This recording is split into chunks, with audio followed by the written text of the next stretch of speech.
This is Audible. Recorded Books presents an unabridged recording of The Monstrumologist by Rick Yancey, narrated by Stephen Boyer and directed by Kara Goldsmith. This story opens with the following dictionary definition of monstrumology. Noun. 1.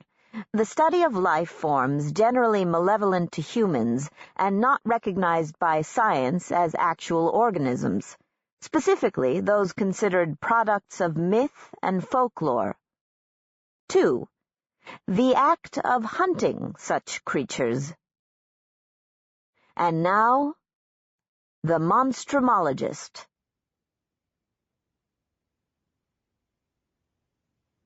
Prologue, June 2007. The director of facilities was a small man with ruddy cheeks and dark, deep-set eyes, his prominent forehead framed by an explosion of cottony white hair, thinning as it marched toward the back of his head, cowlicks rising from the mass-like waves moving toward the slightly pink island of his bald spot. His handshake was quick and strong, though not too quick and not too strong. He was accustomed to gripping arthritic fingers. "Thank you for coming," he said. He released my hand, wrapped his thick fingers around my elbow, and guided me down the deserted hallway to his office. "Where is everyone?" I asked. "Breakfast," he said. His office was at the far end of the common area, a cluttered, claustrophobic room dominated by a mahogany desk with a broken front leg that someone had attempted to level by placing a book beneath it and the dingy white carpet. The desktop was hidden beneath listing towers of paper, manila file folders, periodicals, and books with titles such as Estate Planning 101 and Saying Goodbye to the Ones You Love. On the credenza behind his leather chair sat a framed photograph of an elderly woman scowling at the camera, as if to say, "Don't you dare take my picture." I assumed it was his wife. He settled into his chair and asked, "So how is the book coming?" "It already came," I answered. "Last month." I pulled a copy from my briefcase and handed it to him. He grunted, flipped through some pages, his lips pursed, thick brows gathering over his dark eyes.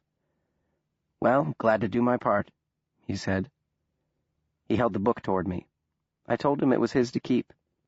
The book remained between us for a moment as he glanced about the desk, looking for the most stable pile upon which to balance it. Finally, it disappeared into a drawer. I had met the director the year before, while researching the second book in the Alfred Crop series. At the climax of the story, the hero finds himself at the Devil's Millhopper, a 500-foot-deep sinkhole located on the northwest side of town.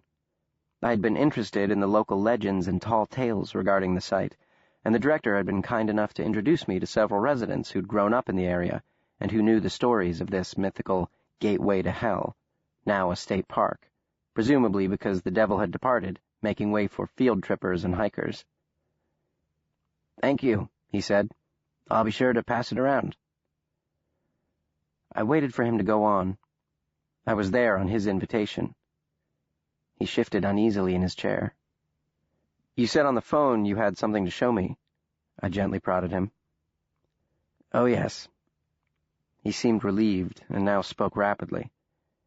"When we found it among his effects, you were the first person I thought of. It struck me as something right up your alley." "Found what among whose effects?" "Will Henry, William James Henry. He passed away last Thursday. Our oldest resident. I don't believe you met him." I shook my head. "No. How old was he?" "Well, we aren't really sure. He was an indigent. No identification, no living relatives. But he claimed to have been born in 1876. I stared at him. "That would make him 131 years old." "Ridiculous, I know," the director said. "We're guessing he was somewhere in his 90s. "And the thing of his you found that made you think of me?" He opened a desk drawer and pulled out a bundle of 13 thick notebooks, tied in brown twine, their plain leather covers faded to the color of cream. "He never spoke," the director said, nervously plucking at the twine, "except to tell us his name and the year he was born. He seemed quite proud of both. "My name is William James Henry, and I was born in the year of our Lord 1876, he would announce to anyone who cared to listen, and anyone who didn't, for that matter. But as to everything else, where he was from, to whom he belonged, how he'd come to the culvert where he was discovered, silence. Advanced dementia, the doctors told me, and certainly I had no reason to doubt it, until we found these wrapped in a towel beneath his bed." I took the bundle from his hand. "A diary?" I asked. He shrugged. "Go on. Open that top one and read the first page." I did. The handwriting was extremely neat, though small, the script of someone who had had formal schooling, when instruction had included lessons in penmanship. I read the first page, then the next, then the following 5. I flipped to a random page, read it twice. While I read, I could hear the director breathing, a heavy huffing sound, like a horse after a brisk ride. "Well?" he asked. "I see why you thought of me," I said. "I must have them back, of course, when you're finished." "Of course." "I'm required by law to keep them in the unlikely event a relative shows up for his things. We placed an ad in the paper and made all the necessary inquiries, but this sort of thing happens all too often, I'm afraid. A person dies, and there is no one in the world to claim them." Sad. I opened another volume to a random page. "I haven't read all of them. I simply don't have the time. But I am extremely curious to hear what's in them. There may be clues to his past, who he was, where he came from, that sort of thing. Might help in locating a relative. Though, from the little I've read, I'm guessing this isn't a diary, but a work of fiction." I agreed it would almost have to be fiction, based on the pages I'd read. "Almost?" he asked. He seemed bemused. "Well, I suppose nearly anything is possible, though some things are much more possible than others." I took the notebooks home and placed them on top of my writing desk, where they stayed for nearly 6 months, unread. I was pressed on a deadline for another book and didn't feel compelled to dive into what I assumed to be the incoherent ramblings of a demented nonagenarian. A call that following winter from the director goaded me into unwrapping the frayed twine and a rereading of the first extraordinary few pages, but little progress besides that. The handwriting was so small, the pages so numerous, written on front and back, that I just skimmed through the first volume, noting that the journal seemed to have been composed over a span of months, if not years. The color of the ink changed, for example, from black to blue and then back again, as if a pen had run dry or been lost. It was not until after the New Year that I read the first 3 volumes in their entirety, in one sitting, from first page to last, the transcript of which follows, edited only for spelling and correction of some archaic uses of grammar.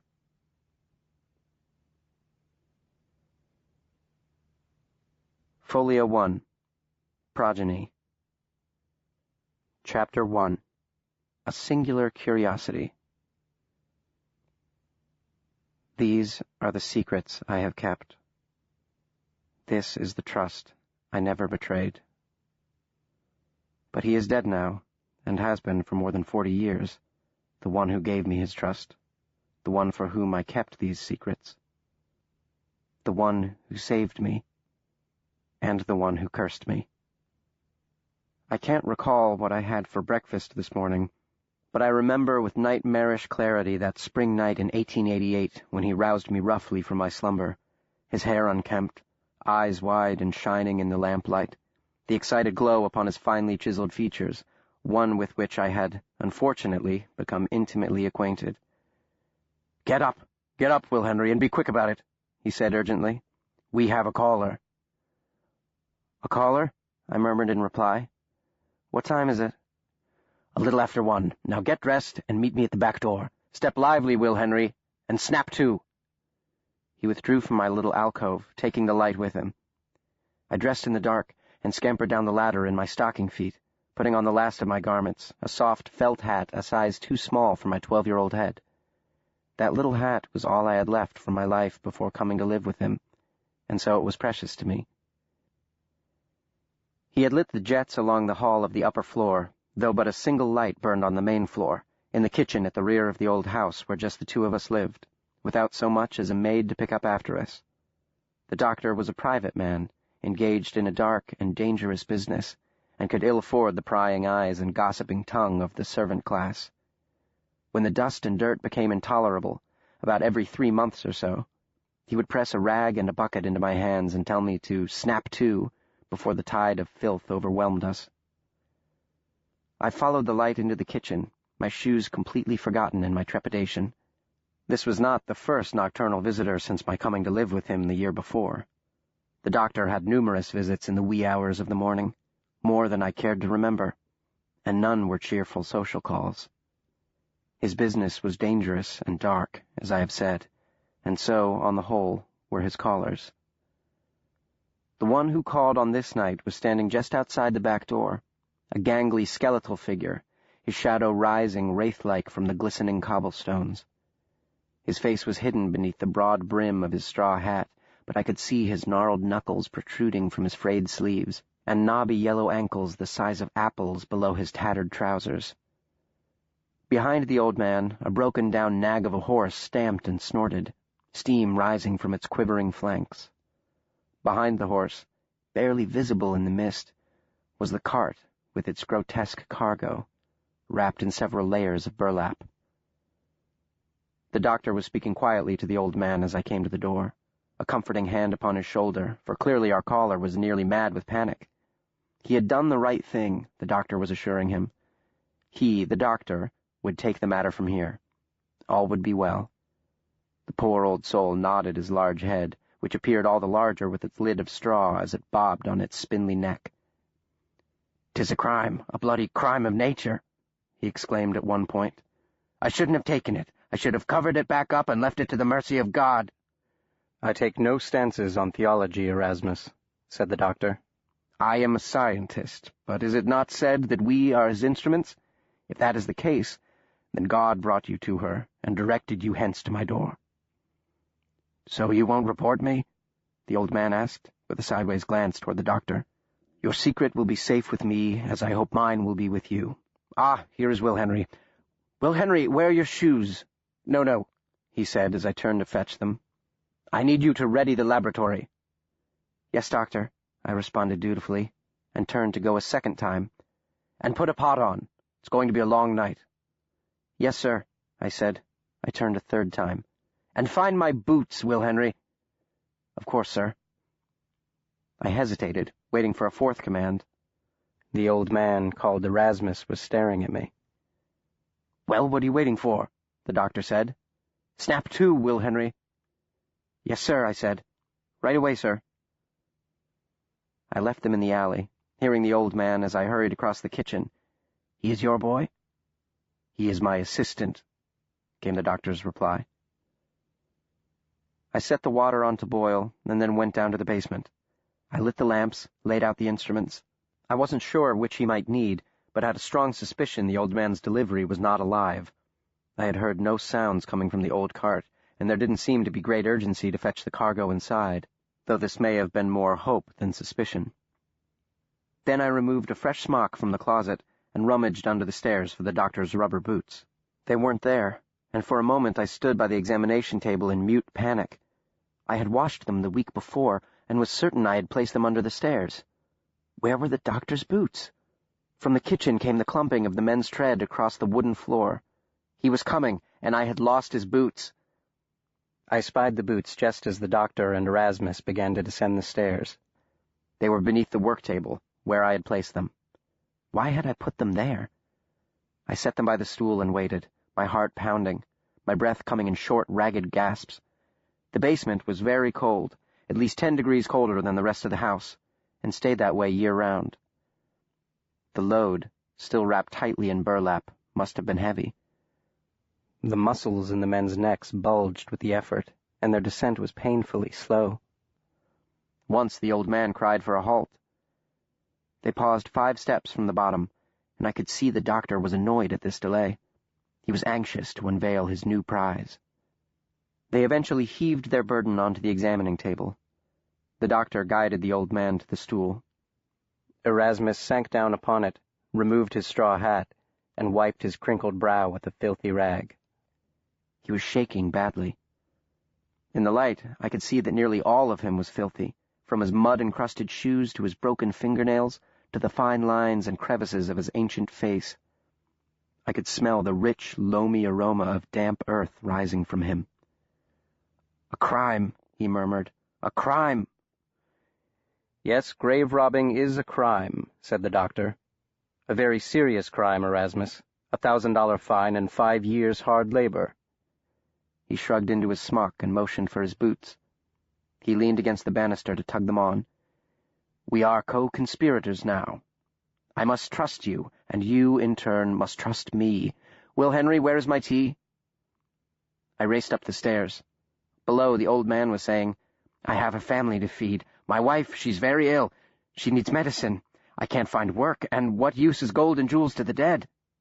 They had left the back door ajar. I swung it closed and threw the bolt, but not until I had checked the alley. I saw nothing but the fog, which had grown thicker, and the horse, its face dominated by its large eyes that seemed to implore me for help. I could hear the rise and fall of the voices in the basement as I prepared the tea, Erasmus's with its high-pitched, semi-hysterical edge, the doctor's measured and low, beneath which lurked an impatient curtness no doubt born of his eagerness to unwrap the old man's unholy bundle. My unshod feet had grown quite cold, but I tried my best to ignore the discomfort. I dressed the tray with sugar and cream and 2 cups. Though the doctor hadn't ordered the second, I thought the old man might need a cup to repair his shattered nerves. "Halfway to it, the ground just gave beneath me," the old grave robber was saying as I descended with the tray. "As if I struck a hollow or pocket in the earth. I fell face first upon the top of the casket. Don't know if my fall cracked the lid or if it was cracked before I fell." "Before, no doubt," said the doctor. They were as I had left them, the doctor leaning against the banister, the old man shivering upon the stool. I offered him some tea, and he accepted the proffered cup gladly. "Oh, I'm chilled to my very bones," he whimpered.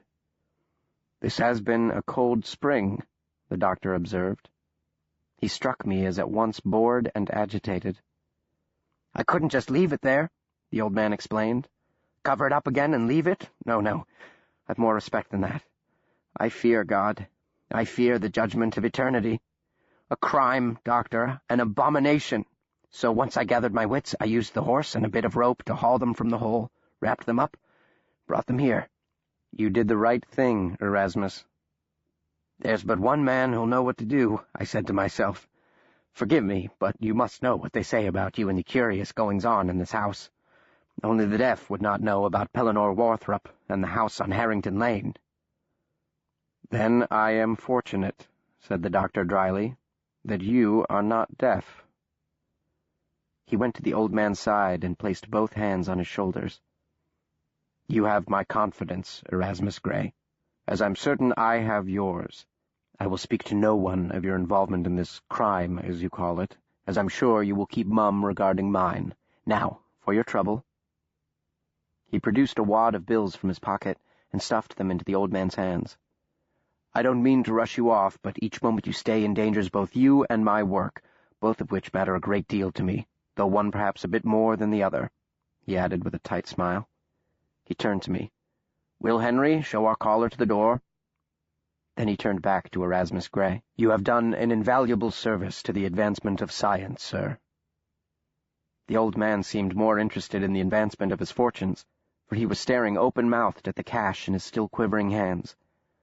Dr. Warthrop urged him to his feet and toward the stairs, instructing me not to forget to lock the back door and find my shoes. "And don't lollygag, Will Henry. We've work to last us the rest of the night. Snap to!" Old Erasmus hesitated at the back door, a dirty paw upon my shoulder, the other clutching his tattered straw hat, his rheumy eyes straining against the fog which had now completely engulfed his horse and cart. Its snorts and stamping against the stones were the only evidence of the beast's existence. "Why are you here, boy?" he asked suddenly, giving my shoulder a hard squeeze. "This is no business for children." "My parents died in a fire, sir," I answered. "The doctor took me in." "The doctor," Erasmus echoed. "They call him that, But what exactly is he a doctor of? The grotesque, I might have answered. The bizarre, the unspeakable. Instead, I gave the same answer the doctor had given me when I'd asked him not long after my arrival at the house on Harrington Lane. Philosophy, I said, with little conviction. Philosophy, Erasmus cried softly. Not what I would call it, that be certain. He jammed the hat upon his head and plunged into the fog, shuffling forward until it engulfed him. A few minutes later, I was descending the stairs to the basement laboratory, having thrown the bolt to the door and having found my shoes, after a moment or two of frantic searching, exactly where I had left them the night before. The doctor was waiting for me at the bottom of the stairs, impatiently drumming his fingers upon the rail. Apparently he did not think there was enough snap in my two. As for myself, I was not looking forward to the rest of the evening. This was not the first time someone had called at our back door in the middle of the night bearing macabre packages, though this certainly was the largest since I had come to live with the doctor. "Did you lock the door?" the doctor asked. I noticed again the color high in his cheeks, the slight shortness of breath, the excited quaver in his voice. I answered that I had. He nodded. "If what he says is true, Will Henry, if I have not been taken for a fool, which would not be the first time, then this is an extraordinary find. Come." We took our positions, he by the table where lay the bundle of muddy burlap, I behind him and to his right, manning the tall rolling tray of instruments, with pencil and notebook at the ready. My hand was shaking slightly as I wrote the date across the top of the page, April 15, 1888. He donned his gloves with a loud pop against his wrists and stamped his boots on the cold stone floor. He pulled on his mask, leaving just the top of his nose and his intense dark eyes exposed. "Are we ready, Will Henry?" he breathed, his voice muffled by the mask. He drummed his fingers in the empty air. "Ready, sir," I replied, though I felt anything but. "Scissors." I slapped the instrument handle first into his open palm. "No, the big ones, Will Henry. The shears there." He began at the narrow end of the bundle, where the feet must have been, cutting down the center of the thick material, his shoulders hunched, the muscles of his jaw bunching with the effort. He paused once to stretch and loosen his cramping fingers, then returned to the task. The burlap was wet and caked with mud. "The old man trussed it tighter than a Christmas turkey," the doctor muttered. After what seemed like hours, he reached the opposite end. The burlap had parted an inch or two along the cut, but no more. The contents remained a mystery, and would remain so for a few more seconds. The doctor handed me the shears and leaned against the table, resting before the final, awful climax. At last he straightened, pressing his hands upon the small of his back. He took a deep breath. "Very well, then," he said softly. "Let's have it, Will Henry." He peeled away the material, working it apart in the same direction as he had cut it. The burlap fell back on either side, draping over the table like the petals of a flower opening to welcome the spring sun. Over his bent back I could see them, not the single corpulent corpse that I had anticipated, but two bodies, one wrapped about the other in an obscene embrace. I choked back the bile that rushed from my empty stomach and willed my knees to be still. Remember, I was 12 years old. A boy, yes, but a boy who had already seen his fair share of grotesqueries. The laboratory had shelves along the walls that held large jars wherein oddities floated in preserving solution, extremities and organs of creatures that you would not recognize, that you would swear belonged to the world of nightmares, not our waking world of comfortable familiarity. And as I've said, this was not the first time I had assisted the doctor at his table. But nothing had prepared me for what the old man delivered that night. I dare say your average adult would have fled the room in horror, run screaming up the stairs and out of the house, for what lay within that burlap cocoon laid shame to all the platitudes and promises from 1,000 pulpits upon the nature of a just and loving God, of a balanced and kind universe, and the dignity of man. A crime the old grave robber had called it. Indeed, there seemed no better word for it, though a crime requires a criminal. And who or what was the criminal in this case? Upon the table lay a young girl, her body partially concealed by the naked form wrapped around her, one massive leg thrown over her torso, an arm draped across her chest. Her white burial gown was stained with the distinctive ochre of dried blood, the source of which was immediately apparent. Half her face was missing, and below it I could see the exposed bones of her neck. The tears along the remaining skin were jagged and triangular in shape, as if someone had hacked at her body with a hatchet. The other corpse was male, at least twice her size, wrapped, as I said, around her diminutive frame as a mother nestles with her child, the chest a few inches from her ravaged neck, the rest of its body pressed tightly against hers. But the most striking thing was not its size or even the startling fact of its very presence. No, the most remarkable thing about this most remarkable tableau was that her companion had no head. "Anthropophagi," the doctor murmured, eyes wide and glittering above the mask. "It must be. But how could it? This is most curious, Will Henry. That he's dead is curious enough, but more curious by far is that he's here in the first place. Specimen is male, approximately 25 to 30 years of age. No signs of exterior injury or trauma. Will Henry, are you writing this down?" He was staring at me. I, in turn, stared back at him. The stench of death had already filled the room, causing my eyes to sting and fill with tears. He pointed at the forgotten notebook in my hand. "Focus upon the task at hand, Will Henry." I nodded and wiped away the tears with the back of my hand. I pressed the lead point against the paper and began to write beneath the date. "Specimen appears to be of the genus Anthropophagi," the doctor repeated. "Male, approximately 25 to 30 years of age, with no signs of exterior injury or trauma." Focusing on the task of reporter helped to steady me, though I could feel the tug of morbid curiosity, like an outgoing tide pulling on a swimmer, urging me to look again. I nibbled on the end of the pencil as I struggled with the spelling of anthropophagi. "Victim is female, approximately 17 years of age, with evidence of denticulated trauma to the right side of the face and neck. The hyoid bone and lower mandible are completely exposed, exhibiting some scoring from the specimen's teeth." Teeth? But the thing had no head. I looked up from the pad. Dr. Warthrop was bent over their torsos, fortuitously blocking my view. What sort of creature could bite if it lacked the mouth with which to do it? On the heels of that thought came the awful revelation. The thing had been eating her.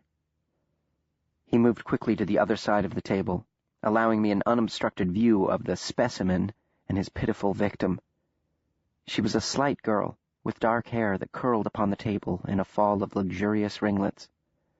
The doctor leaned over and squinted at the chest of the beast pressed against her, peering across the body of the young girl whose eternal rest was broken by this unholy embrace, this death grip of an invader from the world of shadows and nightmare. "Yes," he called softly. "Most definitely anthropophagi. Forceps, Will Henry, and a tray, please. No, the small one there, by the skull chisel. That's the one." I somehow found the will to move from my spot, though my knees were shaking badly and I literally could not feel my feet. I kept my eyes on the doctor and tried my best to ignore the nearly overwhelming urge to vomit.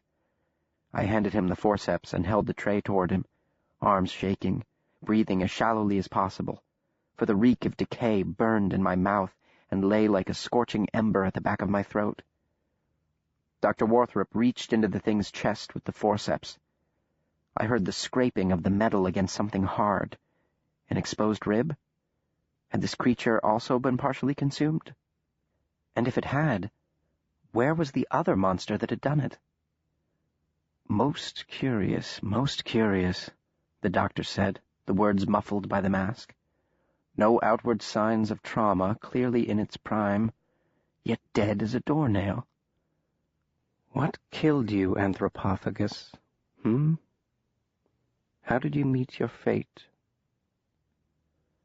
As he spoke, the doctor tapped thin strips of flesh from the forceps into the metal tray, dark and stringy, like half-cured jerky, a piece of white material clinging to one or two of the strands, and I realized he wasn't peeling off pieces of the monster's flesh.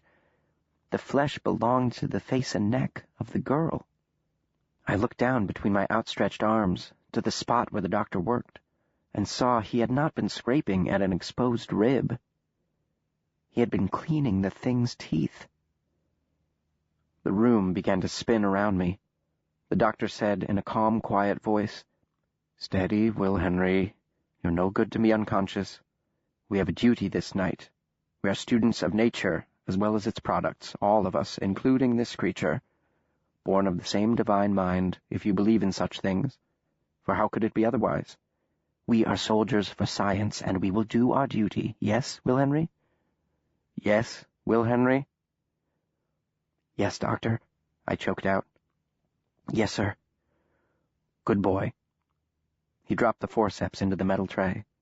Flecks of flesh and bits of blood speckled the fingers of his glove. "Bring me the chisel." Gladly, I returned to the instrument tray. Before I brought him the chisel, however, I paused to steel myself, as a good foot soldier for science, for the next assault.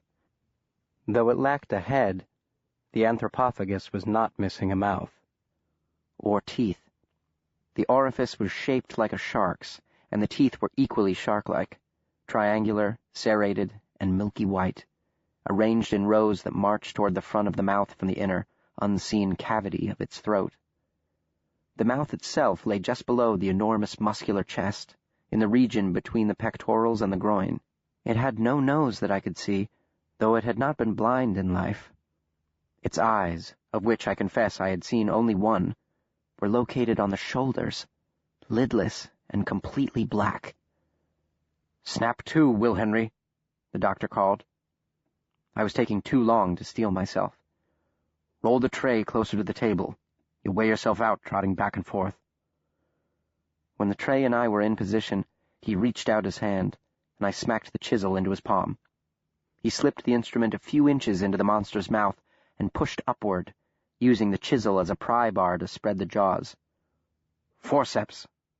I slapped them into his free hand and watched as they entered the fang-encrusted maw, deeper, then deeper still, until the doctor's entire hand disappeared.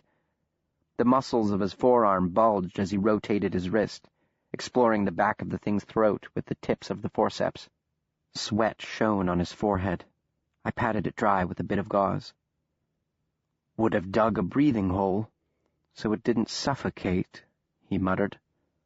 "No visible wounds, deformities, outward sign of trauma. Ah!" His arm became still. His shoulder jerked as he pulled on the forceps. "Stuck tight. I'll need both hands. Take the chisel and pull back, Will Henry. Use both hands if you must, like this. Don't let it slip now, or I shall lose my hands. Yes, that's it. Good boy. Ah!" He fell away from the table, left hand flailing to regain his balance, in his right the forceps, and in the forceps a tangled strand of pearls, stained pink with blood. Finding his balance, the monstrumologist held high his hard-won prize. "I knew it," he cried. "Here is our culprit, Will Henry. He must have torn it off her neck in his frenzy. It lodged in his throat and choked him to death." I let go the chisel, stepped back from the table, and stared at the crimson strand dangling from the doctor's hand. Light danced off its coating of blood and gore, and I felt the very air tighten around me, refusing to fully fill my lungs. My knees began to give way. I sank onto the stool, struggling to breathe. The doctor remained oblivious to my condition. He dropped the necklace into a tray and called for the scissors. To the devil with him, I thought. Let him fetch his own scissors. He called again, his back to me, hand outstretched, bloody fingers flexing and curling. I rose from the stool with a shuddering sigh and pressed the scissors into his hand. "A singular curiosity," he muttered as he cut down the center of the girl's burial gown. Anthropophagi are not native to the Americas. Northern and Western Africa, the Karoli Islands, but not here. Never here. Gingerly, almost tenderly, he parted the material, exposing the girl's perfect alabaster skin. Dr. Warthrop pressed the end of his stethoscope upon her belly and listened intently as he slowly moved the instrument toward her chest, then down again, across her belly button, until back where he began, he paused, eyes closed, barely breathing. He remained frozen this way for several seconds. The silence was thundering. Finally, he tugged the scope from his ears. "As I suspected." He gestured toward the work table. "An empty jar, Will Henry. One of the big ones." He directed me to remove the lid and place the open container on the floor beside him. "Hold on to the lid, Will Henry," he instructed. "We must be quick about this. Scalpel." He bent to his work. Should I confess that I looked away? That I could not will my eyes to remain upon that glittering blade as it sliced into her flawless flesh? For all my desire to please and impress him with my steely resolve as a good foot soldier in the service of science, nothing could bring me to watch what came next. "They are not natural scavengers," he said. "Anthropophagi prefer fresh kill, but there are drives even more powerful than hunger, Will Henry. The female can breed, but she cannot bear. She lacks a womb, you see, for that location of her anatomy is given to another, more vital organ, her brain. Here, take the scalpel." I heard a soft squish as he plunged his fist into the incision. His right shoulder rotated as his fingers explored inside the young girl's torso. But nature is ingenious, Will Henry, and marvelously implacable. The fertilized egg is expelled into her mate's mouth, where it rests in a pouch located along his lower jaw. He has 2 months to find a host for their offspring, before the fetus bursts from its protective sac and he swallows it or chokes upon it. Ah, this must be it. Ready now, with the lid? His body tensed, and all became still for a moment. Then, with a single dramatic flourish, he yanked from the split-open stomach a squirming mass of flesh and teeth, a doll-sized version of the beast curled about the girl, encased in a milky white sack that burst open as the thing inside fought against the doctor's grasp, spewing a foul-smelling liquid that soaked his coat and splattered around his rubber boots. He nearly dropped it, holding it against his chest while it twisted and flailed its tiny arms and legs, its mouth armed with tiny razor-sharp teeth, snapping and spitting. "The jar!" he cried. I slid it toward his feet.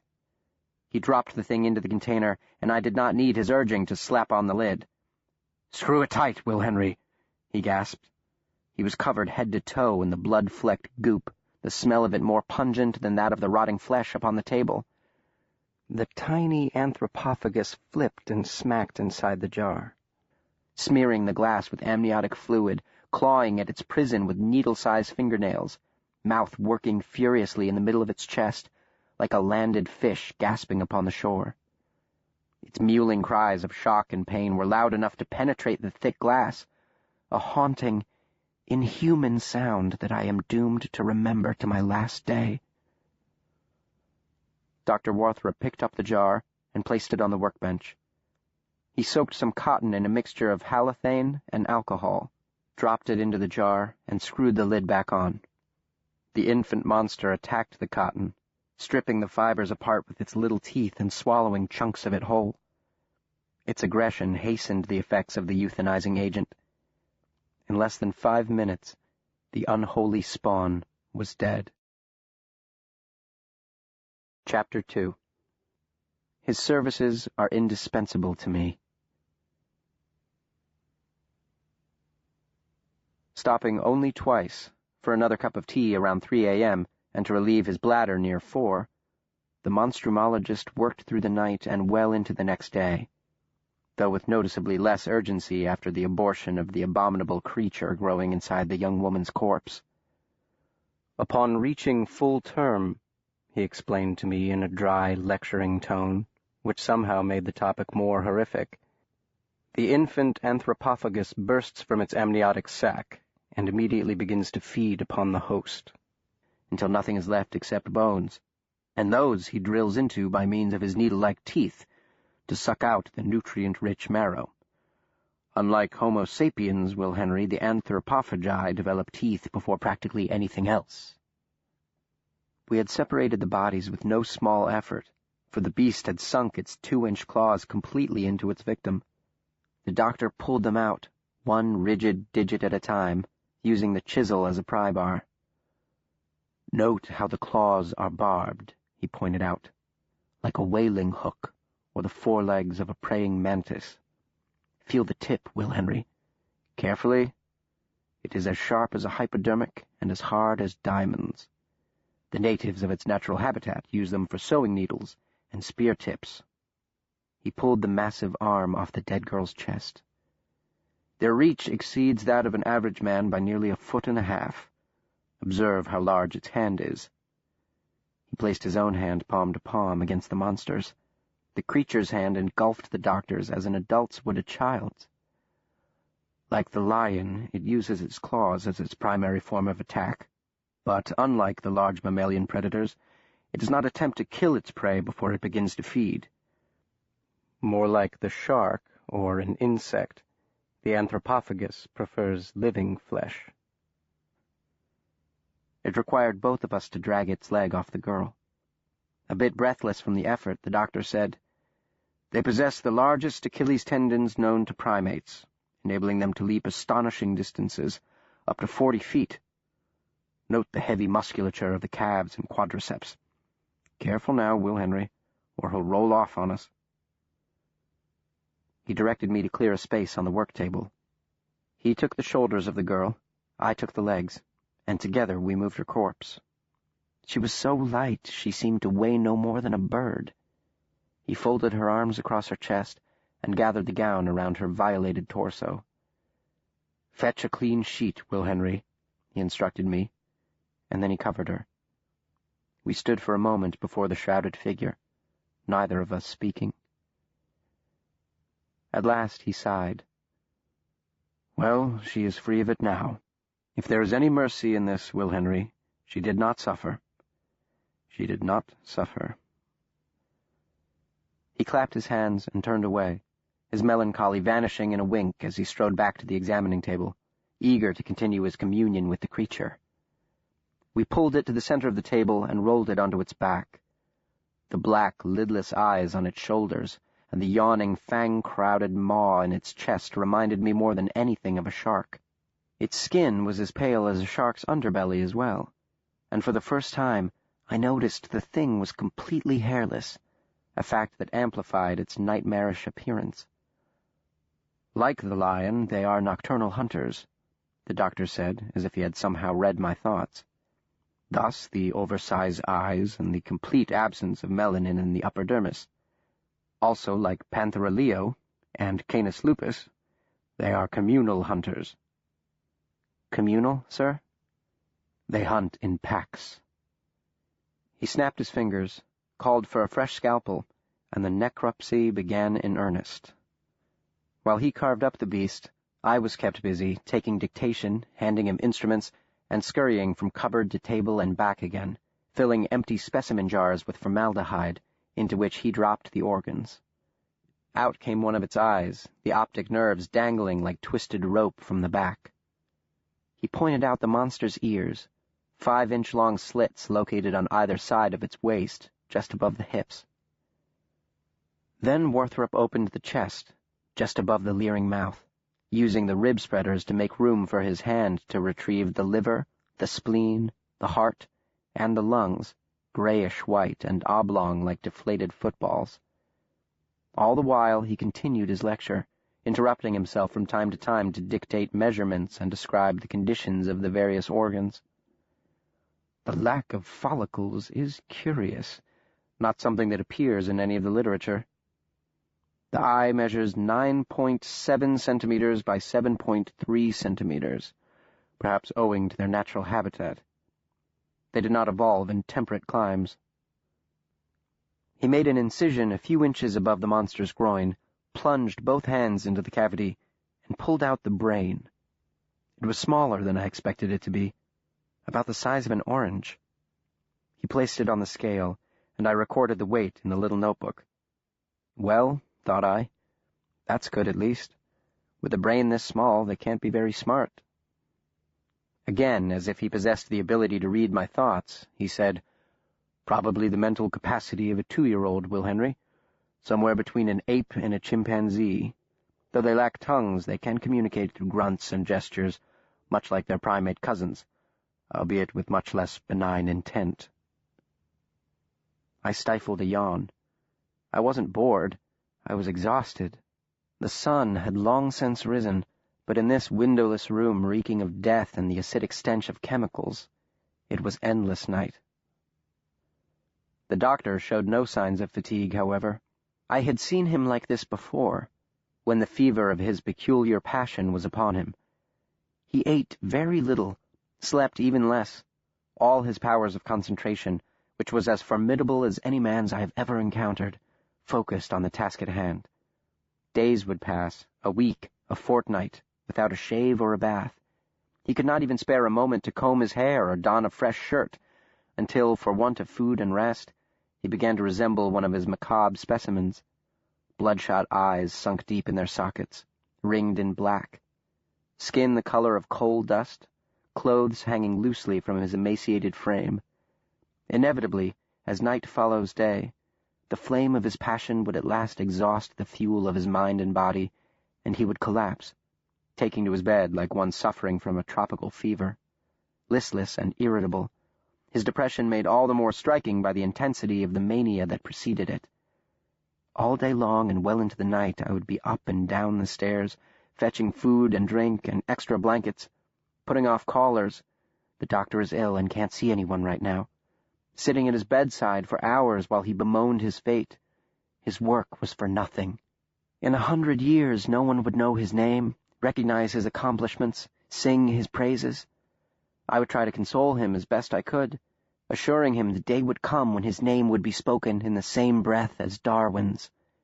Often with disdain, these childlike attempts at succor were diminished. "Oh, you're just a boy. What do you know about anything?" he would answer, turning his head upon the pillow. At other times he would seize my hand, pull me close, look deeply into my eyes, and whisper with frightening intensity, "It is you, Will Henry, you who must carry on my work. I have no family and shall have none. You must be my memory. You must bear the burden of my legacy. Will you promise me that all will not have been in vain?"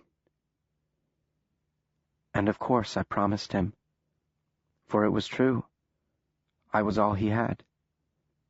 I have always wondered if it ever occurred to him, this man of whom it might be said there had never been another of more towering, awe-inspiring self-absorption, that the opposite was also true. He was all I had. His recovery would last a week, sometimes 2, and then something would happen. A telegram would be received, a new paper or book about the latest discovery would arrive by post, an important caller would come in the middle of the night, and the cycle would begin again. The spark would ignite the fuel. "Snap to, Will Henry," he would cry. "We have work to do." The spark carried to our door by Erasmus Gray that foggy April morn had, by noon, set the fire roaring to white-hot intensity. All the organs were extracted, examined, catalogued, and preserved. All the measurements were taken. There were hours of dictation and dissertation on the nature of the beast. "Our friend must be the alpha male of his troop, Will Henry. Only the alpha male enjoys the privilege of breeding." And after all that, without a moment of respite, there was still the mopping up. The instruments had to be cleaned, the floor scrubbed with lye, every surface sterilized with bleach. Finally, long past the midday hour, unable to stand a moment longer, I sank to the bottom step of the stairs, caring not if he scolded me for my indolence, while I watched him return to the body of the girl, pull back the sheet, and suture the incision in her stomach. He snapped his fingers without looking in my direction. "Bring me the pearls, Will Henry." I lurched wearily to my feet and brought him the tray containing the necklace. It had been soaking in alcohol for hours. Most of the blood had floated away, turning the liquid a rather pleasant shade of pink. He shook off the excess solvent, undid the clasp, and gently draped the glimmering white strand around her ravaged neck. "What can be said, Will Henry?" he murmured, dark eyes fixed upon the remains. "What once laughed and cried and dreamed becomes fodder. Fate brought him to her, but if not him, then without question the worm, a no less ravenous beast than he. There are monsters who wait for all of us upon our return to the earth, and so what can be said?" He flung the sheet over her face and turned away. "We haven't much time. Where there is one, there must be more. Anthropophagi are not particularly prolific. They produce only 1 or 2 offspring per year. Still, we do not know how long they have gone unnoticed here in the New World. Regardless of the exact number, somewhere in the vicinity of New Jerusalem there is a breeding population of these man-eaters, and it must be found and eradicated, or we shall be overwhelmed." "Yes, sir," I muttered in reply. My head felt light, my arms and legs heavy, and his face swam in and out of focus. "What is it?" he demanded. "What's the matter with you? I can't have you collapsing on me now, Will Henry." "No, sir," I agreed, and then I collapsed upon the floor. He scooped me into his arms and carried me up the stairs, through the kitchen that glowed with the tender light of the spring sun, to the 2nd floor, and then up the little ladder to my loft, where he laid me upon the bed atop the covers, without bothering to strip me of my blood-spattered clothing. He did pull the hat from my head, however, and hung it upon the peg on the wall. The sight of my tattered little hat hanging forlornly on that peg was too much for me. It represented all that I had lost. To disappoint him in my lack of fortitude and manly stoicism was unthinkable, yet I could not bear it. The sight of that hat and the memories it represented juxtaposed against the surreal horror of the preceding hours. I burst into tears, curling into a sobbing ball and clutching my stomach as he towered over me, making no move to comfort or console, but studying me with the same intense curiosity as he had the testicles of the male anthropophagus. "You miss them, don't you?" he asked softly. I nodded, unable to speak around my gut-wrenching sobs. He nodded, hypothesis confirmed. "As do I, Will Henry," he said. "As do I." He was quite sincere. Both my parents had been in his employ. My mother had kept the doctor's house, and my father, as I would after he was gone, his secrets. At their funeral, the doctor had laid a hand upon my shoulder and said, "I don't know what I shall do now, Will Henry. Their services were indispensable to me." He seemed oblivious to the fact that he was speaking to the child left orphaned and homeless by their demise. It would not be an exaggeration to say my father had worshipped Dr. Warthrop. It would be more than an exaggeration, indeed it would be an egregious lie, to say my mother had. Now, with the acuity that comes with the passage of many years, I can state unequivocally that the chief cause of friction between them was the doctor, or rather, Father's feelings for him and Father's intense loyalty to him, a loyalty that trumped all others, including any sense of obligation toward his wife or his only child. That Father loved us, I have never had any doubt. He had simply loved the doctor more. This was the root of my mother's hatred for Dr. Warthrop. She was jealous. She was betrayed. And it was that sense of betrayal that led to the most vehement quarrels between them. Many a night before the fire stole them from me, I had lain awake listening to them through the thin walls of my room on Clary Street, the sound of their voices crashing against the plaster like storm surges smashing against a seawall.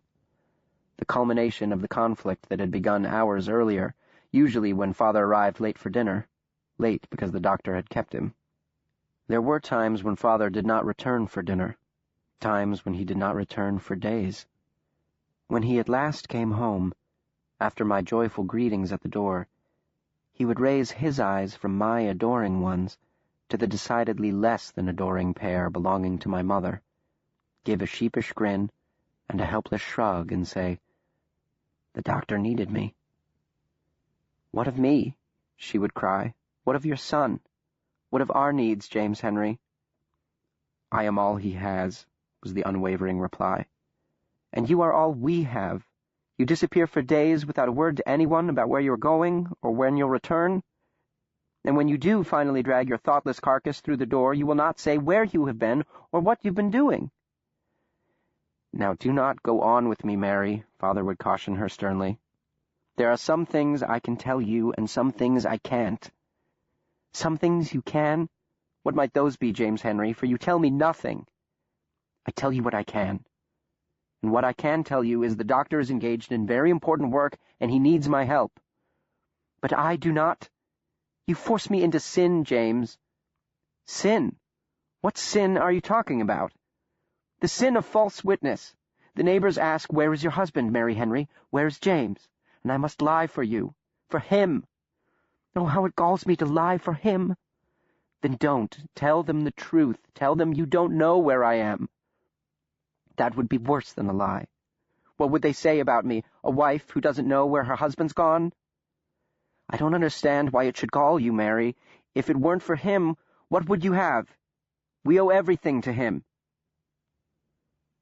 She could not deny that, so she ignored it. "You don't trust me." "No, I simply cannot betray his trust. An honorable man has no need for secrets." "You don't know what you're talking about, Mary. Dr. Warthrop is the most honorable man I have ever known. It is a privilege to serve him." "Serve him in what?" "His studies." "What studies?" "He is a scientist." "A scientist of what?" Of certain biological phenomena." "And what does that mean? What biological phenomena are you talking about? Birds? Is Pellinor Warthrop a bird watcher, James Henry, and you the porter of his field glasses?" "I will not discuss this, Mary. I will not tell you any more of the nature of his work." "Why?" "Because you do not wish to know." For the first time, Father raised his voice. "I am telling you in truth that there are days when I wish I didn't know. I have seen things that no living man should ever see. I have been to places where the angels themselves would fear to tread. Now push no more upon this, Mary, for you do not know of what you speak. Be grateful for your ignorance, and take comfort in the false witness it forces you to bear. Dr. Warthrop is a great man, engaged in great business, and I shall never turn my back upon him, though the fires of hell itself arise to contend against me." And that would be the end of it, at least for a time. Usually it began again after he put me to bed. Before joining her in the parlor to face her fire, a fire only negligibly less intense than that of hell, he always kissed me on the forehead, always ran his hand through my hair, always closed his eyes with me as I said my bedtime prayer. My entreaties to heaven complete, I would open my eyes and stare into the kind face and gentle eyes of my father, secure in that tragically naive way of all children that he would always be with me. "Where do you go, Father?" I asked him once. "I won't tell Mother. I won't tell anyone." "Oh, I have been so many places, Will," he answered. "Some so strange and marvelous you would think you were dreaming. Some strange and not so marvelous, as dark and frightening as your very worst nightmare. I have seen wonders that poets can only imagine, and I have seen things that would turn grown men into squalling babes at their mother's feet. So many things. So many places. Will you take me with you the next time you go?" He smiled, a sad and knowing smile, understanding with the intuitive knowledge of a man who knows his luck is not inexhaustible, that the day would come when he would embark upon his last adventure. "I'm old enough," I said, when he did not answer. "I'm 11, Father, nearly 12. Practically a man. I want to go with you. Please, please, take me with you." He laid a hand upon my cheek. His touch was warm. "Perhaps one day, William. Perhaps one day." The monstrumologist left me to suffer my sorrow in solitude. He did not go to his room to rest. I heard his footfalls upon the stairs, and after a moment the faint creak of the door leading to the basement. He would not sleep that day. The fever of the hunt was upon him. My sobs petered out. A few feet above my head was a little window set in the ceiling, and I could see diaphanous clouds sailing like stately ships across the bright sapphire sky. At the schoolhouse, my former chums were in the yard playing stickball, squeezing in the last at-bat before Mr. Proctor, the headmaster, called them back inside for their afternoon lessons. Then, at the last ringing of the bell, the excited race for the door, the explosion into the soft spring air, the bedlam of 100 voices shouting in unison, "Freedom! Freedom! The day is ours!" Perhaps the stickball game would be resuming, mid-inning, the minor distraction of afternoon lessons dismissed with. I was small for my age, and not a very good batter, but I was fast.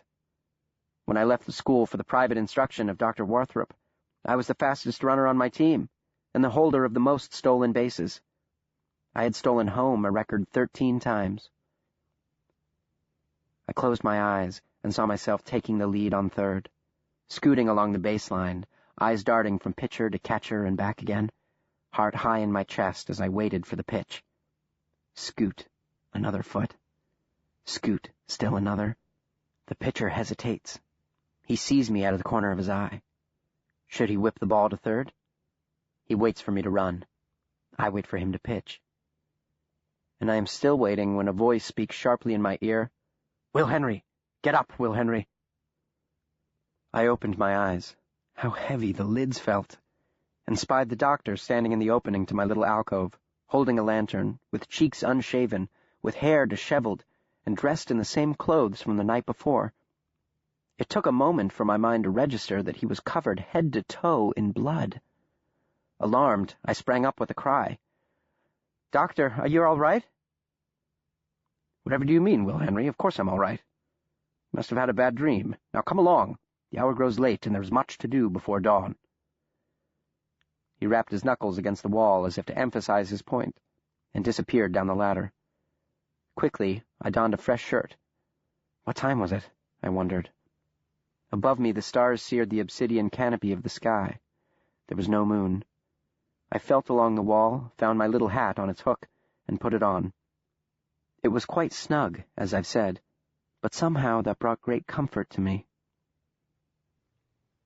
I found him in the kitchen, stirring a pot of noxious liquid, and it took me a moment to realize he was preparing dinner, and not boiling flesh off a bone belonging to the anthropophagus. Perhaps it wasn't blood after all, I thought. Perhaps he's covered with my dinner. He may have been a genius, but like most geniuses, his brilliance illuminated a very narrow spectrum. The doctor was a terrible cook.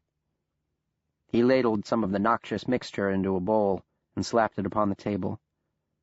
"Sit," he said, motioning to the chair. "Eat. We shall not have the opportunity later."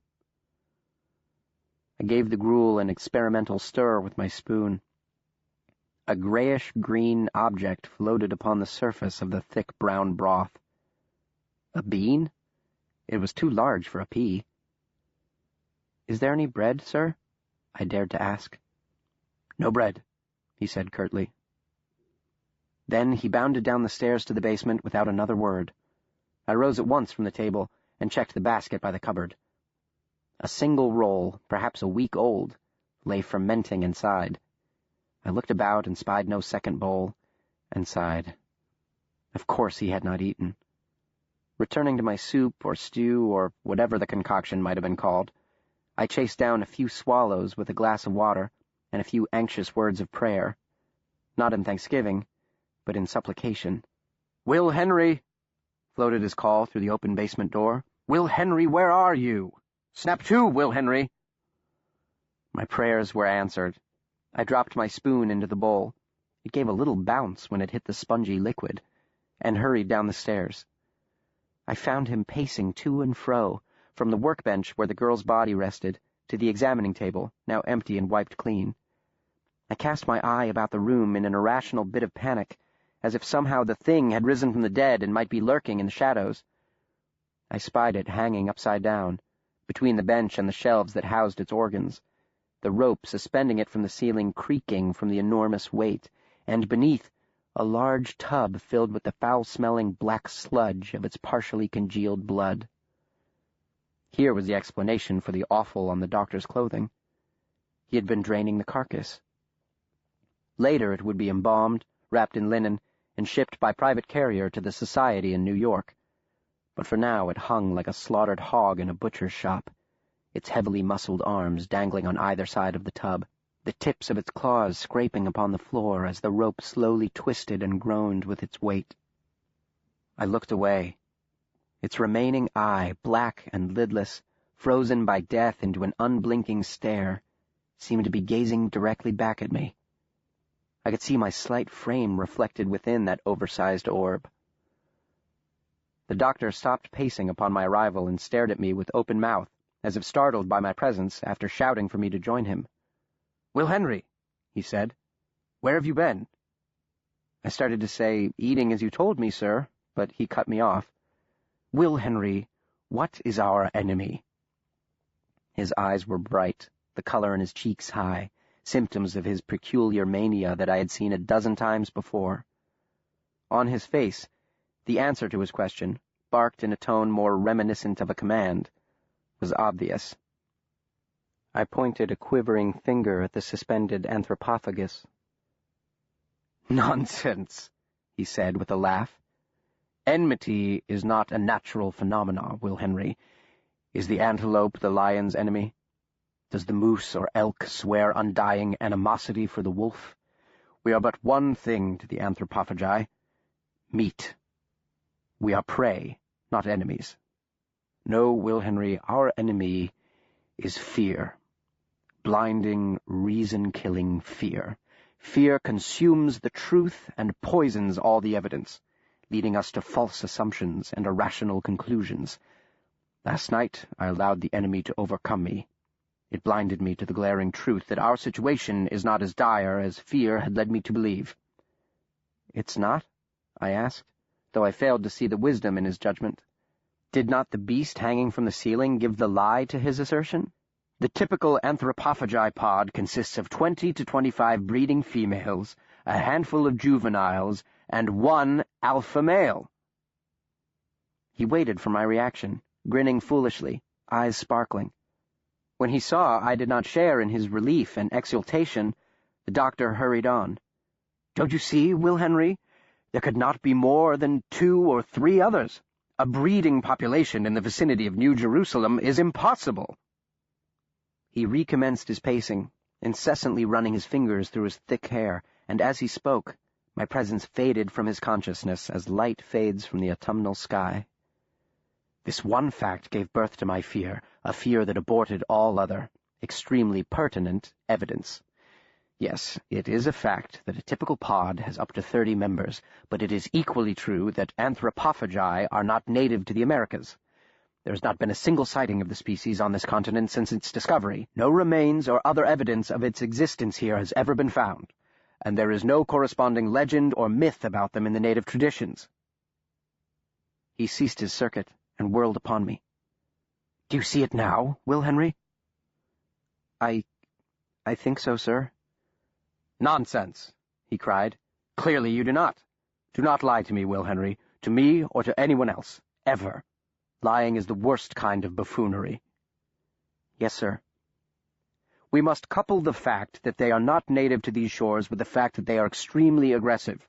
A breeding population could not have gone unnoticed, simply because we are lacking one thing. And what is that one thing, Will Henry?" He did not wait for my answer, perhaps understanding that I had no answer. "Victims. They must have food, obviously, to thrive, yet there have been no reports of attacks, no sightings, no evidence, direct or indirect, of their presence here beyond that." He jabbed a finger at the beast on the hook. "And that," he said, swinging the finger round to the covered corpse on the bench. "Hence their numbers are not great, could not be great. So you see, Will Henry, how our enemy, fear, makes the impossible possible and the unreasonable perfectly reasonable?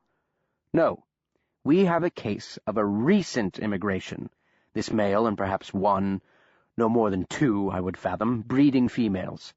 The great mystery is not in their numbers, but how they came to be here. They are not amphibious, they did not swim here. They don't have wings, they did not fly here. So how did they come to be here? We must answer that question, Will Henry, once tonight's business is transacted. Now, where is the list? The list, sir? Yes, the list, Will Henry. Why do you stare at me like that? Am I a lunatic, Will Henry? Do I speak in tongues? I haven't seen... You've given me no list, sir. We can't lose our focus now, Will Henry. Losing our focus will more than likely cost us our lives. Even 1 or 2 females are extremely dangerous. Much like the lion, it is the female to be feared, not the indolent male, who often feeds on the carcass after the females have labored for the kill. He snatched a piece of paper from the covered chest of the dead girl. Ah, here it is. Right here, Will Henry, where someone laid it. His tone was slightly accusatory, as if he could prove, given enough time and evidence, that it was I who had laid it there. He shoved it in my direction. Here, pack it up quickly, and put it by the back door. Snap to, Will Henry. I took the list from him. His handwriting was atrocious, but I had worked for him long enough to be able to decipher it. I bounded up the stairs and began the scavenger hunt, and a scavenger hunt it was, for the doctor was only a bit more gifted at organization than he was at cooking. It took nearly 10 minutes, for example, to find his revolver. It was the first item on the list, which was not in its usual place, the top left-hand drawer of his desk, but on the bookcase behind it. I stuck to it, however, working my way methodically down the list. Bowie knife, torches, specimen bags, gunpowder, matches, stakes, kerosene, rope, medical bag, shovel.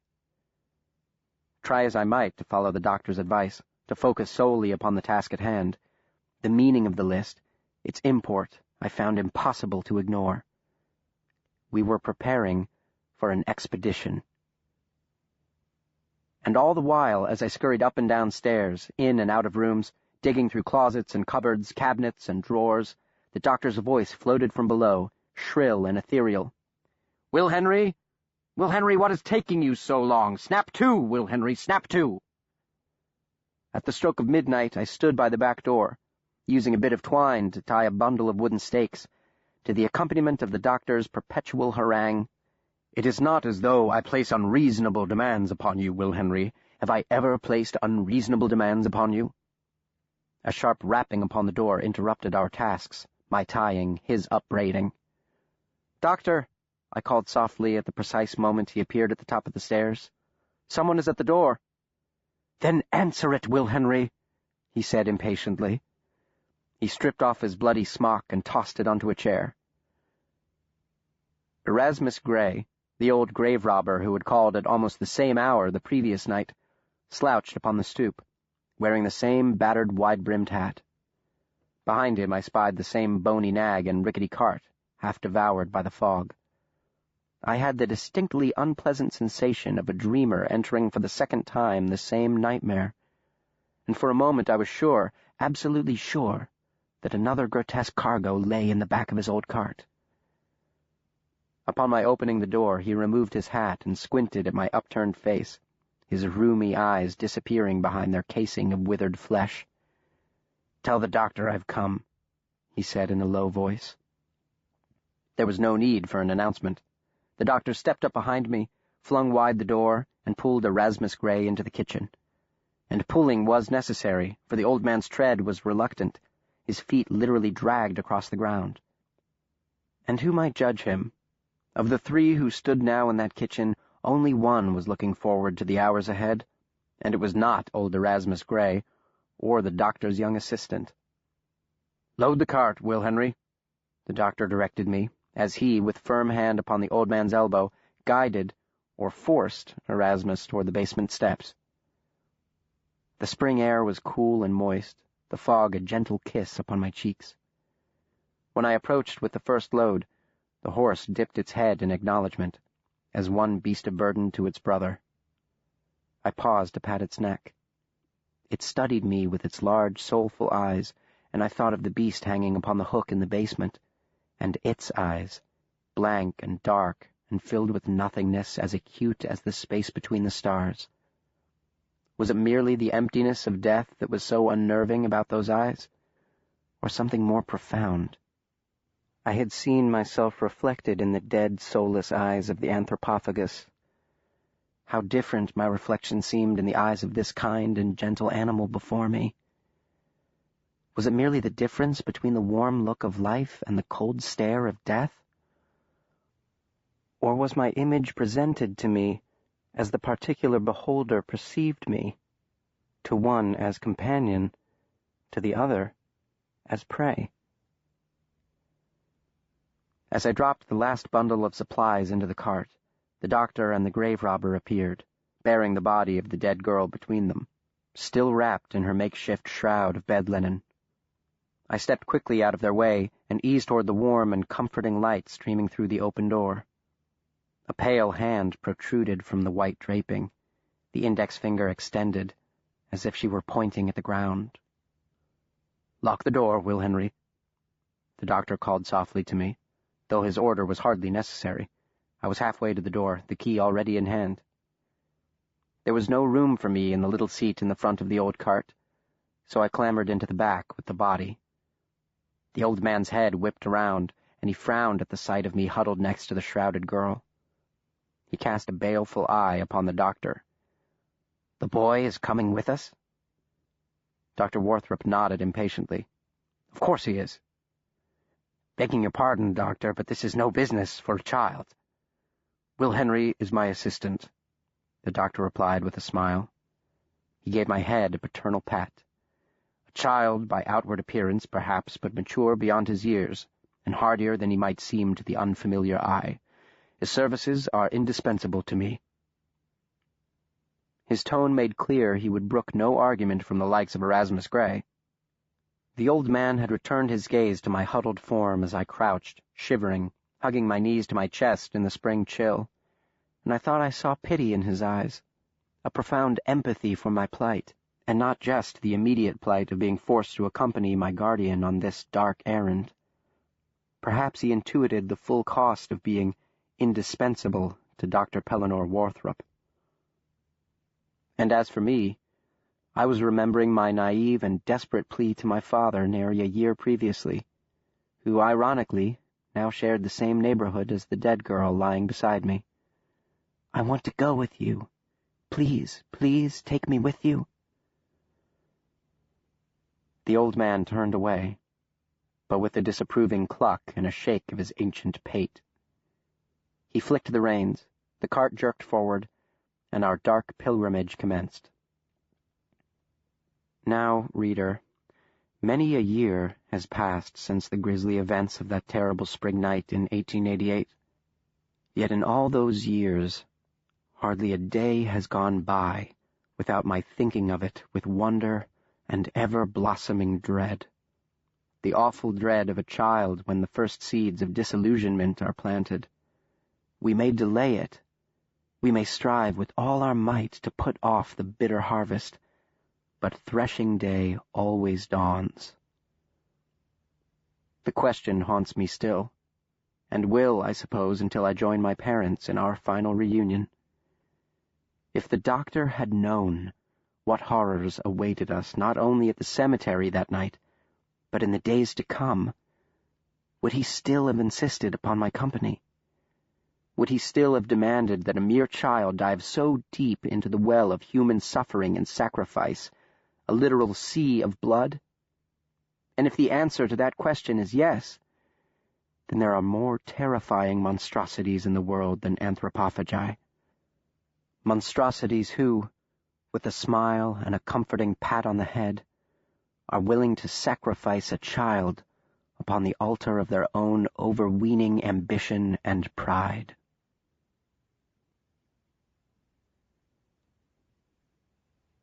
Chapter 3. It seems I must reconsider my original hypothesis. Old Hill Cemetery lay upon a rise of ground on the outskirts of New Jerusalem, behind black wrought-iron gates and a stone wall designed to discourage the very act that had brought Erasmus Gray to our door the previous night. Laid to rest there were settlers from the earliest days of the colony, who had received death's dark embrace in the opening decades of the 18th century. My own parents had been buried there, as well as the doctor's clan. In fact, the Warthrop mausoleum was the largest and most impressive edifice on the grounds. It sat at the highest point, at the very top of the hill, visible from every marker and tombstone in the cemetery, a brooding Gothic castle in miniature that seemed to lord over the lesser sites like the abode of a medieval prince. And in a sense, the Warthrops were the princes of New Jerusalem. The doctor's great-great-grandfather, Thomas Warthrop, had made a fortune in shipping and textiles and was one of the city's founding fathers. His son, the doctor's great-grandfather, served 6 terms as mayor. I have no doubt that if not for the labors and hard-headed, tight-fisted New England pragmatism of his forebears, Dr. Warthrop would not have had the luxury of abandoning all mundane pursuits to become a philosopher of monstrumology. He simply could not have afforded it otherwise. His peculiar calling was an open secret in town, much whispered about, much maligned by one quarter and feared by the rest. But they left him alone, with few exceptions, owing, I believe, more to the respect afforded by the great, nearly inexhaustible wealth accumulated by his ancestors than to any esteem for his philosophical pursuits. This attitude was perfectly reflected by the cold stone monument that dominated Old Hill Cemetery. Erasmus Gray drew rein at the iron gates, and we sat for a moment while the old nag struggled to regain its breath after the long, winding climb to the entrance. "My revolver, Will Henry," the doctor said sotto voce. The old man watched me pass it to him, and then, with a swipe of his tongue across his lips, he looked quickly away. "You brought a weapon, I trust?" the doctor said to him. "My Winchester," rejoined Erasmus Gray. "Never shot anything bigger than a grouse with it," he added wistfully. "Aim for the stomach," the doctor said calmly, "just below the mouth." "I'll do that, Doctor," Erasmus answered dryly, "if I can aim true while running in the opposite direction." Again he cast a backward glance at my huddled form. "What of the boy?" "I shall manage Will Henry." "He should stay here at the gates," the old man said. "We'll need a lookout." "I cannot think of any place worse for him to be." "He can have my rifle." "He stays with me," the doctor said firmly. "Will Henry, open the gate." I hopped from the cart. Before me were the gates, and beyond those was the hill with its row upon row of markers marching upward to the summit, which was hidden behind the boughs of mature oak and ash and poplar. Behind me, completely gripped by the fog, lay New Jerusalem, its inhabitants slumbering in sweet oblivion. Little did they know, and less could they suspect, that upon that elevated lay of land, that island of the dead rising from the sea of gentle spring mist embracing the living, dwelled a waking nightmare against which all sleep-born nightmares paled in comparison. Erasmus Gray kept the cart upon the little lane that hugged the wall encircling the grounds. To our right was the wall, to our left, the dead, and above us, the moonless heavens awash with stars. The night air was still, not a breath of breeze, and quiet beneath the measured clop-clop of the horses' hooves, the creak and groan of the wheels, and the low thrum of crickets. The lane was uneven, causing the cart to rock from side to side as we traversed. The corpse beside me swayed back and forth in what struck me as an obscene parody of a babe in its cradle. The grave robber stared straight ahead, holding the reins loosely in his lap. The doctor was leaning forward, peering anxiously into the trees. At places they crowded the lane, their massive limbs arching over us, and at those places the doctor would throw back his head and stare upward into the foliage. "Sharp eyes now, Will Henry," he whispered over his shoulder. "They are accomplished climbers. If one should drop, go for her eyes, where she is most vulnerable." I pulled a wooden stake from the bundle and followed his gaze upward. In the darkness that dwelled between the tangled limbs over my head, my imagination painted humanoid silhouettes with dripping fangs, and enormous arms clinging to the hoary boughs, black eyes gleaming with malevolent intent. We were nearing the eastern boundary of the cemetery, Squinting against the gloom, I could make out the intersecting wall looming before us, when Erasmus turned the cart into a tiny rutted path that twisted through the trees, leading into the heart of the graveyard. Our passing disturbed some woodland creature, perhaps a squirrel or a bird, and as it scrambled and scratched in the underbrush, the doctor swung the revolver around. But there was nothing at which to take aim, only shadows. "The enemy," I heard him whisper. We emerged from the trees into a clearing dotted with tombstones, their silky marble gleaming in the starlight. After a half-dozen yards, Erasmus brought us to a halt. I rose from my crouch and peered at the closest marker, a large stone emblazoned with the name of the family who owned the plot, Bunton. "There it is," the old man said, pointing a gnarled finger at the headstone nearest the path. "That one, Doctor." Dr. Warthrop hopped from the cart and strode to the gravesite. He made a full circle around the plot, scanning the ground, muttering unintelligibly to himself, while Erasmus Gray and I remained rooted to our spots, watching him. My eye was drawn to the stone about which he paced, and the name etched upon it. Eliza Bunton. Born May 7th, 1872. Died April 3rd, 1888. A month shy of her 16th birthday when consumed by the indifferent indignity of death's cold embrace, in the first gentle flush of her budding womanhood, only to be pulled into a far less indifferent embrace for a consumption more foul than even the ultimate effrontery of death. In the space of a fortnight, Eliza Bunton had transformed from death's virgin bride to the incubator for a monster's progeny.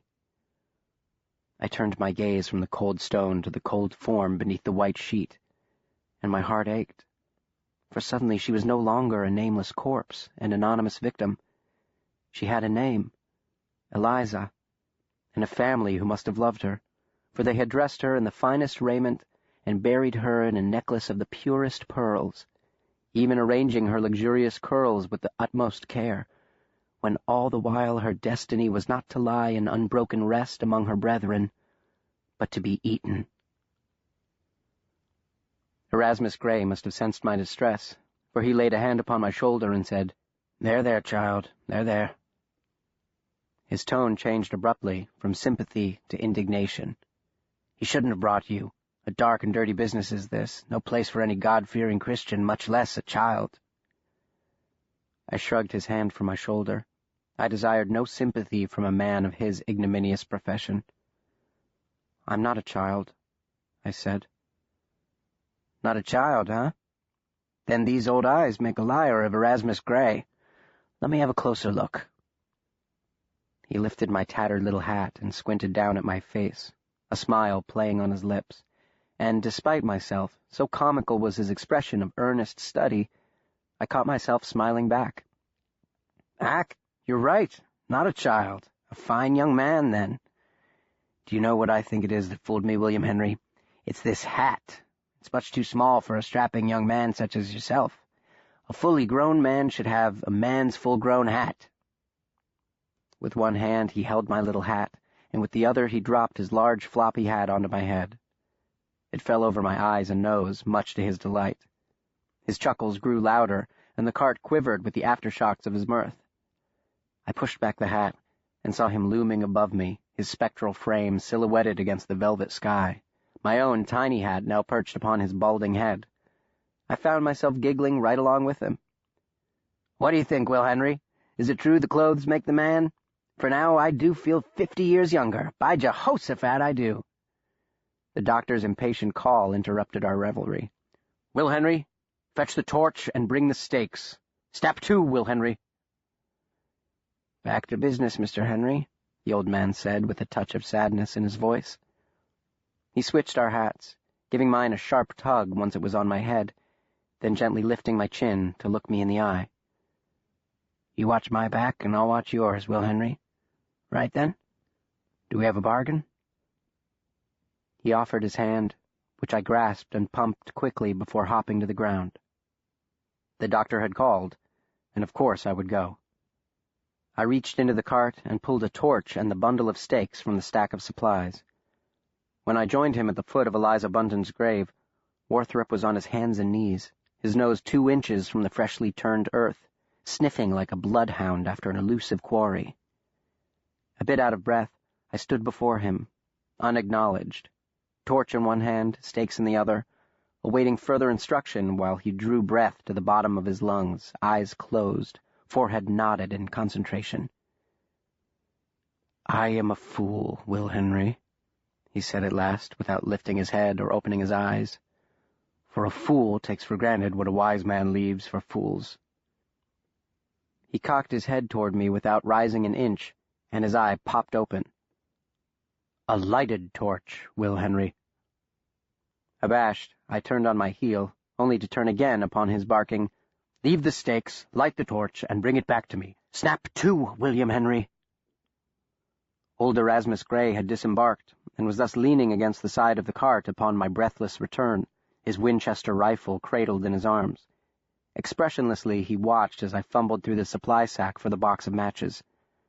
He drew a pipe and pouch from his pocket, and commenced packing his bowl with tobacco, as I with rising panic clawed through the contents of the sack, my memory of picking up the box from the fireplace mantel painfully distinct. But did I drop the box into the bag, or did I leave it by the back door? "What is it you're after, boy?" inquired Erasmus, fishing a match from his pocket and striking it upon the sole of his old boot. I glanced up at him and shook my head, tears welling in my eyes. Of all things to leave behind, the matches!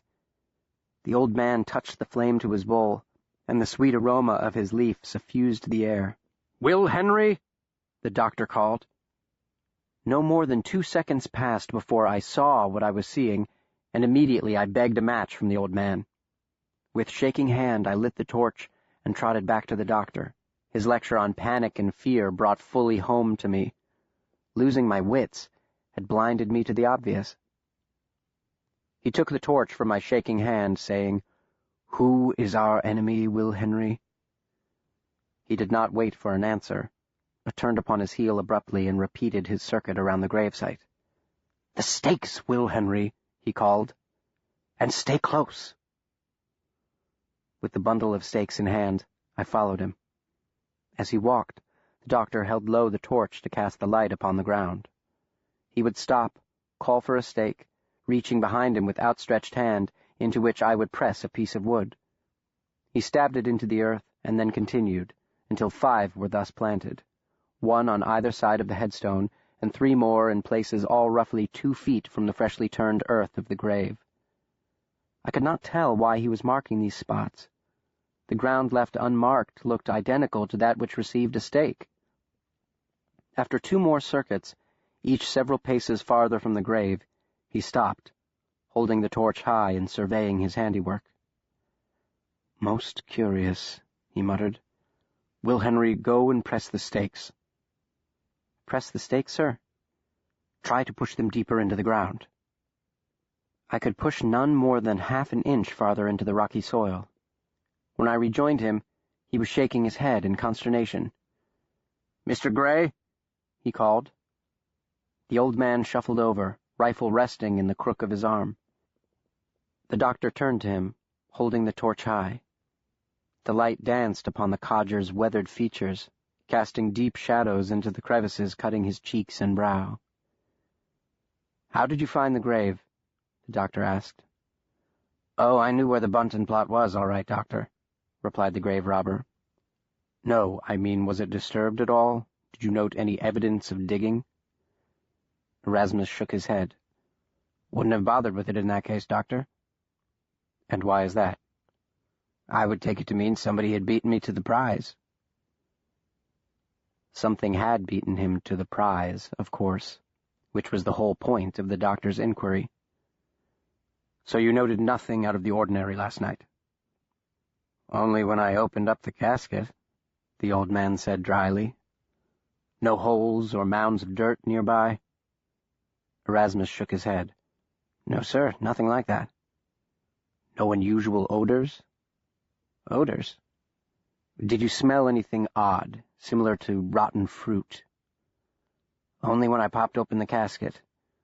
But the smell of death is not so odd to me, Dr. Warthrop." "Did you hear anything out of the ordinary, a snorting or hissing sound?" "Hissing?" The doctor forced air through his closed teeth. Like that. Erasmus shook his head again. It was a normal operation in every way, Doctor, until I opened the casket. He shuddered at the memory. And you noted nothing unusual until that point? The grave robber replied that he had not. The doctor turned away to contemplate the grave, the family plot, the grounds beyond, and the line of trees to his right that bordered the lane beside the stone wall, hidden now behind the dense brush. Most curious, he muttered a second time. He shook himself from his reverie, his tone abruptly changing from contemplative to crisp. The mystery deepens, but doesn't bear upon our errand tonight. Dig it up, Mr. Gray, and you dig with him, Will Henry. We'll return at daybreak and pray our fortunes rise with the sun. Perhaps the light of day will illuminate what evidence the night shadow conceals. Snap to, Will Henry, and make short work of it. He abandoned us then, hurrying toward the trees, torch held low, stooping over as he went, swinging the fire left and right, and all the while muttering to himself. I wouldn't go into those trees if I was him, Erasmus Gray said dourly. But I'm not the monster hunter, am I? He clapped a calloused hand on my shoulder. Let's snap to it, as your master says, William Henry. Many hands make light work. 20 minutes later, my lower back and shoulders aching and the tender flesh of my palms burning, at only 3 feet closer to our goal, I thought I could take issue with his proverb, for 4 hands did not seem that many in this circumstance, and the work proved anything but light. The soil of New Jerusalem, like most of New England, is rocky and unyielding, and despite having been turned the night before by Erasmus Gray in his quest for macabre riches, the soil of Eliza Bunton's grave gave itself up stubbornly to our spades.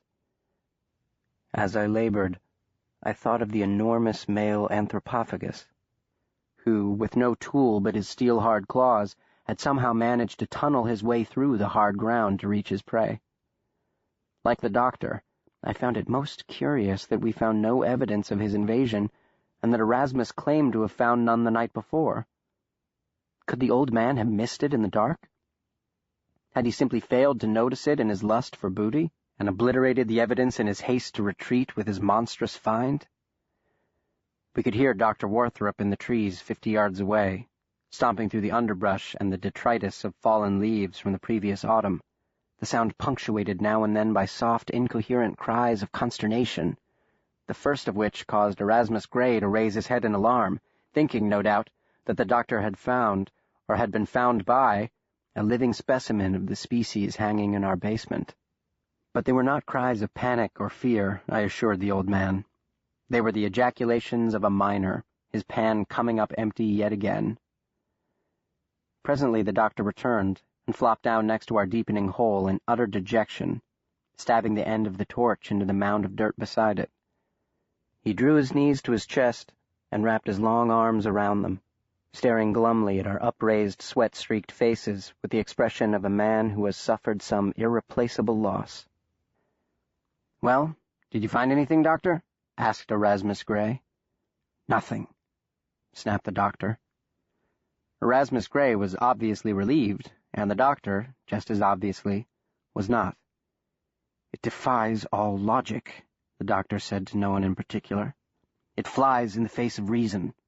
They are not phantoms or shapeshifters. They cannot float above the ground like pixies, or astral project themselves from one spot to another. He must have found her by use of his acute sense of smell, and that is employed by crawling over the terrain, yet there is no evidence of his passing anywhere." A stake lay within his grasp. He reached over and tugged it from the earth, turning it over and over with his dexterous, delicate fingers. He would have left a breathing hole, and yet there is no breathing hole. He would have left a trail, and yet there is not so much as one bent blade of grass. His eyes fell upon our upturned faces. He stared down at us. We stared up at him, and no one spoke for a moment. "Well, what in God's name are you doing? Dig! Dig!" He rose and, in his frustration, hurled the stake toward the line of trees, where the deep shadows swallowed it with a muted, rattling hiccup of broken branch and fallen leaves. From the small, rutted path behind us came a huffing and a snorting, and all heads swiveled to follow the sound. The old horse, with flaring nostril and rolling eye, stamped its forelegs and gave a low-pitched whinny. "What is it, old Bess?" Erasmus Gray called softly. "What's the matter, girl?" The beast dropped its head, stretched forth its thin neck, and pawed at the hard ground. The ancient cart creaked and the rickety wheels rasped. I glanced up at the doctor, who was staring at the horse, arms hanging loosely at his sides, his entire being focused on the animal's distress. "Something spooked her," said Erasmus Gray. "Quiet," breathed the doctor. He slowly pivoted on his heel, scanning the grounds and the path that snaked through the headstones, glimmering sentinels in the starlight, until he stopped, his back to us, peering against the darkness toward the trees. For a long, awful moment there was no sound at all, save for old Bess's soft protests and the stamping of her hooves upon the path. The doctor raised his left hand, fingers curling and uncurling, his shoulders drawn back with tension, and a terrible sense of foreboding overcame me. A few more seconds dragged by, during which the animal's agitation grew, corresponding with my own. And then, on the heels of that ghastly silence, from the trees came the hissing. Low-pitched, rhythmical, faint. Not from one particular spot, but from many. Were they echoes or replies? Not continuous, but sporadic. Hiss. Pause. Hiss. Pause. Hiss. The doctor turned his head, looking over his shoulder at me. "Will Henry," he whispered, "did you remember to fill the flash pots with gunpowder?" "Yes, sir," I whispered back. "Fetch them at once. Quietly, Will Henry," he calmly cautioned as I heaved myself out of the hole. He dropped his hand into the pocket of his coat where he had dropped the revolver. "I left my rifle in the cart," Erasmus said. "I'll get the pots. The boy should—" "No, stay where you are. Go, Will Henry. Bring as many as you can carry." "And my rifle, if you can manage it, Will," quavered Erasmus. I heard him whispering urgently to the doctor. "We shouldn't stay, any of us. We'll come back when it's light to return her. 'Tis madness in the devil's own dark to—" The doctor curtly cut short his plea. I could not make out the words, but I was certain of the gist of his reply. In light of subsequent events, his stubborn refusal to obey the command of our most basic of instincts, which he characterized as the enemy, exacted a terrible price. There are times when fear is not our enemy. There are times when fear is our truest, sometimes only friend. I dumped the contents of the sack into the bed of the cart and then packed the pots, 4 tin cylinders roughly the size of coffee cans filled with gunpowder, back into the sack. Bess turned her head in my direction and gave a loud whinny, a pitiful cry of entreaty, the equine equivalent of her master's plea, we shouldn't stay, any of us. Urgent though my errand was, I paused to give her slick neck a quick, consoling pat. Then back to the gravesite, burlap sack in one hand, Erasmus's rifle in the other. How long did seem that return journey to the half-dug hole? Yet upon my arrival, it was as if no time had passed. Erasmus still crouched within the hole.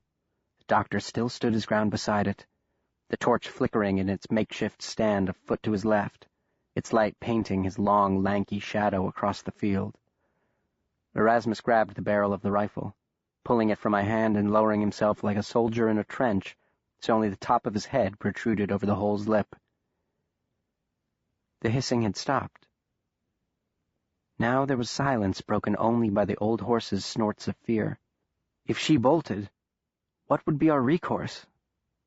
If they attacked, if we had fewer bullets than beasts, how could we outrun a monster that could leap 40 feet in a single bound? The minutes ticked by. The night was quiet. At last Erasmus called softly from his refuge. "They've gone, thank God, and so should we, Doctor. We'll come back in daylight. I'd rather risk discovery by men than—" "Quiet, you old fool," whispered the doctor. "A pot, Will Henry." I drew a cylinder from the sack and pressed it into his left hand. His right held the gun. He touched the fuse to the fire of the torch and with one graceful motion hurled the pot into the trees. It exploded with a white-hot blinding burst of light like a flash of a photographer's camera. Behind us, Bess jerked against her harness, and below us Erasmus Gray gave a startled cry. I saw nothing in the explosive's light.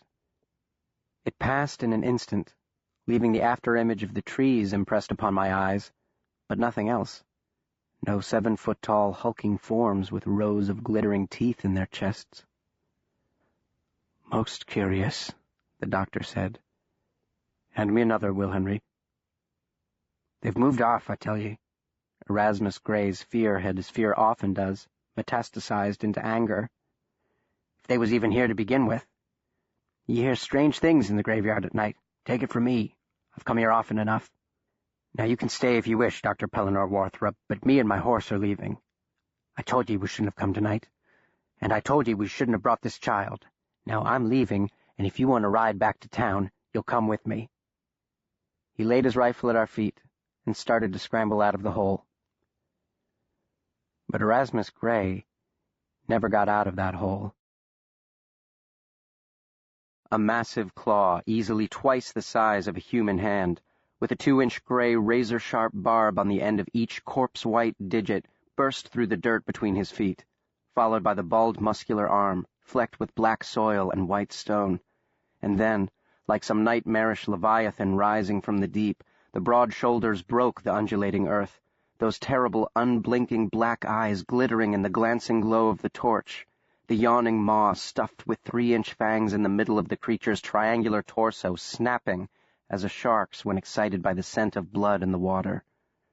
The claw wrapped around the old man's upper thigh. The barb sunk into his leg.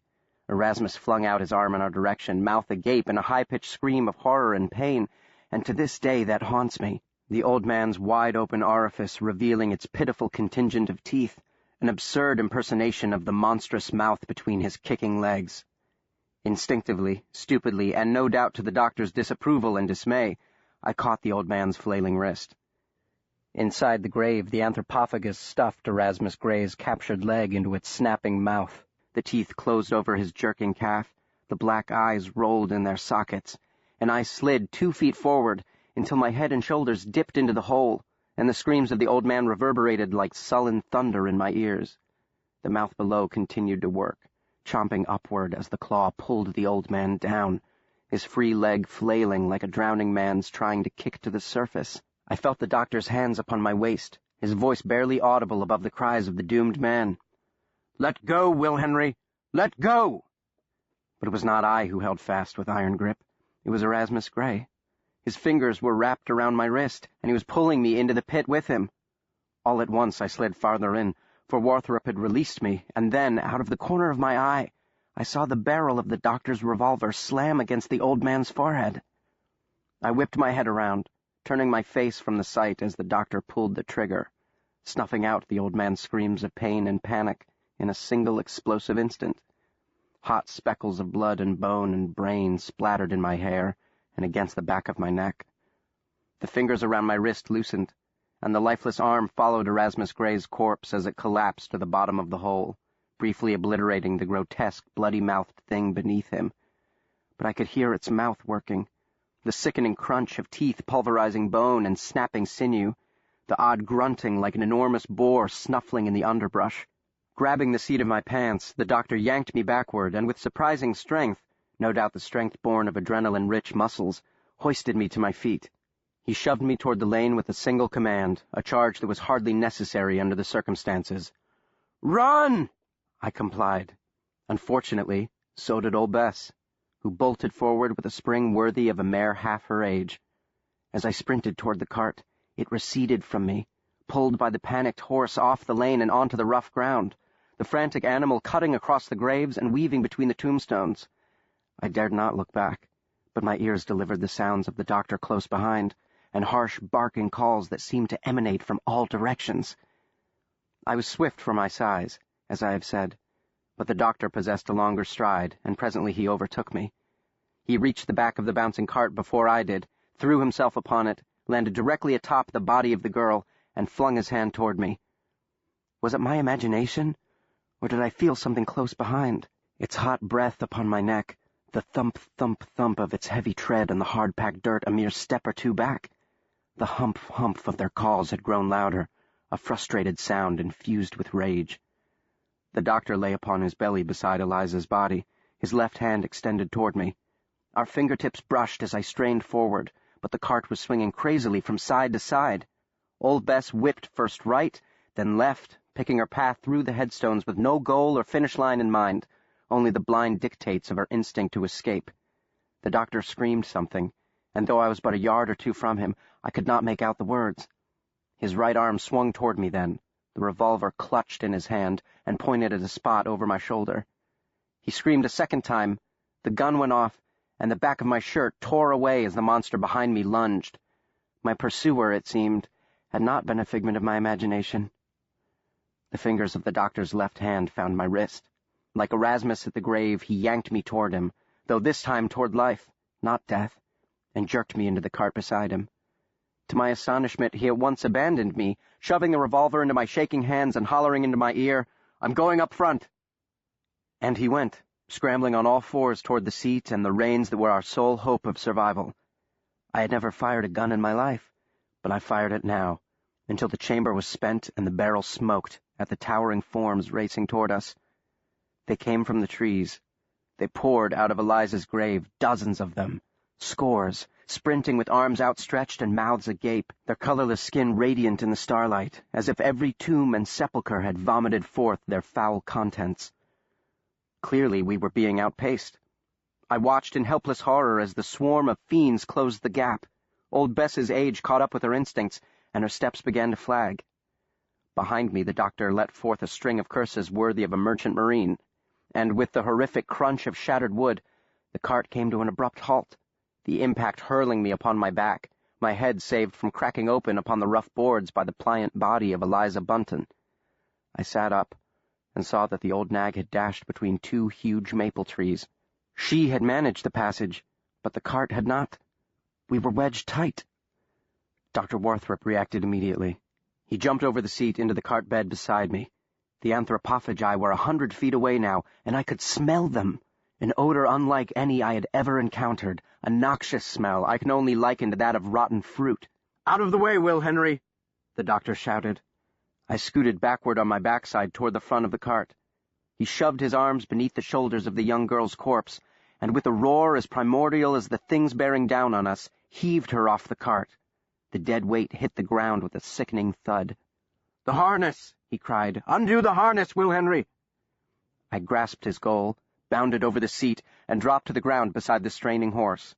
The poor animal was mad with fear, eyes rolling, nostrils flaring, foamy spittle dripping from her mouth.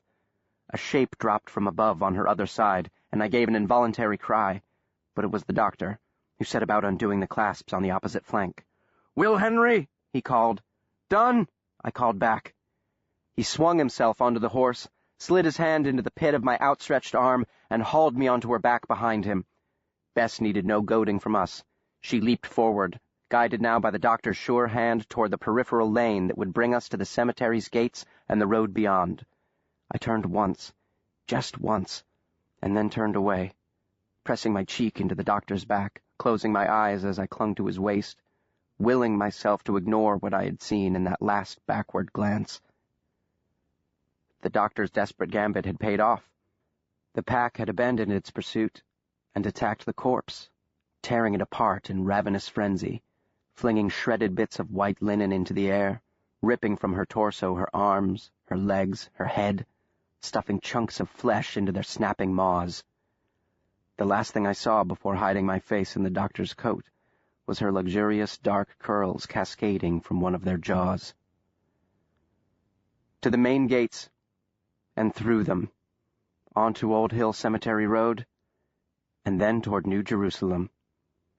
Bess slowed from gallop to trot to exhausted hoof-dragging stride, with bowed head and slick, sweat-dark withers.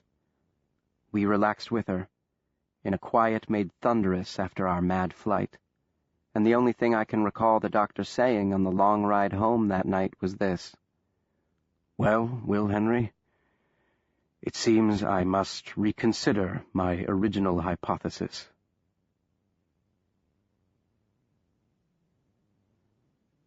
Chapter 4. The hour grows late.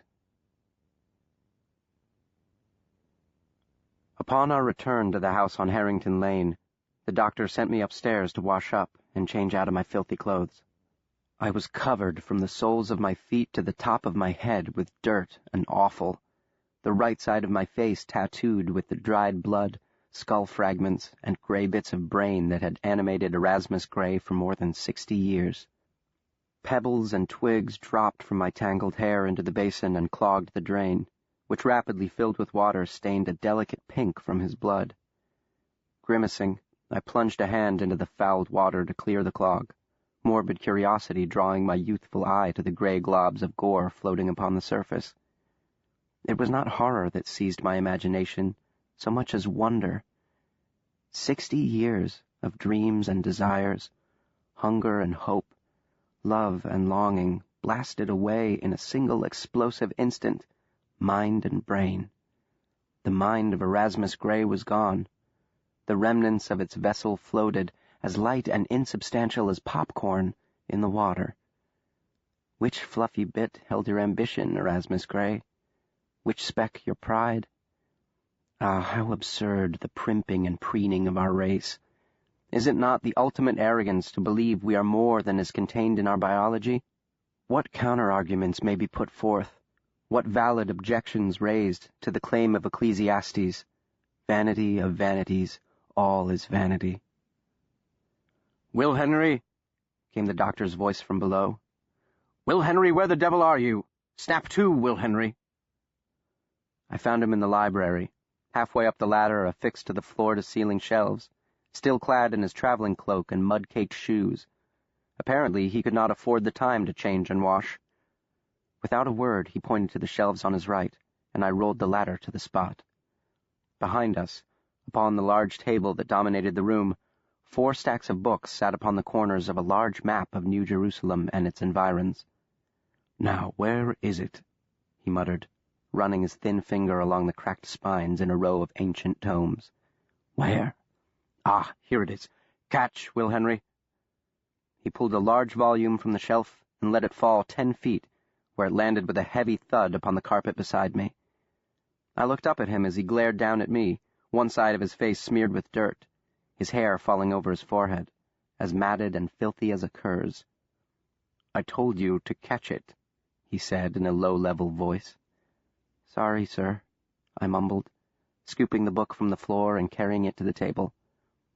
I glanced at the title, The Histories of Herodotus. I flipped through the thin pages. The text was in the original Greek. I looked from the book to the Monstrumologist.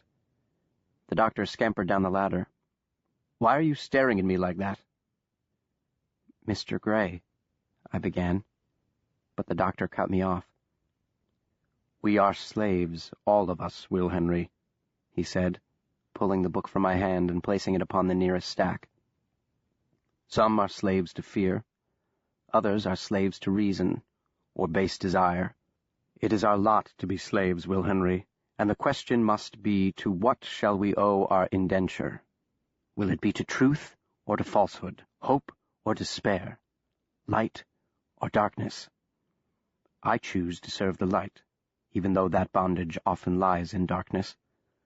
Despair did not drive me to pull that trigger, Will Henry. Mercy guided my hand." I said nothing, but swallowed hard, eyes welling with tears. He made no move to comfort me, and I doubt comforting me was his purpose. He cared not whether I forgave him for taking the life of the old man. He was a scientist. Forgiveness mattered not. Understanding was all. "He was doomed the moment the creature struck," he went on. "No more absurd or insidious a precept has ever been laid down than, where there is life, there is hope. Just as the trout is doomed once the bait is taken, there was no hope for him once the barbs were set. He would thank me if he could, as I would thank you, Will Henry. Thank me, sir? If one day I should meet the same fate, I pray you would do the same for me. Left unspoken but conveyed in his dark eyes was the corollary to his blasphemous prayer. As you should pray, I would for you.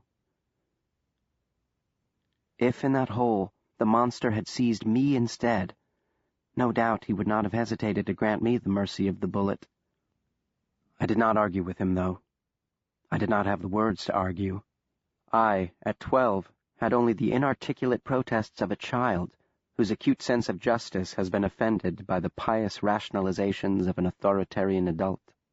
I did not, only because I could not, argue. So I nodded. Nodded, even as my face burned with righteous indignation. Perhaps I was a slave to something he believed to be silly and superstitious, the idea that all life was worth defending, and that nothing justified surrender to the forces of destruction. Had I known that night what was to come from deep in the dark belly of the earth, I might have felt less like pummeling his smug countenance with my little fists, and more like throwing myself into his arms for the comfort that only one who has trod the dark path can give. But enough philosophy. On to the more practical and pressing concerns, Will Henry, he cried, brushing my body aside as casually as he had my troubled soul. He went round to the other side of the long table and peered at the map. Already he had drawn a red circle around New Jerusalem. Obviously, the events of this evening prove my original hypothesis incorrect. This is a mature pod of anthropophagi, whose alpha male now hangs in our basement. 20 to 25 breeding females and a handful of juveniles, perhaps 30 in all, though the circumstances made it difficult to ascertain their exact number.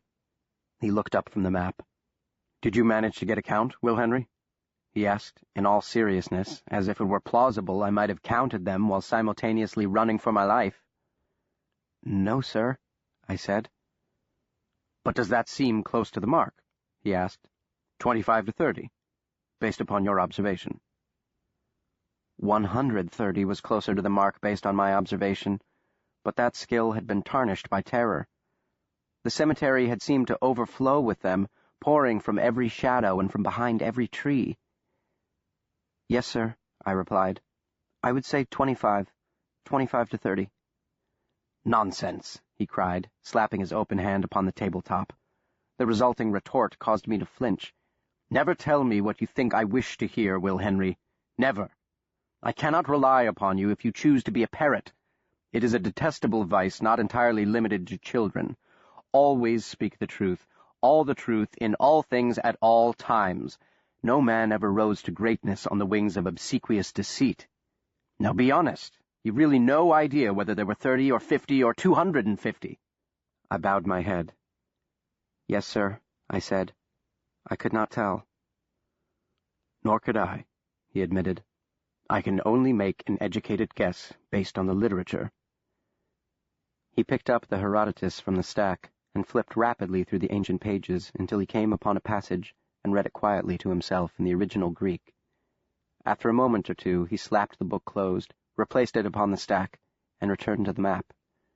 He produced a ruler from his pocket, measured the shortest distance between New Jerusalem and the coast, and then proceeded to make calculations in a small notebook, muttering to himself the entire time, while I, so recently the object of his full attention, stood entirely forgotten.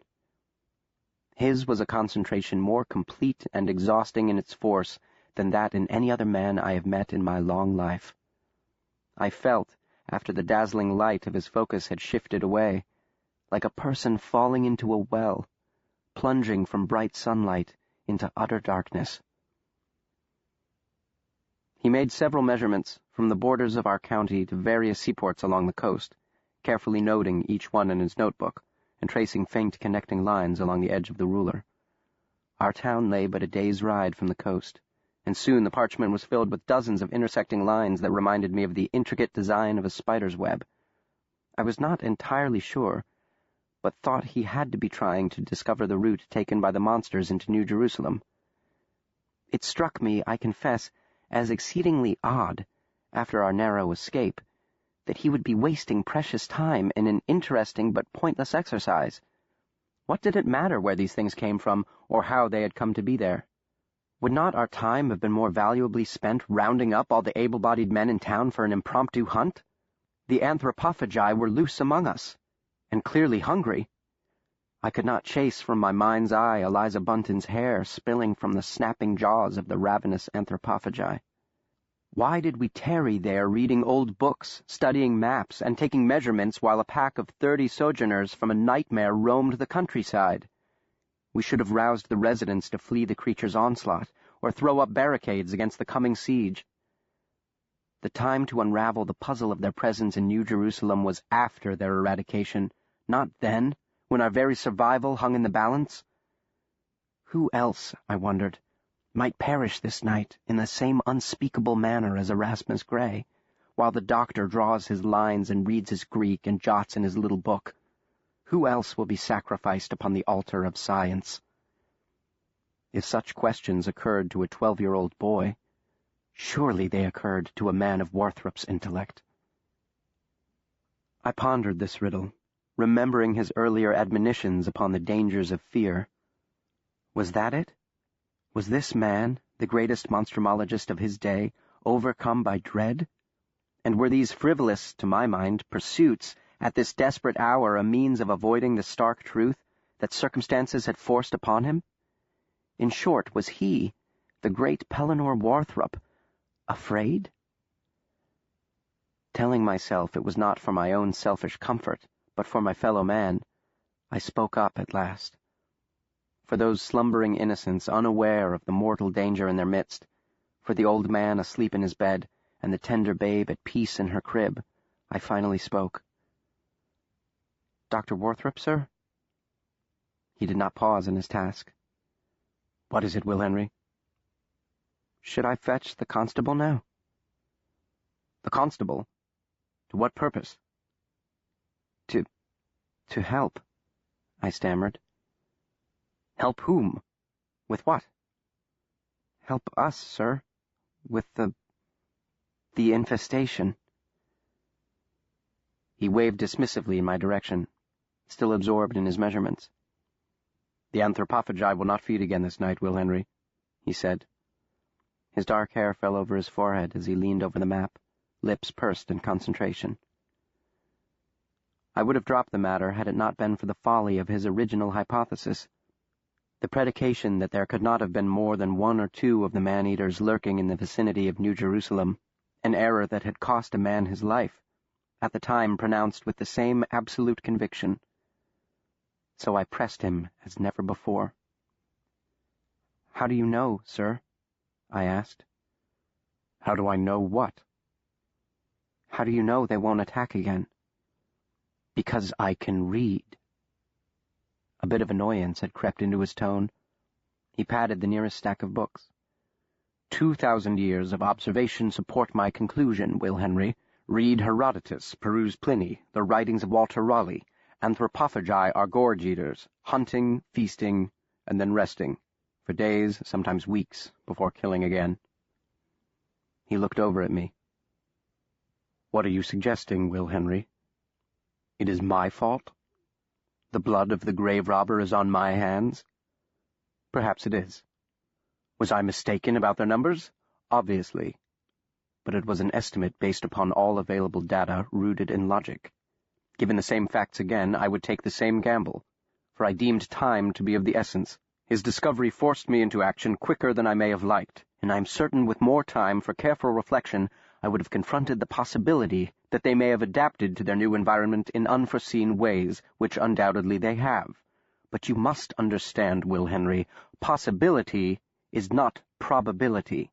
It is possible the sun will rise in the west on the morrow, but hardly probable. I stand by my decision, though I have been proven wrong in the premise that led to it." And now the monstrumologist laid a hand upon my shoulder, and the force behind his eyes softened somewhat. "I regret his passing. If it brings any comfort to you, remember, he was an old man who had lived a long life. A life long in suffering and deprivation, I might add. He fully understood, he fully accepted the danger, and I asked nothing of him that I did not demand of myself. I did not force him to accompany us tonight, or ask him to accept any greater risk than I myself was willing to take. Perhaps he took note of my body quivering beneath his hand, for he followed with this, his gaze becoming flinty again.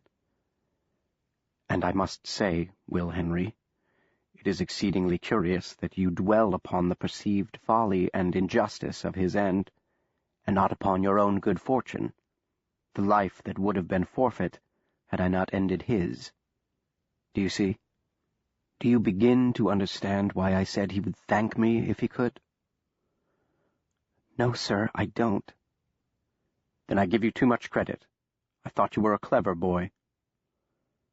I shrugged his hand from my shoulder and cried, I don't understand. Forgive me, Doctor, but I don't understand at all. We shouldn't have gone there tonight. We should have waited till daylight to bring her back. If we had waited and fetched the constable, he might still be alive. But those are not the facts, he replied calmly. We did not wait. We did not fetch the constable. You still fail to grasp the essentials here, Will Henry. James Henry would have.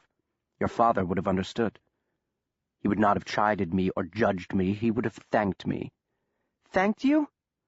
As you should thank me now, for saving your life, Will Henry. It was more than offensive. It was galling, given what had happened to my father as a result of his unquestioning service to the Monstrumologist. He owed his demise, and I the loss of everything I held dear to this man, and now here this same man stood demanding my gratitude. Had I spared him, he went on, you would not have been spared. I would have lost you, Will Henry, and as I told the old man, your services are indispensable to me. What more need I say about this odd and solitary figure, this genius who labored all his life in obscurity in the most obscure of sciences, whom the world would little note nor long remember, but to whom the world owed much, this man who possessed, it seemed, not the slightest shred of humility or warmth, who lacked empathy and compassion and the ability to read men's hearts, or the heart of a 12-year-old boy whose world had been shattered in an awful instant. To bring up my father in a moment like this. What more may I offer as evidence of my hypothesis that this man's hubris rose to heights or sunk to depths, rarely seen outside the confines of Greek theater or the tragedies of Shakespeare? He did not equivocate with me. He did not couch his words in comforting bromides or shop-worn cliches. He had saved my life because my life was important to him. He had saved my life for his sake, for the furtherance of his ambition. Thus even his mercy was rooted in his ego. Thank me, Will Henry, he said softly, his tone gentle but insistent, the patient teacher to the recalcitrant pupil. Thank me for saving your life. I muttered the words, looking down at my feet. Though I spoke barely above a whisper, he seemed satisfied. He patted my shoulder and whirled away, crossing the room quickly with his long stride. I shall not forget him, he called over his shoulder. I thought he was speaking of my father still. He was not. Though his motives may have been less than pure, his discovery has no doubt saved lives and perhaps brought to light an entirely new species. I shall propose to the Society that it be named in his honor, Anthropophagi Americanus Erasmus. It seemed to me a trifling recompense, but I held my tongue.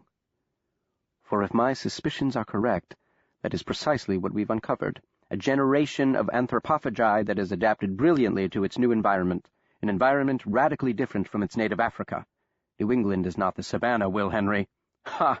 Far from it. As he spoke, he foraged among the shelves for newspapers. The Monstrumologist subscribed to dozens of dailies, weeklies, and monthlies, from the New Jerusalem Gazette to the Globe, from the Times of New York and London to the smallest publication from the tiniest hamlet.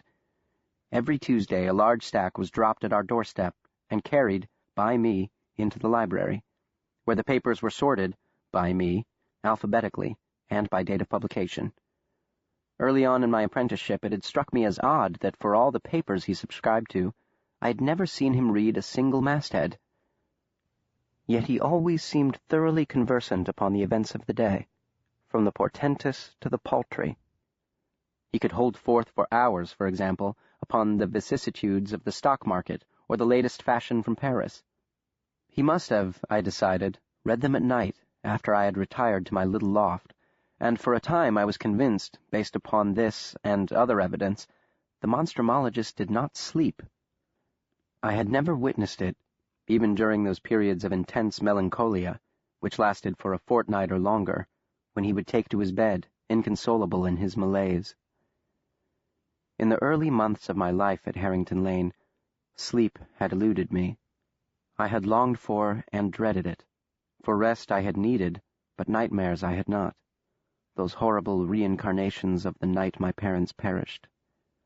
Many dark hours would pass before exhaustion finally overtook me, and occasionally I would creep down the ladder and peek into his room on the second floor, only to find the bed empty. To the stairs I would sneak next, peering down to the main floor, where sometimes the light from the library flooded the hall, or from the kitchen the faint clatter of pots and pans, or the clink of silver upon china would rise. Most often, however, the doctor would be in his laboratory, puttering with his vials and specimen jars and drawers full of bones and dried viscera, through the dead hours of the night, until at dawn he would climb the stairs to the kitchen, rising with the sun from that pit of peculiarities and putrefaction to prepare our morning repast, or, as was more common, hastily eat what I had prepared, his smock speckled with blood and bits of tissue and other biological drippings, the nature and origin of which I cared not to speculate about. There were other times, however, when no nocturnal inquiries were necessary. Always, it seemed, well past the witching hour, just as I was finally drifting off into much-needed slumber, hard and fast would come his raps upon the ladder. Or, if those failed to rouse me, he would shoot up through the opening and bang his fist against the sloping ceiling, crying in a loud voice, "Up, up, up, Will Henry! Snap to! I need you downstairs at once." Down the stairs I would drag my weary bones, usually to the place I dreaded the most, the basement, where upon the stool I would prop my fatigued frame while he dictated a letter or the latest paper for the Monstrumologist Society, a task that, to my sleep-deprived brain, could have waited till the morrow. Sometimes, though, he yanked me from bed for no apparent reason at all. I would sit upon the stool, yawning, while he held forth long after sunrise upon some bit of esoteric knowledge or the latest scientific breakthrough. Though puzzling at the time, and annoying, for he always managed to wake me after a long and bitter struggle with somnus had been won, it finally occurred to me that the service I was providing was as indispensable to him as any other, perhaps more so than any other, perhaps the most vital service of all, to ease the dreadful burden of his loneliness. Several circuits he had made between the shelves and the long table, carrying armfuls of newspaper, before I realized he might need my help. But the moment I sprang to action, he rebuked me, ordering me to fetch some stationery and a pen. He continued to scan the papers, particularly the obituary columns, and make notes as he dictated, occasionally setting both newsprint and notebook aside to make a mark upon the map. The dots he deliberately drew began to cluster together, moving generally from west to east, toward the Atlantic coast. The purpose of this plotting was obvious. The doctor was tracing a migration. The first letter I took down was to the Society, informing it of his discovery and providing a truncated history of the events subsequent to the grave robbers finding the big male entombed with the remains of Eliza Bunton. He did not mention our mad flight or narrow escape. Perhaps he felt it made him appear cowardly, but I suspect it had more to do with protecting his reputation and obscuring the painful truth that he had been completely wrong in his original hypothesis. He appended a postscript informing the Society he would be forwarding his necropsy notes, once transcribed, and the adult specimen, by special post. He worked methodically as he dictated, jotting in his notebook, dividing the papers into 2 stacks after perusing them. It was a formidable task, for before him lay nearly 3 years' worth of reportage. Occasionally he would interrupt himself with a sharp cry or an ejaculation too guttural for me to interpret. Other times he would laugh humorlessly, shaking his head ruefully as he scribbled furiously upon his pad. "Now another, to Dr. John Kearns, in care of the Smithsonian Institution, Washington, D.C., instructed the doctor. "Dear Jack," he began, and then stopped. His brow knotted as he chewed on his bottom lip. "Should be Stanley, obviously," he muttered to himself. "Stanley is the real expert, but Stanley is in Buganda. Even if he left immediately, the matter might be over by the time the ship reached Bermuda. But who else, if not Kearns?" He continued his recitation with a hint of distaste. I had never heard of this John Kearns. I assumed he was a fellow monstrumologist or a practitioner in some related field of natural history. I was wrong on both counts. John Kearns was no monstrumologist and no student, at least not of natural history. He was much more and, as I would discover to my sorrow, much less. Shorter than the missive to his fellow monstrumologists, the letter to Dr. John Kearns read, "Dear Jack, a potentially new species of anthropophagi has taken up residence in the vicinity of New Jerusalem, a pod of 25 to 30 mature specimens larger and significantly more aggressive than their African cousins. Your inestimable services are required. Can you come at once? Expedition fully financed and all expenses paid. Hoping this finds you well, etc., etc. Your humble servant, Pellinor Warthrop." Upon the completion of this letter, the doctor fell silent for several minutes. He leaned upon the tabletop, shoulders rising to nearly the level of his ears as he hunched forward, staring at the map and the cluster of points he had plotted that zigzagged snake-like in its inexorable march toward the sea. Then, with a heavy sigh, he straightened, pressing his hands into the small of his back, and nervously combed his dark hair with his long, pale fingers. He picked up the notebook and studied his computations, rhythmically tapping the end of his pencil upon the page as he chewed upon his lower lip, my presence a few feet away, again forgotten. I was not unused to this odd isolation in his company, but had yet to become accustomed to the effect it had upon me. There is no loneliness more profound, in my experience, than being ignored by one's sole companion in life. Whole days would pass with nary a word from him, even as we supped together, or worked side by side in the laboratory, or took our evening constitutional along Harrington Lane. When he did speak to me, it was rarely to engage me in conversation. Rather, our roles were rigidly defined. His was to speak, mine was to pay attention. He held forth, I listened. He, the orator, I, the audience. I had learned quickly to not speak unless spoken to obey any command instantly and without question, no matter how mystifying or seemingly absurd, to stand ready, as it were, as a good soldier dedicating his sacred honor to a worthy cause, though it was the rare instance when I understood precisely what that cause might be. The stars were fading from the sky. The night's stubborn grip began to slip at last, and still the monstrumologist labored over his maps and books and newspapers, taking measurements, scribbling in his little notebook, at times whirling from the work table in intense agitation, wringing his hands and stroking his brow, muttering under his breath and pacing back and forth. He was buoyed by the peculiar pursuit of his passion and the cups of black tea he copiously consumed, his libation of choice during these manic episodes of intense mental exertion. In all the years I knew him, I never saw hard liquor touch his lips. The doctor frowned upon drinking, and often expressed wonderment at men who willingly made imbeciles of themselves. While in the kitchen preparing the 5th pot of tea as dawn approached, I indulged in a few bites of stale cracker to boost my flagging endurance. For all I had had since waking, you may recall, was 1 or 2 hurried swallows of the noxious soup prepared by the monstrumologist from ingredients of ambiguous origin. My back ached, and each muscle sang with fatigue as I moved about in a clumsy fog, the adrenaline that had sustained me since our return from the cemetery long since departed, and I was nearing complete exhaustion, slow of thought and awkward of limb, with the distinctly disconcerting sensation of being an uninvited guest inside the familiar abode of my own skin. I toted the pot into the library, where I discovered the doctor as I'd left him, the silence complete but for the ticking of the mantel clock and his sighing, long, weary, and frustrated. He rifled through the stack of newspapers until he found a particular periodical that he had previously perused. He studied the article circled there for another minute or two, muttered the same word repeatedly, then dropped the paper on top of the stack to study the corresponding colored circle upon the map. Dedham.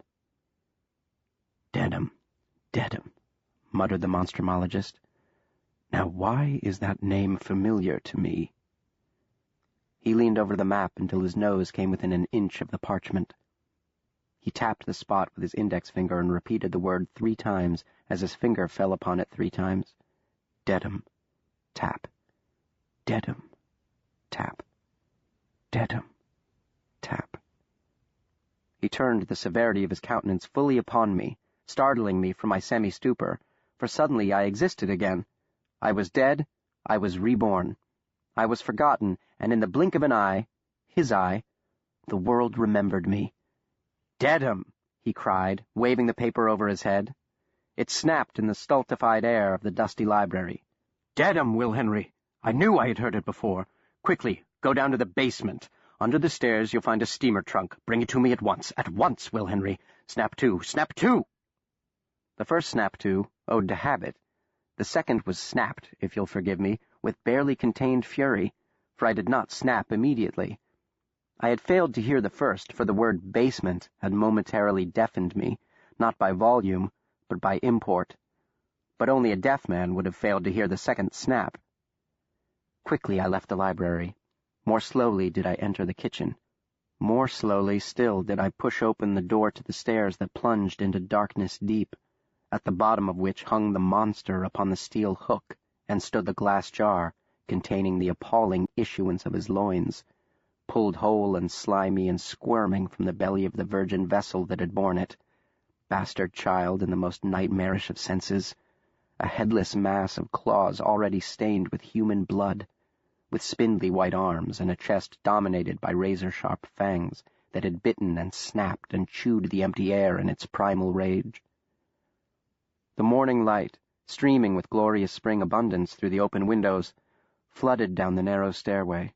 Yet it seemed as if the darkness at the bottom pushed back or acted as a sea-wall whereupon the light crashed and broke impotently against its unyielding edifice. The light flooded down.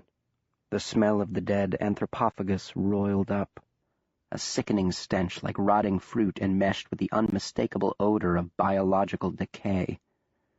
I turned my face away from the open doorway, drew a deep breath, and held it as I descended the steps, one hand covering my nose and mouth, the other trailing along the cool stone wall. The weathered boards creaked and groaned beneath my trembling tread. The hairs on the back of my neck stood up, and my calves felt numb and tingly as imagination overcame cool intellect. With each step my heart beat faster, for in my mind's eye I saw it beneath the stairs, crouching on all fours upon the sweating stone floor, a headless beast with blank black eyes set deep in its shoulders, and a mouth overflowing with row upon row of glistening teeth, the lion in the savanna brush, the shark in the reef shadows, and I the grazing gazelle, the juvenile seal frolicking in the surf. It would rise as I descended. It would reach through the open slats and seize my ankle with its 3-inch barbs. Once in its unrelenting grip, I was doomed. Doomed as Erasmus Gray had been doomed the instant the beast in Eliza Bunton's grave had risen from the burial pit in which Eliza had been impregnated. Would the monstrumologist, upon hearing my screams, come running with his revolver and fulfill the promise made but an hour or 2 before? Would he, as the thing tore apart the rickety stairs to stuff me whole into its snapping maw, show mercy upon me and put a bullet through my brain? Halfway down, I could will myself no farther. I was dizzy from holding my breath, my heart was pounding, and I was quaking from my toes to the top of my exposed head. Where is my hat gone? I wondered with a flutter of panic. Did I lose it at the gravesite? I froze upon the steps, my absurdly long shadow trailing down toward the wall of darkness. I exhaled slowly, and the air was cool enough for my breath to congeal and spin around my head. I gulped a bit of the fetid air, enough, I hoped, to sustain me for the remainder of my journey. "Quickly now, Will Henry," I scolded myself. "The doctor is waiting." To return to him empty-handed was unthinkable. So, pushing aside fear, that enemy common to all combatants, and reminding myself that I had witnessed the creature's partial dismemberment with my own eyes, thus putting beyond all doubt the fact of its lifelessness, I scampered down the remaining steps. I found the trunk beneath the stairs, shoved against the wall and covered in a fine patina of dust, as if it had not been moved or opened in years. It gave a loud protesting screech against the stone floor when I dragged it from its cozy nook, like a creature woken rudely from a long winter nap. Grasping it by its worn leather handles, I lifted the trunk a few inches from the floor. Heavy, but not so heavy I couldn't haul it up the stairs. I set it back down and dragged it to the base of the stairs, keeping my eyes focused forward, though out of the corner of my left eye I could see a shadow blacker than the surrounding gloom common to old basements. The anthropophagus. As I lifted the trunk for the trek upstairs, the voice of my enemy spoke. Fear whispered in my ear, echoing the words of Warthrop. The fertilized egg is expelled into her mate's mouth, where it rests in a pouch located along his lower jaw. He has 2 months to find a host for their offspring before the fetus bursts its protective sac and he swallows it or chokes upon it. What if he had missed it in the necropsy? What if another monster child had rested undetected within the big male's mouth, had subsequently ripped free of its fleshy cocoon, and even now was scuttling across the floor toward me? They are accomplished climbers, the doctor had said on the cemetery road. What if, by means of its barbed nails, it now clung to the ceiling above me and, in the space of my next breath, would drop on my head, reach down with its pale, thin arms, and tear my eyes from their sockets? I saw myself spinning around the laboratory, blood streaming down from my vacant ocular cavities, as a creature no larger than a fist crawled down my face and silenced my horrified screams by shredding my exposed tongue with tiny tooth and minuscule claw. It was a ludicrous notion, born of panic, but no panic is ludicrous in its particular moment. Panic possesses its own logical integrity. It goaded me up the stairs, gave me unnatural strength and endurance. Unnoticed went the cramping in my fingers, the burning in my shoulders from the trunk's weight, the hard slap of the box against my knees as I climbed, the sunshine that flooded the higher steps bathing me in its luminescent shower of its beneficent light. I dropped the box upon the kitchen floor and slid it into the room, clambered up the final 3 steps, hopped over the threshold into the kitchen, and slammed the door closed behind me, gasping for air, head spinning, black spots bobbing like dark, dancing pixies before my eyes, feeling as if I had made a narrow escape. But from what? So often the monsters that crowd our minds are nothing more than the strange and thoroughly alien progeny of our own fearful fantasies. "Will Henry," called the doctor, "have you fallen asleep? Are you sneaking something to eat? Time enough for sleep and supper later. Snap to, Will Henry, snap to!" With a deep breath, how sweet the air did taste there above, I picked up the trunk and carried it down the hall to the library, in the doorway of which the doctor was impatiently waiting. He snatched the box from my hands and dropped it beside the work table. It landed with enough force to send a shudder through the floorboards. "Deadum, deadum," he murmured, falling to his knees before the old trunk. He threw back the brass clasps and heaved open the lid. The hinges of the ancient vessel answered with a protesting screech. I edged closer, curious to discover what this box, which I, despite spending the majority of the past year in that macabre chamber, had never noticed before tucked away in the shadows beneath the stairs, might contain, and how its contents related to the particular puzzle presently perplexing the Monstrumologist, a conundrum he considered, by all appearances, more urgent than the pressing problem of the anthropophagi running, heretofore unbeknownst, in our midst. The first object he pulled from the dusty trunk was a human head, mummified and shrunken to roughly the size of a navel orange, the skin turned the color of molasses. The eyes were sewn shut. The mouth, toothless, was frozen open in a silent scream. He set it aside with barely a glance. Sensing my proximity, He glanced up at my face, and something in my startled expression must have amused him. A rare smile, as fleeting as a flash of lightning, crossed his countenance. "My father's," he said. My morbid interest metastasized immediately to one of horrified dismay at this confession. I knew him to be strange, yet this was an undreamt-of facet of the unnatural and the bizarre. What sort of man stores beneath his basement stairs the shrunken head of his own father? He noticed my incredulous reaction to this intelligence, and allowed himself the smallest of smiles again. "Not my father's head, Will Henry, a curiosity collected in his travels." He returned to unpacking the trunk. Out came stacks of papers, bundles of letters, and what appeared to be legal documents, a large package wrapped in fraying twine, a leather pouch filled with things evidently metallic, judging from the clinking sound made as he set it down. "It is the central mystery of their presence here, Will Henry," he said, referring to the anthropophagi. "Surely it has occurred to you what a truly extraordinary coincidence this is, given the fact that I am the sole practicing monstrumologist within 500 miles. What are the odds, Will Henry, of a species that is of particular interest to my exceedingly esoteric and uncommon calling appearing within 10 miles of the very town in which I practice my craft? An objective observer would conclude that those odds, being astronomically long, give credence to the argument that it is not a coincidence, that I must be responsible in some way for their unexpected arrival so proximate to my abode. Of course, I had nothing to do with it. The matter is as mystifying to me as it would be to our hypothetical juror. We cannot entirely rule out the possibility of a truly extraordinary coincidence, of course. For a coincidence it might be, though I doubt it. I doubt it." A pair of spectacles, a velvet purse containing a man's watch and wedding ring, a weathered pipe, the wood of its bowl rubbed to the color of cream by decades of use, a small wooden box containing a collection of ivory figurines, which the doctor turned over and over, the objects clicking together within his partially closed hand, as he rifled through the few remaining items at the bottom of the trunk. "There is no university that offers instruction in the science of monstrumology, Will Henry," he said.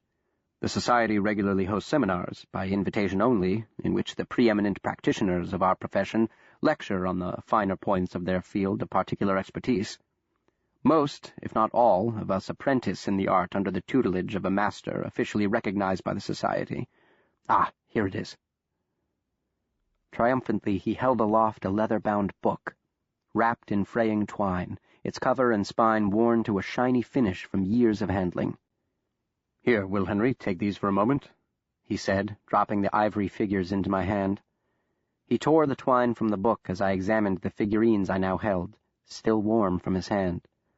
There were 6 in total, intricately carved and skeletal in representation, with disproportionately large, grimacing skulls, arms crossed over their rib cages, which were not cylindrical like cigars, but flat on the front and back like dominoes. Though he was absorbed in the old book, which appeared to be a diary or daybook of sorts, written in elegant script with an occasional sketch filling in the margins, the doctor must have noted my curiosity, for he said, "Divining bones, from New Guinea. In his later years my father was fascinated by the occult practices of certain shamanistic tribes. Those were fashioned by a priest from the bones of a rival." "Not whalebone, then. Human." The doctor continued, "Though fascinated is too mild a word for it. Obsessed is more accurate. He was terrified of his own mortality. Like many, he saw his impending death as an affront to his dignity, the ultimate insult, and his last few years were consumed by his desire to cheat the natural order, or at least wrest from death's icy embrace a scant moment or two beyond his due. The bones in your hand supposedly can predict the future of the one who casts them, like the proverbial roll of the cosmic dice. Interpreting the meaning of how they fall, the various combinations of skull up or skull down, is a complicated business that he never fully mastered. But he spent hours at it. He was anything but negligent in his struggle to do so. I can't recall much of the formulae, though I do remember that rolling 6 face-up skulls has dire import, imminent death, or everlasting damnation or some such nonsense. He rose suddenly with a celebratory shout. Startled, I fell back a step or two, and the bones slipped from my hand, cascading to the carpet with a rattle and a pop. With trepidation, I bent to gather them up, for I feared seeing 6 grinning skeletons leering up at me.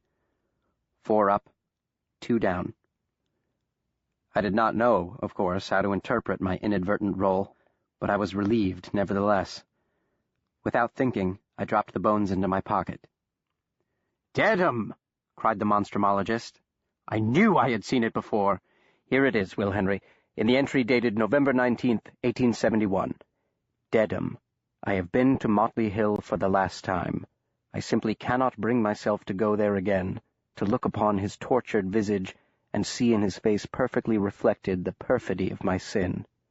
Upon my arrival he became quite agitated, demanding that I once and for all corroborate his tale of suffering and woe, thus winning him full pardon and possible release, but by the bitter necessity of the interests of science and of self, I was forced to decline. To relent and make such a confession might have the opposite effect. It might, in all likelihood, ensure his imprisonment for the rest of his days, as well as the rest of my own. This I could not risk, and tried to explain, at which point he threatened me bodily, and I was forced to take my leave.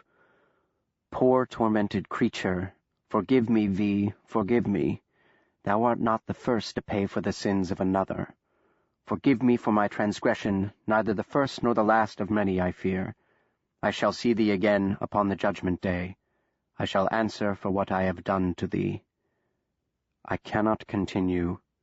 The witching hour approaches, when churchyards yawn and hell itself breathes out contagion. Though I am sickened to the depths of my marrow, I must answer the dreaded summons. The bell rings, the hour comes, and Christ himself is mocked." Warthrop stopped reading and closed the book upon his finger. Something dark passed over his lean face. He sighed, raised his eyes toward the ceiling, and gently scratched beneath his chin. "It goes on. More tiresome drivel, more gnawing upon the bone of self-recrimination and blame. In his prime, my father had few equals, Will Henry. His intellect was exceeded only by his restless curiosity, his relentless quest for knowledge and truth. Our discipline owes much to the work of his younger years, but as he grew older and the fear of his own mortality began to overwhelm him, he fell farther and farther into the pit of silly superstition and useless guilt. He died a frightened and foolish man, a stranger to the brilliant scientist he once was, consumed by fear, maddened by guilt, born to his reward upon an ark of fabricated shame." He sighed again, a much longer, sadder exhalation. "And he died quite alone. My mother had succumbed to consumption 20 years before. I was in Prague, and one by one his colleagues had abandoned him over the years, as he had slipped into doddering senility and religious mania. I returned to America to settle his affairs, in the course of which I discovered this." He held up the old journal. A startling record of my father's slow descent into madness, evidently merely one of many volumes, though this is the only one he did not, for reasons I still do not fathom, choose to destroy. I've long puzzled over the meaning of this particular entry, and until now I was not entirely convinced that it, like many that precede and follow it, might not be the ravings of a once fine mind crumbling from the onslaught of regret and the debilitating disease called doubt. He never mentions Dedham, Motley Hill, or this mysterious V again in this diary, and I have not seen it in any of his published treatises or reports to the Society. He picked up a newspaper from the top of the stack before him. "I've seen no reference to it anywhere until today, here, in this paper, in my possession for more than 3 years. 3 years, Will Henry. And now I fear the Father's sin has come to rest upon the shoulders of the Son." He dropped the newspaper onto the pile and pressed hard his knuckles into his eyes. "If one could call it sin," he murmured. a concept foreign to science, though not so much to scientists. For here is the critical, scientific question, Will Henry. How many anthropophagi immigrated to these shores? The answer to that is the key to everything, for without it we cannot know how many there now may be, not just here in New Jerusalem, but throughout all of New England. The infestation easily could be more extensive than our encounter in the cemetery indicates.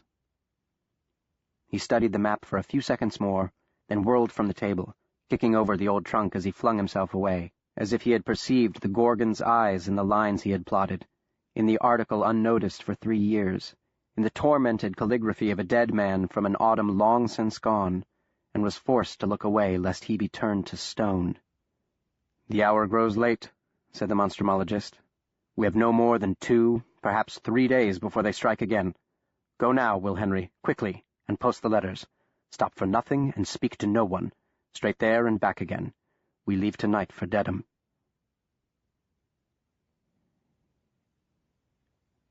Chapter 5. I am quite lonely at times.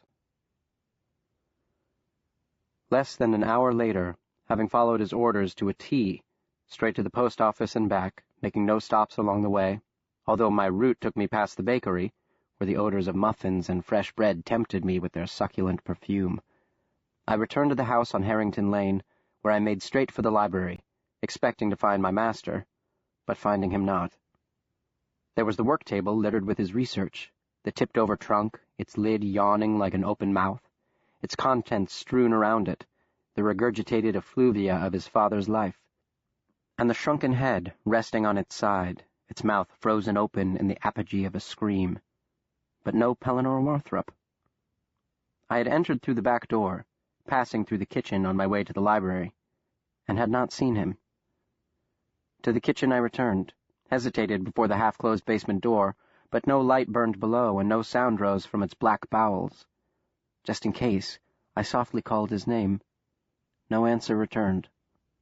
Perhaps he had given into the same bone-aching fatigue that now plagued his assistant, and had retreated upstairs to his bed, though that possibility seemed ridiculously remote. As I have recorded, the doctor, when spurred to action, seemed unwilling or unable to indulge in the normal human needs for respite and rations. He lived off some hidden reserve, unsuspected by a casual observer of his rather lean and angular frame. Nevertheless, I trooped upstairs to his room. The bed was empty.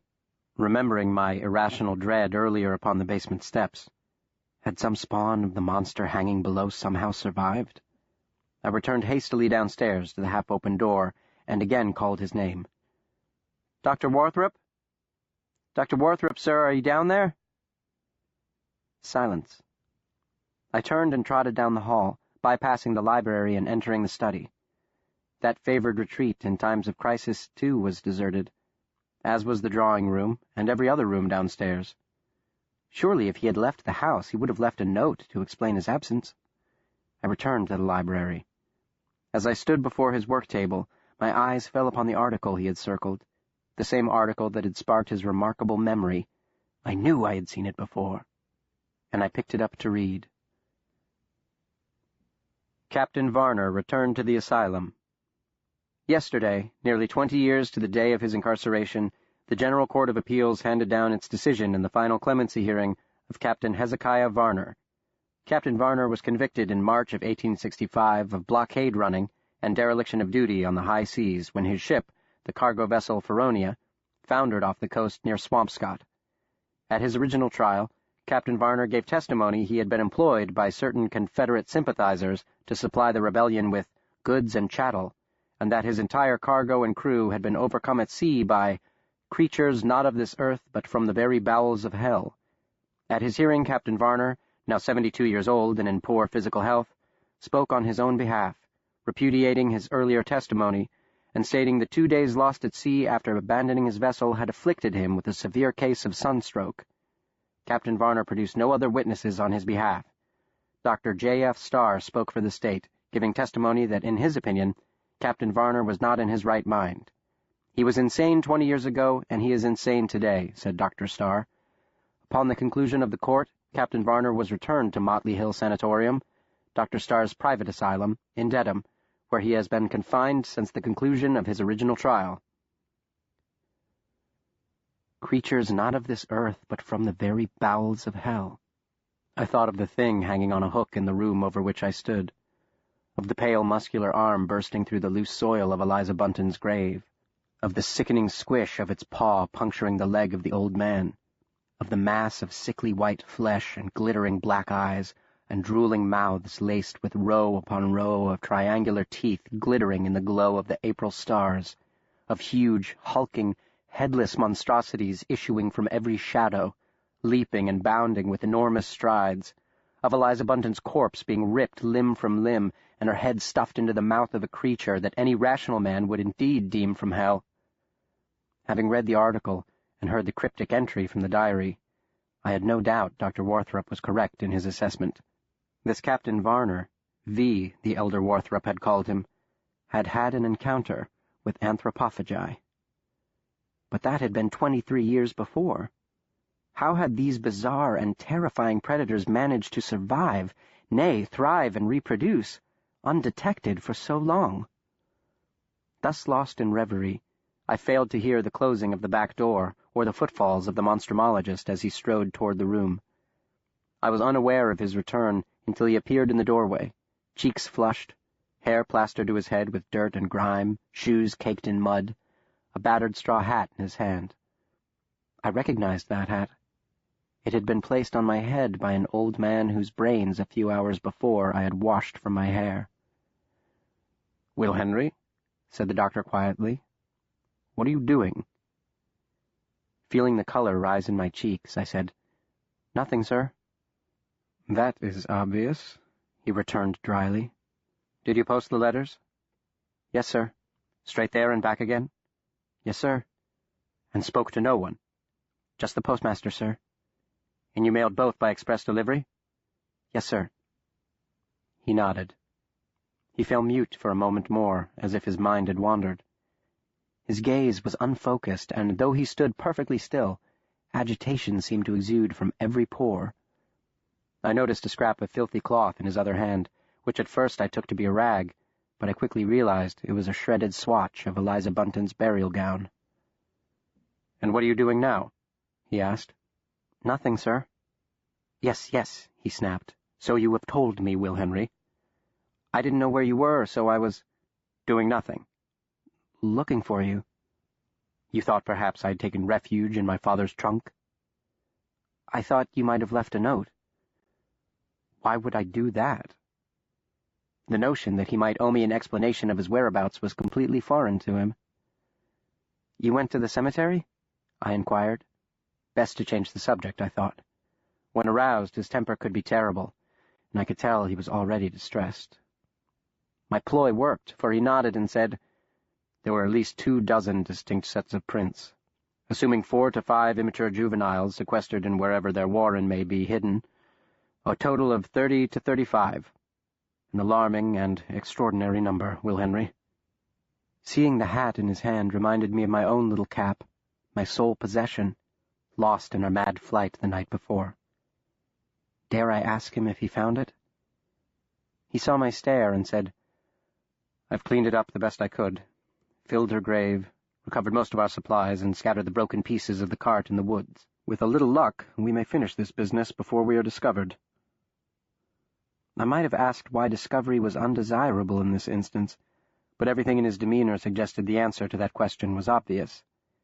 I suspect now the answer had more to do with his discovery of his father's possible involvement than with the hazard of setting off a firestorm of panic. The doctor was more concerned with his father's reputation, and by extension his own, than the public welfare. Perhaps I judge him too harshly. Perhaps he believed the cost of discovery far outweighed the benefit of adequate warning before the monsters could strike again. Perhaps. Though after many years to consider the matter, I doubt it. The monstrumologist's ego, as I have noted, like the immeasurable universe, seemed to know no boundaries.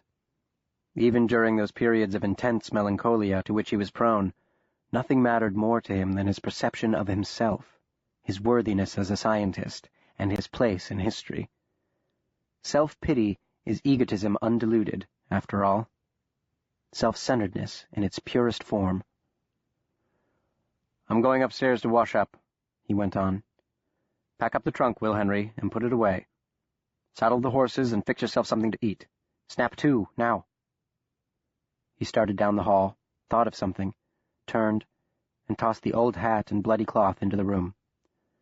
"And burn these." "Burn them, sir?" "Yes." He hesitated for a moment, and then he strode into the room and picked up his father's diary from the table. He pressed it into my hand. "And this, Will Henry," he said. "Burn this too." Burn it I did, with the bloody scrap of burial gown and the battered straw hat, and I squatted for a moment before the crackling blaze in the library's fireplace, feeling its heat against my knees and cheeks, the tip of my nose, my forehead, which felt tight from the intense heat, as if the skin were being pulled back from my skull. After the fire that had claimed the lives of my parents, I had imagined I could smell smoke on me for days, in my hair and on my skin. With lye soap I had scrubbed myself until the flesh was red and raw. I had imagined that the smoke lingered about my person like a pall, and it would not be until weeks afterward that the sensation finally abated. For those few weeks, however, I was no doubt the cleanest 12-year-old boy in New England. Though I was thoroughly exhausted and very hungry, I was determined to finish in the library before repairing to the kitchen to prepare our repast. I righted the old trunk, emptied of everything but a dozen or so old letters still in their envelopes. Curiosity got the better of me, for upon one I saw his name above the return address, Pellinore Warthrop, Esquire. Directed to the Dr. A. F. Warthrop of 425 Harrington Lane, the letter was postmarked London, England. The handwriting was clearly the doctor's, only much neater than the specimens I had seen, as if a concerted effort had been made toward legibility. The envelope bore the original wax seal, unbroken, as did the others I examined, a total of 15 in all, each with the same return address. Having traveled vast distances, these letters from a son to his father had been tossed unread into an old trunk and stored in a dank and dusty corner. Ah, Warthrop. Ah, humanity. Did he know? He had read the diary, had remembered it well enough to find the entry referencing Captain Varner. Had he ever noticed, while inventorying this old box, that these letters had never been opened? And would he notice if one should now be? It was impertinent, disobedient, an outrageous invasion of his privacy. Should I? Dare I? I glanced toward the doorway, holding my breath. No sound but for the ticking of the mantel clock and the roaring of blood in my ears. So much about this man, with whom I shared every waking moment and to whose life mine was now inextricably bound, was a mystery to me. I knew next to nothing about him and absolutely nothing about his past. The letter in my hand would undoubtedly contain clues. Now or never, Will Henry, I told myself. Drop it or open it. Now or never. I opened it. The envelope contained a single sheet of foolscap, composed by the same hand that addressed the envelope. Dated March 14th, 1865, it read, Dear Father, as it has been nearly 3 weeks since I last wrote, I thought I would write again so you will not think I have been negligent in my thoughts of home. Not much has happened here since I last wrote, except I've developed a very bad cold, with fever and a cough, etc., but you would be satisfied to know I have not missed a single day of class because of it. The headmaster says he is very pleased with my progress, and went on to say he intends to send you a personal note as to my general welfare, etc. Please look for it, and, if it isn't too much trouble, extend to him the courtesy of a reply. He thinks a great deal of you, as, of course, do I, and all who know you. I wish you would write to me. Letters arrive every week from America, and I stand in line with the rest of my classmates, and every week I wait for my name to be called, and every week it is not. I am not complaining, Father, and hope you do not take this awkward confession as such. I am quite lonely at times, and do not feel entirely at home here. When not in class, I mostly keep to my room, and sometimes, like today, when it is cold and cloudy, refusing to rain or snow but remaining dismal withal, as if a shroud lays upon the world, I am very lonely. A letter from you would brighten the gloom, for, as you know, I tend toward that familial disposition of dourness. I know you are quite busy with your research and your travels. I imagine my letters piling up in the entryway awaiting your return. And of course I worry that something may have happened to you, and no one has bothered to send me word. If you do receive this, could you take but a moment or two to jot back a quick reply? It would mean the world to me.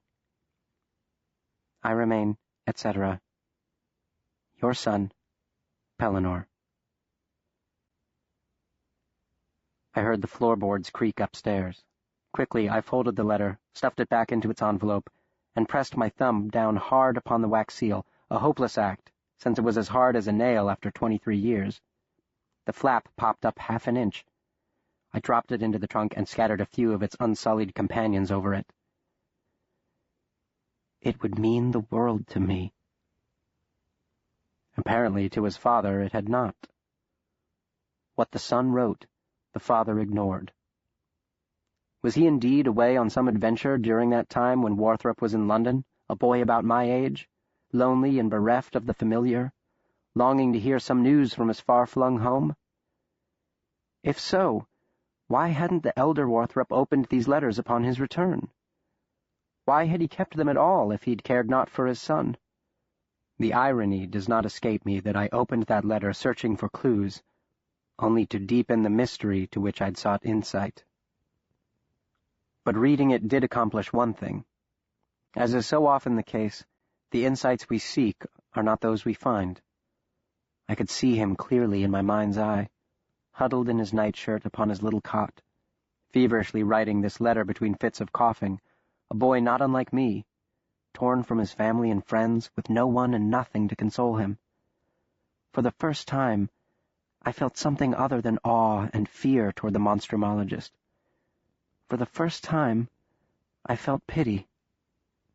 My heart ached for the sick little boy so far from home. My feelings would be short-lived. Barely had I buried the offended missive when the doctor bounded down the stairs and spun into the room. "Will Henry, what are you doing?" Nothing, sir," I stammered. "Nothing. Again, when I ask what you're doing, you are doing nothing. It seems to be your chief occupation, Will Henry." "Yes, sir. No, sir. I'm sorry, sir. I'll stop." "Stop what?" "Doing nothing." "You are no use to me, Will Henry, if every time I give you something to do, you choose to do its opposite. Snap to. It is a good 3 hours' hard ride to Dedham." He did not tarry for a response, but fled down the hall toward the kitchen. I heard the basement door slam shut. My face on fire from so close a call, I hurried to finish, tossing the curios and keepsakes back into the trunk, intolerant of my native squeamishness as I unhesitantly plucked the shrunken head from the floor. It was much lighter than I'd expected. I wondered at the history of this poor fellow of origin undeterminable. Was it another gift to the elder Warthrop from some savage tribal chief befriended in his wanderings? Or was there a more personal connection? It was impossible to determine its sex and age, and its race had been erased by the process and the passage of time, that great equalizer that makes a mockery of our temporal distinctions, king and serf, man and woman, hero, knave, and fool. Back into your box, anonymous Yorick, with your sutured eyes and frozen scream. The indignity of your internment is no worse than ours. I flung the head into the box. It ricocheted against one side before dropping down, rolling onto its side, and coming to rest atop the other items in the trunk. The force of the impact must have dislodged the object tucked inside the hollow of its tiny skull, for I glimpsed protruding from the neck a piece of bright red material. I pulled the head out again, grasped the end of the cloth, and tugged at it until the object to which the other end was tied pulled free of its cadaverous cocoon. It was a key. To what, I did not know, but it was too large to belong to the trunk or a door. "Will Henry!" shouted the doctor from the basement steps. I dropped the head back into the box and jammed the key into my pocket. I would show it to him later, I decided. He had inventoried the trunk's contents.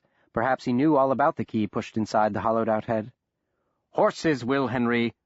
Food, Will Henry!" My descent into the laboratory held none of the terror of my earlier expedition, for the lights blazed below and the doctor was there, standing before the suspended corpse of the male anthropophagus. The doctor turned not as I thumped down the stairs with my burden, but remained with his back toward me, arms crossed, head cocked to one side as he contemplated the beast hanging before him. I shoved his father's trunk beneath the stairs, and then stepped toward him, a bit out of breath. "Doctor," I called softly, "what would you like to eat?" He did not turn. He raised his right hand and brushed the air with his fingertips, a dismissive gesture, and said nothing. I thought about mentioning the key, and quickly decided to wait until his mood had improved. I returned upstairs to scrape what sustenance I could from our impoverished larder. I was ravenous. He burst into the kitchen a half-hour later, and though he had washed and changed upon his return from the cemetery, the lingering stench of death below had impregnated his person, and now surrounded him in a cloying aerosol. He saw me sitting at the table, took in the steaming bowl before me, and then regarded my bowl's twin at the place setting on the other side of the table, beside it the carefully folded napkin and polished spoon, the teapot and the fresh cup of tea, the aromatic vapor rising from its ebony surface. "What is this?" he demanded.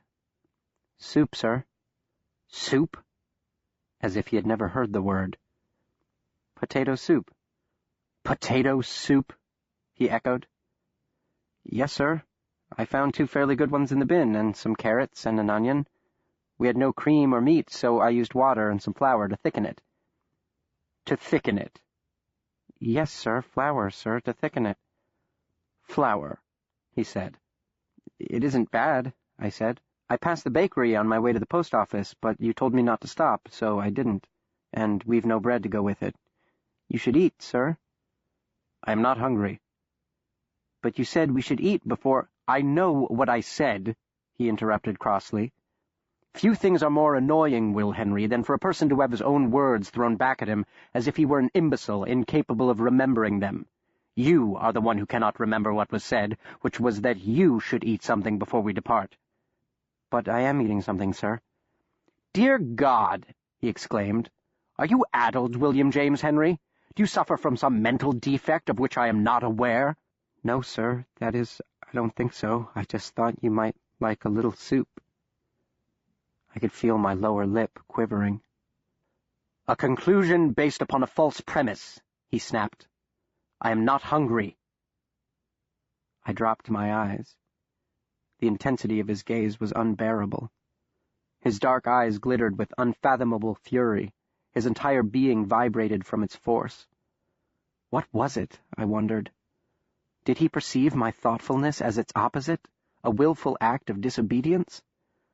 Or, having been recently reminded of his cold and strained relationship with his father, was this small act of kindness and devotion mere salt in the wound that, by virtue of his father's now eternal inapproachability, would never be healed? Though he towered over my hunched and shivering frame, a grown man at the height of his powers, in my mind's eye I saw the sick and lonely boy, a stranger in a strange land, writing to the man whose attention and affections he desperately desired, a man who would reward his filial devotion with the ultimate indignity of paternal rejection. Letters unopened, tossed into an old box, forgotten. How marvelously strange, how terribly tragic the ironic twists and turns of fate. We often take vengeance long after the fact upon blameless surrogates, reprising the same sins of the ones who trespassed against us, and so perpetuate ad infinitum the pain we suffered at their hands. His father rejected his entreaties, so he rejected mine, and I, in the strangest twist of all, was him, the isolated and lonesome little boy seeking approbation and acceptance from the one person from whom it mattered most. It offended his pride and doubled his anger. Anger at his father for ignoring his need. Anger at himself for needing anything in the first place. "Oh, stop that," he growled. "Stop that insufferable sniveling. I did not take you in to be my cook or my nursemaid or for any other reason beyond the obligation I owed your father for his unselfish service. You have potential, Will Henry. You are clever and inquisitive, and are not without some metal in your marrow, indispensable qualities in an assistant and, perhaps, a future scientist. But don't suffer under any illusions that you are more than that, an assistant forced upon me by unfortunate circumstances. You are not here to provide for me. I am here to provide for you. Now, finish this fine soup of which you are so inexplicably proud, and get to the carriage house to ready our horses. We leave at nightfall."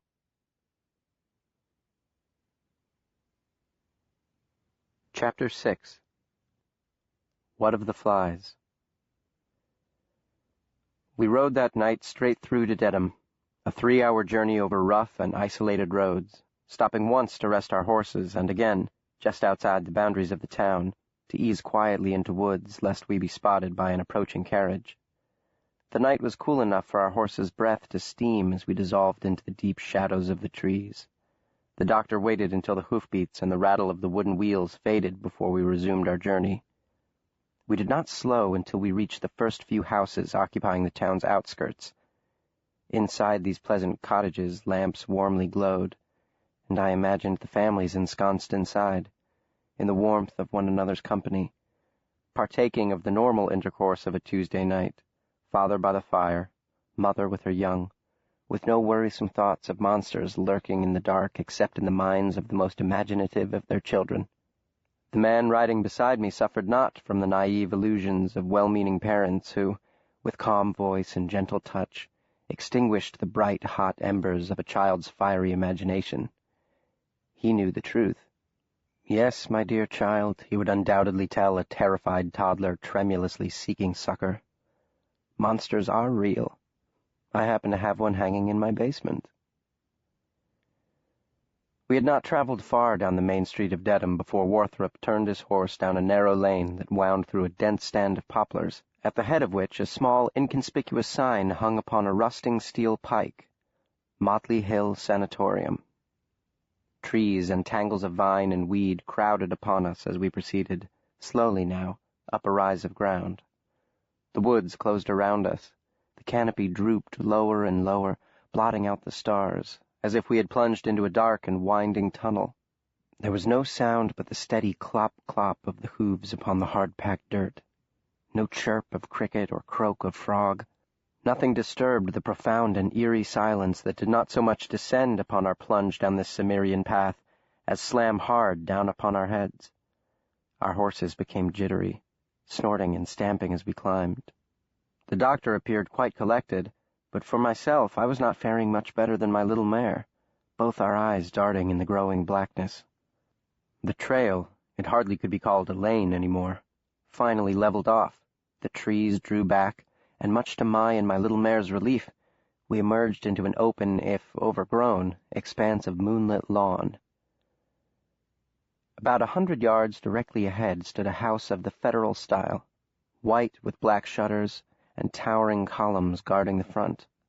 The windows were dark, and the property had a deserted feel about it, as if its occupants had long ago fled to happier climes. My first thought was that the sanatorium must have been closed and abandoned subsequent to the reinterment of Captain Varner 3 years previously.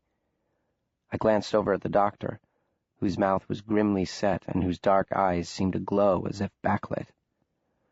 "Will Henry," he said softly as we rode toward the house, "you are not to speak. You are not to look anyone directly in the eye. If someone should speak to you, you are to say nothing. Ignore them. Do not address them or respond to them in any way. Not so much as a nod or a wink. Do you understand?" "Yes, sir." He sighed. "I think I would rather deal with a dozen anthropophagi than the wretched souls within these walls." Upon closer inspection, the house was a shade or two closer to gray than white.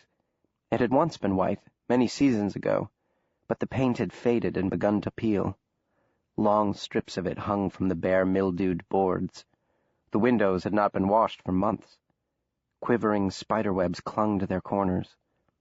Had I a mind of a more metaphysical bent, I would have assumed this house to be haunted, but, like the Monstrumologist, I rejected the notion of hauntings and other supernatural phenomena. There are indeed more things in heaven and earth than are dreamt of in our philosophy, but those things were, like the anthropophagi, quite physical, entirely natural, capable of fulfilling our curious and baffling need for a marauding horror of malicious intent, thank you very much. The doctor rapped sharply on the door with the head of his walking stick, an exquisite rendering in jade of a snarling gargoyle. There was no immediate answer. Warthrop knocked again, 3 short raps, a pause, then 3 more. Rap, rap, rap. Rap, rap, rap. Silence but for the wind whispering in the trees and the dry rattle of last fall's leaves skittering across the weathered boards of the sagging porch. The doctor rested his hands upon his cane and waited with the patience of the Buddha. "It's abandoned," I whispered, a bit relieved. "No," he said. "We are unexpected, that is all." On the other side of the door, I perceived the shuffling footfalls of a painful approach, as if someone very old or lame were coming to answer the doctor's insistent summons. I heard the loud metallic screech and groan of several bolts being drawn back, and then the door opened a crack.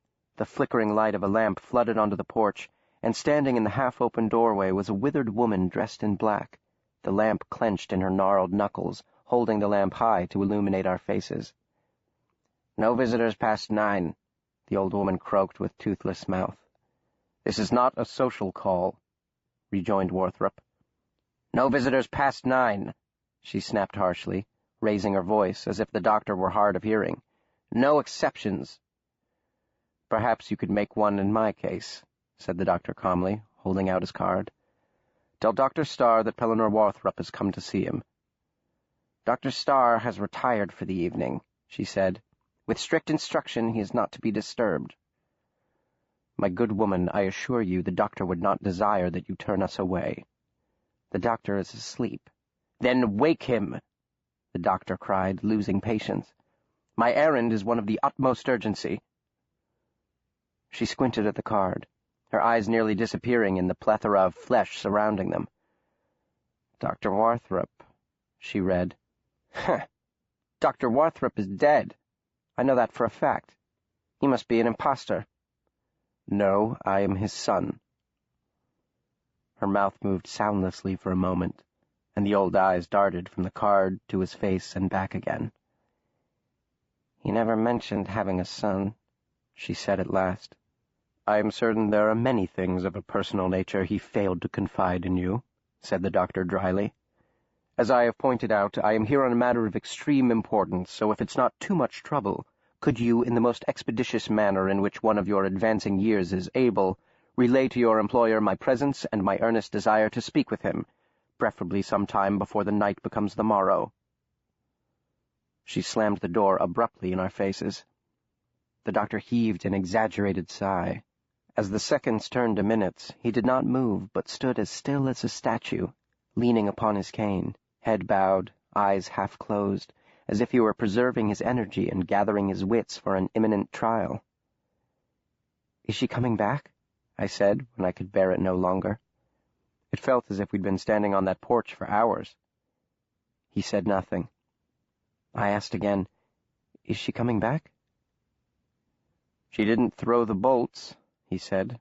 "Therefore, I am hopeful."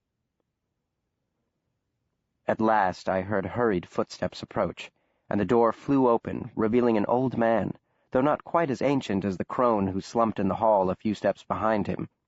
He had hastily dressed, throwing a dusty frock-coat over his nightshirt, but had neglected to address the issue of his bed-matted hair.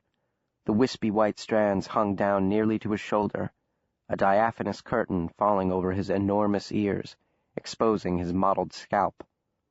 His nose was long and sharp, his rheumy blue eyes small, his chin weak and speckled with stubble.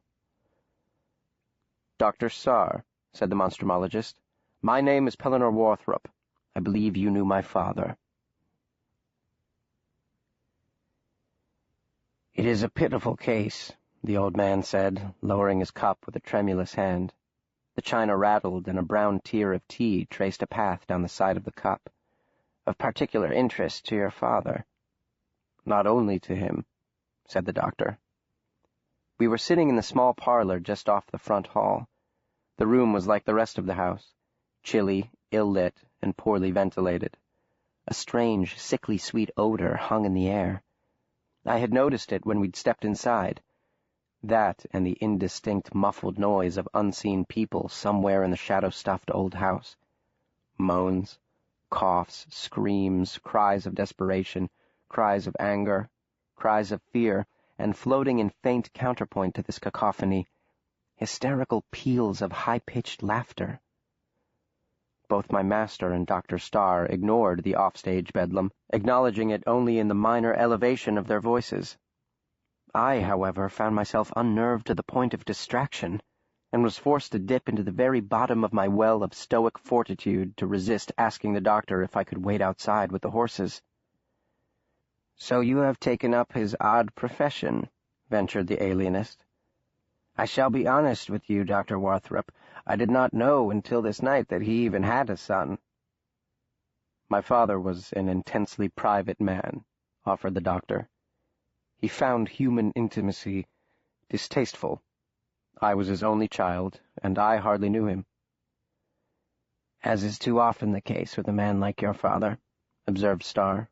"His work was everything." "I always assumed it owed more to the fact that he didn't like me." Dr. Starr laughed, and something rattled deep in his chest. "Excuse me," he said. Producing a stained white handkerchief from his pocket, he spat a copious wad of phlegm into the soiled cloth. He brought it within an inch of his watery eyes and carefully examined the contents. He glanced the doctor's way and gave a rueful smile. "I beg your pardon, Dr. Warthrop. I fear I am dying." "What is the diagnosis?"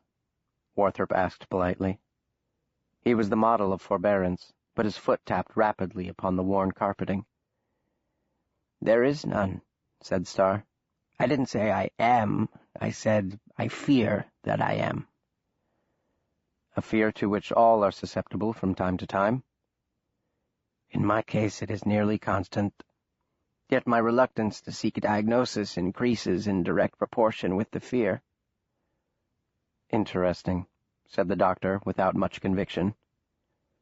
"And unlike your father, and by all appearances your boy, I have no one to pick up the torch when I am gone." "Will Henry is not my boy," Warthrop said. "No?" "He is my assistant." "Your assistant? He is quite young for such an important position, is he not?" The weak eyes fell upon me, and I at once looked away, the doctor's words echoing in my ears. "You are not to look anyone directly in the eye. If someone should speak to you, you are to say nothing." "He was pressed upon me by the unfortunate loss of his parents." "Ah, a charity case." "Far from it. He may be young, but the boy has potential." "I am sorry for your loss," Dr. Starr directed at me, but I refused to raise my head or even nod my appreciation for the condolence. Ignore them, the doctor had admonished. He had not made an exception for the proprietor of Motley Hill Sanatorium. "Now, Warthrop," Starr continued, "you wish to speak to Captain Varner." "I would not presume to ask if the matter were not of the utmost necessity." "Oh, I've no doubt only an emergency would draw you here at this late hour, unbidden and unannounced. The patient has not kept secret these many years his bizarre tale of cannibalism and murder. If he had, he might be a free man, or a dead one, for no doubt he would have been executed upon conviction." "My father never spoke of the case," said the monstrumologist. "I stumbled upon a reference to it in his private papers." "And curiosity brought you to my door." "A singular curiosity," said the doctor carefully. "Indeed, it must be, my dear Dr. Warthrop. Singularly curious indeed." His frail form was racked a second time in a fit that lasted a good minute. He repeated the ritual of removing the filthy kerchief, and depositing the effluvia into its reeking folds. "But mere curiosity, even an intense or a singular curiosity of the kind to which you confess, could not be construed by even the most lax linguist as a necessity, or, as you put it to Mrs. Bratton, a matter of extreme importance." My father apparently believed in the veracity of his claim. Well, given his profession, no doubt he would, to the extent he felt compelled to come here, as I have tonight. I know the patient is old and not in good health. "And so you rode 3 hours from New Jerusalem without making the proper inquiries first, because you were compelled. By what, precisely?" "As I have said," replied the doctor carefully. "Varner's condition, the advanced age of the case, and other pertinent factors compelled me to—" "Ah, yes, that's it. Pertinent factors. That is what tweaks my curiosity, Dr. Warthrop. What, pray tell, might those pertinent factors be?" The doctor took a deep breath, straightened in his chair, and said tightly, "I am not at liberty to say." "Then you will forgive me if I take the liberty to say it," said Dr. Starr sarcastically. "Anthropophagi. Anthropophagi, yes? Did you think I'd never heard of them? The old salt has repeated his tale for any and all who were willing to listen, even to those who were not. I'm not an ignorant man, Warthrop. I know my Shakespeare. The anthropophagi, men whose heads do grow beneath their shoulders. Oh, yes, I know well enough what has brought you to my doorstep." "Very well, then," rejoined the monstrumologist calmly. "May I see him now?" Dr. Starr cast an eye toward the parlor door, and then back to the doctor. "He is, as you surmised, quite old, and his health is more tenuous than even my own. I may fear I am dying. Captain Varner is dying. And his mind is nearly spent as well, I'm afraid. Your quest has been in vain, Dr. Warthrop." "Are you refusing to let me see him?" demanded Warthrop, nearing the end of his patience. "I have come merely to clear up a few lingering questions on an old case of my father's, but I can be content to let them linger. It is of no special interest to me." "That is not the impression you gave my housekeeper, and it is certainly not the impression you gave me, Dr. Warthrop." "Nevertheless," growled the doctor. He rose from his chair, shoulders thrown back, hands clenched into fists at his sides. "Come, Will Henry, we are wasting our time here." "I did not mean to give you that impression," said Starr with a sly smile. "I was only pointing out that your time in the interest of science might be better served by speaking to me about the case. Captain Varner has been, as you know, under my care for 23 years. I've heard his story hundreds of times, and I doubt there is a detail of which I am not as conversant as he. I would venture that I am more conversant, given the deterioration of his faculties." Warthrop said, "I wish to hear it from the captain. Though I have informed you he is hardly lucid, I will be the judge of that." "You certainly are an accomplished fellow, Warthrop, a doctor of psychology as well as a doctor of, what is your so-called science? Monstrumology?" Warthrop did not answer. In the pregnancy of that taut moment, I feared he might lose all self-control, leap across the room, and throttle the old man. The ancient alienist did not know the doctor as I did. Though by outward sign Warthrop appeared completely calm and collected, within him a fire burned, as hot as the sun, and only by the supreme effort of his inestimable will was the doctor able to contain it. Again Starr glanced toward the door, as if he were expecting something. He went on, still wearing that secretive smile. "I mean no offense, Warthrop. My area of expertise is held in no greater regard than yours. I do not mean to mock or ridicule your life's work, for in one way at least it mimics my own. We have dedicated our lives to the pursuit of phantoms. The difference is the nature of those phantoms. Mine exist between other men's ears. Yours live solely between your own." At that point, I expected the doctor to invite Starr to New Jerusalem, so he could see with his own eyes how phantasmagorical the nature of his life's work was. But he held his tongue, and he, too, glanced toward the doorway. Both men seemed to be waiting for something. "It is a hard and lonely life," whispered the old man, his tone softening somewhat. "We are, both of us, Warthrop, voices crying in the wilderness. For 50 years I've provided an invaluable service to my fellow man. I have sacrificed, barely subsisting on meager donations and philanthropic grants. I could have taken a steady and certainly more lucrative position at a university, but I chose instead to dedicate my life to helping the poor unfortunates whom fate and circumstance have washed up upon my shore. Mistake me not, I do not complain, but it is hard. Hard." Remarkably, the Cheshire grin had fled, and in its place were a quivering lip and a solitary tear trailing down his weathered cheek. "And this is how I end my days," he cried softly. "A destitute wretch, with hardly enough in his purse to cover the expenses of his burial. You asked for the diagnosis of my affliction, and I spoke truthfully. There is none, for I cannot afford the services of a physician.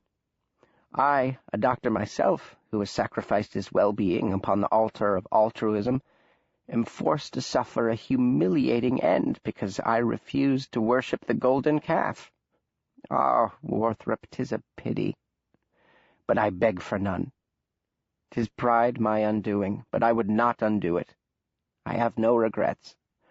No lungs, either, but I'd rather die honorably poor than dishonorably live."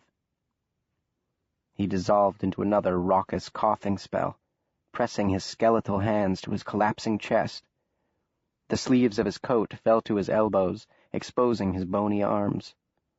He seemed to shrivel before our eyes, to wilt into a quivering mass of withered flesh and oversized yellowy teeth. The doctor made no move. He did not speak. He watched the old fellow repeat the ritual with the handkerchief, saying naught, but his eyes burned with that same disconcerting backlit quality, and his fists remained clenched at his side. He waited until Starr was still, then quietly stepped forward and dropped a gold coin beside his teacup. The teary old eyes darted to the coin, darted away again. "I do not require your charity, Dr. Warthrop," the curmudgeon croaked. "You add insult to injury." "That is certainly not my intention, Dr. Starr," replied the doctor. "This is a loan. You must repay me. The only other stipulation is that you use this to see a doctor." Dart went the eyes. "My only hope is in finding a specialist." A second coin joined the first. "In Boston." A third. When Starr failed to speak, but sighed loudly in answer to the gentle clink of metal striking metal, Warthrop added a fourth. Starr coughed, and the attendant rattle in his chest sounded like beans smacking about in a hollow gourd. Warthrop dropped a fifth coin onto the pile. Starr sat bolt upright, hands falling to his sides, and cried out in a loud, clear voice, "Mrs. Bratton! Mrs. Bratton!" She appeared in the doorway instantly, the irascible crone who had greeted us at the front door, as if she had been awaiting the summons just out of sight. Her entrance was accompanied by the unmistakable odor of bleach. "Escort Dr. Warthrop to Captain Varner's room," instructed Starr. He did not attempt to join us. He remained in his chair, sipping the dregs of his tea, holding the cup with a hand markedly steadier than it had been a few moments before. The gold that the doctor had dropped beside the saucer had steeled him. "Yes, doctor," answered the old woman. "Follow me," she said to Warthrop. As we started from the room, Starr called to the doctor, "Perhaps the boy should remain here with me." "The boy is my assistant," my master reminded him curtly. "His services are indispensable to me." He followed the old woman from the room and did not bid me come, or look behind to see if I would. He knew I would. Led by the black-clad, chlorine-infused Mrs. Bratton, we mounted the poorly lit narrow staircase leading to the second floor. Halfway up, the doctor murmured into my ear, "Remember what I told you, Will Henry." As we climbed, the eerie moans and cries, which seemed to originate from a twilight region neither wholly fantastical nor altogether human, steadily grew in volume. A guttural voice rose above the din, jabbering a furious monologue peppered with profanities. A woman called desperately again and again for someone named Hannah. A man sobbed uncontrollably, and running like a swift undercurrent beneath this unsettled sea of disembodied clamor, the frantic laughter I had heard since entering the sanatorium. Strengthening, too, as we climbed was the same cloying odor I had noted in the parlor beneath us, its malodorous composition unmistakable as it intensified, a throat-tightening potpourri of unwashed flesh, old urine, and human feces. Lining both sides of the long second-floor hall were heavy wooden doors, each fitted with iron deadbolts and padlocks the size of my fist, each with a 6-inch wide slot cut into it at eye level, the opening covered by a hinged piece of metal. The old floorboards creaked beneath our feet, alerting the occupants of these barricaded rooms to our presence, and their cries rose to a fever pitch, tripling in volume and intensity. A door shook upon its ancient hinges as the denizen within hurled himself against it. We passed the profane monologist's room, whereat he pressed his lips against the jamb and unleashed a string of execrations worthy of the saltiest marine. The shrill, despairing cries for Hannah vibrated in our ears. I glanced up at the doctor's face, seeking some sign of reassurance in this foul babble of human suffering and misery, but he gave no sign. His countenance was as calm as a man strolling in the park on a warm summer's day. For me, the jittery trek down that dismal hall seemed longer than a mile, and a million more from any pleasant park. When we stopped at the last door, I was out of breath, forced by the stench to breathe shallow gulps through my half-open mouth. Our guide produced a large ring from her apron pocket and commenced flipping through the dozens of keys hanging from it, an operation apparently more complex than one might imagine, for she bent low over her work, running a crooked finger over the teeth of each key, as if she could identify the proper one by touch. I nearly jumped clear of my clothing when the door directly behind me gave a violent shudder, and a rasping voice whispered, "Hello, now, who is this? Who is this?" I heard the sound of someone snuffling as he pressed his nose against the door. "I know you're there. I can smell you." "The patient wasn't awake when last I checked on him," Mrs. Bratton informed the doctor as she caressed her keys.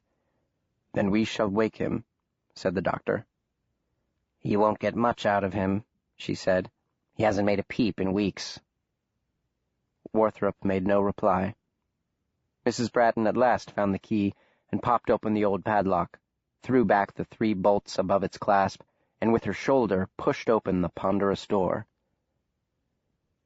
The room was tiny, hardly larger than my little alcove on Harrington Lane, with no furniture but the rickety bed placed 2 paces from the door. A kerosene lamp sat on the floor beside it, its smoky flame providing the only source of light.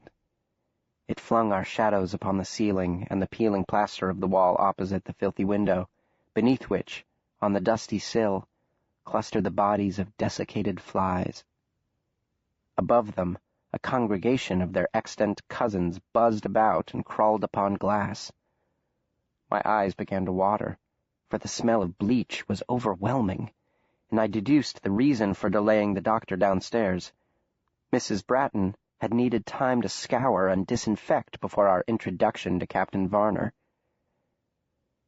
He lay upon the bed beneath several layers of blankets and sheets, the uppermost as white and wrinkleless as a burial shroud, leaving only his head and neck exposed.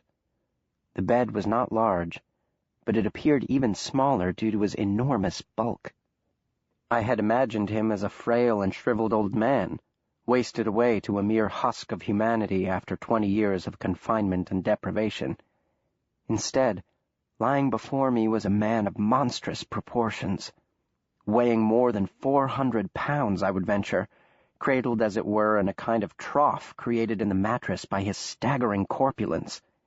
His head was equally huge. In relation to it, the pillow upon which it rested appeared to be the size of a pincushion. His eyes were lost in folds of grayish flesh. The nose was scarlet and bulbous, rising from the sunken cheeks like a red potato resting upon a parched landscape, and the mouth was a dark, toothless tunnel in which his swollen tongue slithered restlessly over bare gums. The doctor stepped to his bedside.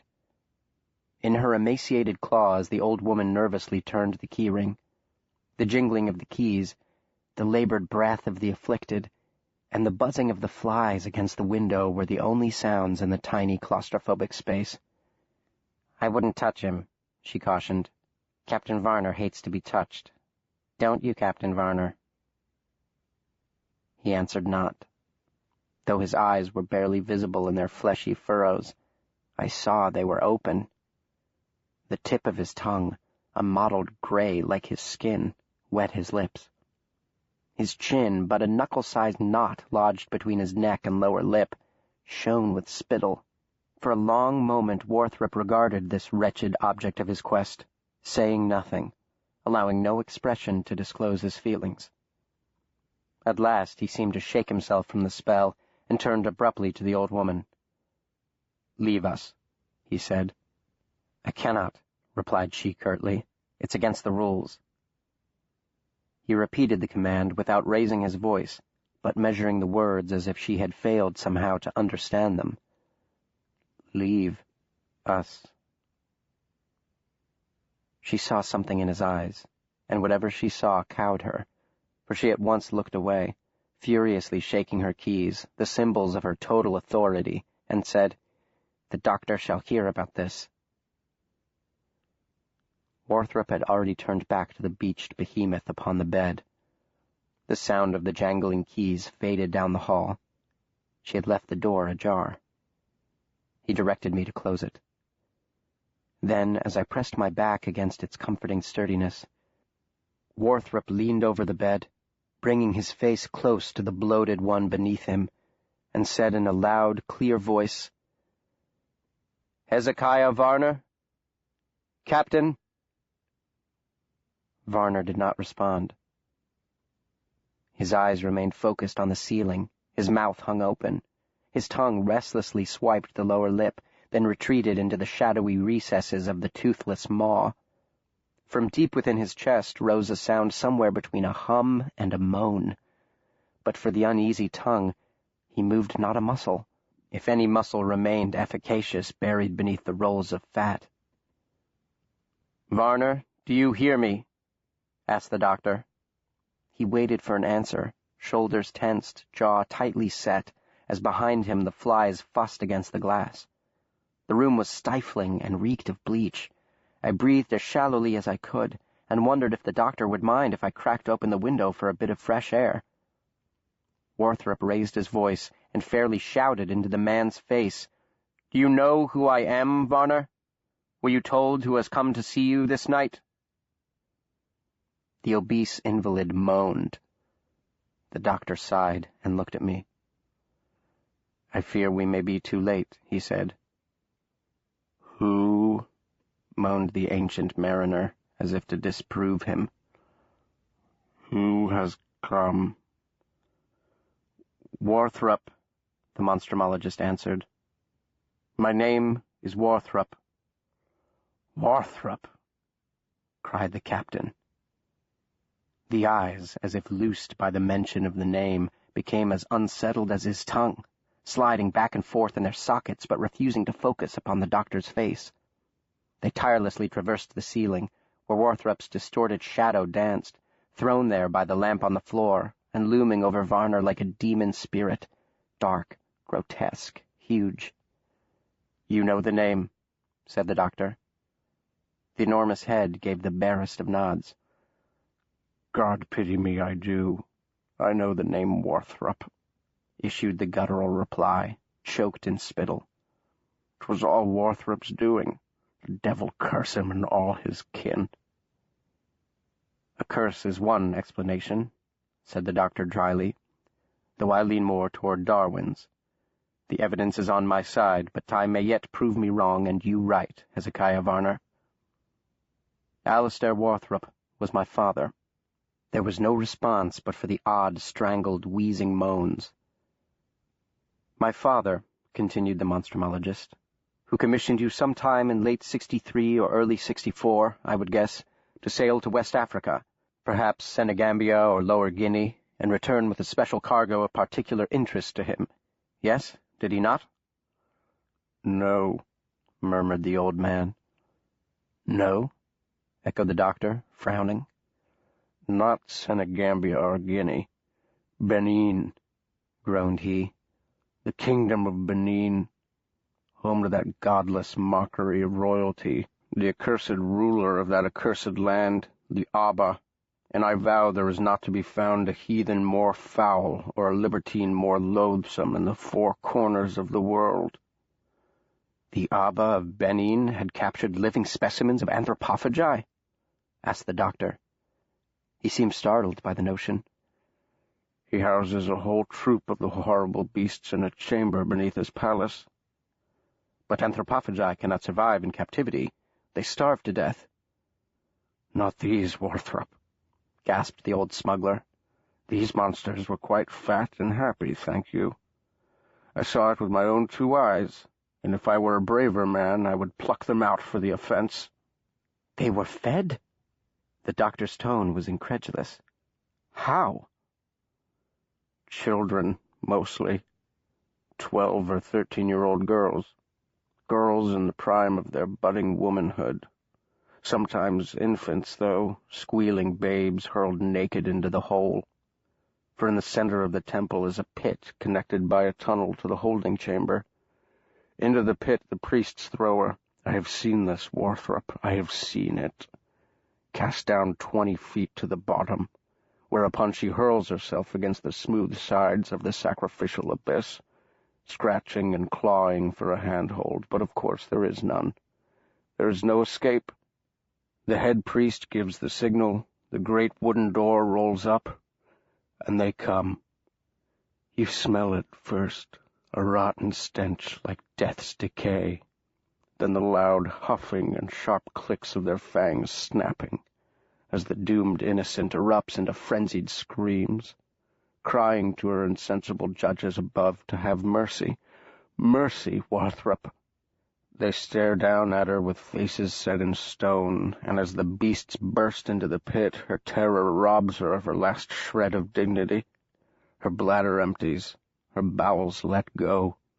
She collapses into the dirt, covered in her own filth, as they descend upon her in a mad rush, the bigger brutes leaping 30 feet from the tunnel's mouth to where she lays, the sacrificial lamb beneath those pagan lords, whose mad whimsy condemned her to a fate unfit for even the most egregious malefactor. But their bloodthirsty gods demand, and so they supply. The head is the most coveted prize. The first to reach her seizes it and wrenches it from her neck, and her still-beating heart flushes her blood through that makeshift orifice. A steaming geyser shoots into the air and paints crimson their teeming alabaster bodies. They snarl and snap for a piece of the meat. For meat she be now. Human she is no more. Shredded bits of her are flung far over the rim of the pit, spattering the spectators with the bloody remnants of her maidenly form. I lost sight of her in the melee, but 'twas a blindness blessed after the curse of sight. No vision of hell could surpass it, Warthrop. No image or word born in the mind of man could equal what I saw that day. Though I have faithfully recorded here the old man's words, true to my memory of them, they did not flow with any grace, as a casual reading might lead one to believe. Punctuated with the same moans and grunts and unintelligible asides that peppered the entire interview, the foregoing soliloquy lasted nearly half an hour, with some prodding from the doctor, after many a breathy pause and phlegmy snuffle. At times the words were voiced so softly that the doctor was forced to bend low with his ear nearly touching the grayish lips. I have decided, for mercy's sake, to spare the reader these somewhat tiresome and frustrating divagations. Or so I thought, moaned Varner after a moment of ill-settled silence that only the buzzing of the flies disturbed. So you thought? What do you mean, so you thought? The king was loath to part with them. For what price do you put upon the heads of your gods? But sell them to you the Abba did, observed the doctor. He must have. Yes, of course. After a fortnight of hard bargaining he did, but not the number Warthrop desired. He wanted 4, a mature pair and 2 of their infernal offspring. But we sailed with only 3 in our hold, a 2-year-old cub, a young male, and the last. He closed his eyes and took a deep, quivering breath. The she-devil, the largest of her ferocious troop. Larger than the biggest male, and he was near 8 feet tall. The one the Benin feared more than any other. We took that one. We took her. Appalled by the thought after more than 20 years, mortified still, he shuddered beneath the snugly tucked sheets. But why did he want 4? Did he say? Dear God, man, he did not say, and I did not ask.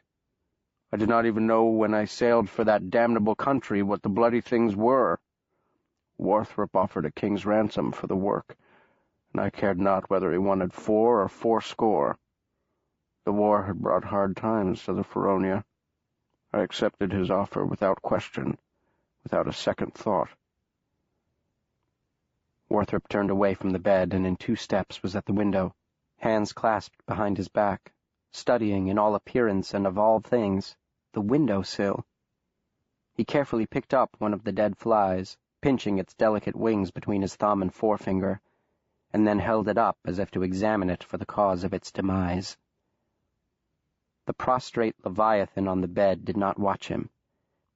His gaze remained on the ceiling and whatever comfort its yellowed, irregular surface brought him, his enormous body as still as a corpse's beneath the spotless sheets. How long had he lain thus paralyzed, I wondered, unable to move neither head nor limb, forced to stare hour after hour, day after day upon that blank canvas? And what terrible scenes of hell unleashed, unbounded by the dictates of our Victorian sensibilities, had his imagination painted there in the vibrant colors supplied by his merciless memory? Poor, paralyzed creature, no wonder Warthrop's father abandoned thee. What succor could he offer to one whose very mind had betrayed the body that sustained it? Even if it so willed, could any intellect be stronger than the horror that freezes the marrow and locks the limbs? Stronger than the thickest dungeon chain is the metaphorical ropes that bound thee, Hezekiah Varner. Or so you thought, murmured the doctor, turning the fly in his hand. Nothing could equal the vision of hell you saw that day, or so you thought. Varner laughed, a sound as thin and crackling as autumn leaves beneath a heavy man's tread. Something went terribly wrong on your return passage to America, didn't it? Pressed the Monstrumologist. He tried to warn me, was the wheezing reply. Who tried to warn you? The Abba, the old devil, on the morning we set sail, with a twinkle in his eye and a bright smile lighting his raven cheeks, asked what provisions we had made for them. He told me they can get quite tetchy after several days without their victuals, and offered 2 of his slaves to tide them over on the voyage. I rebuked the repulsive savage, for king though he called himself, that is what he was, a godless heathen. I am a Christian, I told him. I fear God and his judgment. But you came to regret your rebuke, observed Warthrop. I had had assurances, Varner muttered. I had had strict instructions from the Monstrumologist. We reinforced the hold, welded iron bars across the portholes, fastened double locks upon the doors. 200 pounds of salt pork we had on board, and in Sapele we took on the livestock in kind and quantity precisely as Warthrop described. 12 goats, 5 young calves, and 7 chimps. Try the chimps if all else fails, he told me. They're the closest relative to their preferred prey. The closest relative. Heaven help us. Warthrop let fall the dead fly from his fingertips. It fluttered to the floor, and he pressed the tip of his boot down upon its desiccated carcass. "Flies," he murmured pensively. "What of the flies?" He watched them for a moment, bumping and fussing against the smeared pane before he turned to face Varner. "They refused to feed," he said. It was not a question. "I refuse they did, as you know all the rest, and so I will speak no more of it. I know not why you have come here in the dead of night, asking questions the answers to which you already know. I know not why you've come except to torment a sick and dying old man. I know not what pleasure my pain brings you, Warthrop, except it be God's truth you are your father's son. You know already what special order your father had filled, and what fate befell the crew of the Feronia. What sadistic cause brings you here to my deathbed? To remind me of those awful days of death and the dread thereof? To give the knife your father sank a final twist before I'm taken down by the dark angel's last embrace? Have mercy on me. Have mercy on me, Warthrop. Have mercy." The doctor ignored this diatribe, this anguished plea punctuated by moans and whines. He ignored it and said, "They would kill immediately what you gave them. They are fiercely territorial, but they would not eat it. In a matter of days, the ship's hold would reek worse than a slaughterhouse." "No," whispered Varner, closing his eyes. "No more, I beg you." So they managed to escape somehow. There is nothing in the literature to suggest they can swim, so they broke into the ship, not out of it. And at least 2 survived until the grounding of the vessel at Swampscott. The adults, I would guess. Varner sighed, a gravelly exhalation, like a shoe scraping over pebbles. The eyes came open, the mouth yawned, the tongue protruded. The voice escaped. "They ate the little one. It was her own cub, or so the Abba told me. The she-beast ripped him to shreds. With my own eyes, these accursed eyes, I saw her stuff his beating heart into her damnable mouth. The slender pickings that remained she left for her partner." "She was the dominant of the 2? "He was terrified of her. That much was clear." "Yet she did not turn on him. Why?" Varner did not answer. His eyes had fallen closed again. Perhaps if he closed them, we, like the frightful images playing on the ceiling, would fall away into oblivion. He became so still for a moment that I thought he had stopped breathing. "You asked why I've come," began Warthrop, returning to his side. "She sent me here, Hezekiah. For like you, she survived the voyage of the Feronia, and her offspring have prospered in their adopted home. Her progeny, perhaps more than 30 strong now, are but a 3 hours' ride from this very room." Varner moaned. By now we had endured it so long it had become background noise, like the flies beating themselves against the glass. What of the flies? Warthrop had wondered. What of the flies? "My father tortured himself over your fate," he continued, "but showed no concern over the destiny of your peculiar cargo. He was many things, but he was foremost a scientist, and he would not have assumed the anthropophagi had been lost or had perished of starvation at sea. Something or someone had assured him that there was no need to pursue the matter, and there were no witnesses who could do that, save one, the sole survivor of the cargo vessel Feronia. Is that why he sought you out after 20 years, to question you again as to its fate?" Varner's flesh shone sickly gray in the lamplight as he perspired beneath the mounds of covers, and for the first time I smelled something other than chlorine, the faintest pungent whiff of decay, and I wondered if perhaps a rat had crawled beneath the bed and died. It might have explained the flies. I glanced toward the blackened window. What of the flies? "'Twas 2 things that doomed the Feronia, nature's fickleness and man's folly," Varner groaned, relenting at last to the monstrumologist's demand. On the 19th day at sea, we hit the doldrums. For the next 8 days, no wind, just a glassy sea as flat as the Kansas prairie, and the brutal tropical sun beating down upon our heads, day after day. 8 days of it, until the crew became restless and bored and nearly always drunk. They took to tormenting them for sport, placing bets on how long the wretched livestock the men dropped into the hold would last, and which monster would score the kill. Opening the trap door and teasing them through the bars, throwing things at them and delighting in the resulting rage. The big one, the female, could leap from the bottom 20 feet below to within a foot of the bars. They bet on that, too, on how close her claws could come without touching them. Wilson, the first mate, invented much of their sport, and it was Wilson who would pay for his folly first.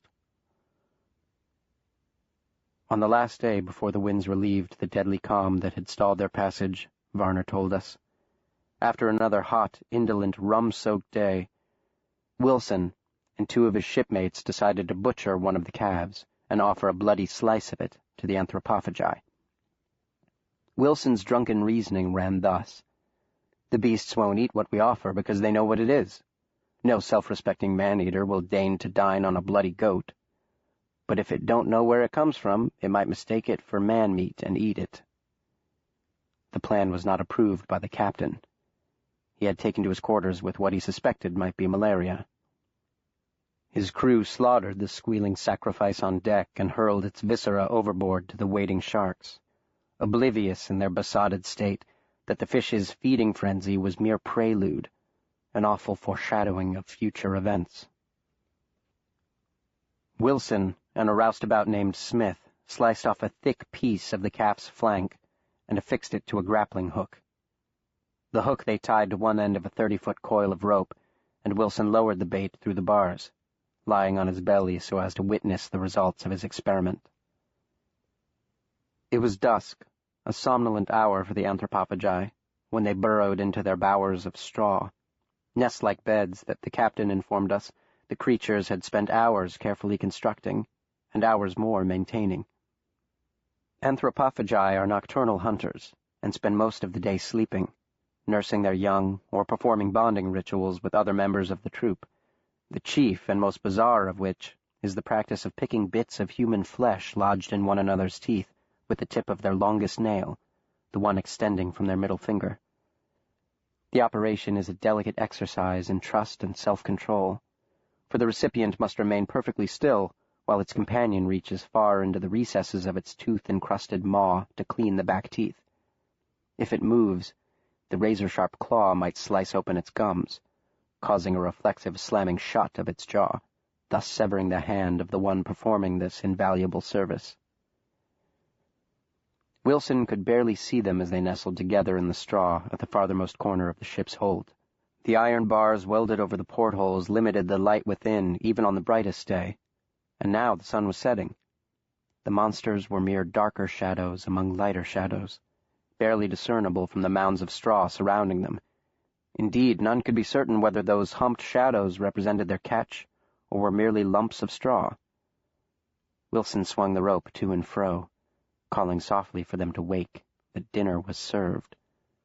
It had been more than 3 weeks since they had last fed, and they had to have been ravenous. His companions, Smith and the navigator, Burns, stood on either side of him, bending low, peering into the gloom, unable to contain their gleeful giggles. They urged Wilson on. "Lower," they exhorted him. "Swing it closer so they can smell it." Into the dark and fetid hole they called, that prison that had once held 1,000 pounds of human cargo, chattel for the cotton fields of Georgia and the indigo plantations of Louisiana. For the Feronia had been a slaving ship plying the illegal trade in the years prior to the war, and now it was littered with the rotting carcasses of goats, the unrecognizable remains of the poor little chimpanzees that had followed them to their unthinkable end, and the stinking excrement of the beasts that had torn the animals' bodies apart with the ease of children pulling wings from flies. "Come on now, beasties. Wake thee up and have some dinner." Their calls went unheeded. Unable to bring the bait within sniffing distance of the sleeping carnivores, Wilson shoved his right arm between the bars, dropping the rope another 2 feet into the hold. "Be ready to pull me up, lads," he told his companions as he swung the dangling chunk of fattened calf, fresh blood flying from its tip. "You've seen how fast they—" The thought would never be finished. Wilson, however, in less than 30 terrifying seconds, would be. Later, before meeting the same awful fate as the foolish Wilson, as he cowered half-mad with terror within the captain's cabin behind the makeshift barricade, Burns told Varner what had happened in that horrifying half-minute. Whether she erupted from the straw bedding or from somewhere else, no one could say. Burns because he did not see it, Wilson and Smith because both were dead.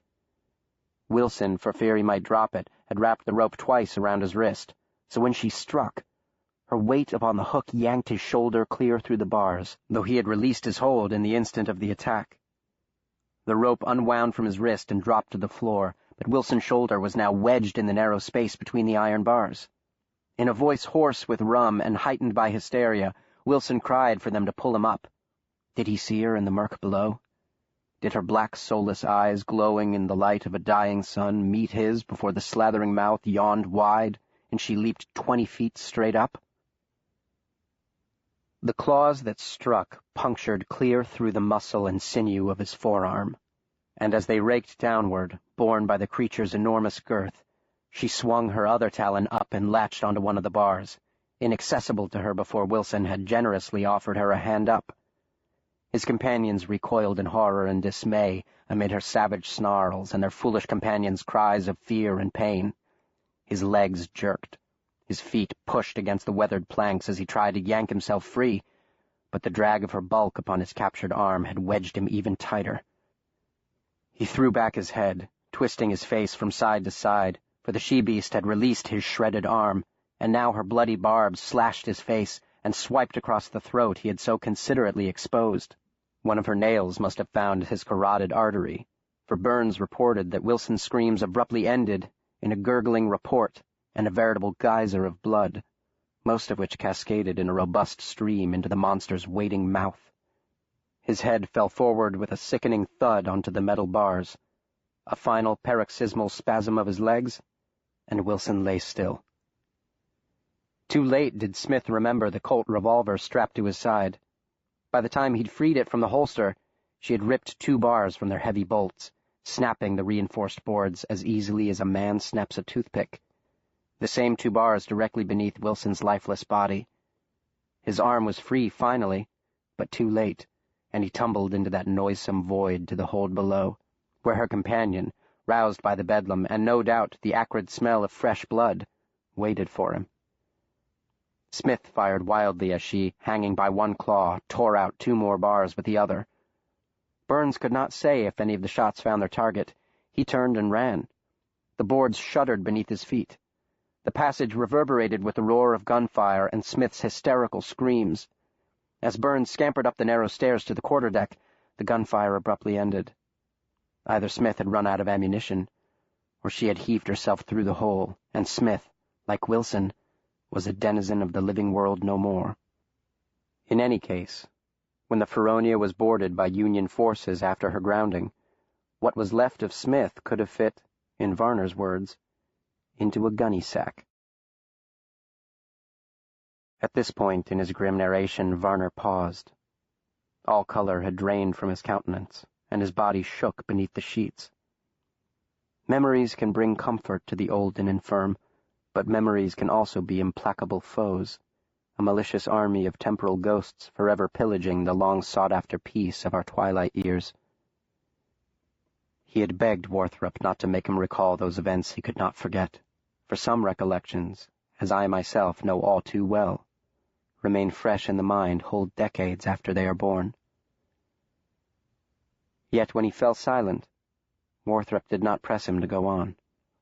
Perhaps he understood, as I have come to, much to my regret, that once we set forth upon certain lanes of our memory, there is no turning aside or doubling back. They must be traversed unto their bitter terminuses. It is that same compulsion that forces us to look at the terrible accident, or stare with shameful curiosity at the pitiful victim in a circus sideshow. The memories of those dreadful final days aboard the doomed Feronia possessed her captain. He did not possess them. We stole below, brought up all the food and water we could muster, and sealed off the lower decks. The old man gasped finally. Posted armed guards around the clock. The weather turned in our favor. With the leeward wind and fair skies, we made good time. The days were quiet, but 'twas an eerie peace, a deceitful calm, for once the sun sank below the foredeck, the pounding began, and that infernal, incessant screeching. We could hear them, you see, testing the very boards beneath our feet, knocking and scraping and probing as they searched for weaknesses in the wood. The men drew lots for the night watch, but the winners could sleep no more than an hour or two, and each of those hours seemed longer than a day, and the nights longer than a year. The crew was divided and quarreled bitterly among themselves. Some thought we should abandon the ship, take to lifeboats, and pray for rescue. We set her alight, they say, burn her to the waterline. Others averred that our only hope lay in a surprise assault, attacking them while they slept. 'Tis only a matter of time till they break through, they said. Better to face them at a time and place of our choosing. I vetoed both these propositions. We were making excellent time. The ship seemed to be holding up under their assault, and by abandoning her we would only be trading the hazard of sharing Wilson's fate for the hazards of sunstroke and starvation. We sailed on. At first, the captain's decision seemed wise, for the enforced truce, like the beneficent weather, held. For a week, then 2, until the morning of the 41st day at sea, when the Bermuda archipelago was sighted to the north. The winds, which had for days blown steadily from the east, abruptly shifted. The southern sky grew as black as coal, and the seas rose a foot in the next hour, then 2 feet, then 4, as the sun disappeared behind a shroud of swift-moving clouds. The Feronia pitched in the grip of the roiling sea, while waves 20 feet high crashed over the rails. The wind began to gust to 50 knots, forcing the crew to lower the sails lest they be ripped from the masts. The rain fell in drenching sheets, a pitiless rain driven by the remorseless gale. For hours the men huddled on deck, exposed to the elements, while the man-eating beasts below stayed warm and dry, an irony not lost on the men, and the debate was born anew.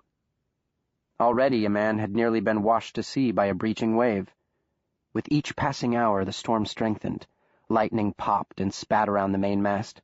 Wind drove the rain sideways in blinding sheets, making even the smallest step an exercise fraught with peril.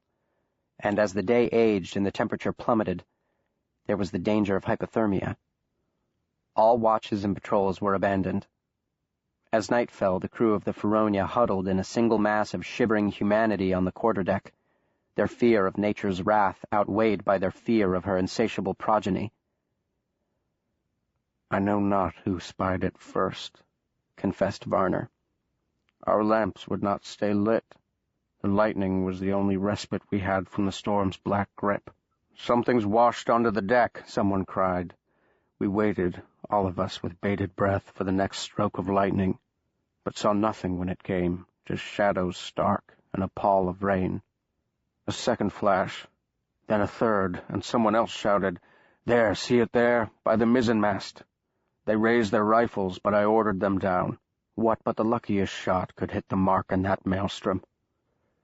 In truth, I swear to you, I did not think these leaping shadows could be the beasts that roamed below. The man had seen it come over the rail, and what successful passage could one of those things have made up the slick sides of the Feronia's hull in a wind 50 knots or more? More than likely it was a fish washed from the bowels of the briny deep, a shark or a sailfish. It was impossible. "No," said Warthrop quietly. "It is not." He was leaning against the wall beside the headboard, arms folded across his chest, chin down, eyes closed, as he listened. I recalled his warning in the cemetery. Sharp eyes now, Will Henry. They are accomplished climbers. "Through a porthole, most likely," ventured Varner, "and then up the side of the ship. But that is only my guess. I had seen a victim's skull in Benin with a crescent-shaped pattern of holes where their nails had broken through the bone. As long as a sloth's they are, Warthrop, and as hard as tungsten steel. Hard to believe now. Impossible then, but up the side of the Feronia he must have climbed, punching handholds as he came. Though why he chose to abandon shelter when the risk was greatest, I do not know. Perhaps hunger drove him forth, said the doctor, though I doubt it. Fear, perhaps, either of those meteorological conditions utterly foreign to him, or more likely, fear of his mate. They have that much in common with us. In moments of extreme stress, they have been known to turn upon each other. Not that night, Warthrop, groaned Varner.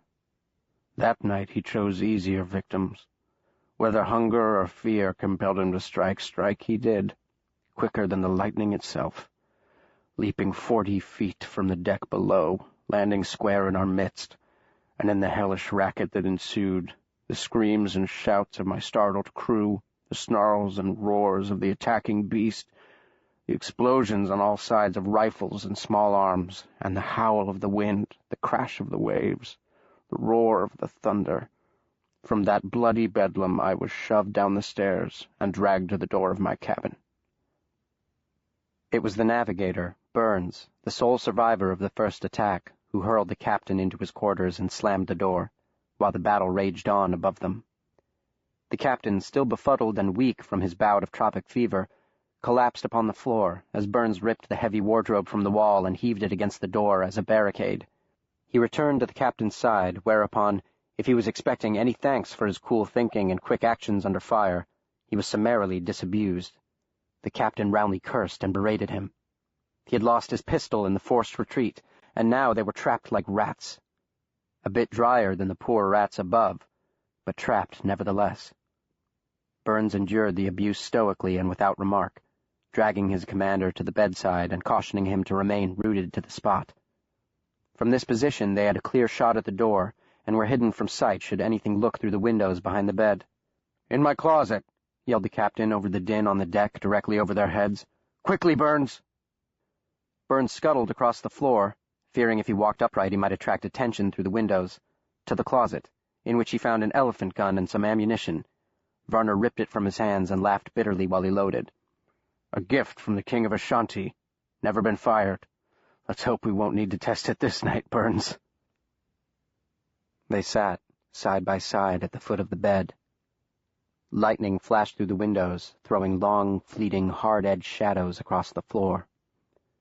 The ship continued to roll and pitch violently at the mercy of the wind-stoked sea, as the sound of gunfire gradually dwindled to 1 or 2 errant pops.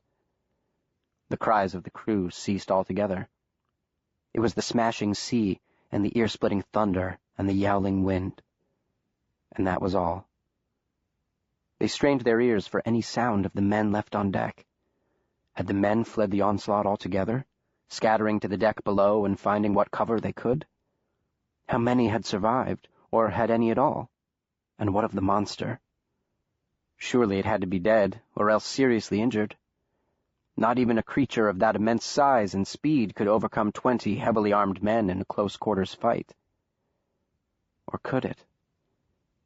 This they asked each other in hushed and breathless whispers, between the dazzling bursts of brilliant white light and its consort, the timber-rattling cannonade of thunder. Their teeth chattering, soaked to their skin, fingers nervously caressing the triggers of their weapons, they pondered and postulated, but gave no thought toward what course of action they should pursue. Each moment that passed without incident was a victory. Every second that ticked by uneventfully was a triumph. But those seconds dragged, those minutes crawled, and they fell silent after a while, exhausted by questions to which they had no answers. Neither spoke until Varner, in a grave and level voice, asked Burns how many bullets he had in his gun. "I fired twice above, sir," replied the navigator. "So there are 4 left in the chamber." "Save 2, said Varner.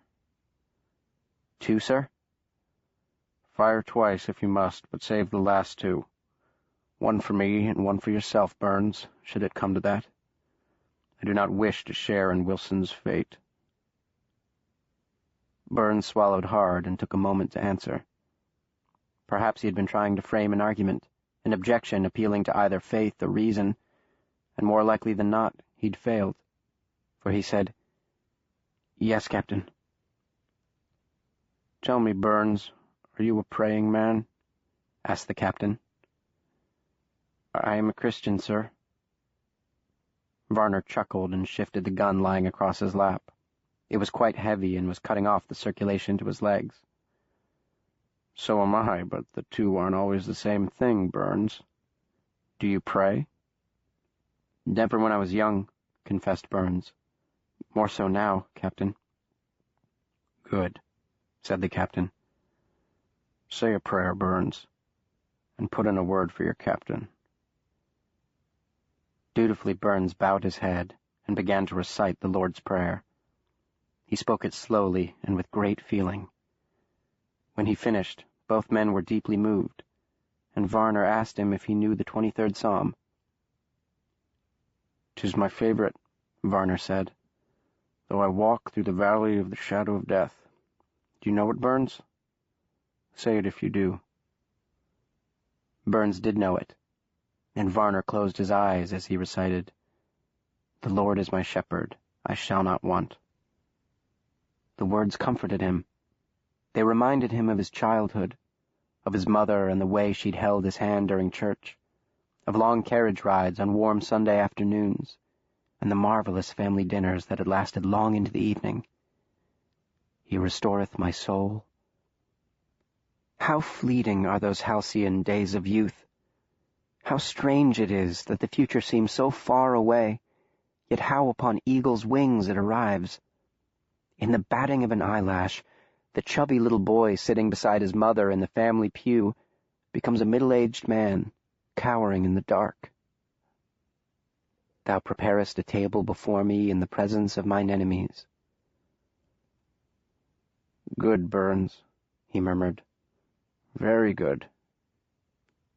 "Thank you, sir," said Burns. "That's better now." His legs jerked. His head snapped back against the footboard with a loud report. His eyes rolled in his head, and blood erupted from his open mouth, cascading down his shirt front, spewing out between his shaking legs. His stomach bulged, expanding like a balloon filling with air. A button flew across the cabin. Then the hand, twice the size of a grown man's, tore through the blood-soaked material, alabaster skin stained crimson, bits of shredded intestines clinging to the 3-inch nails. The massively muscled forearm followed, rotated 90 degrees, and the next second found Burns's head buried in the grip of the huge claw. With a sickening pop, the beast tore his head completely off his shoulders and yanked it back through the hole punched through his heaving gut. With a startled cry, Varner hurled himself away, dragging the heavy gun with him.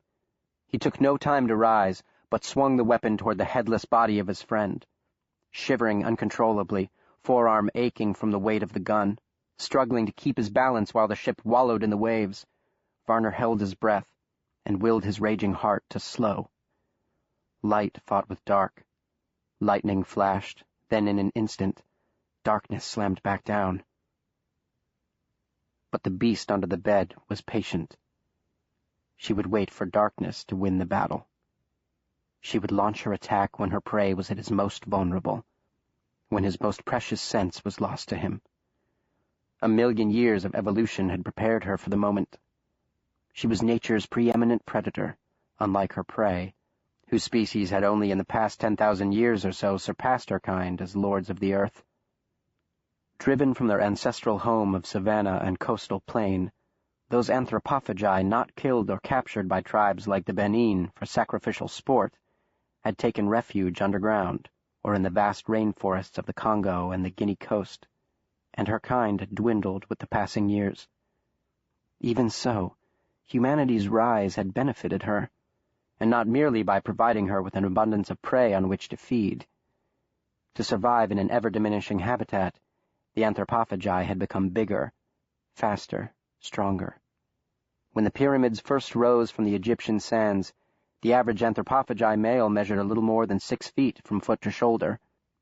After a mere 5,000 years, a blip in evolutionary time, he now towered more than 7 feet. His claws were longer, as were his legs and his powerful arms. His eyes had grown to 3 times the size of ours, for we had driven him into the night, from his bower in the acacia tree to the cool forest floor or the dank caves of Kinshasa and the Atlas Mountains. Nature may have designed the beast beneath the bed, but the ascent of man had perfected her. Varner would have but one chance at it. He had abandoned the box of ammunition in his mad scramble across the floor. If he missed, in the next breath she would be upon him. The image of the nude maiden in the pit, her headless corpse flailing in the mud and her own filth, flashed through his mind. And then, as if that memory were a question, she gave her answer. The monster struck. The footboard cracked in half as she barreled from her hiding place. It was that thunderous wallop of breaking wood that alerted Varner.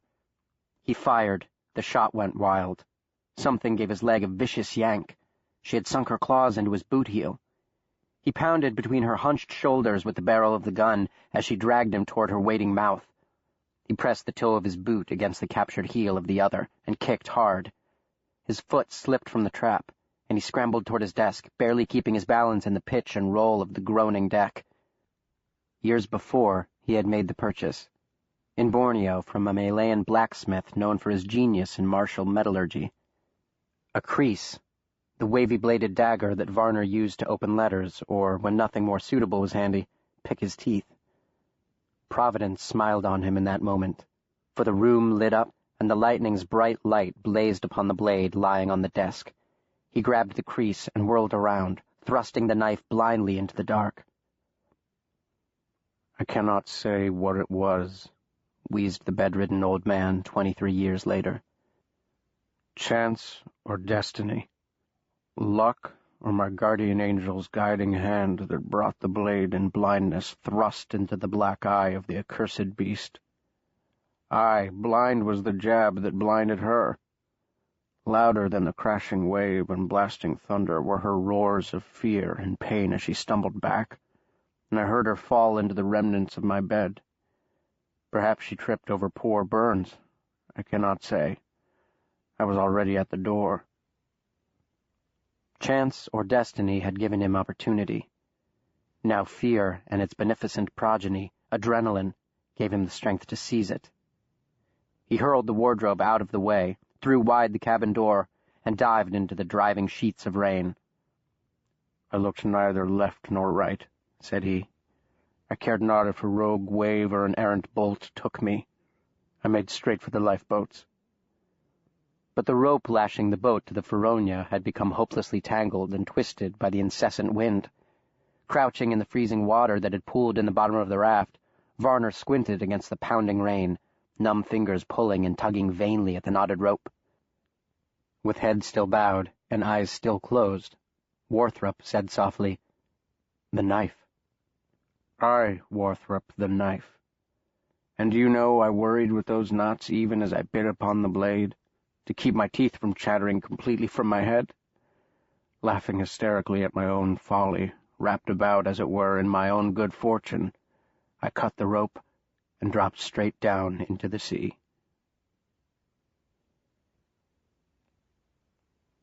No one spoke for some moments at the conclusion of his tale. Warthrop remained against the wall, and Varner lay as he had since we'd arrived, as motionless as a corpse, tongue darting between the purplish lips, eyes wandering across the jaundiced ceiling. I stood by the door, where I had stationed myself what seemed like hours before.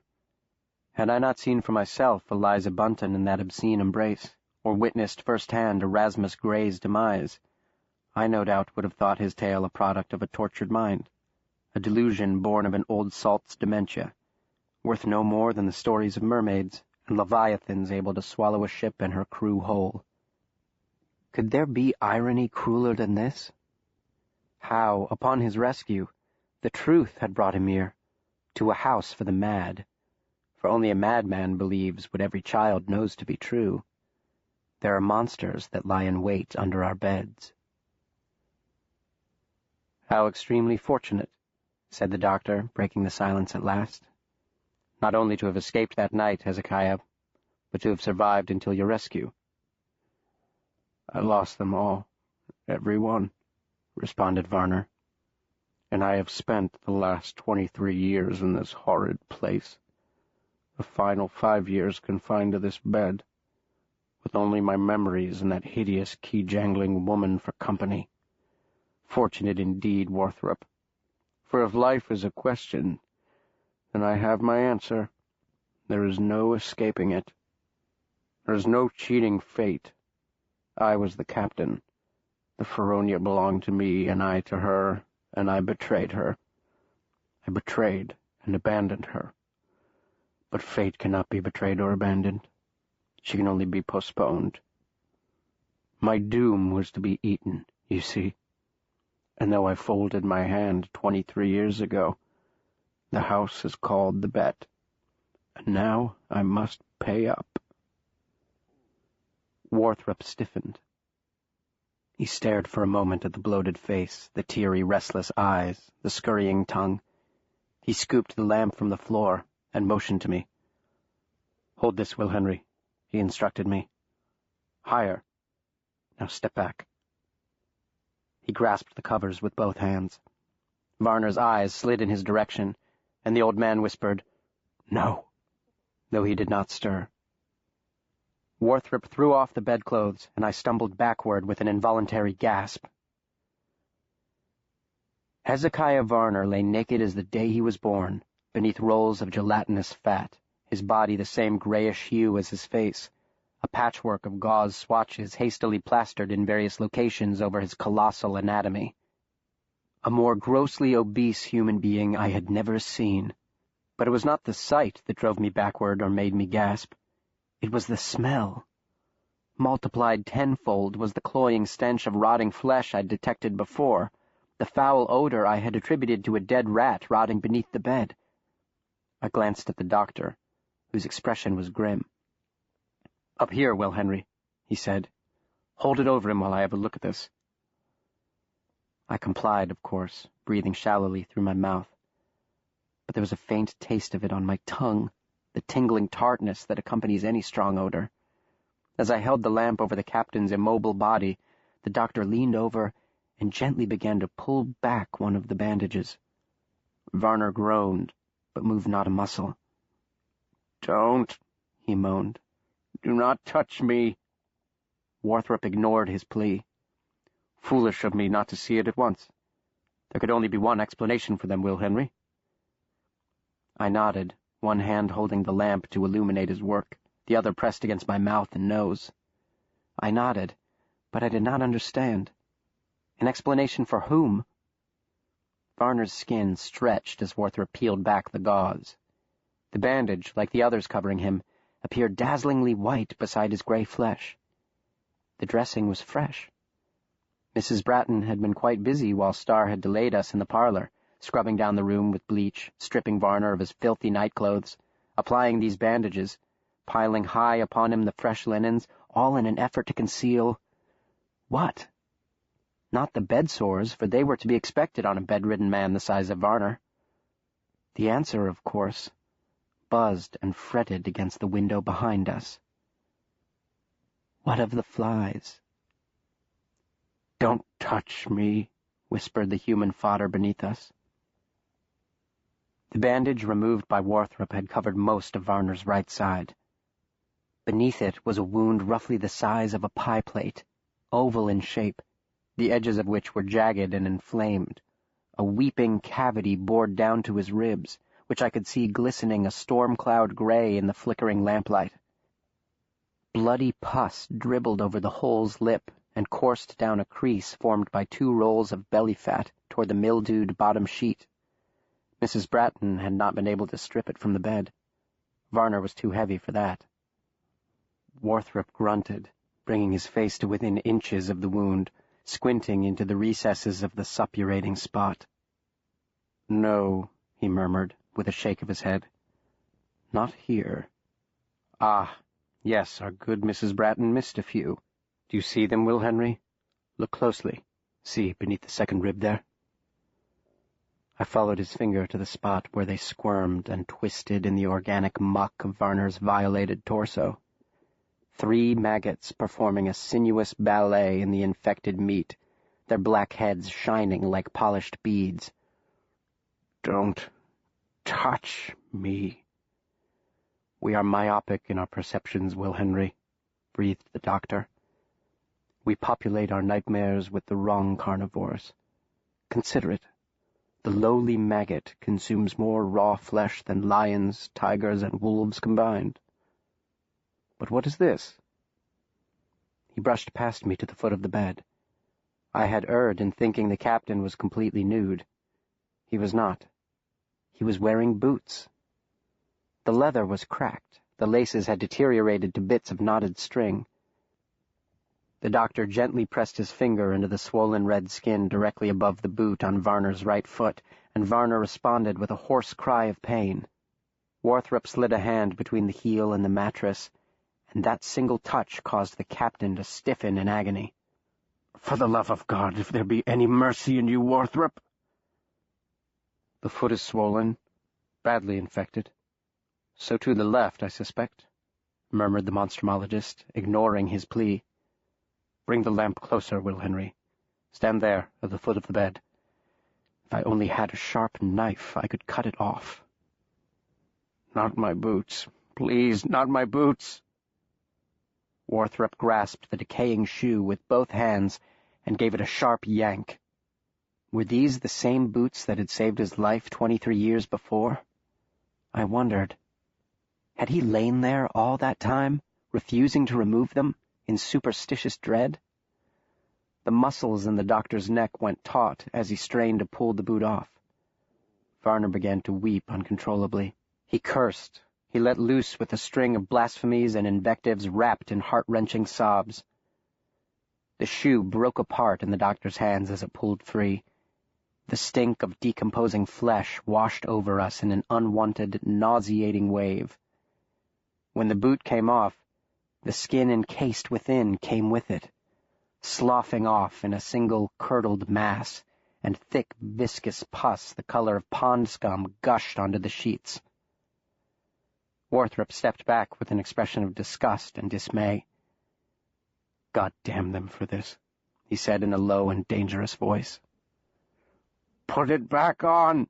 cried the captain. "It hurts! It hurts!" "Too late," muttered Warthrop. He looked up into my tear-streaked face. "The infection is spread into his bones," he whispered. "He has only hours, no more than a day." He dropped the shattered shoe upon the floor and returned to Varner's side. With great tenderness he laid his hand upon the suffering man's forehead and looked deeply into his eyes. "Hezekiah, Hezekiah, it is very bad. I would do all I can, but—" "There is only one thing I want," whispered Varner. "Tell me. I will do all within my power." With momentous effort, a triumph of human will over inhuman circumstance, the old man raised his head an inch off the pillow and whispered, "Kill me." The doctor did not answer. He remained silent for a moment, gently caressing the fevered brow, and then straightened slowly with the slightest of nods. He turned to me.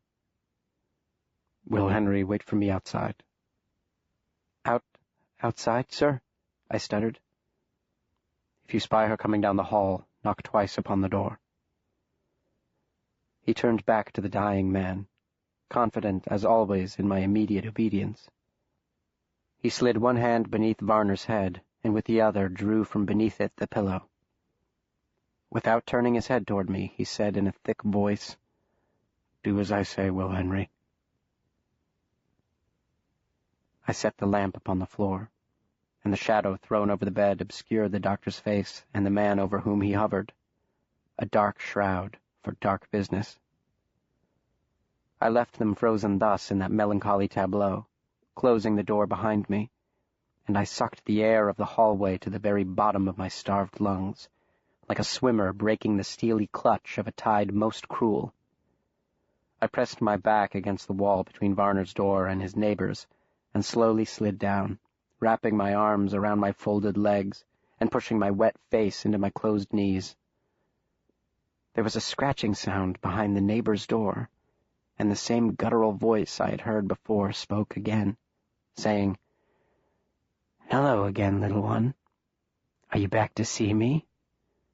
Don't be shy. I know you're there." The person behind the door sniffed a horrid, skin-crawling snuffle.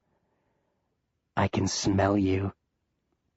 Come now, be a good child and open the door. We can play. I'll be nice, I promise." I let go my knees and pressed my hands over my ears. How long I huddled in that miserable hallway while the disembodied voice whispered and pleaded for me to open his door, I cannot say. I was comfortless, inconsolable, haunted by the memories of the maddening buzz and pop of the flies against the window pane, and the gurgling cry of Hezekiah Varner, "Not my boots, please, not my boots." Time passes differently in places like the Motley Hill Sanatorium. Like during the ill-fated expedition of the Feronia, an hour there seemed longer than a day, and the nights longer than a year. What comfort could be taken in the surety that day follows night in a place such as that, when the day is composed of the same tedious routine, a purgatory of self-same hours? What meaning has an hour when that hour is indistinguishable from any other? A new day dawns, another season comes and goes, a year passes, and then another, and another, until 23 years have slipped into oblivion. Ah, Hezekiah, no wonder you remember your final voyage as if just yesterday you had thrown yourself upon the mercy of the briny deep. The intervening years are sucked down these Acheronian halls like light into a black hole, while you helplessly teeter upon the event horizon, where time is measured by the beating of a fly's wing in the stagnant air. How foolish I now felt to have judged the doctor for taking the life of Erasmus Gray. No more absurd or insidious a precept has ever been laid down than "where there is life, there is hope," he had averred. And what further proof was required beyond the case of Hezekiah Varner, captain of the doomed Feronia? Life he had, but what hope? His fate was no different from that of the fair virgin thrown into the sacrificial pit of the Ava. Nay, it was worse, for that savage feeding frenzy lasted but a few seconds, while the maggots endured for weeks. Could any fate be more hopelessly horrifying than that? To be eaten while cognizant of your own consumption? No doubt Erasmus would have begged, as Varner did, "Kill me." And no doubt, as the doctor had said, he would have thanked him if he could.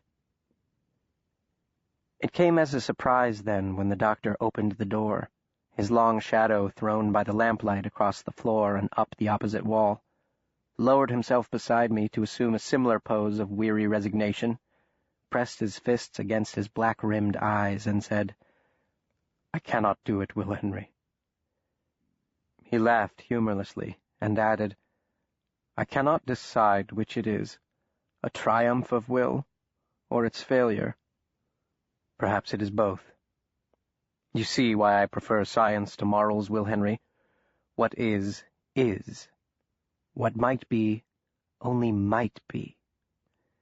They allowed him to lie in that bed unmoved until his own weight produced the infected sores into which the flies laid their eggs, and now that infection has reached his bones.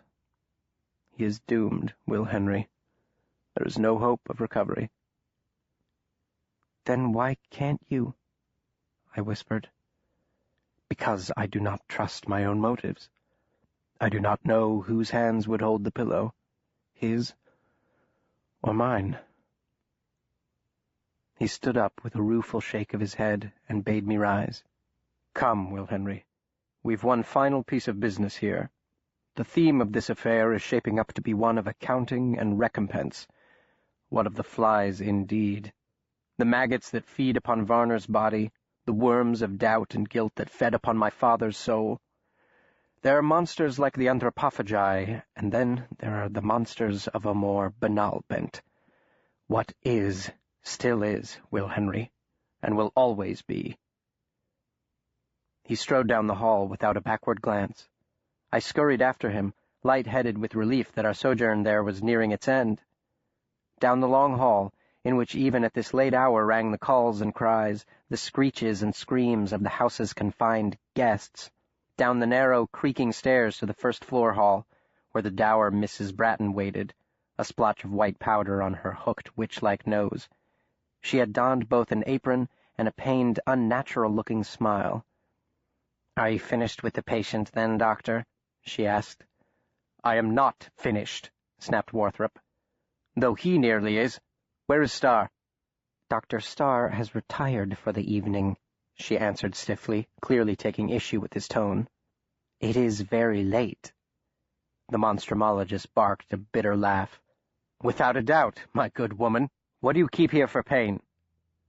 A stern frown, much more natural than her smile, appeared. "For pain, Doctor?" "Laudanum, or morphine, if you have it." She shook her head. "We have aspirin. Or if the patient is particularly uncomfortable, the doctor allows them a sip or two of whiskey." "Neither will do much good in this case," said Warthrop. "Is he feeling poorly?" wondered she with a perfectly straight face. "He hasn't complained to me." "He will not live out the morrow," the doctor said, his cheeks flushed. It took every ounce of his inestimable self-control to keep from seizing her by her scrawny neck and throttling her. "Fetch me the whiskey." "I can't do that without the doctor's approval," she protested. "And he left strict instructions not to be disturbed." "You have my permission to disturb him, Mrs. Bratton," snarled Warthrop, "or I'll have the town constable do it for you." He turned on his heel and marched back toward the stairs. My heart sank. I thought our stay, like that night, would never end. As we passed the parlor, Warthrop directed me to grab the small rocking chair by the mantel. I followed him up the stairs, lugging the chair. "The whiskey, Mrs. Bratton," he shouted over his shoulder, "and a bottle of aspirin." We returned to Varner's room. Warthrop had covered him again, but the smell of human decay still lingered in the air. I placed the chair beside the bed. Warthrop sat down, and the death watch began. Mrs. Bratton arrived with the whiskey and the aspirin, refusing to cross the threshold, staring daggers at Warthrop as I took the tray from her. With casualness bizarre in this dolorous circumstance, she asked, "I baked a batch of cranberry muffins. Would you or your boy care for one, Doctor?" "No, thank you," replied the doctor. He swallowed hard. "I'm not hungry." "As you like," she said archly. "Will you be needing anything else, Doctor?" He ignored her. She glanced at me. I looked away. She left us. "Close the door, Will Henry," he said softly. He lifted Varner's head and slipped 4 aspirin into his half-open mouth. He pressed the mouth of the bottle against his discolored lips. "Drink, Hezekiah, drink." For the next hour, the captain slipped in and out of consciousness, muttering incoherently whether awake or passed out, groaning and sighing, grunting and moaning, eyes, even when closed, ever moving. Dr. Starr never appeared. "We've a hydra in this affair, Will Henry," Warthrop said as he stroked Varner's brow. "For every puzzle solved, 2 more rise in its place. We now know only 2 of the creatures were brought to our shores. Given an average birth rate of 2 offspring per year, and accounting for losses owing to accident and disease, and the occasional male lost during the breeding season, it appears both must have survived the grounding of the Feronia, and the pod we encountered is the sole progeny of the original pair, 30 to 35 individuals, then, and no more." He sighed. "Which raises the question of why. Why did my father desire more than one? If he wished to study the species, either in the wild or in the captivity of the Benin, why did he not go to Africa himself? My mother was dead. I was away at school in London. There were no ties to keep him in New Jerusalem. He had shown no hesitation in the past to go wherever his inquiries led him, and was no stranger to hazardous expeditions. He wanted living specimens brought here, and he paid a king's ransom for it. Why? He stroked the old man's brow absently, as if his ministrations could coax out the answer. Why? Neither the dying man nor I could offer a plausible explanation. He was unconscious, and I had reached the end of my endurance. I sat upon the floor with my back pressed against the wall, unable to stifle my yawns or keep my heavy lids from drooping. The doctor swam in and out of focus, and the sound of his voice receded into the pooling shadows of the little room. The hum of the flies, the captain's ragged breath, the rhythmic creak of the rocking chair, even the muffled symphony of the afflicted in the hall without, all merged in my ears to a lulling drone. I fell asleep as dawn approached, but not the doctor. With bowed back he bore the burden his father had bequeathed to him. He did not rest. He kept the vigil. Though his body was still, his mind furiously worked on. I awoke with a stiff neck and a very bad headache. The filthy window-pane filtered the meritorious morning sun, whose light broke like waves against the seawall of dust and grime. In the gloom I could make out the doctor, still sitting in the small rocking chair, fully alert, chin cupped in his hand as he considered with bloodshot eye the immortal form before him. Between the sleeping and the waking, Warthrop had drawn the covers over the captain's head. Hezekiah Varner was no more. I rose upon wobbly legs, using the wall behind me for support. The doctor looked not my way, but sighed loudly and rubbed his face. I could hear the palm of his hand scratching against his unshaven cheek. "It is finished, Will Henry," he said. I offered meekly, "I'm sorry, sir." "Sorry? Yes, I too am sorry. All of this," he gestured toward the bed, "is exceedingly sorry, Will Henry." He pushed himself to his feet and swayed for a moment on legs that did not seem much sturdier than mine. I followed him from the room. Together we walked somnolently down the long hallway, crowded as ever with the calls and cries of the tormented. Mrs. Bratton was waiting for us at the foot of the stairs. She gave the doctor an impassive nod. "And how is the captain this morning, Dr. Warthrop?" she asked. "Dead," replied Warthrop. "Where is Starr?" "Dr. Starr has been called away on urgent business." The monstrumologist stared at her for a long moment, and then laughed mirthlessly. "No doubt he has," he exclaimed. "And you will be quite busy in his absence, I am sure. There is much to be done once I've notified the state police, isn't there, Mrs. Bratton?" She responded stiffly, "I've no idea what you mean, Dr. Warthrop." "Regrettably, that very well might be so," acknowledged the doctor icily. "And all the more appalling if it is. To view your shameful neglect as altogether fitting and humane is beyond deplorable. It is inhuman. You may inform your master that I am not finished here. I am not finished, but Motley Hill is. I shall personally see to it that he is punished to the full extent of the law for the homicide of Hezekiah Varner." He stepped toward her. She flinched, shrinking back in the fiery face of his righteous indignation. "And I pray, as he should not, that the law shows him, and you, the same mercy you have shown these poor souls entrusted to your care." He brushed past her cowering form without waiting for a reply. He threw open the heavy front door with such force that it slammed into the wall with a reverberating crash. Halfway across the overgrown lawn, the doctor drew rein and turned in his saddle to regard the old house with its peeling paint and sagging roof, brooding in the bright morning light.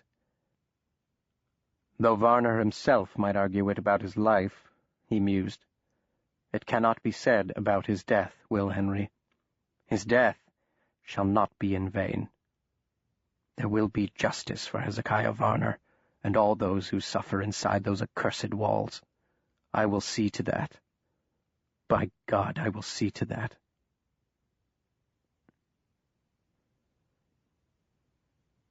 Folio 2. Residua. Chapter 7. You have failed me. I did not know what to expect upon our return to 425 Harrington Lane, beyond something for my empty stomach and a pillow for my weary head.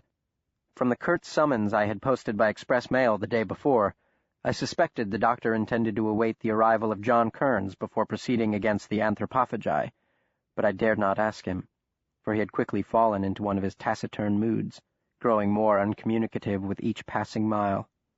He left me to stable our horses while he disappeared inside the house. Once they were watered and fed and the dusty miles brushed from their coats, and after a brief visit with old Bess, I dragged myself inside, indulging in a tiny, flickering hope that the table might be laid with something of passing palatability. It was a vain hope. The basement door hung open. The lights below burned brightly, and ascending the narrow staircase was a clamor of slamming drawers and heavy objects being dragged or shoved across the stone floor. After a few minutes of this violent upheaval, he came bounding up the stairs, gasping for breath, cheeks ablaze. Ignoring me, he barreled down the hall and into the study, wherein another ruckus of slamming drawers began. When I peeked through the doorway, he was sitting at the desk, rifling through a drawer. "Must be something," he muttered to himself. "A letter, a bill of lading, a contract for services, something." I jumped when he slammed shut the drawer. He looked up with a startled expression, as if I, his sole companion in life, were the last person he expected to see. "What is it?" he demanded. "Why are you hovering there like that, Will Henry?" "I was going to ask—" "Yes, so ask. Ask." "Yes, sir. I was going to ask, sir, if you'd like me to run to the market." "The market? Whatever for, Will Henry?" "For something to eat, sir. We've nothing in the house, and you haven't eaten since—" "For the love of God, boy, is that all you ever think about?" "No, sir." "What else, then?" "What else, sir?" "Yes, what else? Besides food, what else do you think about?" "Well, I think about many things, sir." "Yes, but what are they? That was my question." He glowered at me, thin fingers drumming on the polished desktop. "You know what gluttony is, Will Henry?" "Yes, sir. And hunger, too, sir." He fought back a smile. At least I told myself that. He may very well have been fighting an urge to hurl the handiest heavy object at my head. "Well?" he asked. "Sir?" I asked. "What else occupies your thoughts?" "I try to understand, sir." "Understand what?" "What I am to... the purpose of... the things you are trying to teach me, sir. But mostly, to be honest, sir, for lying is the worst kind of buffoonery, I try not to think of more things than the things I try to, if that makes sense, sir." "Not much, Will Henry," said the doctor. "Not much." With a dismissive wave, he added, "You know where we keep the money. To the market if you like, but straight there and straight back, Will Henry. Speak to no one, and if anyone speaks to you, all is well. I am busy with my latest treatise, whatever seems most natural to you, as long as it is not the truth. Remember, Will Henry, some falsehoods are born of necessity, not foolishness." With a much lighter heart, I left him to his rummaging. Glad was I for this brief respite. It was not an easy thing being an apprentice to a monstrumologist of the doctor's temperament, and doubly glad for the very mundanities that most laymen take for granted, and even bemoan in their short-sightedness. The simple chores and errands that filled my days were welcome reprieves from the night's dark business, filled with unexpected callers and mysterious packages, midnight sojourns in the laboratory, and pilgrimages to far-flung, forgotten regions of the world, where the natives had not suffered to be civilized to the point where they forgot to fear what might lurk in the dark. The everyday drudgeries of life were not so to me. After cataloging the internal organs of a creature from a nightmare, washing the cutlery was a joyous exercise. So I fairly bounded up the stairs to wash up. I changed my shirt. It smelled faintly of Captain Varner's room, a peculiar and distinct amalgamation of bleach and decomposition. But one small item was missing, and before leaving I sought out the doctor. I found him in the library, pulling books at random from the shelves, flipping through the pages before tossing them helter-skelter upon the floor. "Are you back, then? Good, I need your help," he said. "Start at the far end of that shelf over there." "Actually, sir, I haven't left yet." "I beg to differ, Will Henry. You've been gone for some time." "Only to wash up, sir." "Why, were you dirty?" He did not wait for a response. "So you've decided you're not hungry after all?" "No, sir." "You're not hungry?" "I am hungry, sir." "Yet you just said you were not." "Sir?" "I asked if you had decided you were not hungry after all, and you replied, 'No, sir.' That is my memory of it, at any rate." "No, sir. Yes, sir. I was wondering. That is, I've been meaning to ask if you found my hat." He stared at me uncomprehendingly, as if I were speaking an exotic foreign tongue. "Hat?" "Yes, sir, my hat. I think I lost it at the cemetery." "I didn't know you owned a hat." "Yes, sir, I wore it to the cemetery that night, and it must have fallen off when we left, sir. I was wondering if you might have found it when you returned to tidy things up there." "I didn't see any hats, except the one I gave you to destroy. Whenever did you acquire a hat, Will Henry?" "It was mine when I came, sir." "When you came where?" "Here, sir, to live here. It was my hat, sir. My father gave it to me." "I see. Was it his hat?" "No, sir, it was my hat." "Oh, I thought perhaps it held some sentimental value." "It did, sir. It does." "Why? What is so special about a hat, Will Henry?" "My father gave it to me," I repeated. "Your father. Will Henry, may I give you a piece of advice?" "Yes, sir. Of course, sir." "Don't invest too much of yourself in material things." "No, sir." "Of course, that bit of wisdom is not original to me. Still much more valuable than any hat. Have we satisfied your inquiry, Will Henry?" "Yes, sir. I suppose it's lost for good." "Nothing is ever truly lost, Will Henry.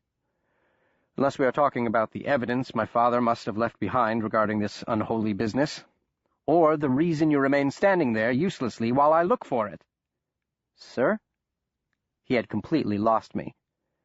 "Either get yourself to the market, or help me, Will Henry. Snap to it. I don't know how you manage to draw me into these philosophical diversions." "I just wanted to know if you found my hat," I said. "Well, I did not."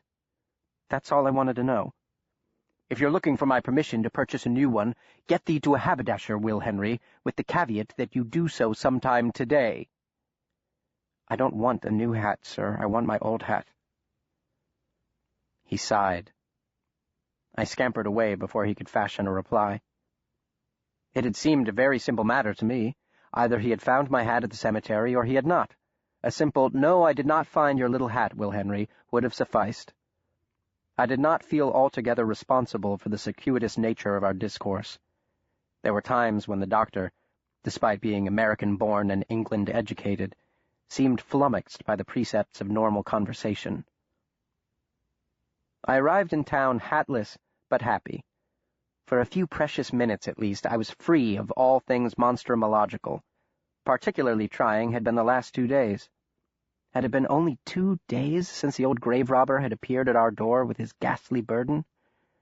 It seemed like 2 times 20. Hurrying along the cobblestone streets of New Jerusalem's bustling center, breathing deep the crisp, clean air of early spring, I thought for a fleeting moment, as I'd thought more than once since I'd come to live with him, as anyone in my position might think, of escape. The doctor had not thrown bars over the windows. He did not lock me inside my little alcove like a caged bird by night, or shackle me to a post by day. Indeed, when not in need of my indispensable services, he hardly took notice of me at all. If I fled while he wallowed in the malaise of one of his melancholic spells, a month might pass before he realized I was gone. Like the afflicted slave laboring in the cotton fields of the Old South, I did not worry about where I would go, or how I would get there, or what I would do once there. Those concerns seemed but trivialities. The point of freedom, after all, is freedom itself.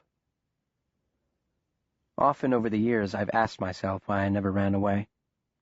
What bound me to him beyond the inertia to which all humans are susceptible? I was not bound by blood, not by oath, not by law. Yet every time the thought of flight flittered across my consciousness, it disappeared as ephemerally as a will-o'-the-wisp, an ignis fatuus, an elusive glow over the marshland of my psyche. To leave him was not unthinkable. I confess I thought of it often, but to be away from him was. Was it fear that kept me by his side? Fear of the unknown, fear of being adrift and alone, fear that I might meet a fate far more frightening than service to a monstrumologist? Was it that an unpleasant known is preferable to any unpredictable unknown? Perhaps that was part of it. Perhaps it was fear in part, but not in whole. For the first 11 years of my life I had witnessed the esteem, nay, the profound and consummate awe with which my beloved father had regarded him. Long before I met Pellinore Warthrop in person, I had encountered him countless times in my mind. A towering genius to whom my family owed everything, a looming presence under whose long shadow we dwelled. Dr. Warthrop is a great man engaged in great business, and I shall never turn my back upon him. It is no exaggeration to say that my father loved him with an affection that bordered on idolatrous worship, just as it is no overstatement that this same love would lead him to make the ultimate sacrifice. My father died for Pellinore Warthrop. His love for the doctor cost my father his life. Perhaps then it was love that stayed me. Not love for the doctor, of course, but love for my father. By remaining, I honored his memory. Leaving would have invalidated his most cherished belief, the one thing that had made service to the monstrumologist, and the terrible cost of that service, bearable. The idea that Warthrop was engaged in great business, and to be his assistant meant you too were part of that greatness, that indeed without you his business could not even have approached that exalted level. Running away would have been tacit acknowledgment that my father had died in vain. "Why, bless me, look here who this is!" cried Flanagan, rushing toward the door upon the tinkling of the bell. "Missus, come see what the wind's blown in." "I'm busy, Mr. Flanagan," called his wife querulously from the back room. "Who is it?" The apple-cheeked purveyor of, among other fruits and vegetables, apples, dropped his hand upon my shoulders and peered with sparkling green eyes into my upturned face. He smelled of cinnamon and vanilla. "Little Will Henry," he called over his shoulder. "Sweet Mother Mary, I don't think I've seen you in a month," he directed to me, his cherubic features glowing with pleasure. "How have you been, my boy?" "Who?" Mrs. Flanagan bellowed from the back. Flanagan winked at me and turned to shout, "The master of 425 Harrington Lane." "Harrington Lane?" she shouted back, and at once appeared in the doorway, a heavy carving knife in her huge red-knuckled hand. Mrs. Flanagan was easily twice the size of her husband, and 3 times as stentorophonic. When she spoke, the very windows rattled in their frames. "Oh, Mr. Flanagan," she boomed when she saw me. "It's only Will Henry." "Only Will Henry. Listen to you, missus." He smiled at me. "Don't listen to her." "No, sir," I responded automatically. Thinking this might offend his knife-wielding Amazonian mate, I quickly appended, "Hello, Mrs. Flanagan. How are you, ma'am?" "I'd be much better without these constant interruptions," she roared. "My husband, whom my sainted mother warned me not to marry, thinks I've nothing better to do than be the brunt of his silly jokes and ridiculous riddles all day." "She's in a bad mood," whispered the grocer. "I'm always in a bad mood," she shouted back. "Has been since the potato famine of '48, whispered Flanagan. "I heard that." 40 years, Will Henry, 40 years, said he with a theatrical sigh. "But I love her." "I love you, missus," he called. "Oh, stop it. I can hear every word you say, you know. Will Henry, you lost weight, haven't you? Be honest now." "No, Mrs. Flanagan," I said. "I've just grown a bit." "That's it, missus," interjected Flanagan. "It isn't lost, it's just redistributed, eh? Right?" "Oh, nonsense," she rumbled. "These eyes aren't that bad yet. Look at him, Mr. Flanagan. Look at his hollow cheeks and bulging forehead. Why, his wrists are no wider round than a chicken's neck. Talk of famine. There's one going on right now in that horrible house on Harrington Lane." "More than just famine, if the tales I hear are but a smidgen of truth to 'em," ventured Flanagan with an elevation of an elfish eyebrow. "Eh, Will Henry? You know the stories we hear. Mysterious comings and goings, packages delivered in the dark, midnight callers, and the sudden, long absences of your master. You know, don't you?" "The doctor doesn't discuss his work with me," I said carefully, remembering his counsel. Some falsehoods are born of necessity, not foolishness. "The doctor, aye, but what exactly is he a doctor of?" barked Mrs. Flanagan, eerily echoing Erasmus Gray. And I echoed the same feeble reply. "Philosophy, ma'am." "He's a deep thinker," Mr. Flanagan nodded gravely, "and God knows we need all of those we can get." "He's a queer man with queerer habits," she countered, shaking her blade at him. "As was his father and his father's father. All the Warthrops were queer." "I rather liked his father," said her husband. "Much more, what is the word, personable than Pellinore. Very friendly, though in a regal kind of way. Reserved, to be sure, and a bit, what do I need? Aloof, but not in any haughty or lordly way. A man of culture and breeding. From good stock, you could say." "Yes, husband, you could say whatever you like, and usually do, but Alistair Warthrop was no different from any of the other Warthrops. Miserly, stuck up, and standoffish is what he was. A friend to no one save the unsavoury transients who oft darkened his door." "Gossip, missus," insisted Flanagan.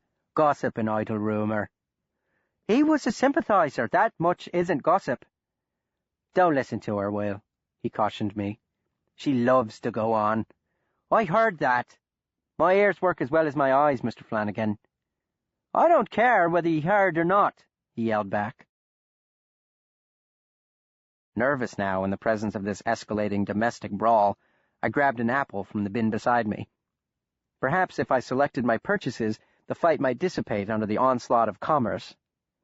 "They came asking after him," rejoined his wife, her wide face turning the colour of the red delicious in my hand. "You remember as well as me, Mr. Flanagan." Flanagan did not answer.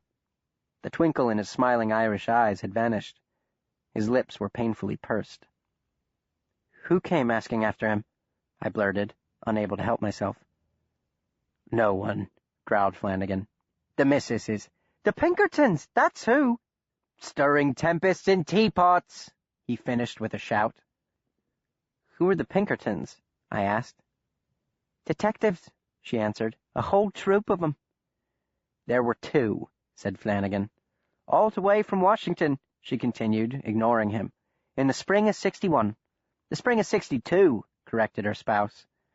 "With orders from the War Department, from Secretary Stanton himself." "No, it wasn't Stanton. It most certainly was Stanton." "Then it couldn't have been the spring of '61, missus," said Flanagan. "Stanton wasn't made secretary till January of '62.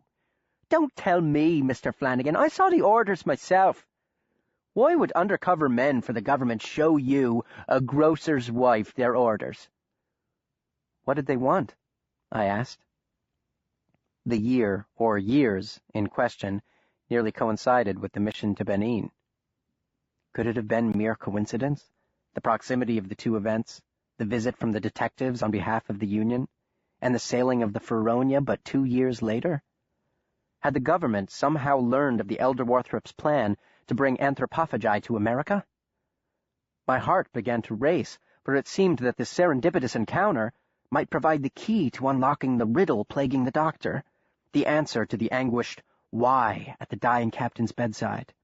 What would he think if I returned with the answer to that conundrum, after intimating that I had little between my ears, that I was, in essence, a silly, stupid child who could not answer a simple question without becoming befuddled and tongue-tied? How much would my stature grow in his eyes? I might prove myself truly indispensable. They wanted to know if he was a true Union man, which he was through and through, replied Flanagan before his agitated wife could. And it really wasn't about him they were asking, if you remember, missus. It was those two Canadian gentlemen. Can't recall their names now, but it's been nigh 26 years. Slidell and Mason, she snapped. And they weren't Canadians, sir. Rebel spies is what they were. The Pinkerton men never said as much, he indicated to me with a wink. Both were seen at that house, she said. That house on Harrington Lane, more than once. Doesn't prove anything about Warthrop, he argued. It proves he associated with agitators and traitors, she shouted back. It proves he was a sympathizer. Well, you may think so, missus, and say so, like now, like everyone did back then, but it doesn't necessarily make it so. The Pinkertons left town, and Dr. Warthrop stayed, didn't he? If they had proof of anything, they'd have carted him away, right? Now you go on about this man, this good man who never did harm to anyone that I know of, but that's all it is.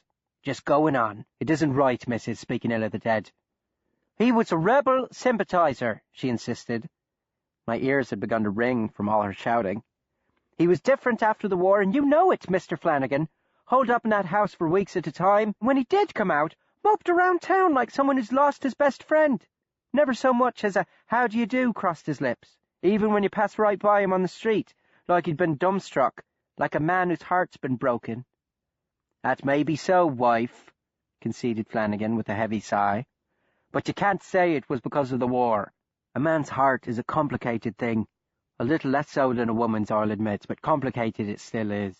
Perhaps something did break it, as you say, but you can't say what it was that broke it.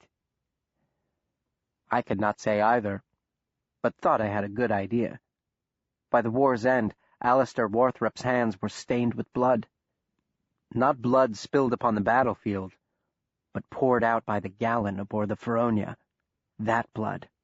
And the blood belonging to all the future victims of the monsters he'd worked so tirelessly to bring to our soil. All the victims sacrificed upon the altar of his philosophy. I found the doctor in his study, sitting in his favorite chair by the window.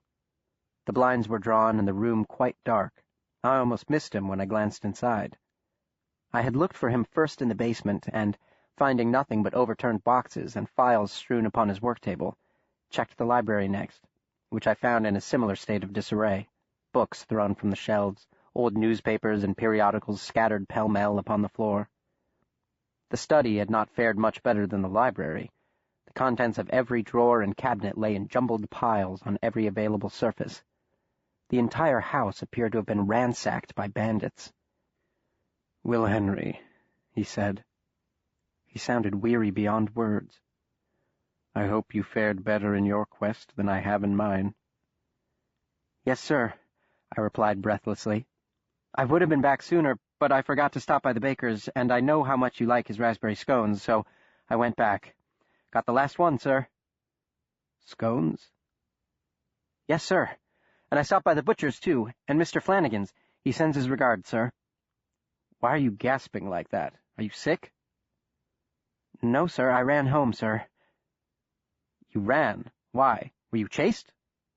"It was something Mrs. Flanagan said." I was near to bursting. His melancholy would soon be swept away by my intelligence, I was certain. He grunted.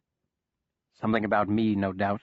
You should not talk to that woman, Will Henry. Talking to women in general is dangerous, but with that one it is a particular hazard."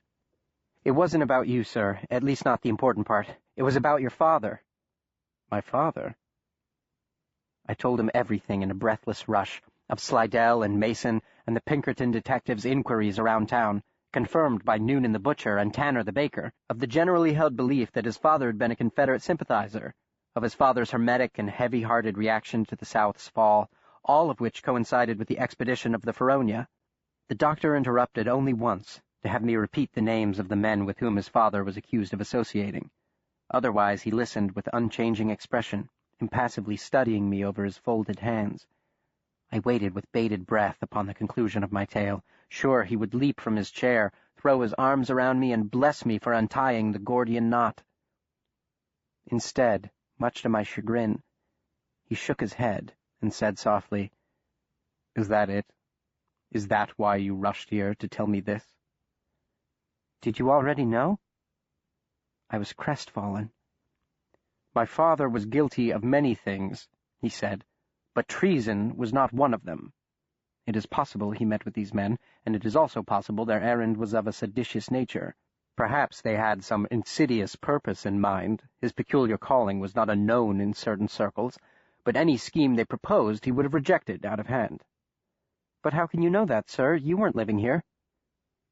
He frowned at me. "How would you know where I was living?" I dropped my head to avoid the intensity of his glare. "You told me he sent you away to school during the war." "I don't recall telling you that, Will Henry." Of course he had not. I had deduced it from the letter I had purloined from the old trunk. But some lies are born of necessity. "It was a long time ago," I offered meekly. "Well, it must have been, for I have no memory of it. At any rate, the two events being proximate does not mean one is related to the other, Will Henry." "But it could have something to do with it," I insisted. I was determined to impress him with the elegance of my reason. "If they were Confederate spies, he wouldn't have told anyone or left any record of his contract with Captain Varner. It's why you can't find anything, sir. And it could explain why he wanted more than one of the things brought back. You said they couldn't have been for study, so what were they for? Maybe they weren't for your father at all, but for them, Slidell and Mason. Maybe they wanted the anthropophagi, Doctor." "And why would they want that?" he wondered, watching me hop from foot to foot in my agitation. "I don't know," I replied. "To breed them, perhaps, to raise an army of them. Can you imagine the Union troops in the face of 100 of those things, let loose in their ranks in the dead of night?"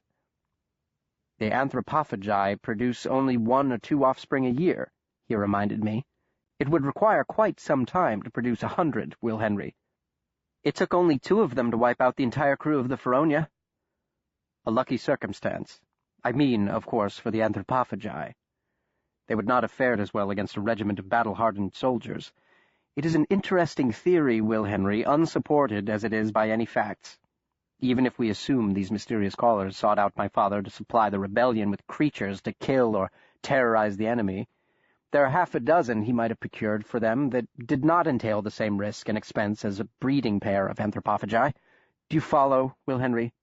If that was their goal, given everything I know about him, he would have rejected it. And even if he had accepted, he would not have chosen this particular species." "But you can't know for sure," I protested, unwilling to drop the matter. I wanted desperately to be right, not so much to prove the doctor wrong, but to be right. His reaction was immediate. The doctor shot up from the chair, his angular face contorted in fury. I blenched. I had never seen him so angry. I fully expected him to strike me across the cheek for my recalcitrance. "How dare you speak to me like this?" he cried. "Who are you to question my father's integrity? Who are you to besmirch my family's good name? It's not enough the entire town spreads calumny against me, now my own assistant, the boy to whom I've shown only kindness and pity, with whom I share my house and my work, for whom I have sacrificed my sacred right to privacy, stoops to join in their slanderous conduct. And if that weren't enough, the boy who owes me everything, even unto his very life, disobeys the one injunction, the only injunction I gave to him. What was it, Will Henry? Do you remember? Or were you so distracted by your lust for scones that you forgot? What did I say to you before you left?" I stammered and stuttered, overcome by the ferocity of his diatribe. Towering over my cowering frame, he roared, "What did I say?" Speak to no one," I whimpered. What else? And if anyone should speak to me, all is well. And what impression do you think you left with them, Will Henry, with these questions about Confederate spies and government detectives and the House of Warthrop? Explain. I was only trying. I only wanted... I didn't bring it up, sir. I swear I didn't. The Flanagans did. He spat through his teeth. You have failed me, Will Henry. He turned his back on me and strode across the room, kicking aside the piles of debris as he went. And worse, you have betrayed me. He turned back to face me, shouting in the gloom. And for what? To play the amateur detective? To satisfy your own insatiable curiosity? To humiliate me by participating in the same gossip and backstabbing that drove my father into seclusion and ultimately to his grave, a broken and bitter man? You have put me in an untenable position, Master Henry, for now I know your loyalty extends only as far as the bounds of your selfishness, and blind, total, unquestioning loyalty is the one indispensable quality I demand of you. No one asked that I take you into my home, or share with you my work. Not even fealty to your father demanded that, but I did it, and this is my reward. What? Did I make you angry? Have I offended you? Speak! I didn't ask to come here, and I didn't ask for the opportunity. There wouldn't have been one if not for you. He stepped toward me. In the gloaming, I could not see his face. A shadow was between us. Your father understood the risk, he said softly. My mother didn't. I didn't. What would you have me do, Will Henry? Raise them bodily from the grave? I hate it here! I shouted at the shadow of the Monstrumologist, my mentor and my tormentor. I hate it here, and I hate you for bringing me here, and I hate you! I fled down the hall, flew up the stairs, and raced up the ladder to my little alcove, slamming the door down behind me. I threw myself across the bed and buried my face into the pillow, screaming at the top of my lungs, my being overflowing with rage and grief and shame. Yes, shame, for he was all I had, and I had failed him. The doctor had his work, I had him, and to each what we had was all. Above me clouds scuttled across the blue vitriol of the April sky, and the sun slumped toward the horizon, painting the clouds' soft bellies golden. When my tears were spent, I rolled onto my back and watched the light seep from the world. My body ached for food and rest, my soul for a more permanent respite. I might eat and I might sleep, but what might I do to ease this crushing loneliness, this inconsolable sorrow, this incurable dread? Like Erasmus Gray, hip-deep in the grave, locked in the monster's inescapable grip, or Hezekiah Varner dying in the fermenting stew of his own flesh, had I passed the point of salvation? Had all hope already died in the fire that had devoured my parents, as the anthropophagi had devoured Erasmus, as the maggots Hezekiah? Death had brought an end to their misery. Would nothing but a visitation from that same dark angel bring an end to mine? I waited for sleep, that gentle mockery of death, to take me. I longed for its effacing grace, but its peace eluded me, and I rose from the bed, my head pounding from the salty torrent of tears and the ache deep in my stomach. I eased open the trap door and tiptoed down the ladder. I made straight for the kitchen, where I found the basement door closed. I had no doubt he was down there. It was, like my little alcove, his refuge of choice. Working as quickly and quietly as I could, I set the pot on to boil and prepared a repast worthy of my ravening appetite, featuring 2 fine lamb chops courtesy of Noonan the butcher. I cleaned my plate with the same rapidity with which I filled it, for a finer meal I had never had, made all the more delectable by virtue of my having cooked it, though the mouthfuls lingered barely long enough upon the tongue for me to taste them. As I sopped up the juice of the lamb with a chunk of fresh bread, courtesy of Tanner the baker, the basement door opened and the doctor appeared. "You cooked something," he said. Yes, I answered, deliberately omitting the honorific. What did you cook? Lamb. Lamb? Yes. Chops? I nodded. And some fresh peas and carrots. I carried my plate to the sink. I could feel him watching me as I washed up. I put my cup and plate on the rack to dry and turned around. He had not moved from the basement doorway. Do you need me for anything? I asked. No, I do not, he replied. I'll be in my room then. He said nothing as I walked past him, until I reached the bottom of the stairs, when he stepped around the corner and called from the end of the hall. Will Henry? Yes? He hesitated, and then said in a resigned tone, Sleep well, Will Henry. Much later, with the same uncanny ability he had demonstrated in the past to disturb me at the very moment when, after hours of tossing and turning, I was just drifting off to sleep, the doctor began to call for me, his voice high-pitched and ethereal as it penetrated my little sanctuary. Will Henry? Will Henry? Groggy from the brief sip of sleep's sweet saper, I slid out of bed with an acquiescent sigh. I knew that tone. I had heard it many times before. I crawled down the ladder to the second floor. Will Henry? Will Henry? I found him in his room, lying on top of the bed covers, fully clothed. He spied my silhouette in the doorway and bade me enter with an impatient snap of his wrist. Still smarting from our row, I did not come to his bedside. I took a single step into the room and stopped. Will Henry, what are you doing? He demanded. You called for me. Not now, Will Henry. What were you doing out there? He waved his hand toward the hallway to demonstrate out there.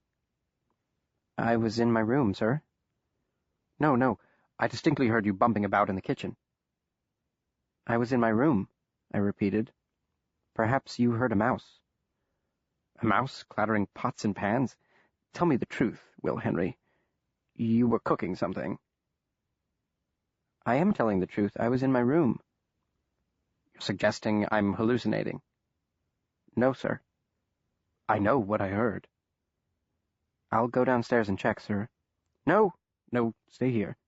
It must have been my imagination. I may have been asleep. I don't know. Yes, sir, I said. Is that all, sir? I am not used to it, as you know. He fell silent, waiting for me to ask the obvious question, but I was a tired player in this tired drama.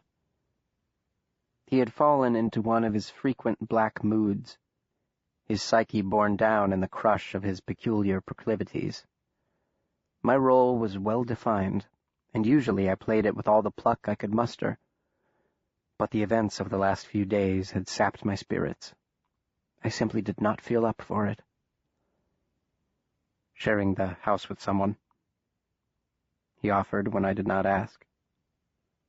I have been thinking of soundproofing this room. Every little noise. Yes, sir, I said, and pointedly yawned.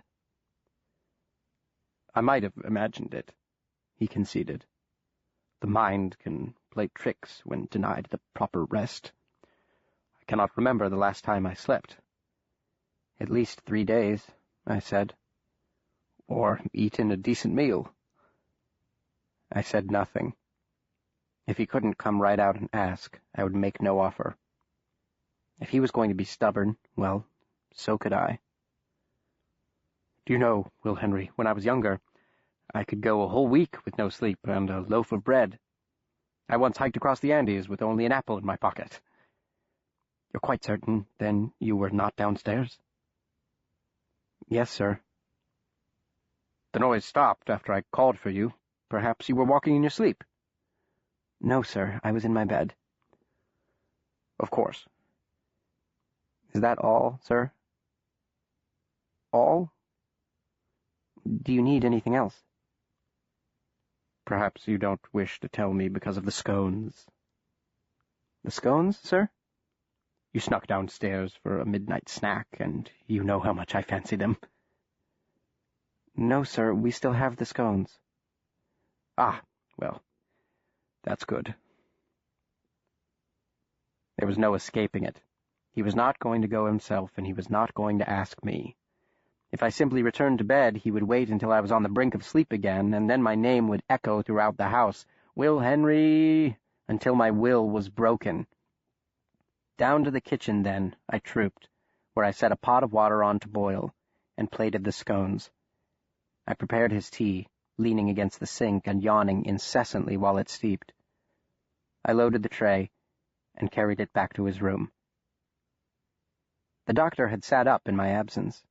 He leaned against the headboard with his arms crossed and head bowed, lost in thought. He looked up at me when I set the tray on the small table beside him. "What is this? Tea and scones. How thoughtful of you, Will Henry." He waved me toward a chair. With an inward sigh, I sat. There was no escaping this, either. If I retreated, in a moment he would call me back to sit with him. If I nodded off, he would raise his voice and snap his fingers, and then, with perfect ingenuousness, ask me if I was tired. "These are quite good scones," he opined after a delicate bite. "But I can't eat both. Have one, Will Henry." "No, thank you, sir." You see, I could consider your lack of an appetite as evidence that you were downstairs earlier. Did you see anything by the way? "No, sir." "It may have been a mouse," he said. "Did you set a trap while you were down there?" "No, sir." "Don't go now, Will Henry," he said, though I hadn't moved a muscle. "It can wait till morning." He sipped his tea. "Although to make such a racket, he must have been some mouse. I was thinking that while you were away. Perhaps, like Proteus, he possesses the power to change his form from mouse to man, and he was whipping up a bit of cheesy sauce for his family. Ha! That is a ludicrous thought, isn't it, Will Henry?" "Yes, sir." "I am not mirthful by nature, as you know, unless I'm tired. I am very tired, Will Henry." "I am tired too, sir." "Then why are you sitting there? Go to bed." "Yes, sir, I think I will." I rose, bidding him good night without much conviction, for I well knew mine was not the curtain line. I left the room, but not the hallway without. I began to count, and by the time I reached 15, he called me back. "I neglected to finish my thought," he explained after waving me back to the chair. "Thinking of our hypothetical mouse brought to mind Proteus anguinus." "No, sir, you mentioned Proteus," I reminded him. He shook his head impatiently, frustrated by my obtuseness. "Proteus anguinus, Will Henry, a species of blind amphibians found in the Carpathian Mountains. And that, of course, brought to mind Galton and the matter of eugenics." "Of course, sir," I said, though, of course, I had no idea where I was in the dense thicket of his thoughts. I had never heard of Proteus anguinus, or Galton, or eugenics. "Fascinating creatures," the Monstrumologist said, "and excellent examples of natural selection. They dwell deep in lightless mountain caves, yet retain vestigial eyes. Galton brought the first specimens back to his native England after his expedition to Adelsbark.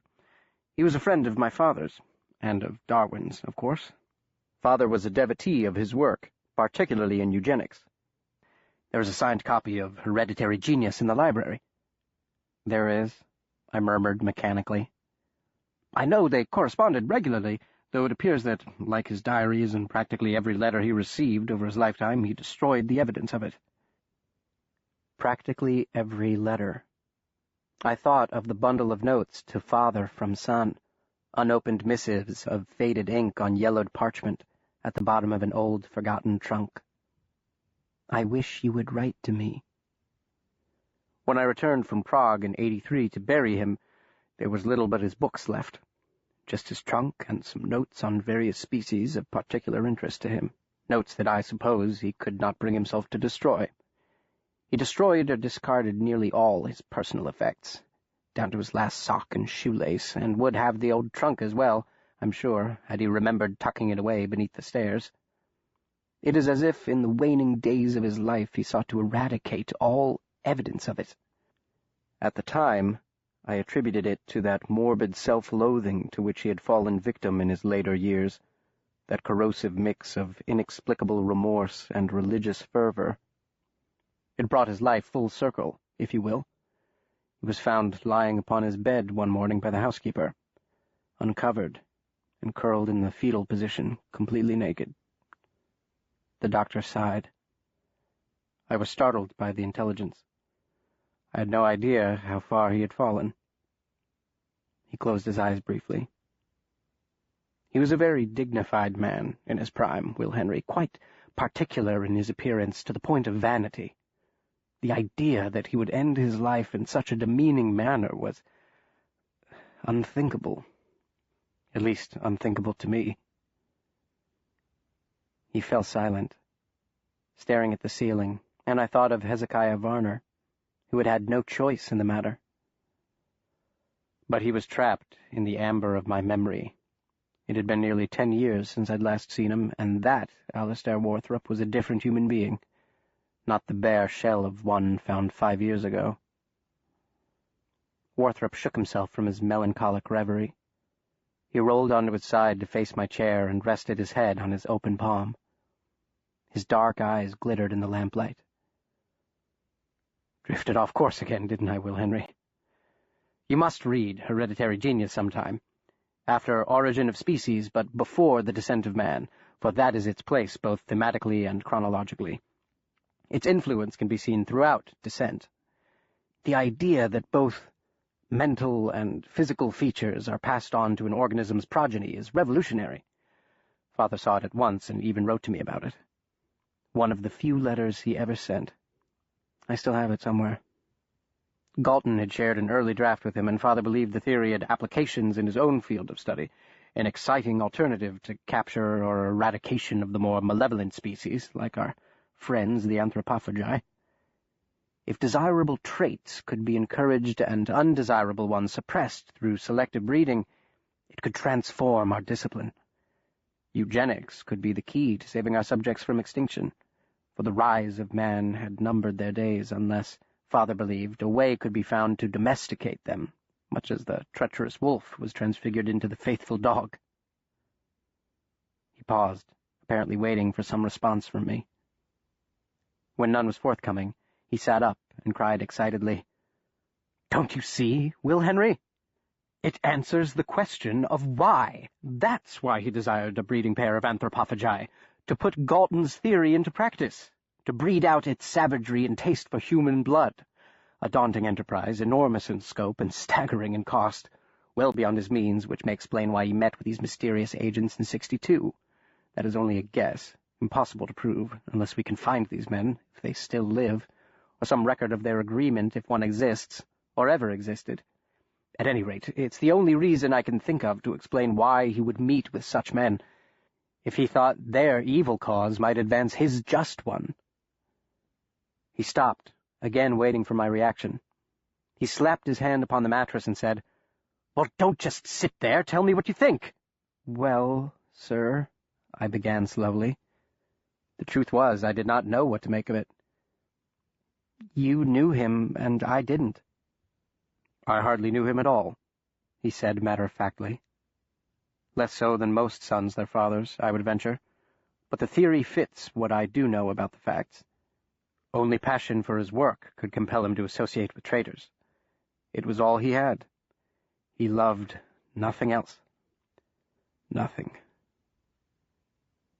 He fell onto his back, head cradled in his hands, eyes fixed on the blank and ready canvas above him. The possibilities of what might be painted there were bounded only by the limits of his hyperbolic imagination. Our ignorance of our fellows throws wide the gate to our galloping suppositions, even if that fellow is our own father. Into that existential vacuum rushes our wishes and doubts, our longings and regrets, for the father that was and the father that might have been. Though mine had not been a cold and distant man like his, we were brothers in that one instance. Our fathers had bequeathed us nothing but memories. A fire had stripped me of all tangible tokens, save my little hat. Alistair Warthrop had taken most of what had belonged to Pellinore. What remained of them was simply us. And when we departed, so would they. We were the tablets upon which their lives were writ. Nothing else, the Monstrumologist said. Nothing at all.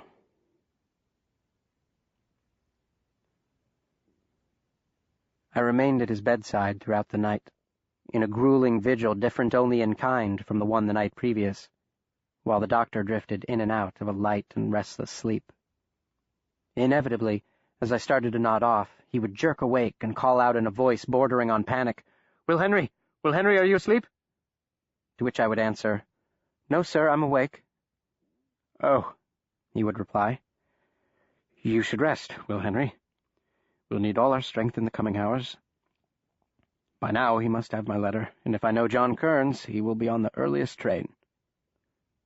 "Who is John Kearns?" I asked. "Is he a monstrumologist?" He laughed dryly. "Not in the strictest definition of the term, no. By profession he is a surgeon, and a brilliant one, I might add. By temperament he is something altogether different. I would have preferred Henry Stanley if I knew where to find him. Both have hunted anthropophagi in the wild, and Stanley is a gentleman from the old school. Nothing like Kearns." "He's a hunter?" "I suppose one might call him that, in a manner of speaking. He certainly has more experience than I, for I have none at all in regard to anthropophagi. I should caution you, Will Henry," he added, his tone becoming grave, "not to tarry too long in the dominion of John Kearns's philosophy. Avoid him, if you can." "Why?" I asked, with the child's natural curiosity, tweaked, as is all childlike curiosity, by sober admonition. "He reads too much," was the doctor's odd reply. "Or not quite enough. I have never been certain. At any rate, steer clear of Dr. John Kearns, Will Henry. He is a dangerous man.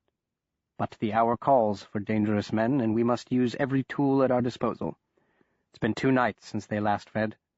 They will hunt again, and soon." "What if they already have?"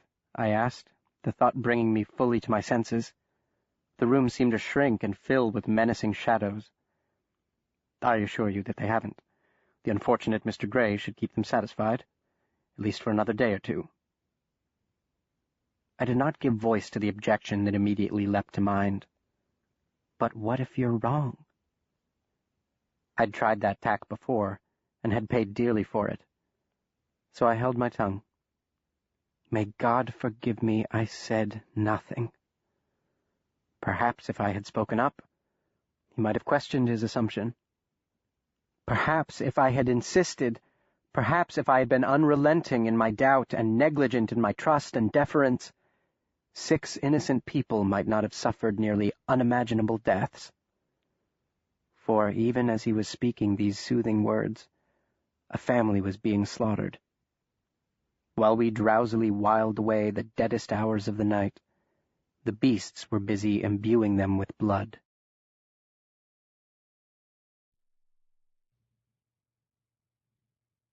This audiobook has been broken into multiple parts to make the download faster. You have reached the end of a part, but not the end of the complete audiobook. So please check your library for the next part of this audiobook. Audible hopes you have enjoyed this program. This is Audible. Recorded Books presents an unabridged recording of The Monstrumologist by Rick Yancey, narrated by Stephen Boyer, and directed by Kara Goldsmith. Chapter 8. I am a scientist. Dawn had broken by the time I finally stumbled off to bed. I stripped out of my clothes and crawled beneath the covers, but the hours of sleep I snatched were scant, and teemed with vivid visions of voracious vermin, worms and maggots and the sightless, nameless, colorless creatures that dwell in the dark beneath rocks and wet, rotting logs. I woke feeling more exhausted than when I'd first lain down, with a sour taste upon my tongue and a dead weight of dread in my heart. Above me, the mid-morning sky was a cloudless, brilliant blue, a joyful spring mockery of my morbid mood. Try as I might, I could not shake the feeling that something terrible lurked just over the horizon. I resolved not to mention my foreboding to the doctor. He would dismiss it with a laugh, followed by a lecture on superstition as echo of our primitive past, when premonitions were efficacious responses to an environment populated by predators only too happy to oblige our apprehensions. I shuffled downstairs to the kitchen, groggily noting the basement door ajar and the lights on below. I set the water on for tea and leaned against the countertop, wrestling the twin demons of extreme physical and mental fatigue. I may be forgiven by those empathetic souls who, having trod upon a parallel path, may remember how their very thoughts seemed foreign and their bodies commandeered. They will understand how the sharp rapping on the door did not at first grab my attention, as I wavered by the stove, waiting for the water to boil. They will find it not surprising at all, the little cry that escaped my lips a moment later, not from the harsh knocking a few feet away, but from the doctor's bellowing from the basement beneath me. "Will Henry, answer the door! Answer the door!" "Yes, sir," I returned. "Right away, sir." I threw open the door. A tall, thin figure slouched upon the stoop, his head enshrouded in the cloud of sweet-smelling smoke ascending leisurely from his meerschaum pipe, his fragile frame propped precariously upon a cane. The morning sun glinting off the lenses of his pince-nez spectacles, combined with the nearly perfect oval of his face and the bushiness of his mustache, produced a distinctly owlish appearance. "Ah, so it's Will Henry, then. Good, good," Constable Morgan cried in a soft voice, traversing over the transom in a trembling trespass. "Where is Warthrop? I must speak to him." The doctor appeared in the basement doorway, his face devoid of expression. The unexpected appearance of the town's chief law enforcement officer seemed not to faze him in the least. "What is it, Robert?" the doctor asked in a quiet, level tone. His complete calm played counterpoint to the constable's obvious agitation. "An abomination," the constable replied. Spittle flew from his lips and clung to the hairs of his mustache. "That's what it is. Horrible. Totally outside the range of my experience." "Though not, you presume, outside mine?" The constable nodded with a jerk of his head. "Something has happened," he said breathlessly. "You must come at once." Within moments we were inside the constable's carriage, dashing pell-mell through the narrow cobblestone streets of New Jerusalem.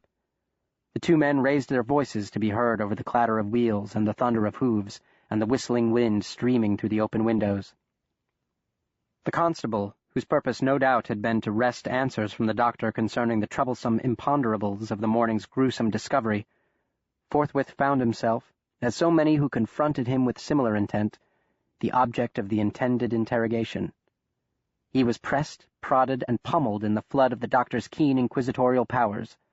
As one having suffered through similar inundations, I was not unsympathetic to the confounding of the constable's purpose. The questions came rapidly, barked in a hammering rhythm. The doctor: "When was the crime reported?" The constable: "This morning, shortly after dawn." "Witnesses?" "Yes, one, the sole survivor. Until I saw the scene with my own eyes, I thought, as any reasonable man would, he was not only witness, but must also be perpetrator. His tale was so outlandish it had to be a lie." "You arrested him?" The constable nodded, nervously tapping the tip of his cane upon the boards between his boots. Pressed against him, I could not fail to detect the sickening odor rising like a pall from his clothing, the by now too familiar smell of death, which the smoldering bowl of his pipe could not completely camouflage. "And hold him still," said the constable. "For his protection, Warthrop, not for our prosecution. Once I examined the scene. No human being is capable of so foul a crime, and I fear what he saw has completely broken his reason." "What did he see?" "That tale I'll leave to him, but what I saw in that house corroborates his story. It is beyond words, Warthrop, beyond words." The doctor said naught. He turned away to face the landscape, awash in the golden light of spring, rolling green hills and lush meadows bursting with blooms. They've discovered the old man, or what remains of him, and the girl, or what remains of her, I thought, and wondered if the doctor was thinking the same. He's taking us back to the cemetery. I was surprised when the driver swung upon a little lane that branched from the Old Hill Cemetery road, taking us past the boneyard, though its western wall remained in sight, slowing our pace as the lane narrowed and the ground rose before us. The maturing sun was warm, and the breeze gentle through the open window. Slight as it was, it bore away the sickly stench emanating from my other side. I could smell honeysuckle. Relieved, I breathed in deep. The respite was short-lived. The driver drew rein at the top of the hill. Warthrop leaped from the cab before we could come to a complete stop. More from a sense of duty, my services were, after all, indispensable to him, than eagerness to face what the constable had called an abomination, I trotted a few feet behind. Before us, at the apex of the hill, were a church and, a stone's throw away, its rectory made of stone and a gable roof, the flower beds bursting with spring bulbs and riots of white, pink, indigo, and gold, as quaint and ominous as the house in which poor Hansel and Gretel were nearly roasted alive. At its door 2 men stood, rifles cradled in their arms. They stiffened at our approach, their fingers caressing the triggers of their weapons, until they spied the constable struggling up the path behind us. Their demeanor changed again, however, upon recognizing the doctor. Dark looks of distrust and fear darkened their faces.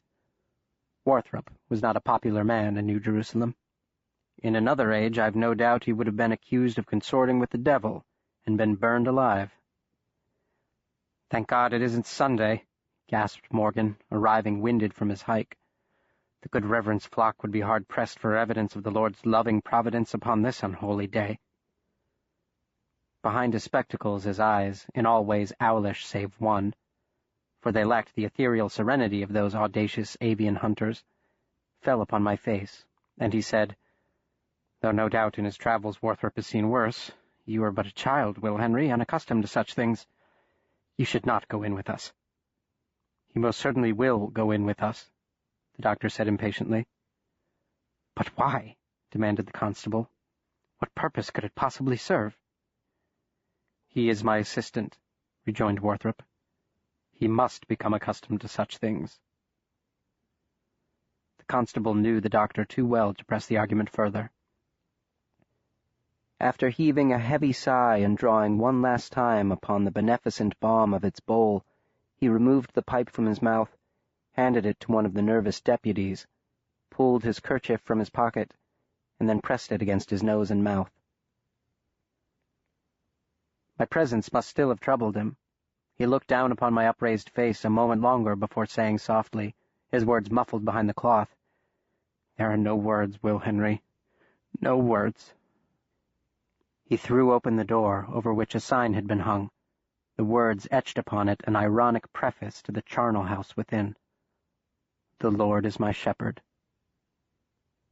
A body lay face down 6 feet from the doorway, both arms outstretched, clad in the bloody remnants of his nightshirt. Gone were both his legs. Missing 2 were 5 of his fingers, 2 from the left hand, 3 from the right. His head lay upon one arm nearly perpendicular to his body, for his neck had been partially ripped from his shoulders, exposing his spinal column, the serpentine tendrils of major blood vessels, and the stringy tendons of the connecting tissue. The back of his head had been smashed in, and his brains scooped out, the pulpy remains ringing the wound like grayish curd on the lip of a shattered bowl. During the necropsy, the doctor had informed me in that dreary lecturing tone of the anthropophagized singular fondness for the noblest of organs, that apogee of nature's design, the human brain. The room stank of blood, and hanging in the air was the same nauseating stench of rotten fruit I had smelled in the cemetery. The odors didn't so much war with each other as mix into a stomach-churning atmosphere that burned the nostrils and set the eyes on fire. No wonder the constable had covered his orifices on the outset of our expedition. Morgan and I lingered in the open doorway, hesitating, as it were, between the worlds of light and dark, but Warthrop suffered no such disinclination. Rushing to the body, leaving footprints in the tacky blood that pooled round all sides like a shallow moat, he squatted near the head and bent close to examine the gaping wound. He touched it. He rubbed bits of cerebral matter between his thumb and finger. He remained still for a moment, forearms resting upon his splayed knees, taking in the remains before him. He bent low, barely maintaining his balance, to study the victim's face, or what was left of it. "This is Stinnett?" he asked. "It is the Reverend," Morgan confirmed. "And the others? Where is the rest of the family?" "Two in the parlor, his wife and youngest child, Sarah, I believe.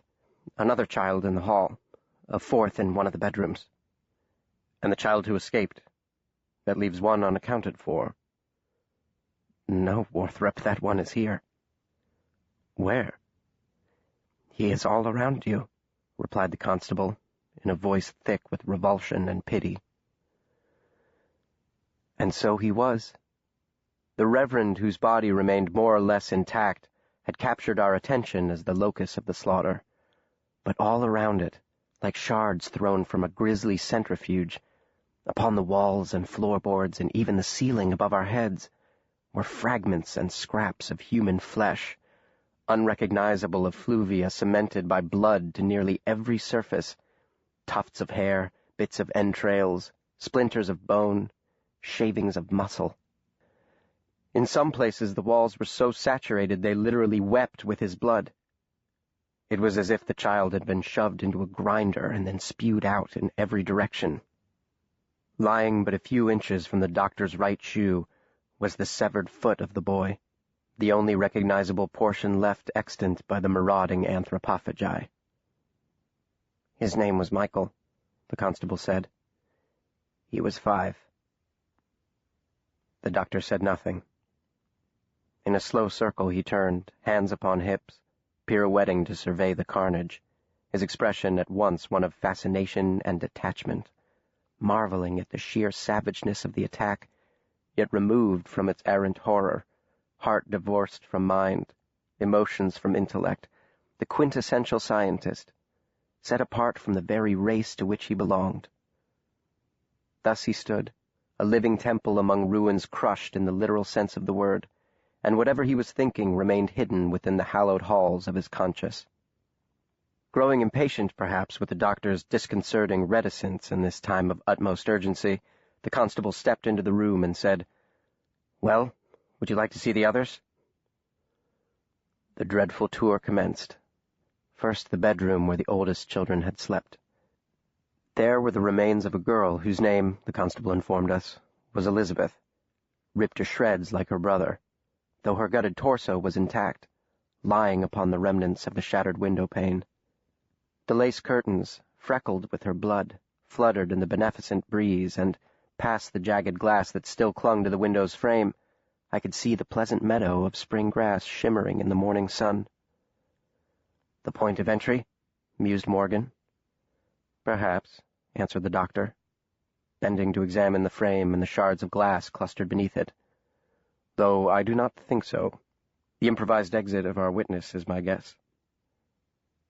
Next, Morgan led us down the hall, where, upon turning a corner, we found the 4th victim, similarly dismembered and disemboweled, skull crushed and hollowed out, bits and pieces of the vital organs strewn upon the floor and cemented by gore to the walls. And here in this hallway, on the bloody floorboards, we discovered the first evidence of the anthropophagi's presence, impressions of their passing left in the congealing blood of their prey. The doctor gave an exultant cry at the sight of these footprints, fell to his hands and knees, and spent several excited seconds surveying the find. 8 to 10, at the least, muttered Warthrop. "Females, though this and this may be a juvenile male." "Females? Females, you say, with prints larger than a full-grown man's?" "A mature female measures 7 feet from sole to shoulder." "A mature female what, Warthrop?" The doctor hesitated for half a breath and said, "A hominid species of carnivores called anthropophagi." Poppy anthropophagi, corrected the doctor. Pliny named them Blemmyes, but anthropophagi is the accepted designation. And where, in heaven's name, did they come from? They are native to Africa and certain islands off the coast of Madagascar, answered the doctor carefully. That is a far cry from New England, the constable observed dryly, and waited with narrowed eye for the doctor's response. Robert, you have my word as a man of science and a gentleman that I had nothing to do with their appearance here, said the doctor carefully. And you have my word, Warthrop, as a man of the law. It is my duty to discover who, if anyone, might be responsible for this massacre. I am not responsible, declared the doctor firmly. I am as shocked as you by their presence here, and I shall get to the bottom of it, Robert. Of that you have my word. Morgan nodded, but his tone was dubious.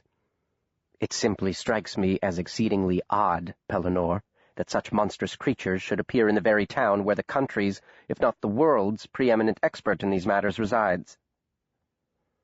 Though spoken in the mildest of manners, the constable's observation caused the doctor to stiffen, and his eyes to flash with indignation. "Are you calling me a liar, Robert?" he asked in a low, dangerous tone. "My dear Warthrop," replied Morgan, "we have known each other our entire lives. Though you are the most secretive man I have ever met, and much of what you do remains a mystery to me, I have never known you to tell a deliberate falsehood. You tell me their presence here comes as a shock to you, and I believe you, but my faith does not change the fact that the coincidence is exceedingly odd." "That particular irony has not been lost on me, Robert," admitted my master. "One might say oddities are my business, and this case has more than its fair share of them." Then he added quickly, before the constable could press the matter further, "Let's see the others." We returned down the hall toward the front of the rectory. Here, in the cozy parlor where doubtless the Reverend's family gathered round the piano for an evening of convivial song, or lounged upon the overstuffed chairs and couches before a cheerful fire while the north wind howled, here we confronted the final, terrible scene. A headless corpse lay in a heap in the middle of the room, clutching the remains of an infant to her chest. Her dressing gown had been white, but was no longer, and lay pooled upon the floor where her legs should have been. One leg we discovered discarded, partially shredded beneath the broken window that looked out upon the little lane leading to the house. The other was nowhere to be found. Likewise her head, though the doctor had me hunt for it, crawling on my hands and knees to peer under the furniture. He examined the mother's corpse, while Morgan lingered in the doorway, his labored breath fluttering the corners of his makeshift mask. "Both shoulders have been dislocated," the doctor said. He ran his hands down the woman's arms, deft fingers pressing into her still pliant flesh. "The right humerus has been broken, now to the fingers locked around the tiny body. 5 fingers broken, 2 on the right hand, 3 on the left." He tried to pry the baby from her hands, his jaw clenching with the effort. Thwarted by the stubborn will of rigor mortis, he relented and examined the baby without removing it from the frozen arms of her mother. "Multiple puncture wounds and lacerations," he said, "but the body is intact. The baby bled to death, or her lungs were crushed, or she was smothered by her mother's breast. A cruel irony should that be the case. How strong is the maternal instinct, Will Henry! Though they tore her shoulders from the sockets and broke the very bones that held it, she did not surrender her child. She held firm. Though they broke her arms and tore off her head, still she held firm, held firm. Even when she became a cruel imitation of the things that devoured her brood, she held firm. It is a wonder and a marvel. You'll forgive me, Warthrop, if I do not consider what happened here in any way marvelous," said the constable with disgust. "You mistake me," rejoined Warthrop, "and you judge prematurely things unknown to you. Do we judge the wolf or the lion? Do we blame the savage crocodile for obeying the imperatives of nature's design?" As he spoke, the doctor considered the bloody pietà at his feet, his attitude now wholly introspective and remote, his face an inscrutable, emotionless mask. What tempests, if any, raged hidden beneath the surface of that icy facade? Did the macabre tableau remind him of the words spoken only hours before? The unfortunate Mr. Gray should keep them satisfied, at least for another day or two. Words spoken with the characteristic self-assurance that often was mistaken for arrogance, or would it not be a mistake to call it that? I would be less than honest if I said I understood this man to whom I owe so much, this man who took the homeless, orphaned boy I was and sculpted him into the man I became. How oft do they rescue or ruin us, through whimsy or design or a combination of both, the adults to whom we entrust our care? The truth, I confess, is that I understand him not. Even with the gift of much time and the perspective it grants us, I still don't understand Dr. Pellinore Xavier Warthrop. Did he honestly accept the premise that he was blameless for this horrific slaughter of 6 innocents? What convolutions and contortions of logic did he employ to ignore the symbolic significance of the Stinnet's blood upon his hands? Or did he look upon the facts, with the same pitiless stare that Eliza Bunton had received, to reach the conclusion obvious to even a 12-year-old boy? Each possibility was as likely as the other, and neither discernible by his stoic expression. He betrayed nothing, regarding in silence the headless mother and the babe broken against her breast, the two curled at his feet like discarded offerings to a bloodthirsty god. "Where is the witness?" he asked.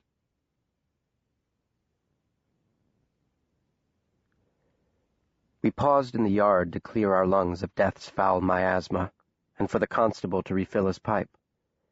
His face was flushed, and the fingers holding the match quivered as he lowered the flame to the alabaster bowl. "I must confess to you, Warthrop, this is wholly outside the range of my experience." Morgan's gaze strayed to the words etched over the rectory door. "The Lord is my shepherd." He didn't appear comforted. Indeed, he seemed shaken to his spiritual marrow. As the town constable, he had witnessed more than his fair share of man's inhumanity to man, from petty thievery to malicious battery. None of it had prepared him, however, for this naked confrontation with gross injustice. This horrific reminder that despite all the honors with which we shower ourselves, we are ultimately fodder, mere meat for the inferior soulless things of which I dreamt the night before, no less than us, the Creator's children. It could not have been pleasant for a man of the constable's limited experience and sensitive temperament to be confronted with the anthropophagized savage mockery of our human aspirations, our absurd grandiosities and ambitions, our ever-preening pride. "He's in the sanctuary," he said. "This way." We followed him down the gravel path toward the little church that faced the lane leading to Old Hill Cemetery Road. Another guard was stationed there. Without a word, he stepped aside to let us pass. The interior was cool and dark. The morning light streamed in broken beams through the stained glass of the windows, shafts of blue and green and red cutting through the dusty air. Our footfalls echoed upon the ancient boards. 2 shadowy figures slouched in the front pew. Upon our approach, one rose, a rifle in his arms. The other didn't move, didn't so much as raise his head. Lowering his voice, the constable informed the man with the rifle that the hearses would be arriving soon, and he should wait outside to help with the removal of the victims. The man didn't seem particularly pleased with the assignment, but acknowledged his orders with the briefest of nods before taking his leave. The guard's footfalls died away.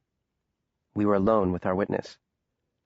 Slumped in the pew, arms folded over his chest, hands gripping tight the edges of the blanket wrapped around his bare torso, he was but a boy of 15 or 16, I guessed, with dark hair and large, bright blue eyes that appeared all the larger owing to the narrowness of his face. Though he was seated, I discerned he was tall for his age. His legs seemed to stretch a mile before him. "Malachi," said the constable gently. "Malachi, this is Dr. Warthrop.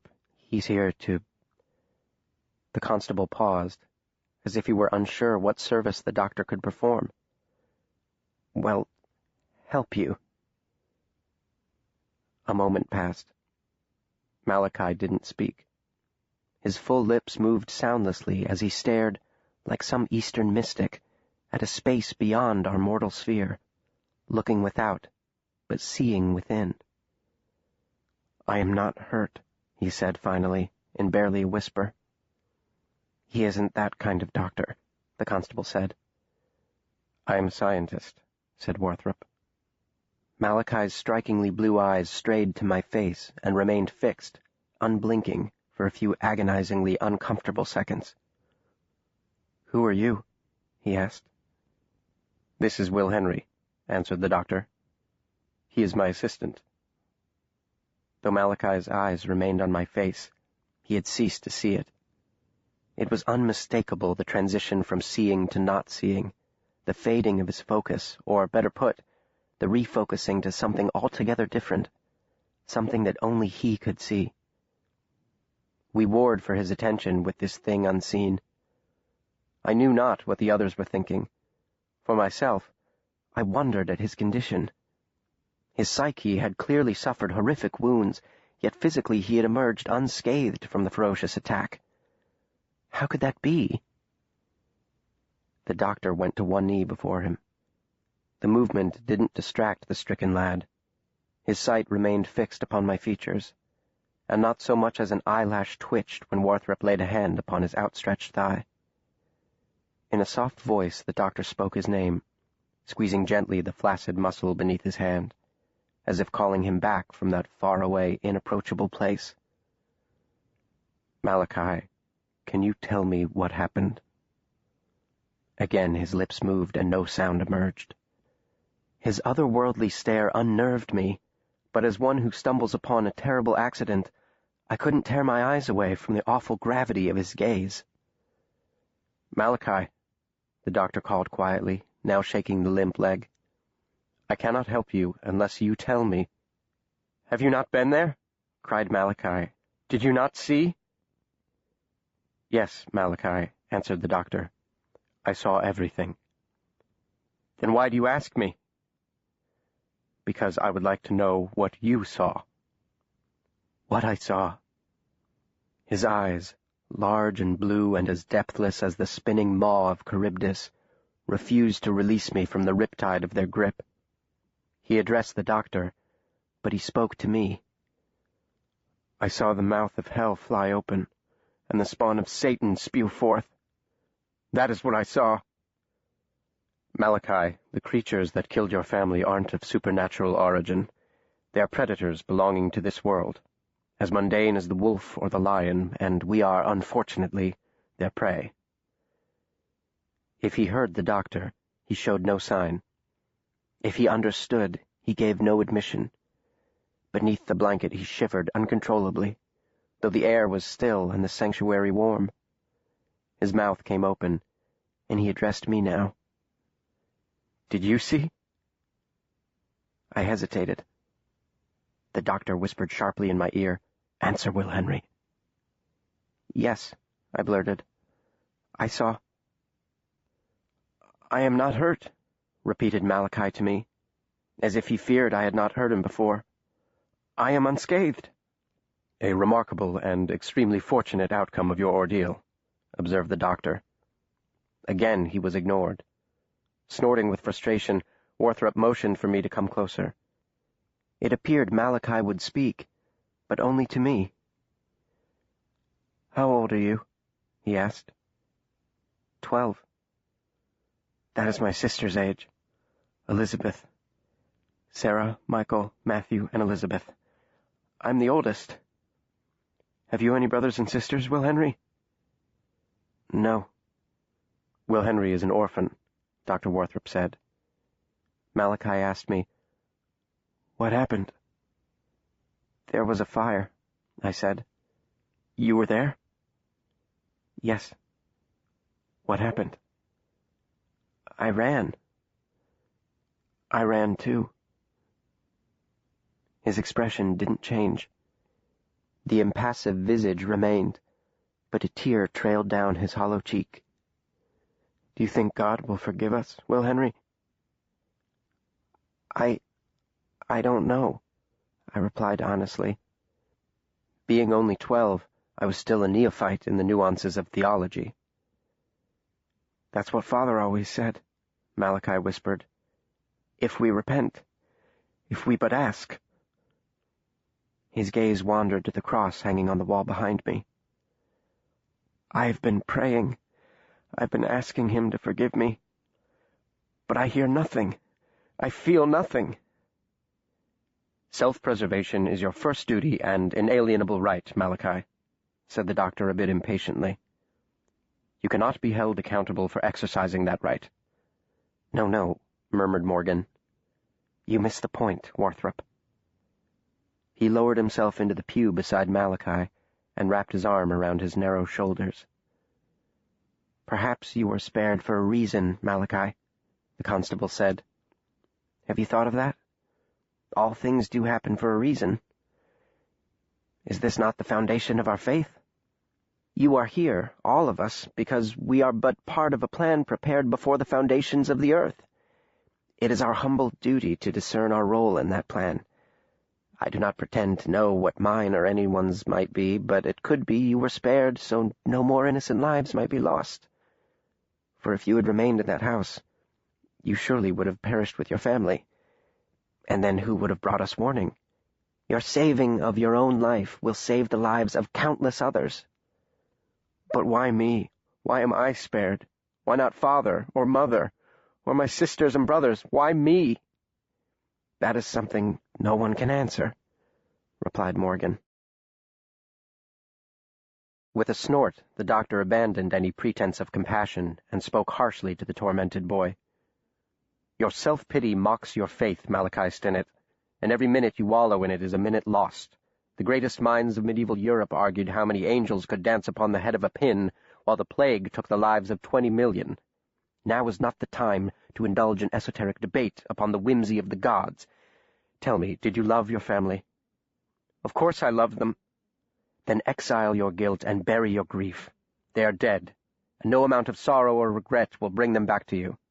I present you with a choice, Malachi Stinnett, the choice eventually faced by all. You may lie upon the shores of Babylon and weep, or you may take up arms against the foe. Your family was not beset by demons or felled by the wrath of a vengeful god.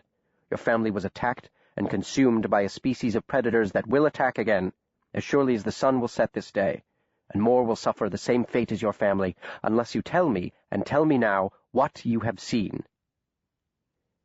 As he spoke these words, the doctor leaned closer, then closer still to the cowering Malachi, until, with both hands pushing against the pew on either side of him, Warthrop's face came within inches of the boy's, his eyes afire with the passion of his argument. They shared a common burden, though only Warthrop knew it, and so only Warthrop had the power to exercise it. I knew it too, of course, and now, as an old man looking, as it were, through my 12-year-old eyes, I can see the bitter irony of it, the strange and terrible symbolism. Upon his own spotless hands, Malachi perceived the blood of his kin, as the man whose hands were literally stained with it berated him to abandon all feelings of responsibility and remorse. "I didn't see everything," came the choked reply. "I ran." "But you were inside the house when it began?" "Yes, of course. Where else would I be? I was asleep. We all were. There was a terrible crash, the sound of glass breaking as they came through the windows. The very walls shook with the violence of their invasion. I heard my mother cry out. A shadow appeared in my doorway, and the room was filled with a horrible stench that closed my throat. I couldn't breathe. The shadow filled the doorway, huge and headless, huffing and sniffing like a hog. I was paralyzed. Then the shadow in the doorway passed. It left, I know not why. The house was filled with screaming. Ours, theirs. Elizabeth leaped into the bed. I couldn't move. I should have barricaded the door.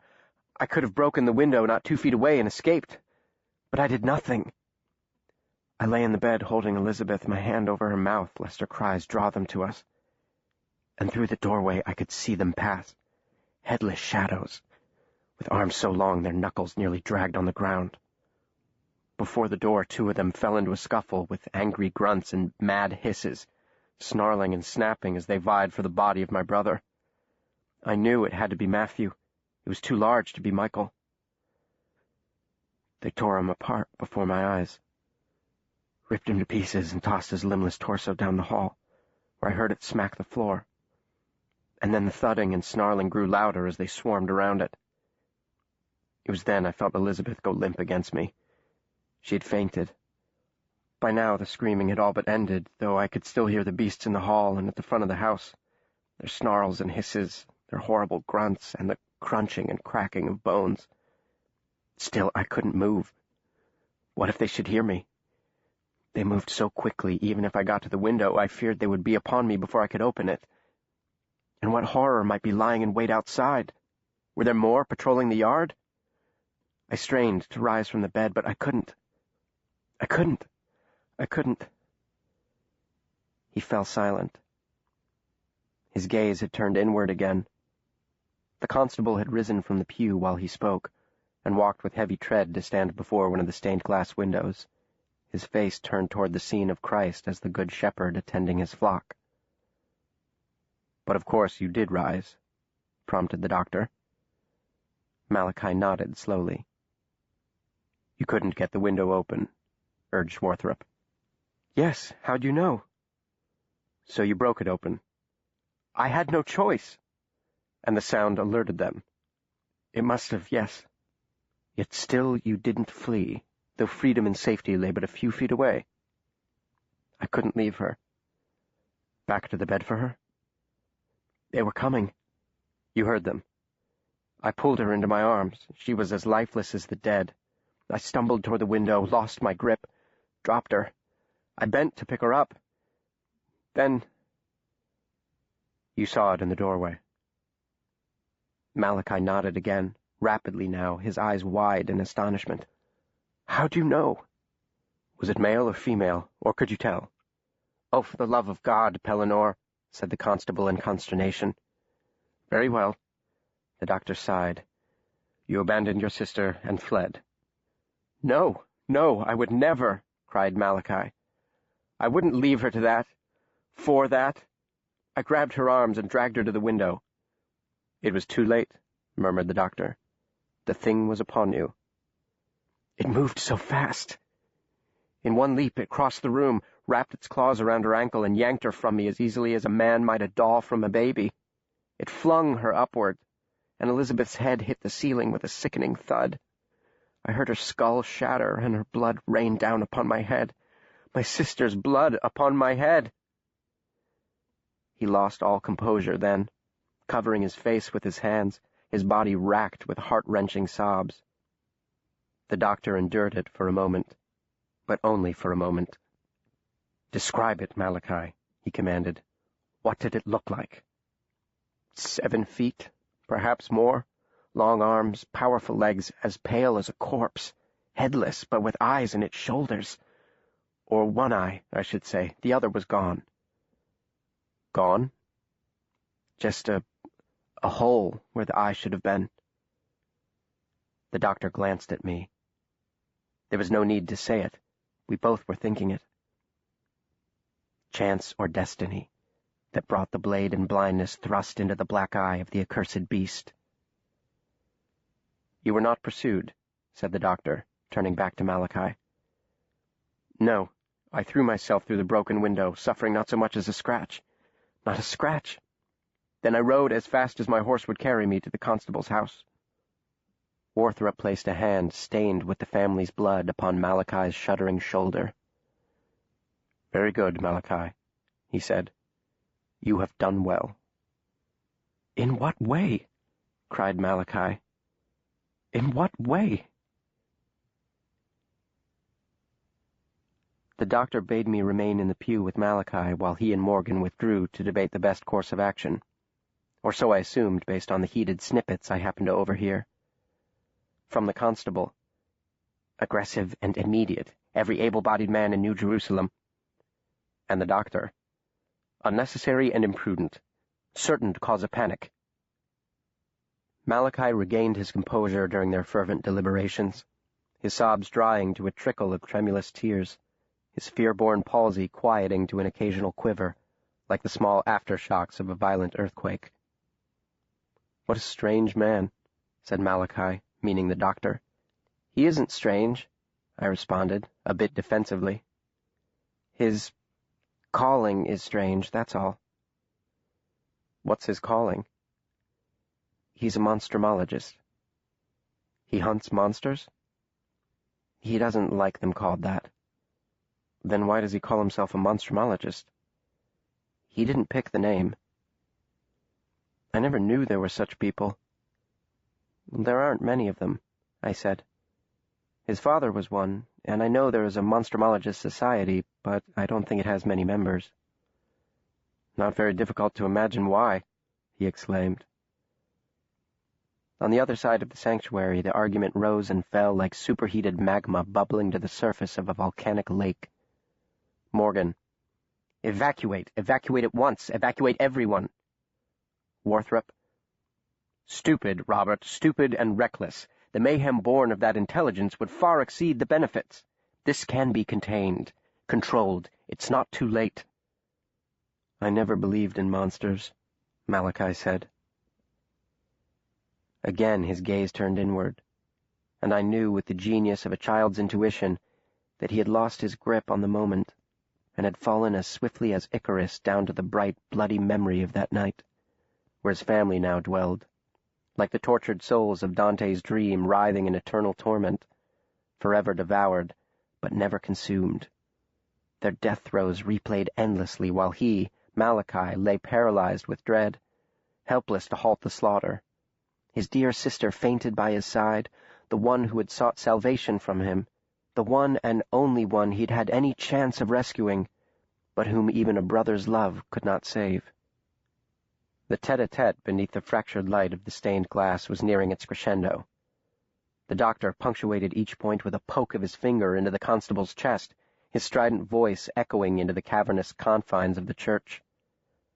"No evacuations, no hunting parties. I am the expert here. I am the one, the only one, qualified to make the decisions in this case."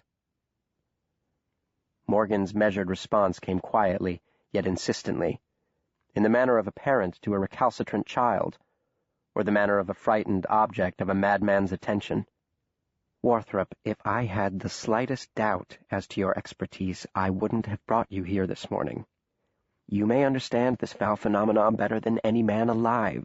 You are, by the nature of your peculiar pursuits, obligated to understand them, even as I am obligated, by virtue of my duty, to protect the lives and property of the citizens of this town, and that duty compels me to act with alacrity and without delay." The doctor mustered every ounce of his forbearance and spoke through gritted teeth. "I assure you, Robert, indeed, I am prepared to stake my reputation upon it. They will not attack again today, tonight, or for many nights to come." "You cannot assume that." "Of course I may assume that.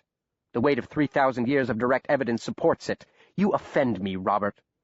"That is not my intent, Pellinore." "Then why in one breath do you acknowledge my expertise, and in the next inform me you intend to ignore it? You bring me here to seek my counsel, then rebuff it out of hand. You claim you want to avoid a panic while you make decisions based upon your own." "Granted," allowed Morgan, "but in this instance panic might be the most beneficent response." The doctor's visage blushed scarlet, and he righted himself to stand with his back ramrod straight, his hands clenched into fists, knuckles as white as bleached bone. "Very well. You reject my opinion. It is a perilous choice, Robert, but of course that too is an opinion. Your duty, as you say, compels you, and therefore the consequences of your compulsion rest solely upon your shoulders. But when that compulsion undoes you, even at the cost of your very life and the lives of your men, I don't expect the judgment to fall upon me. I shan't be held responsible. My hands are clean." Of course they were not.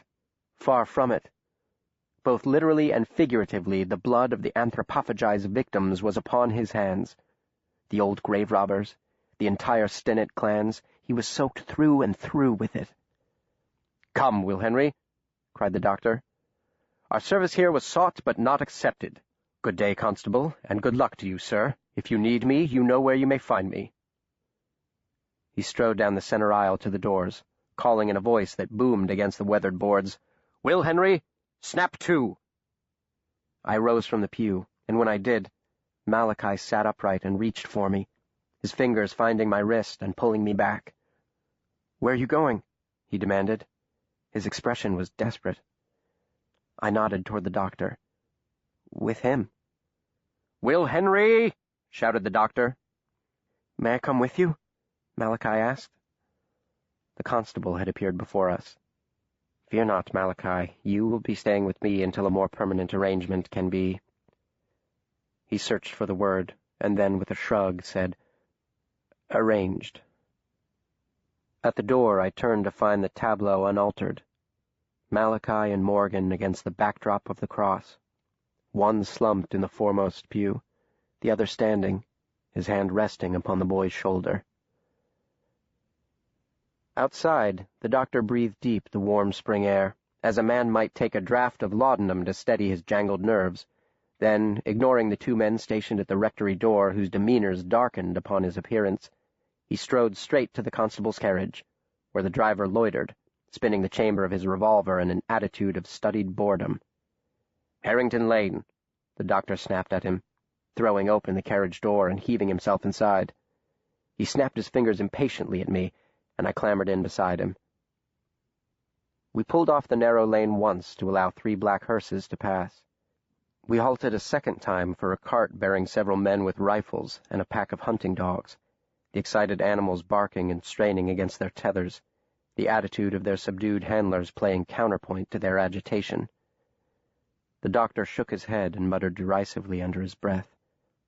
Through gritted teeth he growled, "I know what you're thinking, Will Henry, but even the tenets of the victim's faith hold a mistake to be no sin.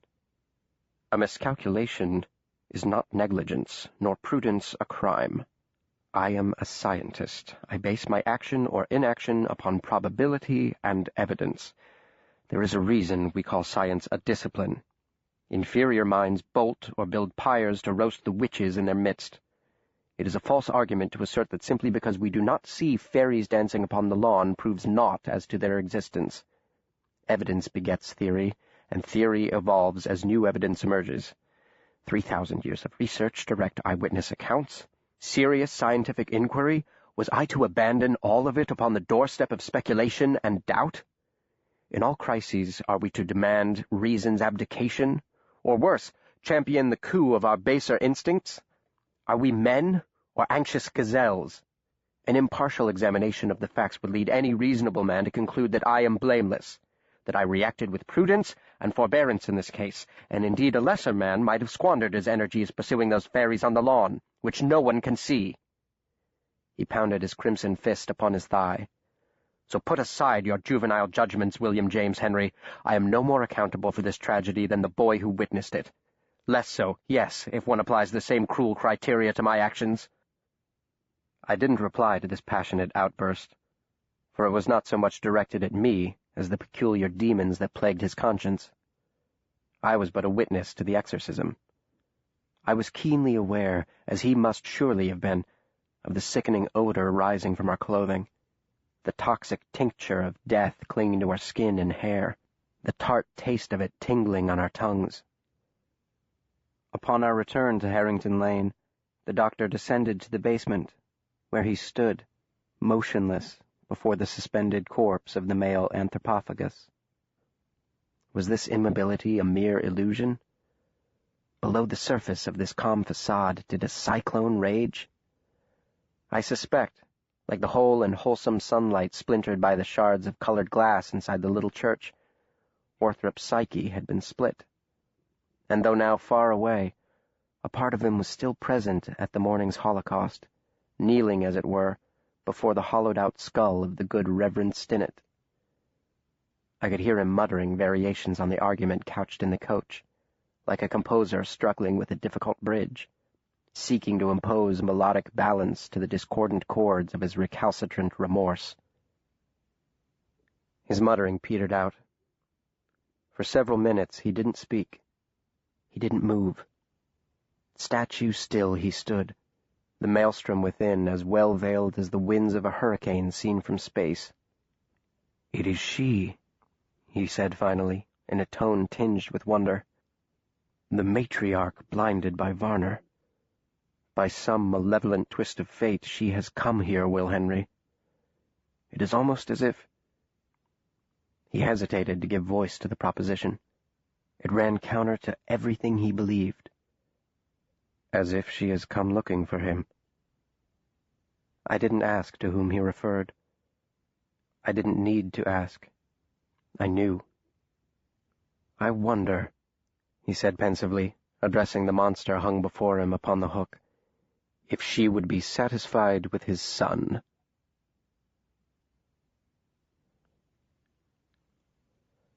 Chapter 9.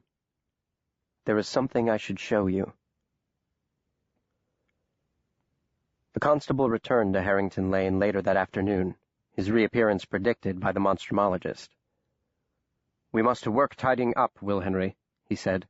"The good constable will be arriving shortly to petition, or repetition, I should say, for our assistance. When his frustrated hounds give out or his incredulous shooting party gives up, he will call again." There was a great deal of tidying up to do after the doctor's frantic foraging from the previous day.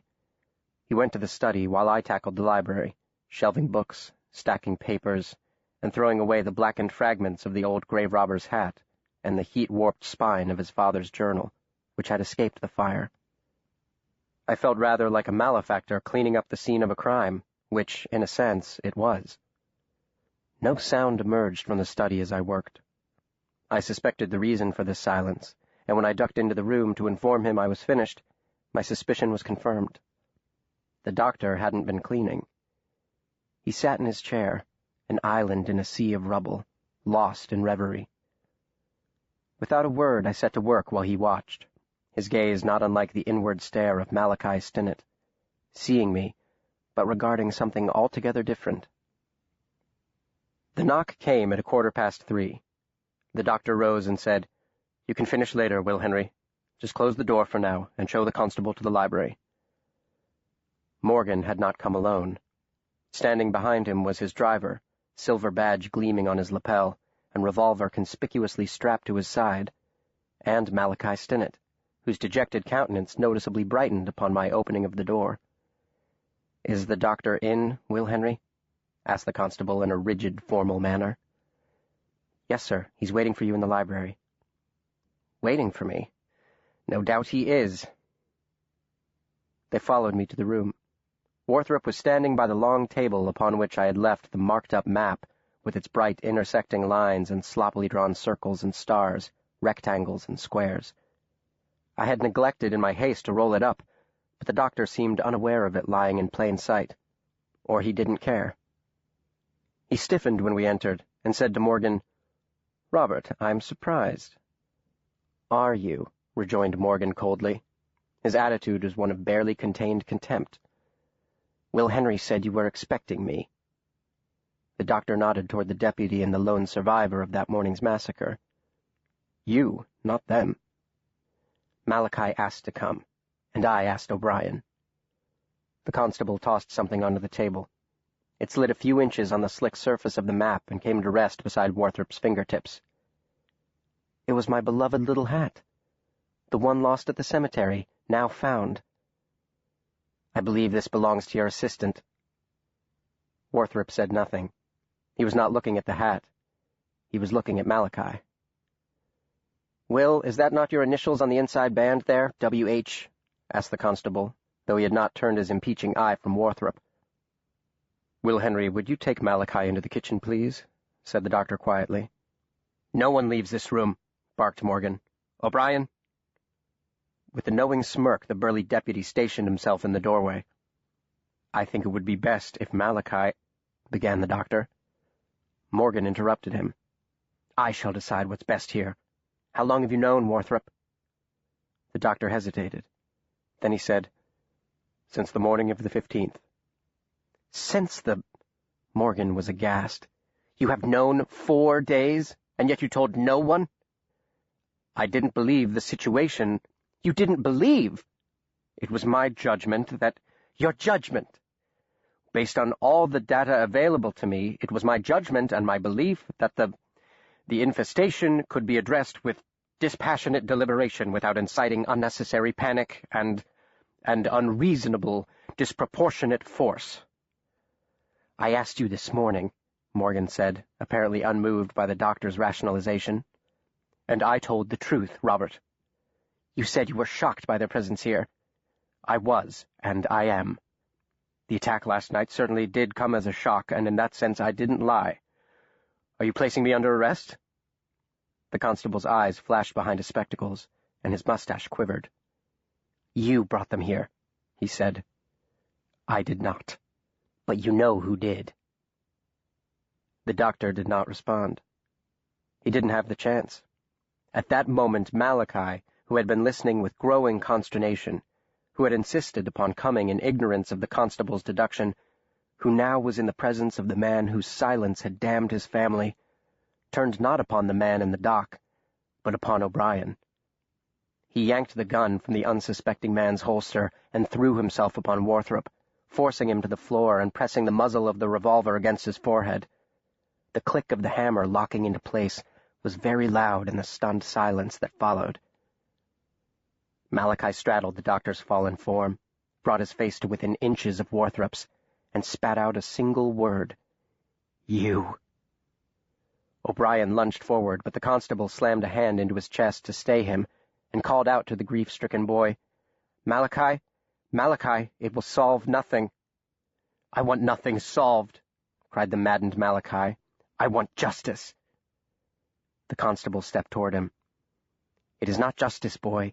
It's murder. He's the murderer. An eye for an eye, a tooth for a tooth. No, it's God's business to judge him, not yours. Morgan moved slowly toward him as he spoke, and Malachi responded by shoving the end of the pistol hard into Warthrop's skull. The boy's body vibrated with the force of his passion. Not another step. I'll do it. I swear I'll do it. The violence of his tremors caused the gun's muzzle to scrape across Warthrop's forehead, and bright blood welled around the steel that tore through the tender skin.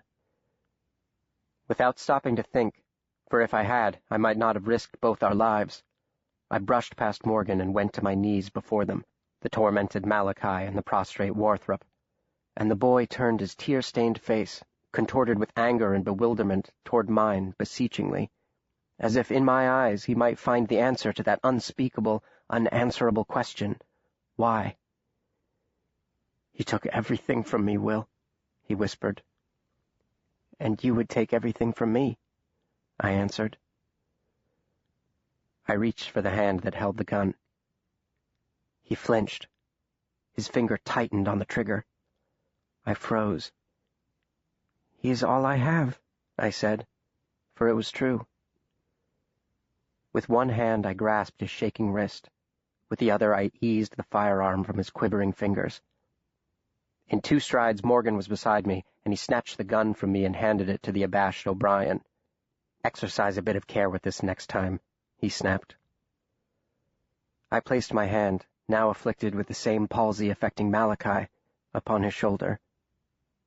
He fell away from the doctor and into my arms, burying his face into my chest, his thin frame racked with sobs. The doctor struggled to his feet, leaned on the work table, and pressed his handkerchief against the wound on his forehead. His face was pale, spotted with blood. He murmured, If I had known. You knew enough, shot back Morgan. And now you will confess all of it, Pellinore, everything, or I will arrest you, tonight, without delay. The doctor nodded. His eyes were upon the miserable Malachi Stinnett, cradled in my arms. There is something I should show you, he said to Morgan. But only you, Robert. I believe... He caught himself. In my judgment... Caught himself again. He cleared his throat. It would not be in Malachi's best interest to see it. I knew where they were going, of course, and could not have agreed more with the doctor. It most definitely would not have been in Malachi's best interest to see what hung in the Monstrumologist's basement.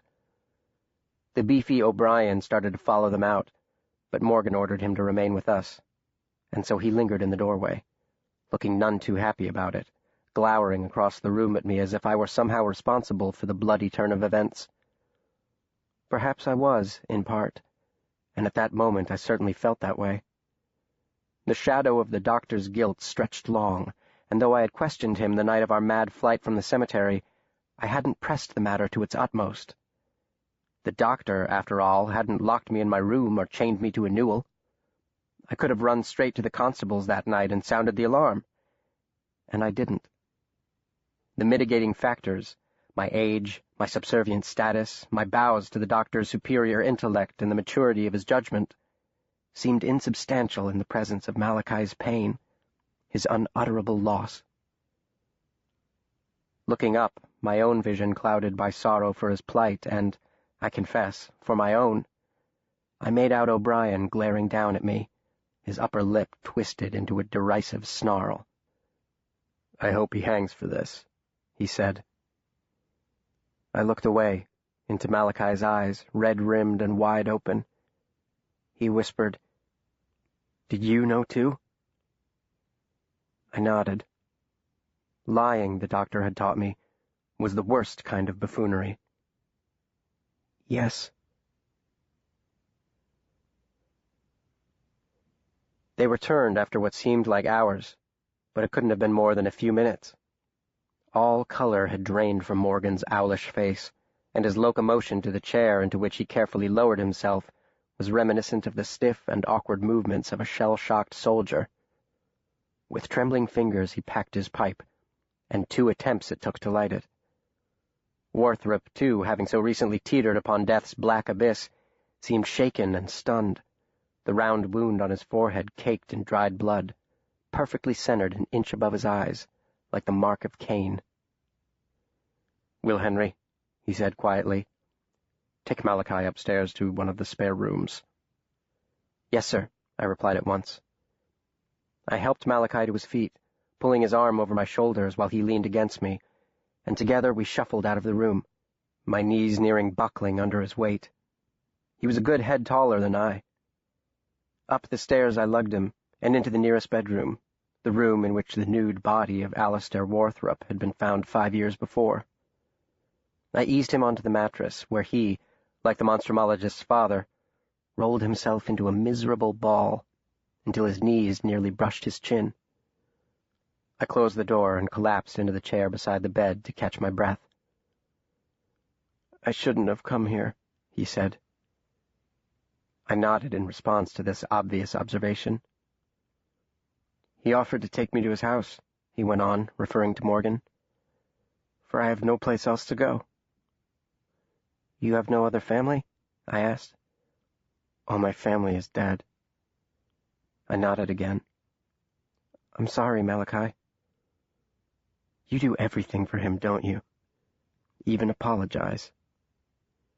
"He didn't mean for it to happen." "He did nothing. He knew, and he did nothing. Why do you defend him, Will? Who is he to you?" "It isn't that," I said. "It's what I am to him." "What do you mean?" "I'm his assistant," I said, not without a touch of pride. "Like my father. After the fire, the doctor took me in." "He adopted you?" "He took me in." "Why did he do that? Why did he take you in?" "Because there was no one else." "No," he said. "That isn't what I meant. Why did he choose to take you in?" "I don't know," I said, a bit taken aback. The question had never occurred to me. "I never asked him. I suppose he felt it was the right thing to do." "Because of your father's service?" I nodded. "My father loved him." I cleared my throat. "He's a great man, Malachi. It's—" And now my father's oft-spoken words fell from my lips. "It's an honor to serve him." I attempted to excuse myself. My avowal had reminded me of my place by the doctor's side. Malachi reacted as if I had threatened to throttle him. He grabbed my wrist and begged me not to go, and in the end, I couldn't refuse him. My failure was not entirely owing to a congenital curse. It seemed my lot in life to sit at the bedsides of troubled people. It resulted, too, from the painful memory of another bereft boy who lay comfortless in a strange bed night after night, consigned to a little alcove, set aside and forgotten for hours, like an unwanted heirloom bequeathed by a distant relation, too vulgar to display but too valuable to discard. There were times, in the beginning of my service to the Monstrumologist, when I was certain he must have heard my keening wails long into the night, heard them, and did nothing. He rarely brought up my parents or the night they died. When he did, it was usually to chastise me, as he had the night we'd returned from the cemetery. Your father would have understood. So I remained a few more minutes with him, sitting on the edge of Alistair Warthrop's deathbed, holding Malachi's hand. Clearly he was exhausted from his ordeal, and I urged him to rest, but he wanted to know everything. How had we discovered the creatures that had overcome his family? What had the doctor done in the interim between the time of our discovery and the attack? I told him of the midnight visit of Erasmus Gray with his nightmarish cargo, of our expedition to the cemetery and the mad flight that followed, of our sojourn in Dedham and the tale of Hezekiah Varner. I omitted the elder Warthrop's involvement in the coming of the anthropophagi to New Jerusalem, but stressed Warthrop's innocence in the matter, as well as his efforts to answer the critical questions presented by their presence. Malachi seemed little satisfied with my defense of the doctor. If a rabid hound runs amok, what fool looks instead for the creature that made it sick? He asked. Shoot the hound first, and then find the source of its madness if you must. He thought we had time. Well, he was wrong, wasn't he? And now my family is dead.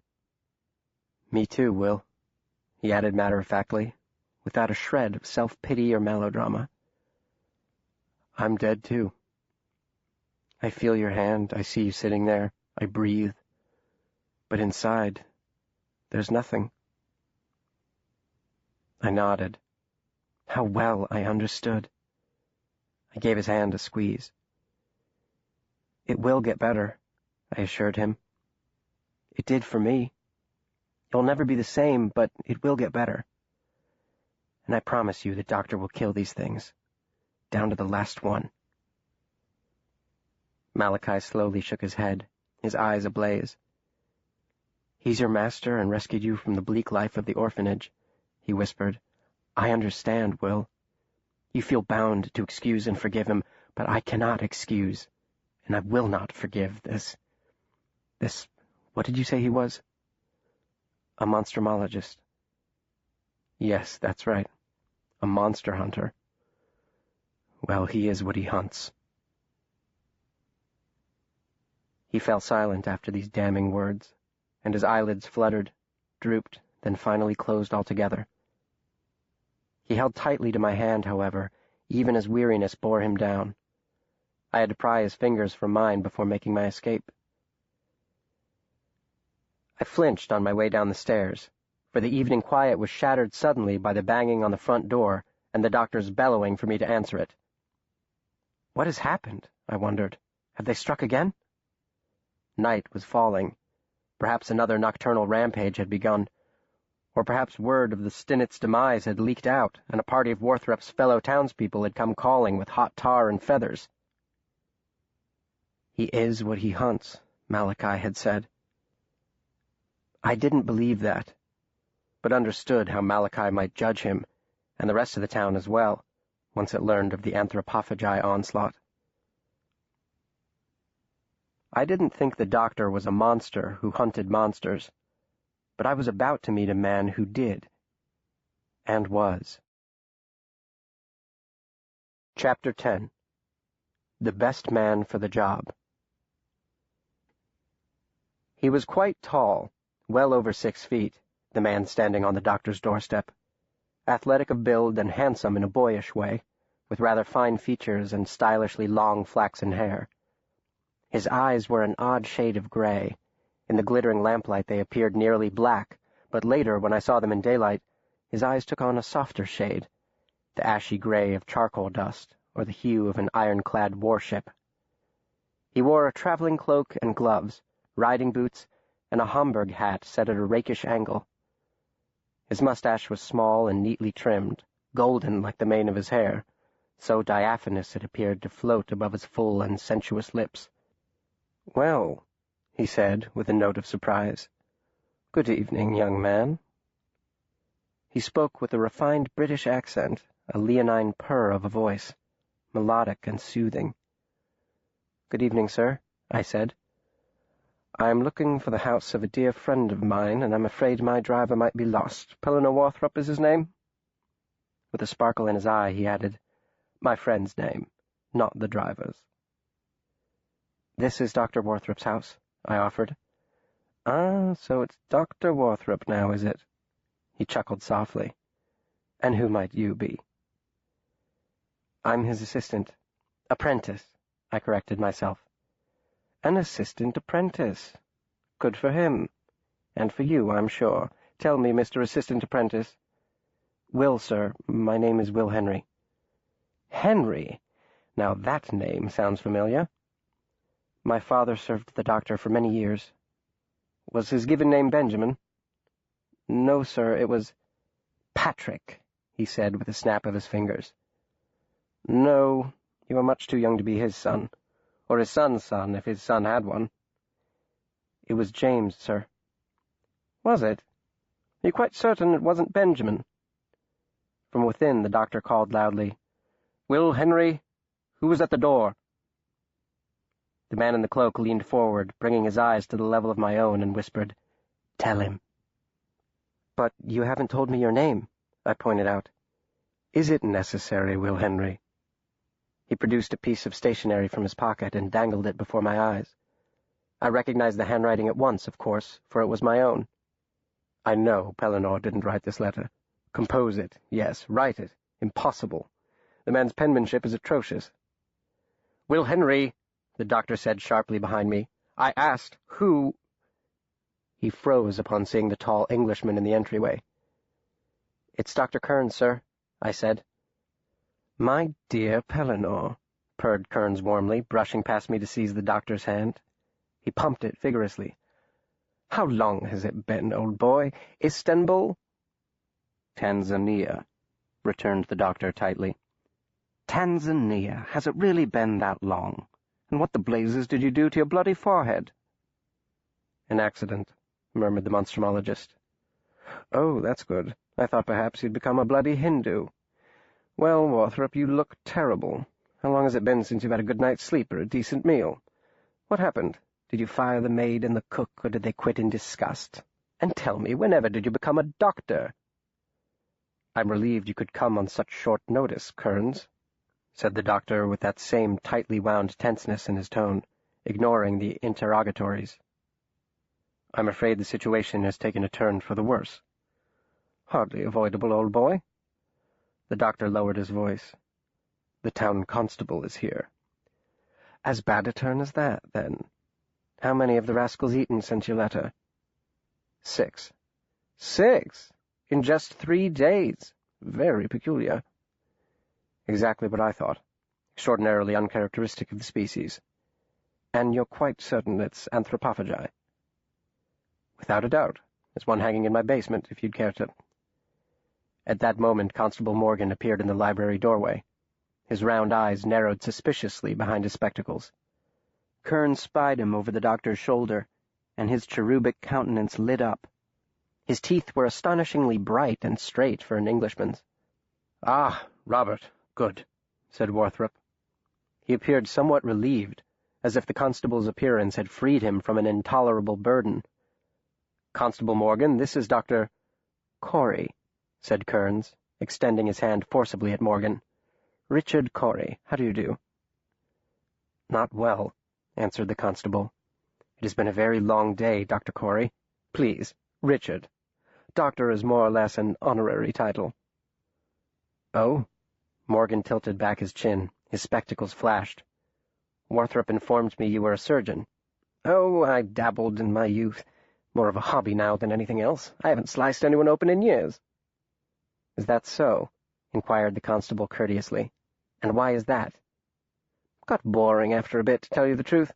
I am easily bored, Constable, which is the chief reason I dropped everything to answer Pellinor's kind invitation. Bloody good sport, this business. It is bloody, rejoined Morgan, but I would hardly call it sport. I'll admit it isn't cricket or squash, but it's far superior to hunting fox or quail. Pales in comparison, Morgan. He turned to the doctor. My driver is waiting at the curb. The fare needs settling up, and I've some baggage, of course. It took a moment for Warthrop to grasp his meaning. You intend to stay here? I thought it the most prudent course. The less I'm seen about town, the better, yes?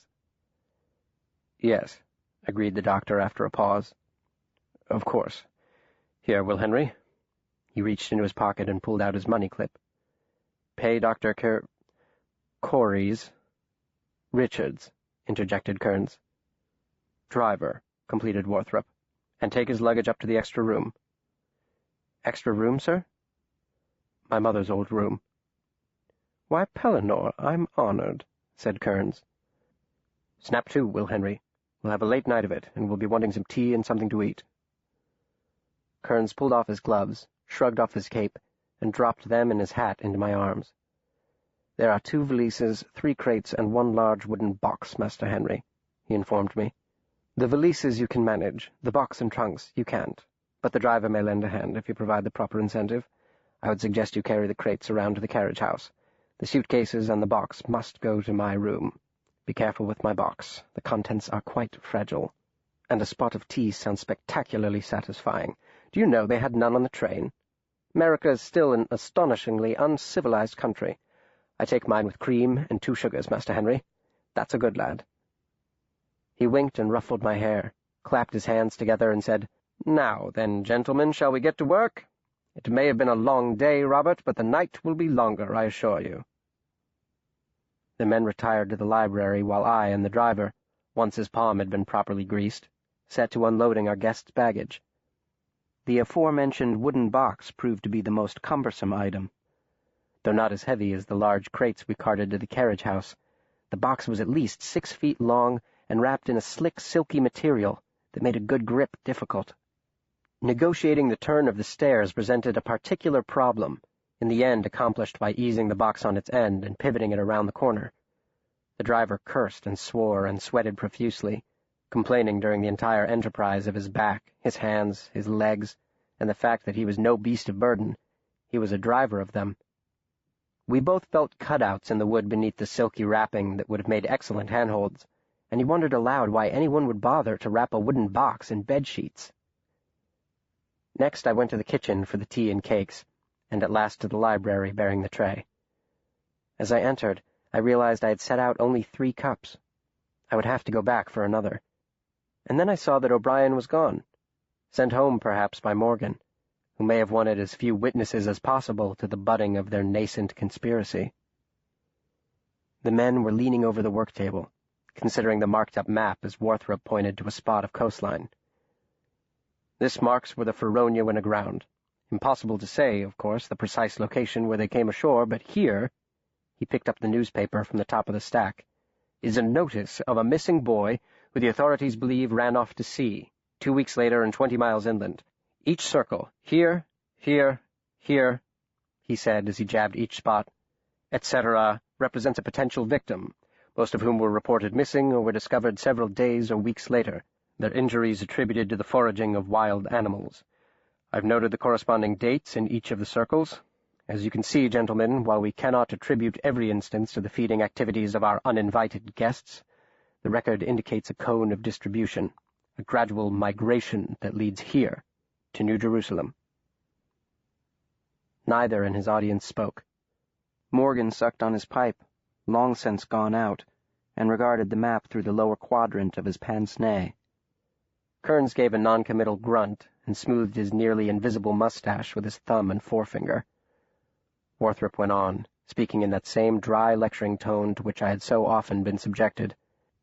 He realized it was unlikely that this 24-year migration had occurred without someone discovering the cause of these mysterious disappearances and deaths, but, as there could be no other reasonable explanation, it must have happened that way. At this point, Kearns interrupted. I can think of another. Warthrop looked up from the map. Another what? Reasonable explanation. I would love to hear it, said the doctor, though it was clear he would not. Forgive my cheekiness, Pellinore, but your theory is nonsense. Completely ridiculous, absurdly convoluted, unreasonably complicated balderdash. Our poppies no more traveled here on foot than I did. And what is your theory? They took a train? I took the train, Pellinore. Their mode of transit was undoubtedly a bit more private. I don't understand, said Morgan. It's perfectly obvious, Constable, Kearns said with a chuckle. A child could see it. I wager Will does. What do you say, Will? What is your answer to our devilish riddle? My answer, sir? You're a bright boy. You must be, for Warthrop to employ you as his assistant apprentice. What is your theory of the case? With the tips of my ears burning, I said, Well, sir, I think... All three had turned to stare at me.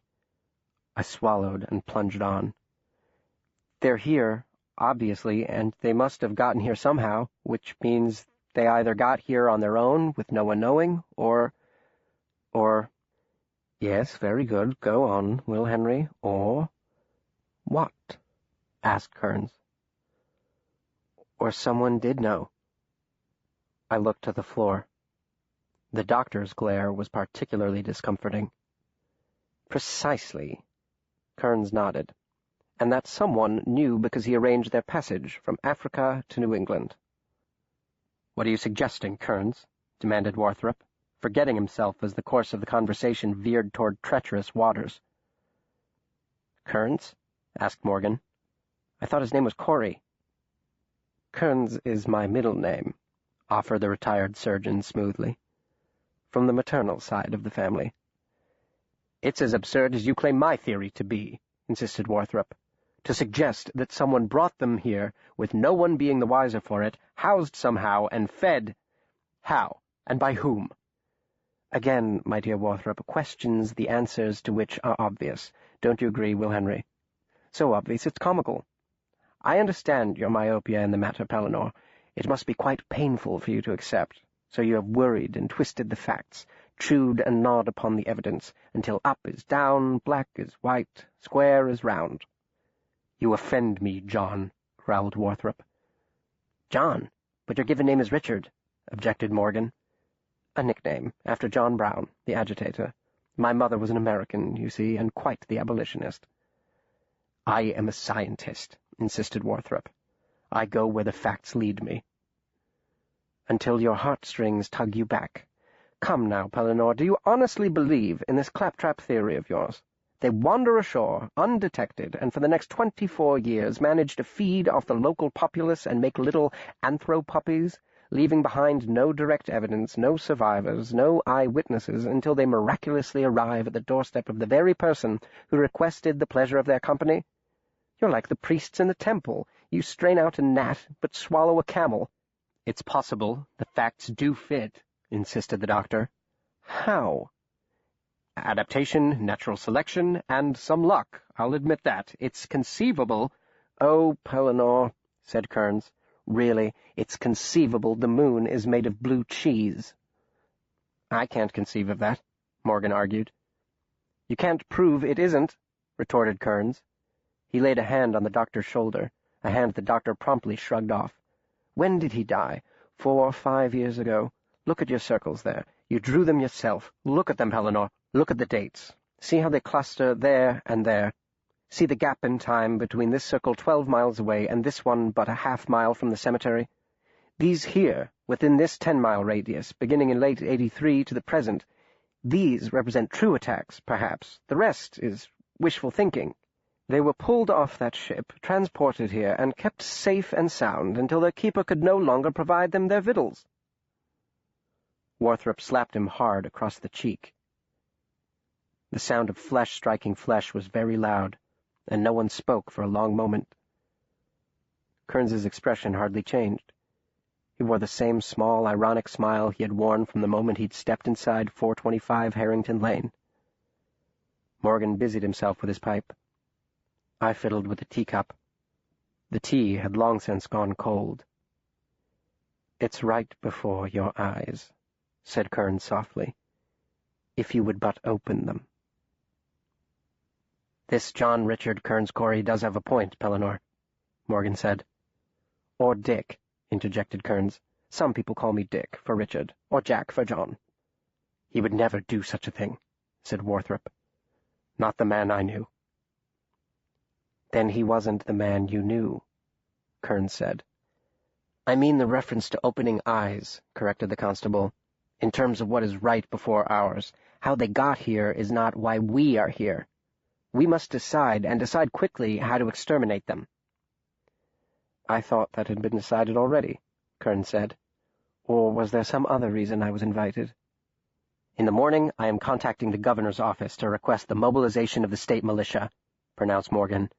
"And I am ordering a complete evacuation of the town, of the women and children at least." "Completely unnecessary," Kearns said with a wave of his hand. "How many did you say there were, Pellinor? 30 to 35? An average pod?" Warthrop nodded. He still seemed shaken by Kearns's argument. "Yes," he muttered weakly. "I would say no more than 5 or 6 of your best marksmen, Morgan. Men who can be trusted to keep their mouths shut, preferably men with a military background, and best if 2 or 3 are handy with a hammer and saw. I've made a list of materials to be discreetly acquired. The rest I've brought with me. We can set to it at first light and be done by nightfall." 5 or 6 men, you say?" cried Morgan incredulously. "Have you seen what these creatures are capable of?" "Yes," said Kearns simply. "I have." "John has hunted them extensively in Africa," Warthrop allowed with a sigh. "Jack," said Kearns. "I prefer Jack." "It cannot wait till morning. We must move against them tonight before they can attack again," insisted Morgan. "They will not attack tonight," said Kearns. The constable looked over to Warthrop, but the doctor refused to meet his gaze. Turning back to Kearns, Morgan demanded, "How do you know?"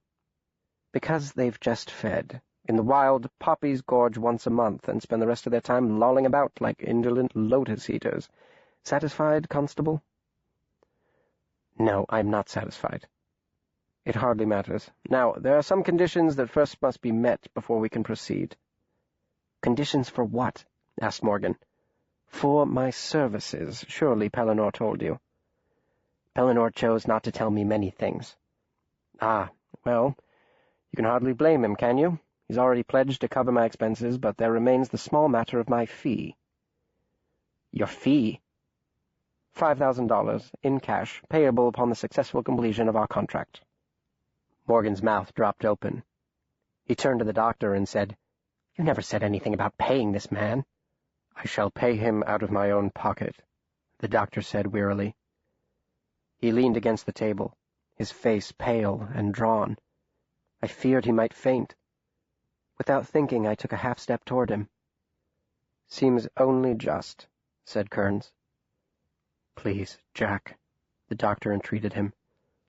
"Please." "Good. So that's taken care of. The one other requirement is something only you can fulfill, Constable. Under no circumstances am I to be held accountable, within the law or outside of it, for any loss of life or limb in the prosecution of our hunt, including any laws I may break or bend in the execution of the same." "What do you mean, Corey, or Kearns, or whatever your blasted name is?" barked Morgan. "It's Corey. I thought I made that quite clear." "I don't care if it's John Jacob Jingleheimer Schmidt." "Oh, Jacob is my baptismal name." "No matter the arrangements you may have made with Warthrop, I am still an officer of the law." "No immunity, no extermination, Robert. Or may I call you Bob?" "I don't care what you call me. I will make no such guarantee." "Very well, then. I think I shall call you Bobby. I dislike palindromes." Now it was Morgan who appeared ready to take a turn on Kearns's cheek. Warthrop intervened before the blow could fall, saying, "We've little choice in the matter, Robert. He is the best man for the job. I wouldn't have brought him here otherwise." "Actually," said Kearns, "I am the only man for the job." Their discussion lasted late into the night, with the withdrawn Warthrop sitting sullenly in a chair, while Morgan and Kearns feinted and parried and circled warily round each other, looking for chinks in the other's armor. Warthrop rarely intervened, and when he did shake himself from his stupor, it was in an attempt to bring the conversation back to the issue that most consumed him, not the how of their extermination, but the how of their presence in New Jerusalem. In the main, he was ignored. Kearns was keen for the constable to grant him total command of the operation. There can be only one general in any successful campaign, he pointed out. I cannot guarantee success without full and unquestioning fealty to my orders. Any confusion in this regard practically ensures failure. Of course, I understand that, snapped Morgan. Which part? The necessity of a clear chain of command, or my being at the head of that chain? I served in the army, Corey, said Morgan, who had given up calling Kearns by any of the other names offered. You don't have to speak to me as if I were a bumpkin.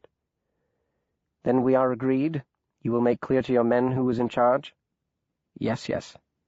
And instruct them to do exactly as I tell them, no matter how bizarre or seemingly absurd the request? Morgan wet his lips nervously and glanced Warthrop's way. The doctor nodded. The constable did not seem comforted. I feel a bit like Faust at the moment, but yes, I will tell them. Ah, a literary man. I knew it. When this is done, Bobby, I would love to spend an evening, just you and me, a snifter of brandy and a cozy fire. We can discuss Goethe and Shakespeare. Tell me, have you ever read Nietzsche? No, I have not.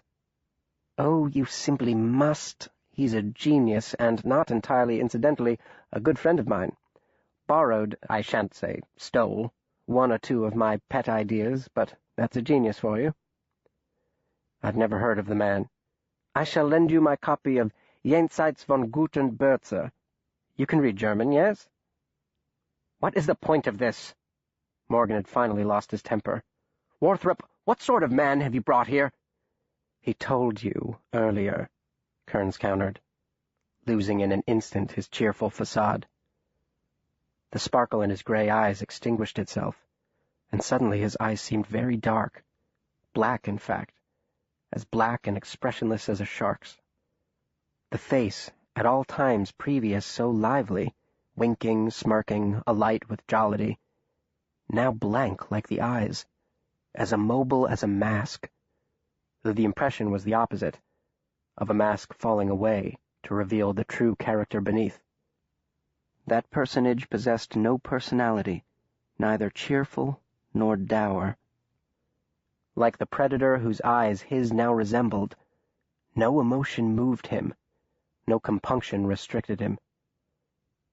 For a telling moment, John Kearns allowed the mask to slip, and what lay underneath sent a shiver down my spine. I mean no offense, stuttered Morgan, for he too must have glimpsed the not human in the other's eyes. I simply don't wish to entrust my life and the lives of my men to a mental defective. I assure you, Constable Morgan, I am quite sane. As I understand the word, perhaps the sanest person in this room, for I suffer from no illusions. I have freed myself, you see, from the pretense that burdens most men. Much like our prey, I do not impose order where there is none. I do not pretend there is any more than what there is, or that you and I are anything more than what we are. That is the essence of their beauty, Morgan, the aboriginal purity of their being, and why I admire them. Admire them? And you claim you aren't defective? There is much we can learn from the anthropophagi. I am their student as much as I am their enemy. Are we finished here? Morgan demanded of Warthrop. Is that all, or is there more of this drivel to endure before we're done? Robert is right. It's very late, said the monstrumologist. Unless you have more of your drivel, John. Of course, but it can wait. At the front door, Morgan turned to Warthrop. I almost forgot. Malachi. Will Henry? The doctor motioned toward the stairs. Morgan reconsidered and said, No, he's probably asleep. Don't wake him. I'll send someone over for him in the morning. His eye wandered to the wound on the doctor's forehead. Unless you think... That's quite all right, Warthrop interrupted. He seemed past all caring. Let him stay the night. Morgan nodded and breathed deep the cool night air. What an odd man this Brit Warthrop. Yes, exceedingly odd, but particularly suited for the task. I pray you're right, for all our sakes. We bade the constable good night, and I followed the doctor back into the library, where Kearns, having helped himself to Warthrop's chair, sat sipping his cold tea. Kearns smiled broadly and lifted his cup. The mask was back on. "Insufferable little marplot, isn't he?" he asked, meaning the constable. "He's frightened," answered Warthrop. "He should be." "You're wrong, you know. About my father." "Why, Pellinore, because I cannot prove you wrong?" "Setting aside the issue of his character for a moment, your theory is hardly more satisfying than mine.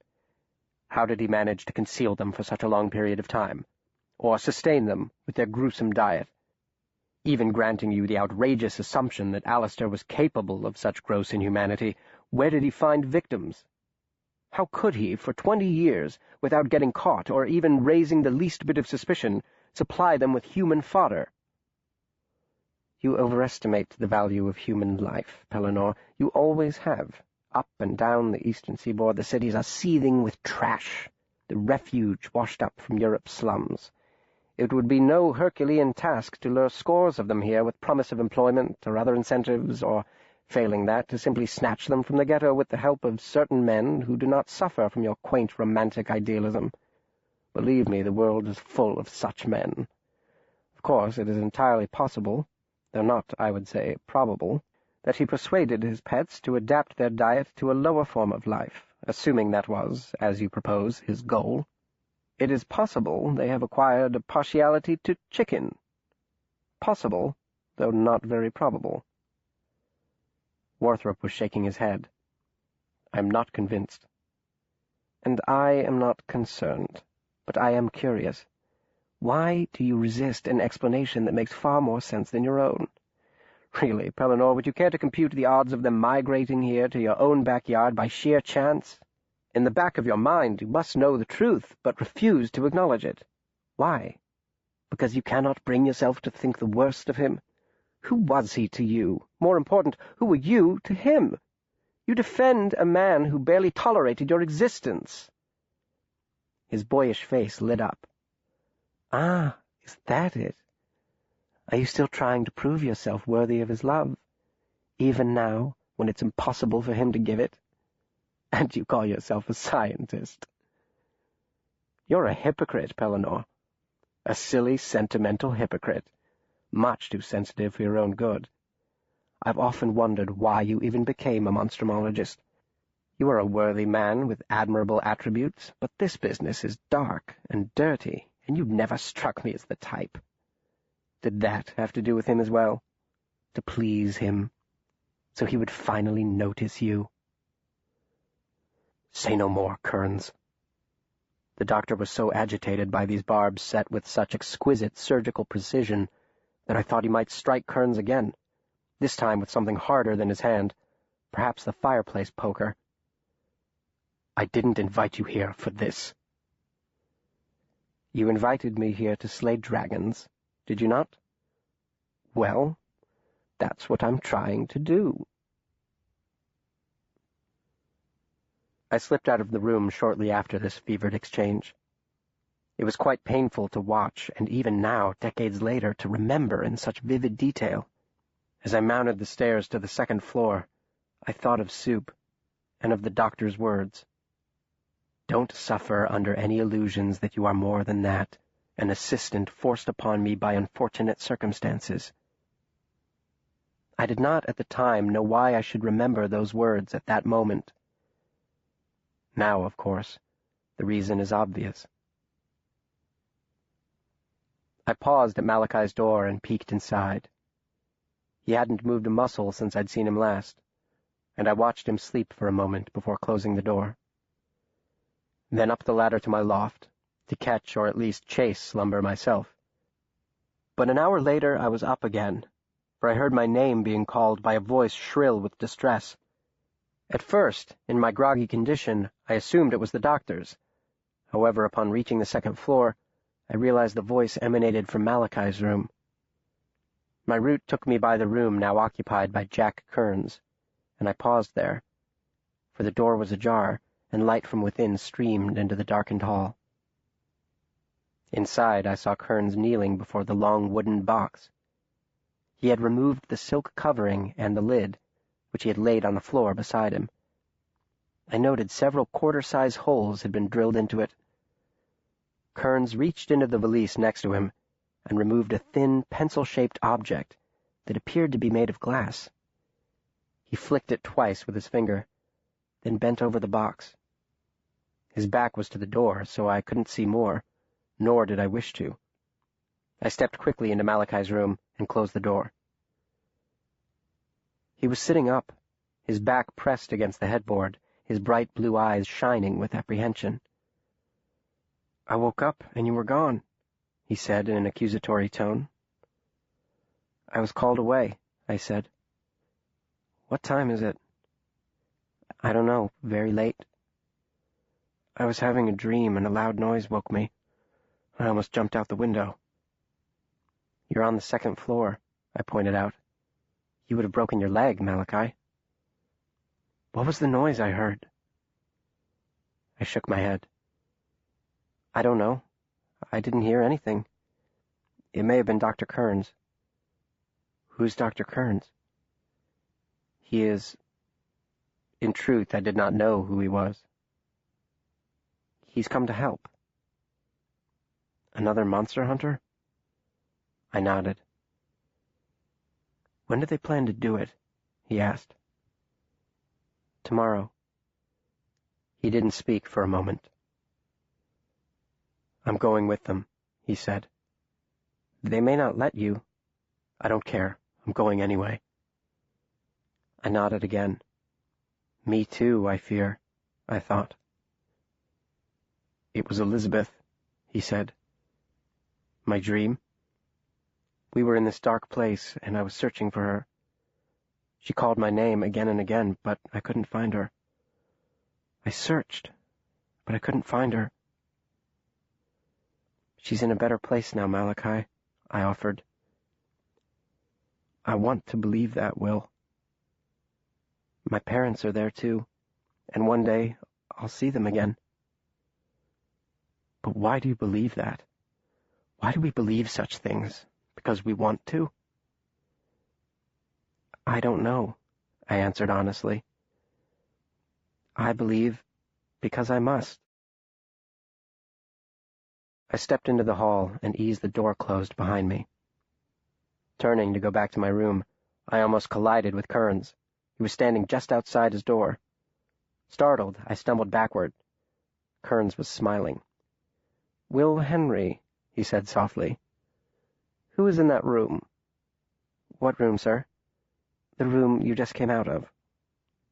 "His name is Malachi, Dr. Kearns. It was his family that—" "Ah, the Stinnett boy. First he takes you in, and now another. Pellinor's become quite the philanthropist." "Yes, sir, I suppose, sir." I looked away from his smoky eyes, recalling the doctor's words. "Steer clear of Dr. John Kearns, Will Henry." "Henry," he said. "I remember now why that name seemed familiar to me. I believe I knew your father, Will. And you're quite correct. His name was James, not Benjamin." "You knew my father?" "I met him once, in Amazonia. Pellinor was off on another one of his quixotic quests, I believe for a specimen of that elusive, mythical, in my opinion, parasitic organism known as Baminius arawakis. Your father was quite ill, as I recall. Malaria, I think, or some other bloody tropical disease. We do work ourselves into a tizzy about creatures like the anthropophagi, but the world is chock full of things that want to eat us. Have you ever heard of the kangaroo? It's also a native of the Amazon, and, unlike the Baminius arawakis, not too difficult to find, particularly if you are unfortunate or stupid enough to relieve yourself anywhere near where one is hiding. It's a tiny eel-like fish, with backward-pointing razor-sharp spines along its gills that it unfurls like an umbrella once inside its host. Usually it follows the scent of urine into the urethra, wherein it lodges itself to feed upon your innards. But there have been cases where it enters the anus instead, and commences to eat its way through your large intestine. It grows larger and larger as it feeds, of course, and I hear the pain is beyond the power of words to describe. So excruciating, in fact, that the common native remedy is to simply chop off the penis. What do you think of that? He concluded with a wide smile. What do I think, sir? I quavered. Yes, what do you think? What do you make of it? Or of the Spirometra mansoni, commonly called a flatworm, which can grow up to 14 inches long and take up residence in your brain, where it feeds upon your cerebral matter until you are reduced to a vegetative state? Or Wuchereria bancrofti, a parasite that invades the lymph nodes, often causing their male hosts to develop testicles the size of cannonballs? What are we to make of them, Will Henry, and the multitudinous others? What lesson is to be gained? I really don't know, sir. Humility, Will Henry. We are a mere part of a grand whole, in no way superior, not at all the angels in mortal attire we pretend to be.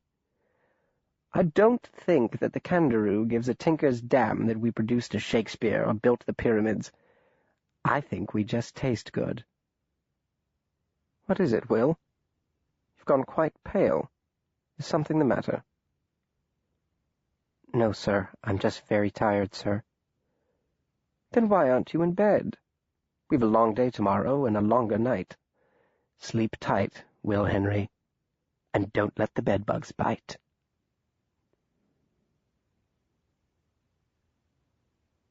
Folio 3. Slaughter. Chapter 11. We have no choice now. The morning dawned overcast, the glowering sky an unbroken sheet of ruffled gray restlessly rolling, driven by a stiff westerly wind. When I woke from my uneasy nap, it could hardly qualify as anything more substantial. Harrington Lane was quiet, but for the sighing of the wind in the eaves and the groaning of the house's hoary frame. Both Kearns's and the doctor's doors were closed, but Malachi's was open, the bed empty. Hurrying downstairs, I found the basement door ajar and the lights burning below. I expected to find the doctor there.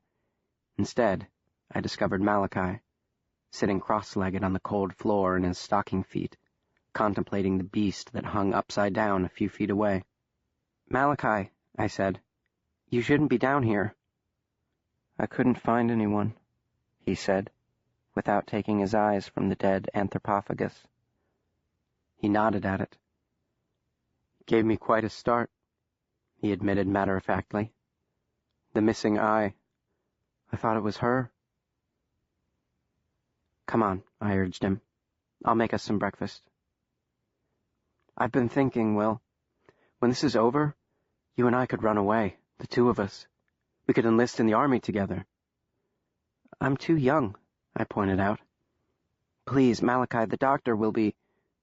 Or we could sign on to a whaler, or go west. Wouldn't that be grand? We could be cowboys, Will Henry, and ride the open range. Or become Indian fighters, or outlaws like Jesse James. Wouldn't you like to be an outlaw, Will?"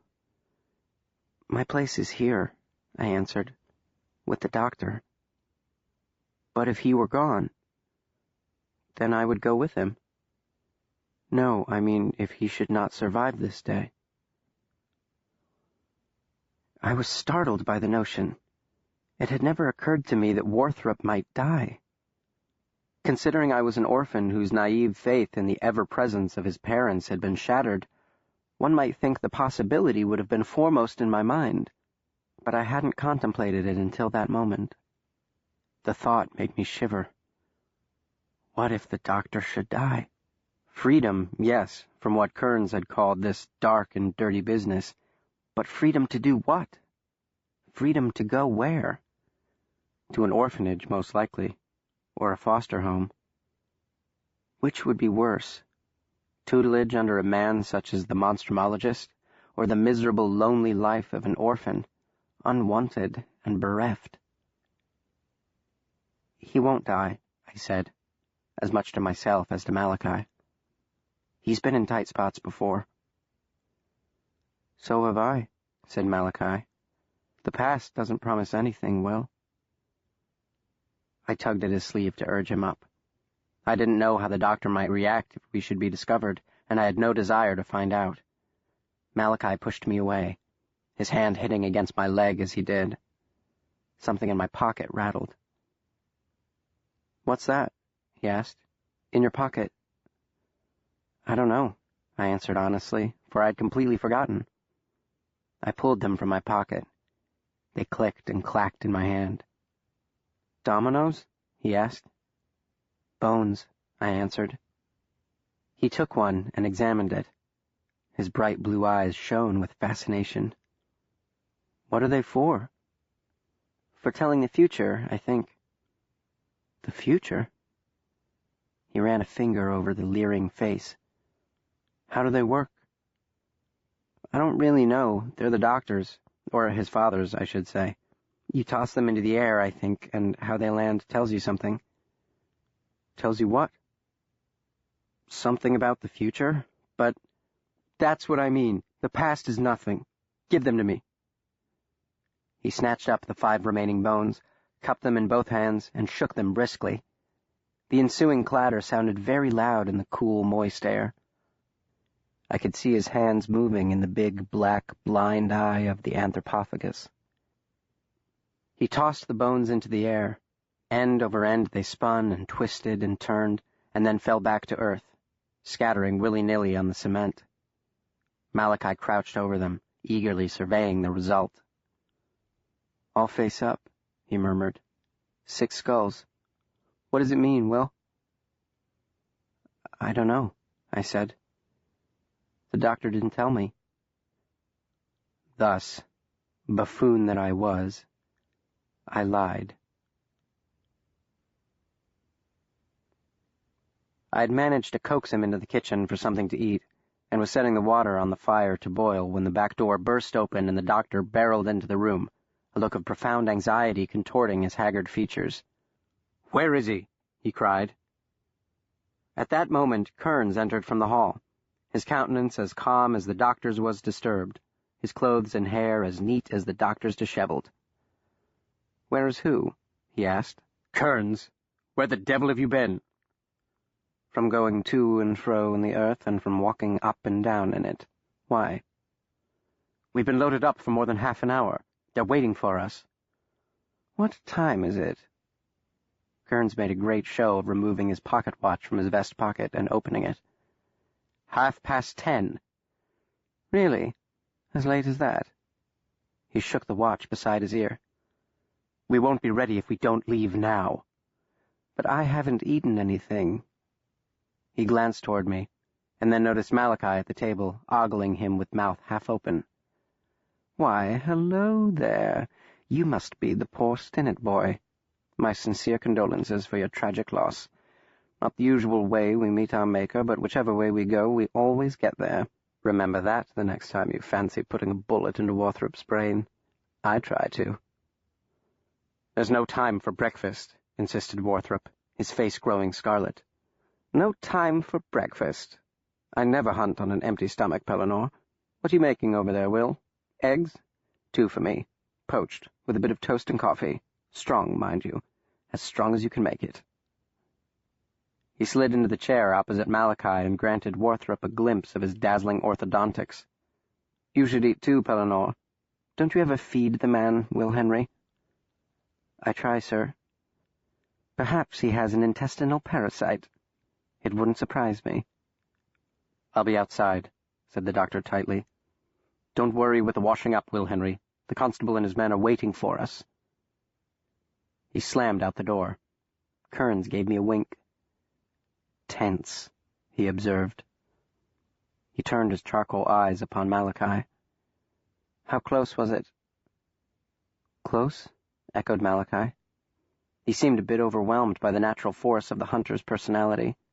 "Yes. How close did you come to pulling the trigger and blowing his head off?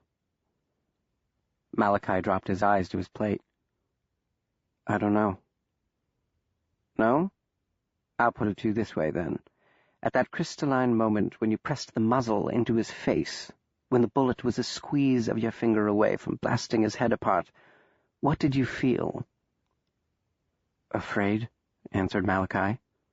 Really? I suppose, but did you not also feel a certain, oh, how shall I put it, a certain thrill in it, too? Malachi shook his head, shaken, but also, I think, mystified and strangely compelled. I don't know what you mean. Oh, you must. That euphoric moment when you hold their life here. He held up his hand, palm facing us. And now you are the captain of their destiny, not some ineffable, invisible fairy-tale being. No? Well, I suppose intent has everything to do with it. The will must be there. You didn't really intend to blow his brains out? I thought I did, and then... Malachi looked away, unable to finish. Nice bit of poetic justice, if you had. Though I wouldn't hold him entirely accountable. And I do wonder if he had knocked on your door that night and told you, better get out quick, there's headless man-eaters on the loose, whether your father would have barred the doors or had him carted away to the nearest lunatic asylum. That's a stupid question, said Malachi, because he didn't warn him. He didn't warn anyone. No, it's a philosophical question, Kearns corrected him, which makes it useless, not stupid. The doctor was pacing in the courtyard when we finally stepped outside. O'Brien stood nearby, beside a large wagon already loaded with Kearns's crates, the sight of which caused the English dandy to clap his hands and exclaim, "What's the matter with me? I nearly forgot. Will, Malachi, trot upstairs and fetch my box and bag. The small black bag, that's the one. And step lively. Be careful with them, particularly the box. It's quite fragile." He had returned the lid and cover, tying down the silken wrap with the same thin rope as before. I set the small black valise on top, and Malachi said, "No, Will, it'll slide off when we go down the stairs. Here, I'll slip it over my arm. It's lighter than I thought it'd be," he said as we hauled the box down the stairs. "What's in it?" I confessed I did not know. I spoke true. I didn't know, but I suspected. It was macabre. It was well-nigh unthinkable. But this was monstrumology, the science of the unthinkable. We loaded the box beside the crates, alternately goaded and cautioned by Kearns. Load it up, boys. Not so rough with it, gently, gently." Kearns inspected our packing, nodded briskly, and then craned his neck to study the sky. "Let's hope these clouds clear out, Pellinore. There's an indispensable full moon tonight."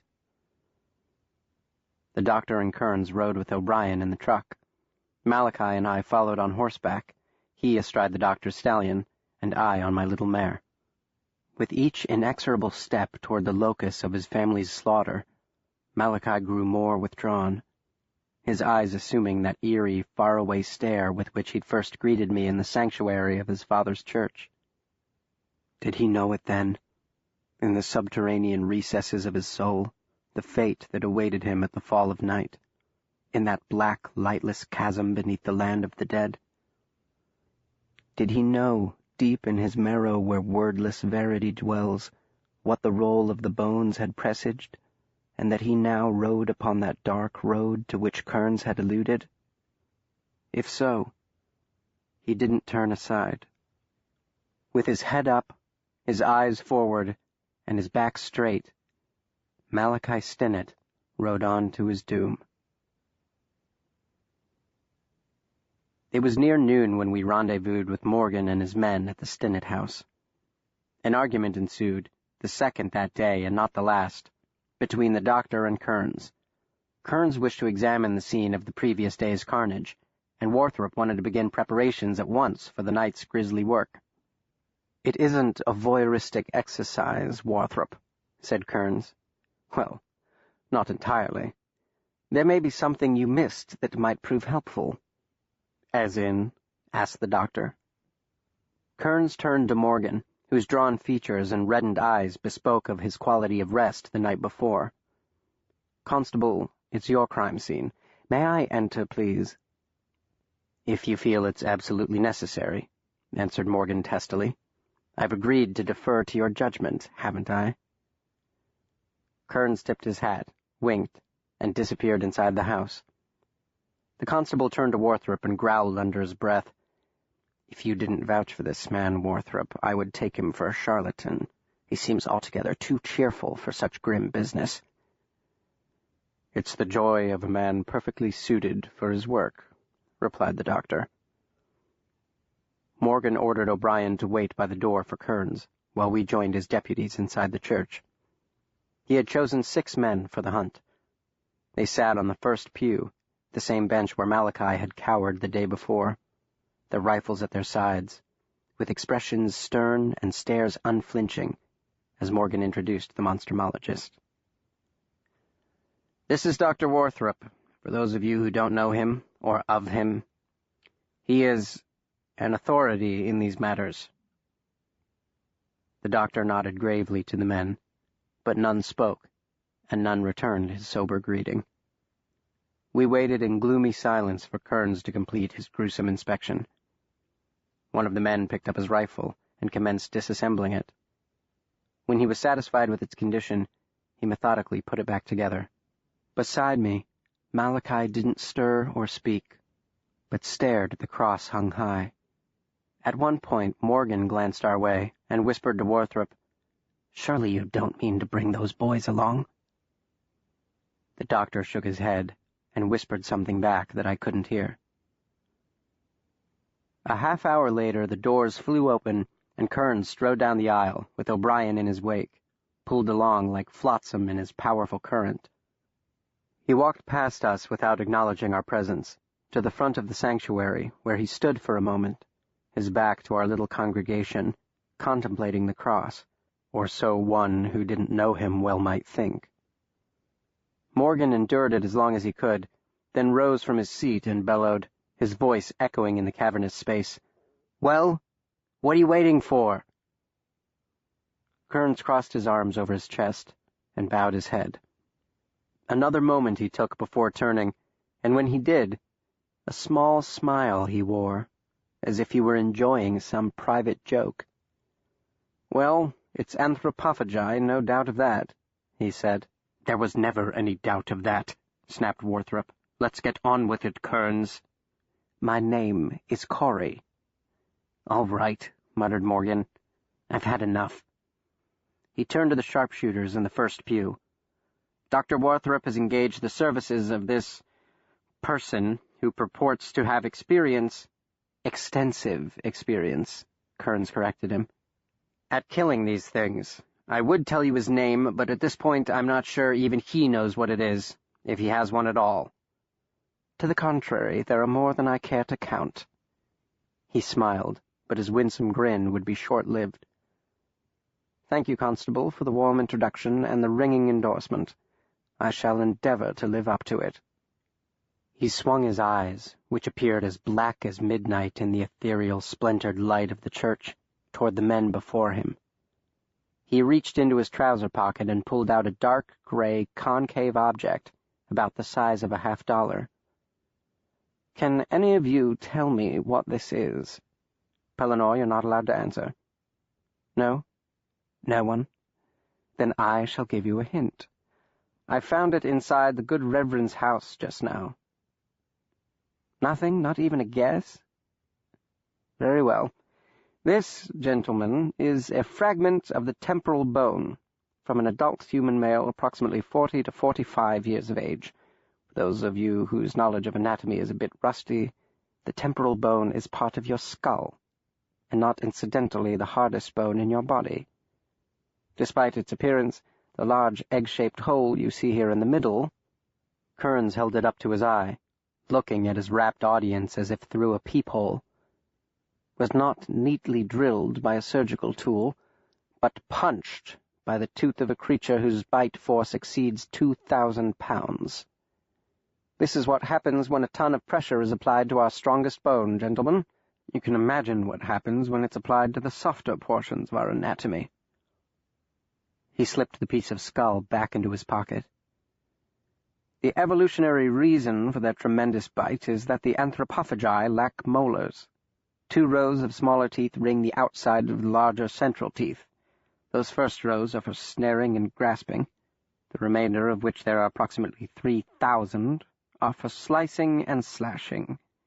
In short, they do not chew their food, they swallow it whole. And we, gentlemen, like the eucalyptus leaves of the gentle koala, make up the entirety of their diet. They are, quite literally, born to eat us. Naturally, that fact has created some tension between our species. They need to feed. We would prefer that they not.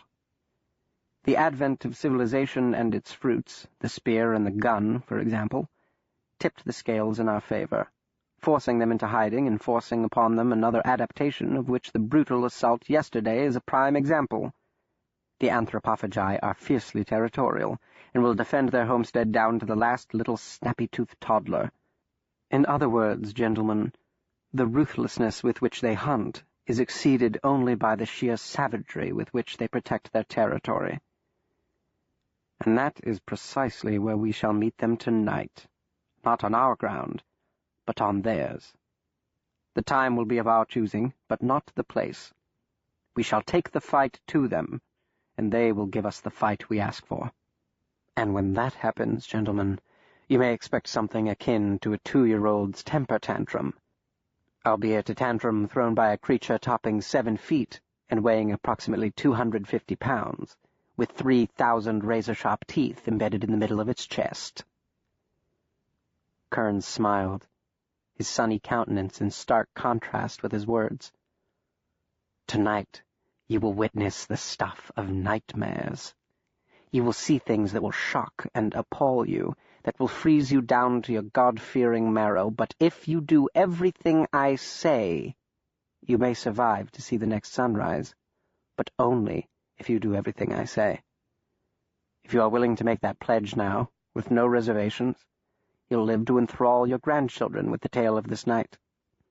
If not, I suggest you take your Winchesters and go home. I thank you for your kind attention, and Godspeed to you."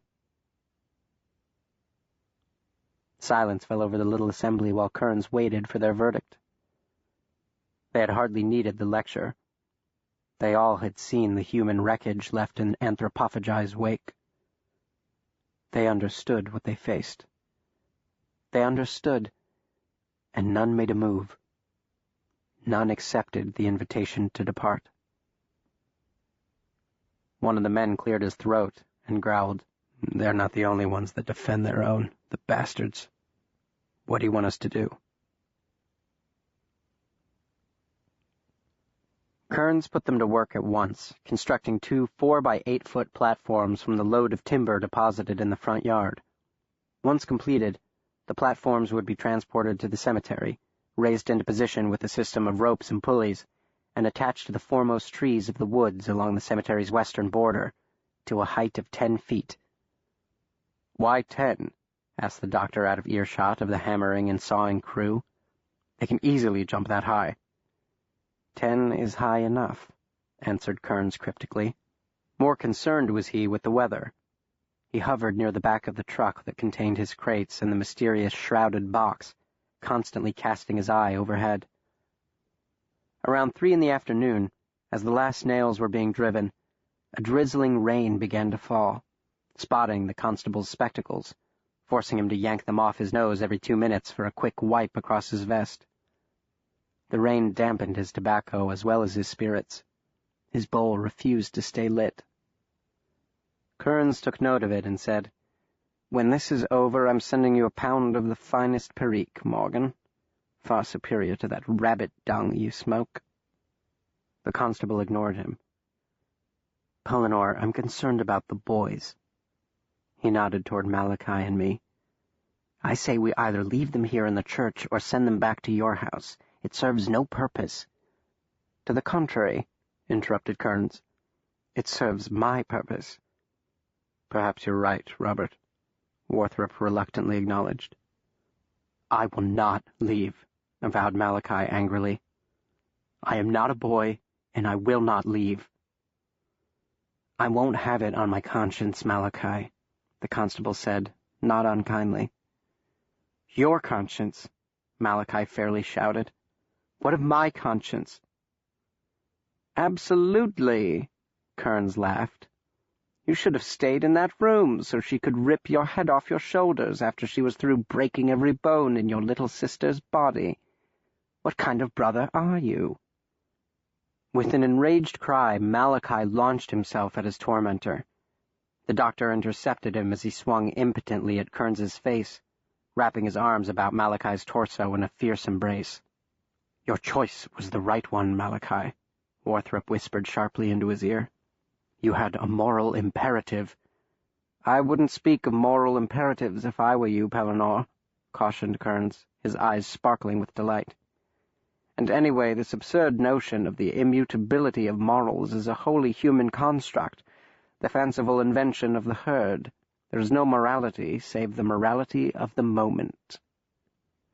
"I begin to see why you delight in hunting them," said Morgan with disgust. "You've so much in common."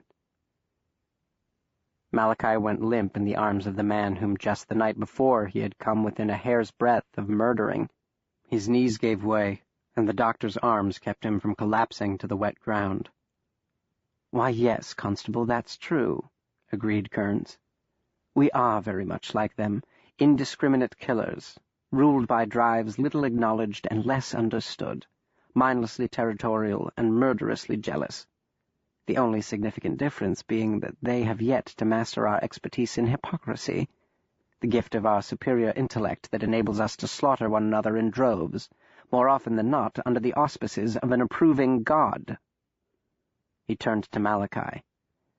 "So bear up, boy. You'll have your revenge. You'll redeem the moral choice that tears your soul in twain, and tonight, if you meet your God, you can look him straight in the eye and say, 'Thy will be done.'" He spun on his heel and marched away. Morgan turned his head and conspicuously spat. Warthrop urged Malachi to be calm. Now was not the time to give in to his guilt or indulge in self-pity, he told him. "You cannot keep me away," he said in reply. "Nothing can." Warthrop nodded. "And no one will." He looked over the boy's shoulder at the constable and said, "Give him a rifle, and we shall find him a place, Robert." "And Will Henry, surely you're not taking him?" I spoke up, hardly believing the words coming from my mouth, as if spoken by a heartier soul. "Don't send me away, sir. Please." His answer was presaged by a smile, small and sad. "Oh, Will Henry, after all we have been through, how could I send you away now, at our most critical hour? You are indispensable to me." The platforms were too large and heavy to transport by wagon, so as the misting rain gave birth to premature twilight, Morgan's men carried them down the long lane to Old Hill Cemetery Road, and then another half-mile to the main gates, where the men rested for a moment before the final push to their ultimate destination, the birthplace of this bizarre affair, where its midwife, the old grave robber, had met his untimely end, dying waist-deep in the very grave he had invaded. The cause of Kearns's mysterious absence that morning became clear upon our arrival, for he was well acquainted with the lay of the land, had chosen which trees to use as anchors for the platforms, and had carefully drawn out upon a sheet of foolscap the precise dimensions of the place, down to the locations of the tombstones. In the open area between Eliza Bunton's grave and the stand of trees, he had sketched a circle in red, and labeled it, in exquisitely ornate script, "The Slaughter Ring." The men set to lifting the platforms into position, pounding the anchoring pins into the trees using hammers whose heads were wrapped in rags, communicating with one another through hand signals and hoarse whispers, for Kearns had issued stern orders before we left the rectory grounds, as little noise as possible, and then no more than was absolutely necessary. Though they are sound sleepers, besides eating and copulating it's their chief occupation, hearing is their most acute sense. Even through several feet of dirt and stone, I dare say they could detect our presence. The rain will be good for one thing, at least. It will soften the ground and hopefully muffle the noise. While 3 men hung on to the ropes that kept the backs of the platforms against the anchor trees, the others slid 4x4 braces into place along the front edge. Scrap pieces of wood were nailed into the trunks of the 2 trees on either end for makeshift ladders. Then Kearns directed O'Brien, Malachi, and me to unload the crates from the truck. "Except my box and my bag. Leave them there for now. I don't want them getting wet. This accursed weather."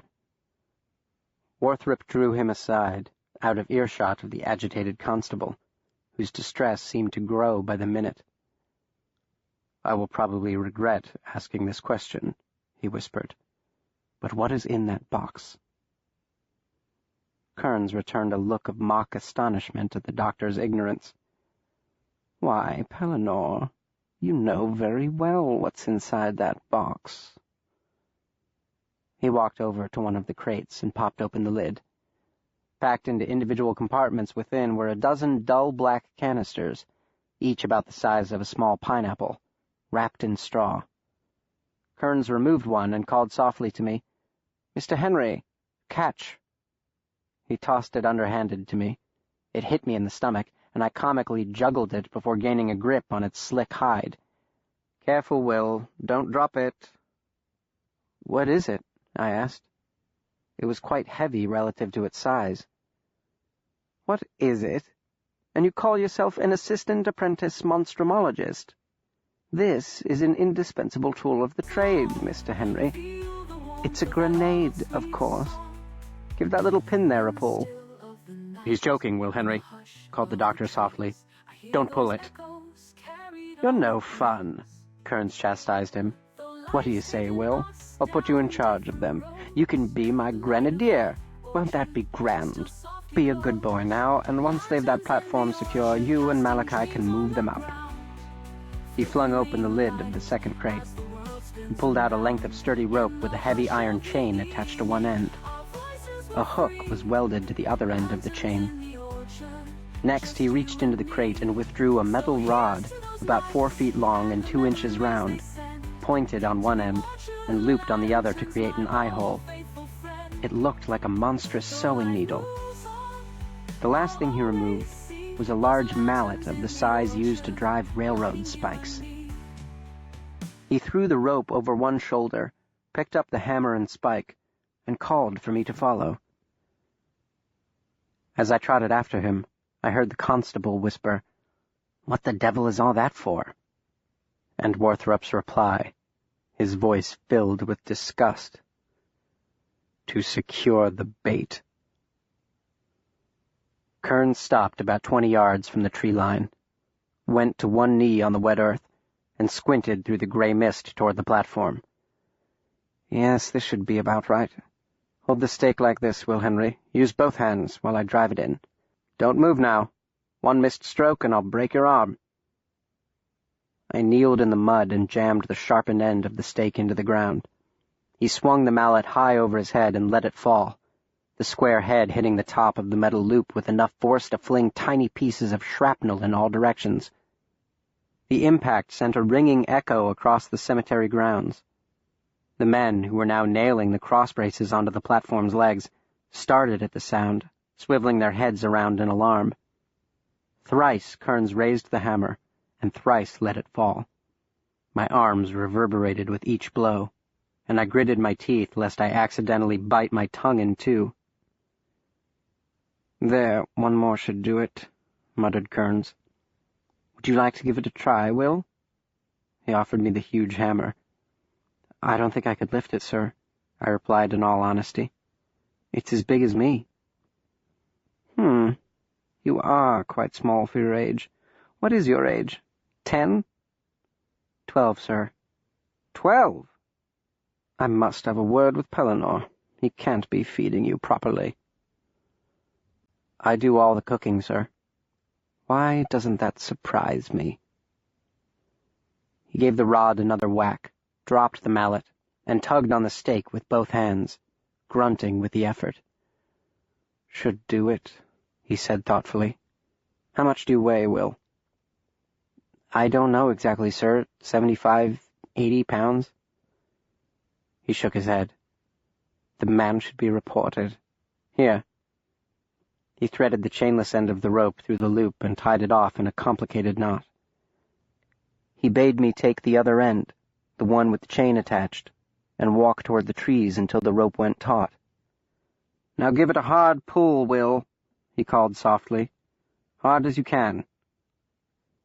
He stood, one hand on his hip, the other caressing his nascent mustache, watching the effects upon the metal rod as I strained toward the trees, my feet slipping on the slick ground. He waved for me to stop, picked up the mallet, and gave the rod one last mighty blow. He motioned for me to return to him. "A bit too long, Will Henry," he said. He untied the knot, hiked up his pants leg, and removed a bowie knife from the sheath strapped to his calf. He cut off a 2-foot section, the blade slicing through the thick rope as if it were a snatch of sewing thread. Then he reattached the rope to the rod. "You'll find 3 bundles of wooden stakes in the same crate, Will Henry. Be a good lad and fetch them for me, will you?" I nodded, a bit out of breath from my exertions, and ran back to the truck to comply. Warthrop and Morgan were engaged in a whispering, heated argument when I arrived, Morgan emphasizing each point with a jab of his pipe stem into the doctor's chest. "A full investigation, a thorough inquiry. I cannot be bound by guarantees made under duress, Warthrop." As I jogged back to Kearns, he was consulting his soggy diagram and pacing off the dimensions of his ring of slaughter. He directed me where to jam the stakes into the ground, at 4-foot intervals, until a nearly perfect circle had been marked out, around 40 feet in circumference, the metal rod marking the center, the circle's western edge coming within 15 feet of the platform. Kearns admired his handiwork for a moment, then clapped me on the shoulder. "Excellent work, Will Henry. The Maori tribe who invented this method could not have done better." The hunting party had congregated by the back of the truck, each man having armed himself with a shovel. He motioned for them to join us, and they gathered round him, grim-faced, breath high in their chests, their bodies already aching with fatigue. Kearns addressed them in a low, urgent voice. "Night falls sooner than we anticipated, gentlemen. Quickly now. Quickly, but as quietly as you can. Dig, gentlemen. Dig." Using the stakes as their guide, working in a methodical rhythm, the men dug a shallow trench. The rocky, wet soil crunched beneath their biting blades, the sound somewhat muffled by the rain that now fell from the windless sky in a steady thrum, 10,000 tiny drumbeats a second, enough to soak us to our skins and plaster our hair to our heads. Oh, why had I left my hat at home? From the truck several yards away, the laboring men looked gray and ghost-like through the opaque curtain of rain. "Pellinor," said Kearns, "a hand with my box, please." "Now then, this box," Morgan muttered as they eased it from the back of the truck. "I would like to know precisely what you've got in it, Corey." "Patience, Constable, and you'll know precisely what I've got." "Easy, Pellinor, set it down easy. Will Henry, grab my bag there, will you?"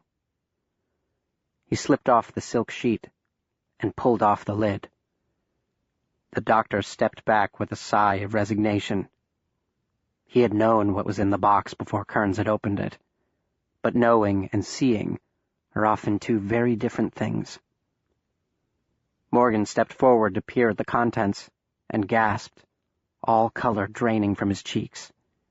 He sputtered something unintelligible. A woman lay inside the box, robed in a sheer white dressing gown, reposed as a corpse, eyes closed, arms folded over her chest. No younger than 40, she may have been pretty once. But now her face was fleshy and pockmarked with scars, perhaps from smallpox, her nose enlarged and blushed rose-red from the burst capillaries beneath the skin. the result, no doubt, of years of alcohol abuse. Other than the diaphanous gown, she wore nothing, no ring upon her hand or bracelet upon her wrist. Except around her neck was a tight band the color of dull copper, a metal ring affixed to the portion beneath her wide chin. After a few seconds of appalled silence, Morgan found his voice. "This is the bait?" "What would you have me use, Constable?" wondered Kearns rhetorically. "A baby goat?" "When you asked for immunity, you never mentioned murder," Morgan said indignantly. "I didn't kill her." "Then where did you—" "It's a woman of the streets, Morgan," snapped Kearns. He seemed put out by the constable's outrage. "A common tramp with which the gutters of Baltimore are choked to overflowing. A piece of rum-besotted, disease-ridden filth, whose death serves a purpose far nobler than any she achieved in her miserable, squandered life. If using her offends your sense of moral rectitude, perhaps you would like to volunteer to be the bait." Morgan appealed to Warthrop. "Pellinor, surely there has to be another way." The doctor shook his head. "She is past all suffering, Robert," he pointed out. "We have no choice now. It must be done." He watched Kearns lift her still form from the makeshift coffin, a questioning look in his eye. Her head fell back, her arms slowly slid from her chest to dangle by her sides as Kearns carried her into the ring of slaughter. "Will Henry," he called softly over his shoulder. "My bag." All work halted when the men spied his approach. Their mouths fell open. Their eyes darted from Kearns to Morgan, who made a motion with his hand. "Dig, dig." Kearns gently lowered her to the ground beside the iron stake, cradling her head tenderly in his hands. He nodded toward the rope. I set down the bag beside him and handed him the end attached to the chain. He slipped the hook into the ring about her neck. "I fail to understand what he's so upset about," he said. "The Maori use virgin slaves, teenage girls, Will Henry, the savage brutes." He gave the chain a sharp tug. The woman's head jerked in his lap. "Good enough." He eased her head onto the muddy ground. Then he stood and surveyed the field.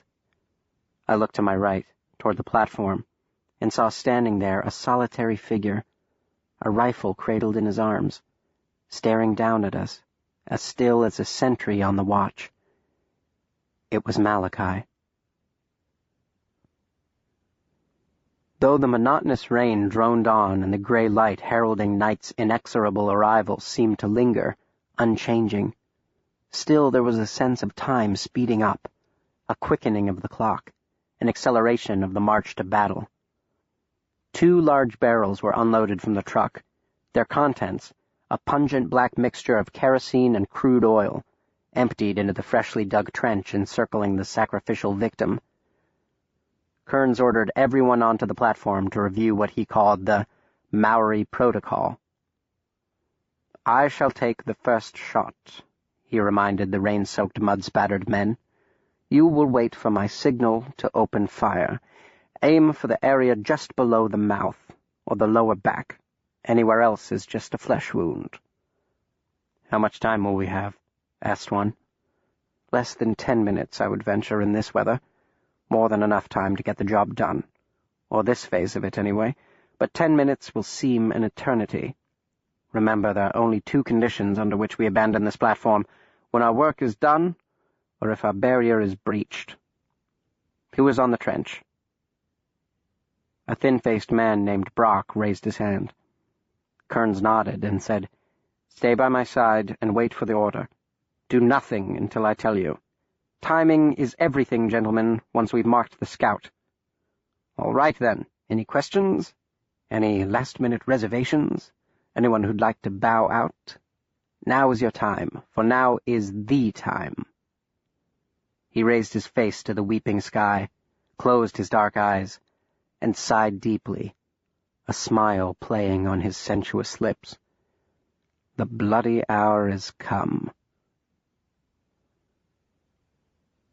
We crowded to the edge of the platform, squinting through the gathering gloom as Kearns knelt beside the body in the center of the circle and dug into the bag I had left there. He bent low over her, his back to us, blocking our view. "What in the name of all that's holy is he doing now?" wondered Morgan. "I'm not sure," murmured Warthrop in reply, "but I doubt anything that's holy." To our astonishment, the body jerked in a violent spasm. The legs kicked, the hands gathered mud and bits of grass into their fists. Kearns sat back to observe this phenomena, and I heard the doctor breathe beside me, "Oh no." Kearns held his bowie knife casually in his right hand, while he pressed the fingertips of his left against the woman's neck. "Warthrop," Morgan growled. "Warthrop!"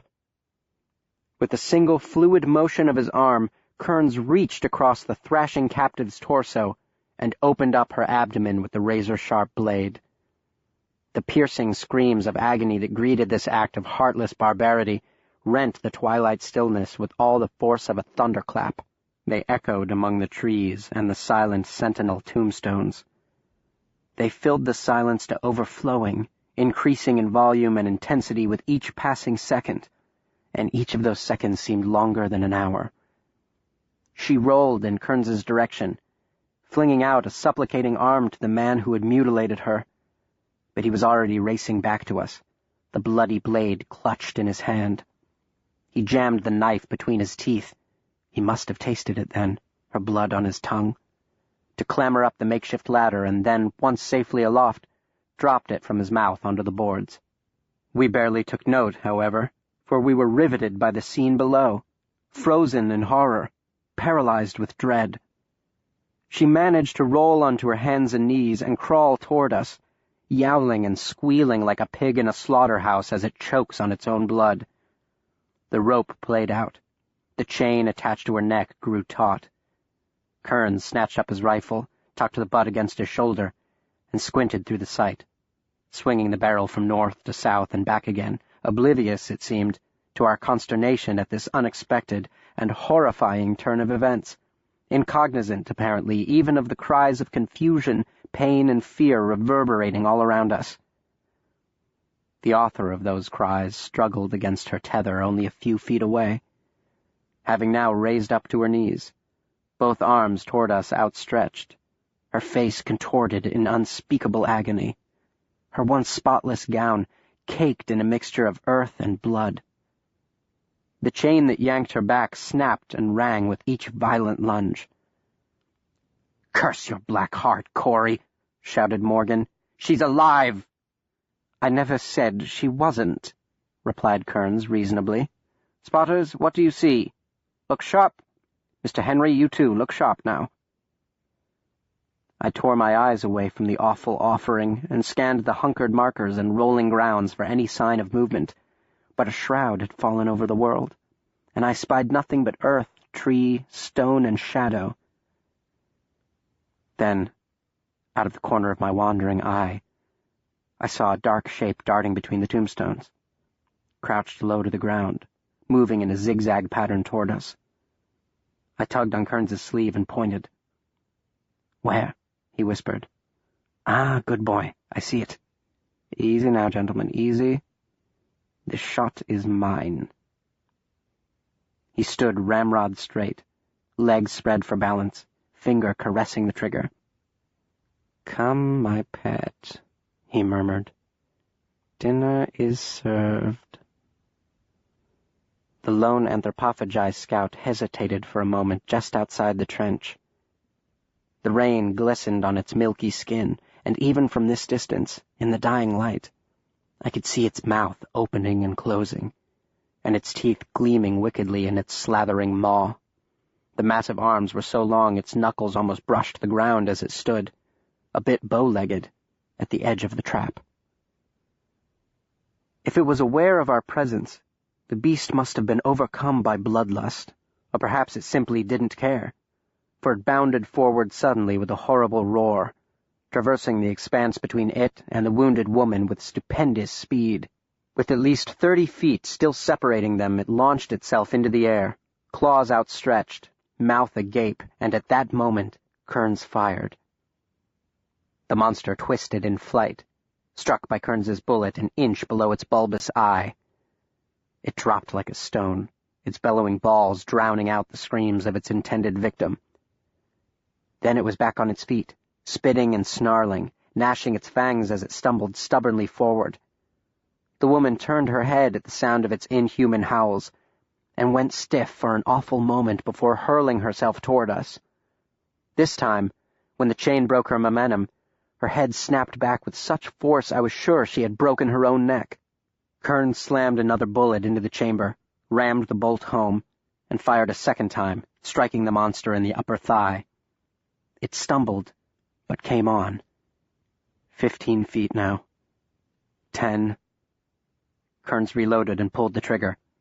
The third shot struck the other leg, and the anthropophagus fell screeching to the ground, writhing in torment, kicking impotently in the dirt. Kearns lowered the Winchester. Morgan shouted at him, "For God's sake, what are you doing, man? Shoot it again! It's not dead!" "Fool," snapped Kearns. "I don't want it to be dead." Below us the woman had completely collapsed. Perhaps she had broken her neck, or fainted from fear or loss of blood. The doctor shoved past Kearns and scooped up the Bowie knife dropped earlier. "Will Henry," he called. "Snap to!" He swung his legs over the edge of the platform and heaved himself off. I took the longer route, down the improvised ladder, to join him at the woman's side. I looked over his shoulder at the screaming, squirming beast, afraid that it would overcome its injuries long enough to rip our heads from our shoulders with a single swipe of its enormous claw. The doctor evidently did not share my concern. His entire focus was upon the woman. He rolled her onto her back and pressed his fingers below her lower jaw. "Not too late, Will Henry," he said, raising his voice to be heard over the yowls of the wounded anthropophagus behind him. He cut the rope with one mighty blow, slapped the knife into my hand, and gathered her into his arms. "Follow me," he called, and we ran, slipping and sliding in the mud, hopping over the oily trench to the shelter of the platform, directly beneath Kearns and the others. He propped her against a tree trunk and leaned close to examine the wound in her stomach. Above us I heard Kearns call down, "I wouldn't tarry there too long, Pellinore." The doctor ignored him. He threw off his jacket, ripped off his shirt, buttons flew in every direction, and then wadded it up, covering the incision with the makeshift dressing. He grabbed my hand and placed it over the shirt. "A steady pressure, Will Henry. Not too hard." At the moment he said this, I heard Morgan cry out in a loud, panicky voice, "There! See it? What's that over there?" The doctor grabbed my shoulder and brought his face close to mine, looking deeply into my eyes. "Can you, Will Henry? Can you?" I nodded. "Yes, sir." "Here." He pressed his revolver into my free hand and turned to go. He froze, and for a moment I thought we were done for, that one of the anthropophagi had snuck around through the trees and now was upon us. I followed the doctor's gaze and made out a tall, thin form holding a rifle, its bright blue eyes glittering as if in defiance of the gloom. "I will stay with Will Henry," said Malachi. Malachi stayed, and the anthropophagi came, answering the cries of pain and outrage of their fallen sister. The earth disgorged them. The graves themselves vomited them up. For months they had been tunneling, expanding their underground warrens to accommodate their growing brood, creating a network of passageways of labyrinthine complexity in the hard New England soil beneath the sleeping dead. Now enraged by this encroachment upon their domain, maddened by the howls of their wounded comrade, they came. To the circle's eastern boundary they rushed, crowding into a single hissing and grunting, snapping and snarling milky white mass. They came right to the edge of the circle, and stopped.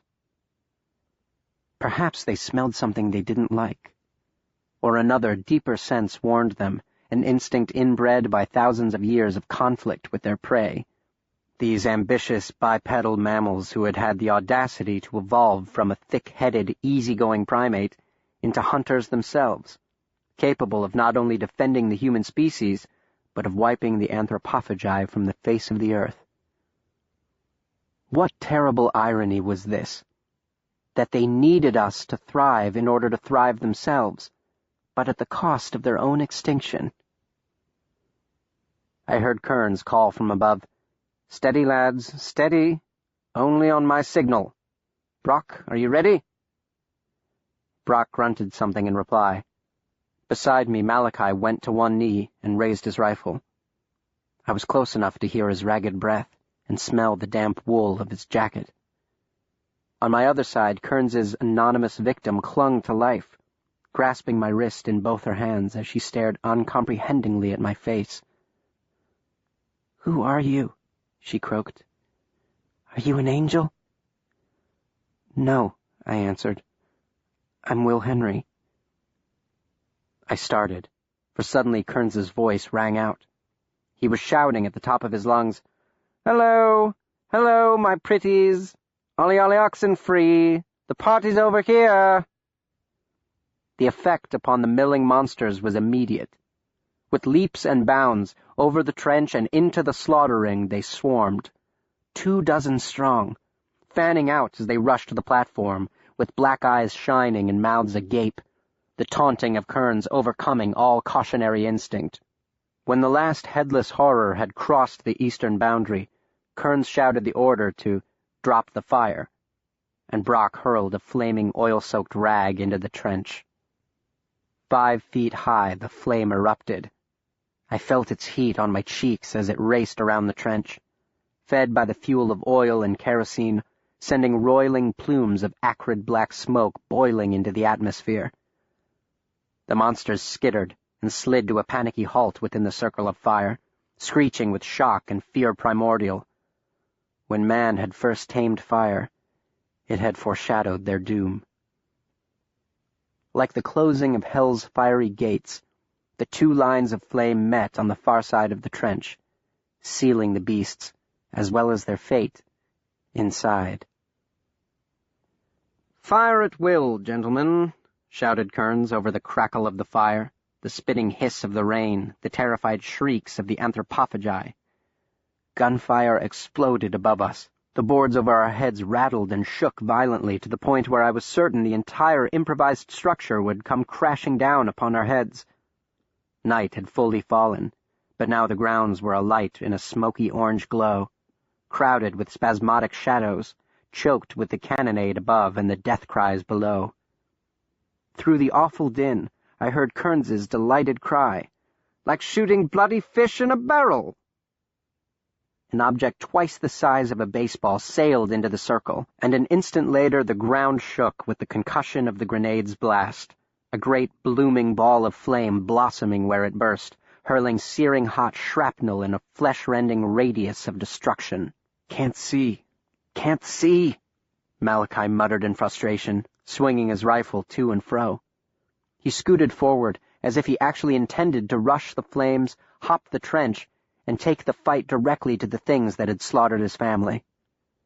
"Just one. Please, God, just one." At which point, his wish was granted. Anthropophagi are not born with a taste for human flesh. Neither are they, like the solitary shark or the noble eagle, born hunters. They must, like the wolf or the lion, or the human for that matter, learn these complex behaviors from their parents or from other members of the group. Anthropophagi do not reach full maturity until the age of 13, and the interim between birth and adulthood is spent learning from elders. They are allowed to feed only after the kill has been picked over by the older members of the clan. It is a period of learning, of trial and error, of observation and emulation. One startling and rather counterintuitive fact about these creatures is that anthropophagi are actually quite doting and indulgent of their young. Only in the most extreme cases, starvation for example, would they turn on one of their own. Such was the case described by Captain Varner that occurred in the hold of the ill-fated Feronia. and such a case was probably the genesis of the misconception repeated by Sir Walter Raleigh and Shakespeare that the anthropophagi are cannibals. So might we humans be fairly called by that criterion, for, faced with starvation, we have practiced this selfsame unthinkable abomination. And like the mother bear with her cub, all members of the group fiercely defend the youngsters when a threat arises. The smallest are sequestered to the remotest corner of the den. The juveniles are consigned to the rear in any assault, whether it be for food or, in the case of that rainy spring night in 1888, in protection of their territory. A juvenile straggler, then, it had to be, perhaps the same age as I, though 2 feet taller and several dozen pounds heavier, that had been slow to answer the summons of the one dropped by Kearns's bullet, and had been cut off from the rest by the lighting of the ring of fire. Or perhaps, seized by the impetuousness of youth, he hadn't followed the herd into the killing zone, but had determined to take a more circuitous route to the audacious invader, one that circumvented the fire altogether, bringing him round, unseen in the tumult of battle, to the little woods in which we crouched.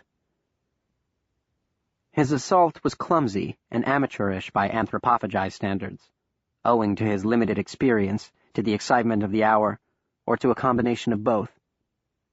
Though we didn't hear him crashing and stomping through the brush until a few seconds before he sprung from the deep shadows of the trees, those precious seconds were enough for Malachi to react. He whirled around the instant it emerged from the trees behind us, firing without taking aim, for there was not enough time for that. If he had not fired when he did, I've no doubt Malachi would have succumbed, as would I and my gutted charge. The bullet struck the beast square in the chest, in a spot equidistant between the 2 black eyes, a mortal wound for a human, but as the doctor had pointed out, the anthropophagi, unlike their human cousins, possess no vital organs between their eyes. The shot barely slowed him, and Malachi had no time to reload. He didn't attempt that folly, but flipped the rifle around and rammed the butt into its snapping mouth as hard as he could. The reaction was instantaneous. The jaw clamped down in a violent spasm, shattering the wood with a resounding crack.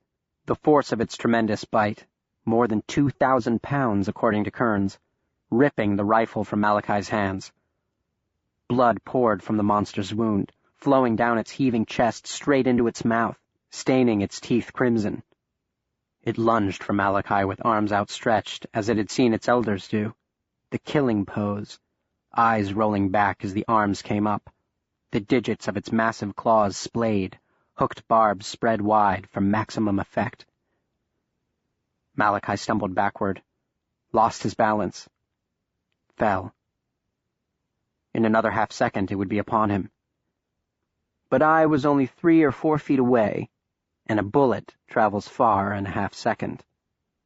It tore into the triceps of the creature's striking arm, throwing off the blow directed at Malachi's head. The tips of its 3-inch nails barely grazed his cheek. That was my first shot, as well as my last, for the headless thing abandoned Malachi and turned the full force of its wrath upon me, scrambling in the wet leaves and mud on all 4s as it came, like some ghastly man-sized spider. Quicker than I could blink, it smacked the doctor's revolver from my hand, wrapped the other claw around my neck, and tugged my head to within inches of its champing mouth. Never have I forgotten, in all my long years, the horrific stench that exuded from its gullet, or its bloody teeth, or the excellent view deep into the recesses of its throat. My view might have been even better if not for Malachi, who had hurled himself onto the monster's back. The doctor's words echoed in my head, and those words saved both our lives. If one should drop, go for her eyes, where she is most vulnerable. I yanked the Bowie knife from my belt and buried it to the hilt into the closest lidless, lightless eye. The anthropophagi thrashed in agony, its throes throwing Malachi off its back and nearly knocking the blade from my hand. But I held on, giving it a half-twist for good measure, before pulling it out and sinking it into the other eye. Blinded now, its blood spurting fountain-like, soaking its contorting torso, soaking me, the beast pushed itself to its knees, swaying back and forth while swinging its arms madly in a perverted parody of hide-and-seek. I had cursed my fate on that seemingly endless night of the necropsy, had been forced, I felt, to endure the doctor's interminable lecture and witness the gruesome dissection of Warthrop's singular curiosity. Frightened and weary beyond words, still I had paid attention. "What else occupies your thoughts?" he had asked, implying not much did beyond my appetite. But my answer had been an honest one. I watched. I tried to understand. Like this young anthropophagus, I had learned by observing my elders. I knew, you see, the exact location of its brain. Holding the hilt with both hands, I drove the knife home with all my strength into the spot just above its privates. The thrust landed true. Stiff as a board the monster went, arms straight out from its sides, with arched back and open mouth, teetering on the precipice of oblivion before oblivion took him down. I fell over too, then, to lie beside the murdered beast, clutching the dripping knife against my stomach, shuddering in the aftershock of those fleeting eternal moments of terror. A hand touched my shoulder, and I instinctively raised the knife, but of course it was only Malachi. His face was streaked with mud. His left cheek bore 3 bloody stripes where its claws had raked. "Are you hurt, Will?" he asked. I shook my head. "No, but it is. I killed it, Malachi," I added with breathless obviousness. "I killed the damn thing." He smiled, and his teeth seemed very bright against the backdrop of his blackened face. Kearns had been correct in his prediction. It was over in less than 10 minutes.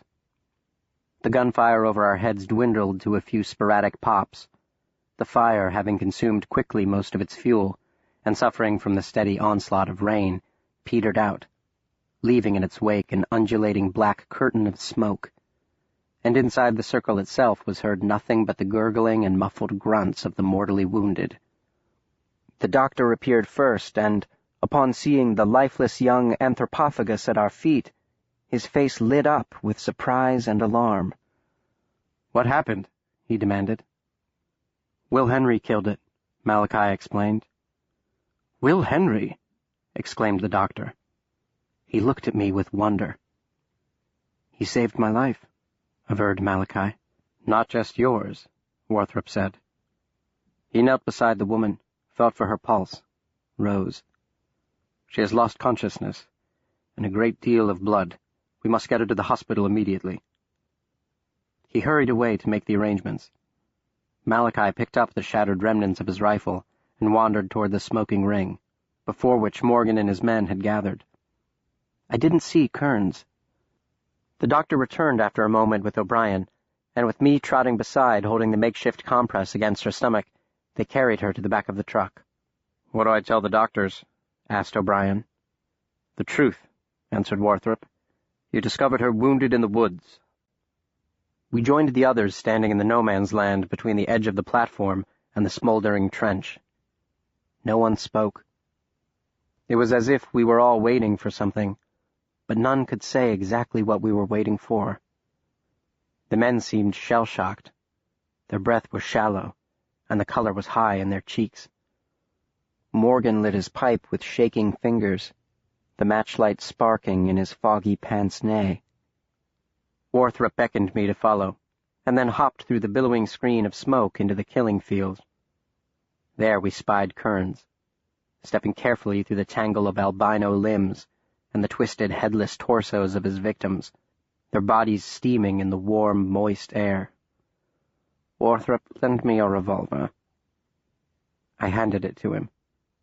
He kicked one of the creatures, a big female, onto her back, and her body jerked in response. A claw swiped feebly at his leg. Kearns jammed the barrel into her abdomen and pulled the trigger. He stepped over to another, poking it in the side with the toe of his boot, then, just to be sure, shot it too. He cocked his ear toward the ground, listening for any sounds of lingering life. I heard only the hissing trench and the soft whispery rain. Kearns nodded with satisfaction and handed the gun to the doctor. "Count them, Warthrop. You too, Will. We'll compare our numbers." I counted 28 bullet-ridden, shrapnel-torn corpses. The doctor concurred. He had counted the same. "My number as well," agreed Kearns. "There's one more, sir," I said. "Under the platform." "Under the platform?"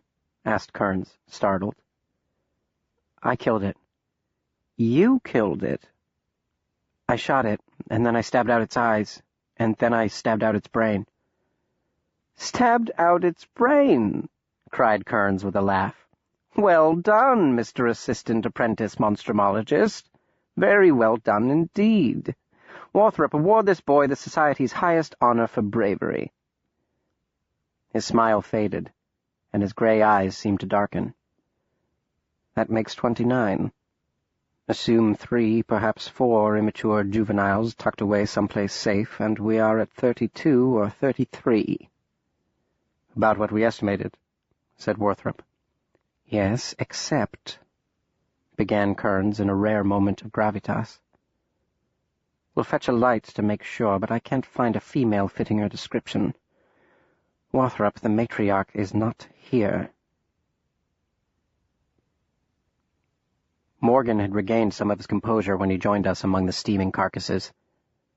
Strained to its breaking point by the events of the previous 2 days, there wasn't much of his composure remaining for him to regain, but enough for him to reassert, or attempt to at least, a measure of his authority. His tone with Kearns was stern and uncompromising. "You are under arrest, sir." "On what charge?" asked Kearns, blinking coquettishly. "Murder." "She's alive, Robert," Warthrop said.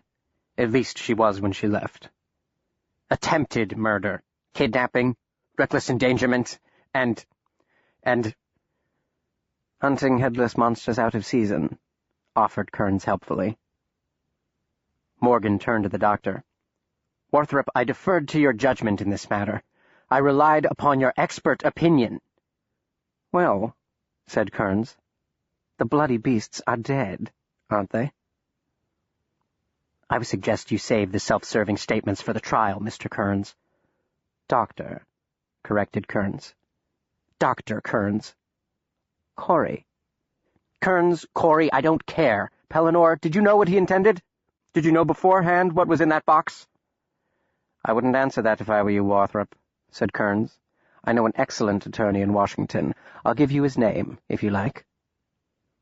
"No," the doctor said to Morgan. "I did not know, but I suspected." "I am no more responsible for their diet than I am for them being here," Kearns said reasonably. "But I understand, Constable. This is the thanks I get. You're a man of the law, and I am a man of—" He let the thought die unfinished. "You hired me to do a job and made certain promises contingent upon my completion of it. I only ask that you allow me to finish it before you renege on our contract." "We had no contract," snarled Morgan, and then stopped himself, the import of Kearns's words sinking in. "What do you mean, finish it?" "There is a strong possibility there are more," said Warthrop carefully. "More? How many more? Where?" Morgan cast his eyes wildly about, as if expecting another swarm of anthropophagi to leap at us out of the dark. "That's something we won't know until we get there," Kearns answered. "Until we get where?" "Home sweet home, Constable, be it ever so humble." He declined to elaborate. Instead, he summoned the stalwart volunteers, thanked them for their valiant performance under truly extraordinary circumstances, compared them to Wellington's troops at the Battle of Waterloo, and bade them pile up the bodies for disposal. Malachi and I lent our hands to the grisly chore, dragging the body of the young male from beneath the platform to throw onto the pyre. Next, the macabre mound was soaked with a half-barrel of the oily accelerant reserved for the purpose. Before striking the match, Kearns said, "Requiescat in pace." He flung the match into the center of the pile. Flames leapt into the night sky, and soon our nostrils burned with the odor of searing flesh, a smell that was not unfamiliar to me. My eyes began to water, not so much from the smoke and smell, but from a memory more vivid at that moment than either. A hand fell upon my shoulder. It was Malachi, in whose bright blue eyes I could see the flickering flames reflected. A tear coursed down his wounded cheek. The fire was seductively warm, but his anguish was as cold as the graves that surrounded us. Poor Malachi! What did he think watching those murderous monsters burn, if not of his family, of Michael and his father, of his mother clutching her babe in her broken arms, of his darling sister Elizabeth, who had turned to him as savior, and met instead her own demise? Did he feel relief? In his mind, had justice been done? "I am dead too. Inside there is nothing," he had said to me, and I wondered if he still felt that way, if this conflagration of mangled limbs and tumbled torsos did anything to resurrect his expired spirit. My empathy toward his suffering was acute, for he and I were fellow sojourners in the forbidding kingdom wherein all roads led to that singular nullity of fathomless grief and immeasurable guilt. We were no strangers to that barren clime, that merciless landscape in which no oasis existed to slake our ravening thirst. What meritorious draught, what magical elixir offered by the art of men or gods had the power to relieve our agony? A year had passed since I had lost my parents. Still the memory and its attendant lords of anguish and rage reigned in the desert sovereignty of my soul, as if no time had expired since that night our house burned to its foundations.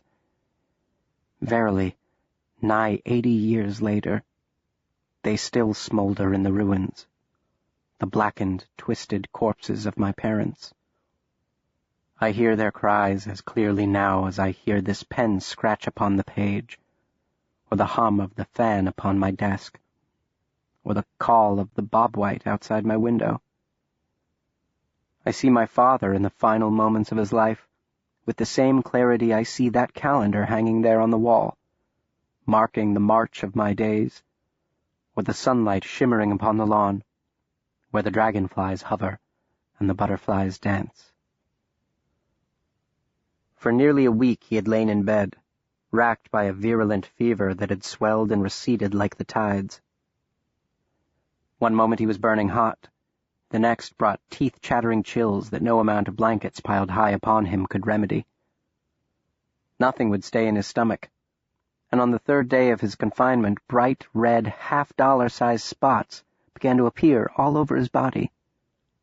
My mother, ignoring his protests, "It's just a bit of fever, that's all," summoned the family doctor, who diagnosed a case of the shingles and predicted a full recovery.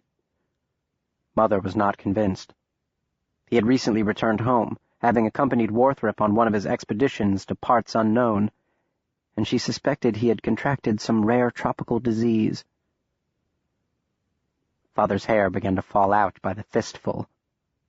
Even his beard and his eyelashes dropped like autumnal leaves after the first frost. Alarmed, my mother sent for Warthrop. By this point the rashes had become inflamed dime-sized boils with milky white centers, painful to the touch. The lightest brush of his nightshirt against one would send Father into paroxysms of agony. It forced him to lie perfectly still on top of the covers, in helpless captivity to the pain. He couldn't eat. He couldn't sleep. He had fallen into a kind of twilight delirium by the time Warthrop arrived, seemed not to recognize him, and was incapable of answering the doctor's inquiries upon his condition. The doctor examined the festering sores and drew a sample of Father's blood. He shone a light into his eyes and down his throat, and collected some of his hair, strands fallen on the pillow and one or two plucked from his balding scalp. He He questioned us about the progress of his illness, and pressed us about our own health. He took our temperatures, shone his light into our eyes, and took samples of our blood as well. "You know what this is," my mother said.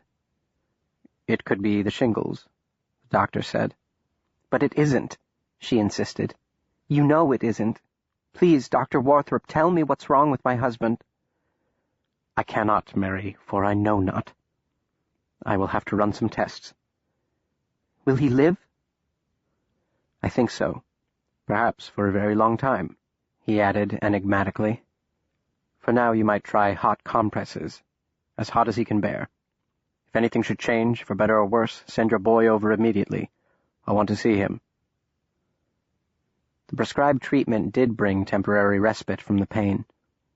Mother would drop strips of linen into a pot of boiling water, pluck them out with a pair of tongs, and place the steaming cloth over his sores. But once they began to cool in the slightest, the pain would return, accompanied now by an unforgiving, maddening itch. It was a dreary chore, exhausting for my mother, who trudged from stove to bedside and back again, hour after hour, throughout the day and long into the night, the duty falling to me when finally she could stand it no longer and collapsed into my bed for a few fitful minutes of sleep. My own anxiety, unsustainably acute in the early stages of the illness, resolved itself into a persistent, nagging ache, an undercurrent of care running beneath numbing fatigue and fatalistic dread. A child has little defense against the sight of a parent laid low. Parents, like the earth beneath our feet and the sun above our heads, are immutable objects, eternal and reliable. If one should fall, who might vouch the sun itself won't fall, burning into the sea? The fall came during one of those midnight respites of my mother's, after she had retreated to my room to snatch a few minutes of sleep. I had ducked outside to the wood bin to grab another rick for the stove, and stepped back into the kitchen to discover my father, out of bed for the first time in days. He had lost 20 pounds since the onset of his illness, and seemed wraith-like in his loose nightshirt, with his spindly legs exposed and his pale flesh shining in the lamplight. He was standing unsteadily by the stove, an expression of profound befuddlement in his sunken eyes. He started when I softly called his name, turned his skeletal face in my direction, and hissed softly, "It burns! It burns!" He stretched one of his emaciated arms toward me, saying, "They won't leave me in peace. Look!" Then, while I watched in mute horror, he ran his fingernail over one of the boils clustered on his forearm, breaking open the swollen white center. A squirming, stringy mass of colorless worms gushed from the wound, each no thicker around than a human hair. "Even my tongue," he moaned. "When I talk, the sores burst open and I swallow them." My father began to weep, and his tears were flecked with blood and swam with worms. Repulsed and dismayed, I remained rooted to the spot. I had no context in which to understand his suffering and no power to alleviate it. I didn't know then what manner of creature had invaded his body and now attacked him from within.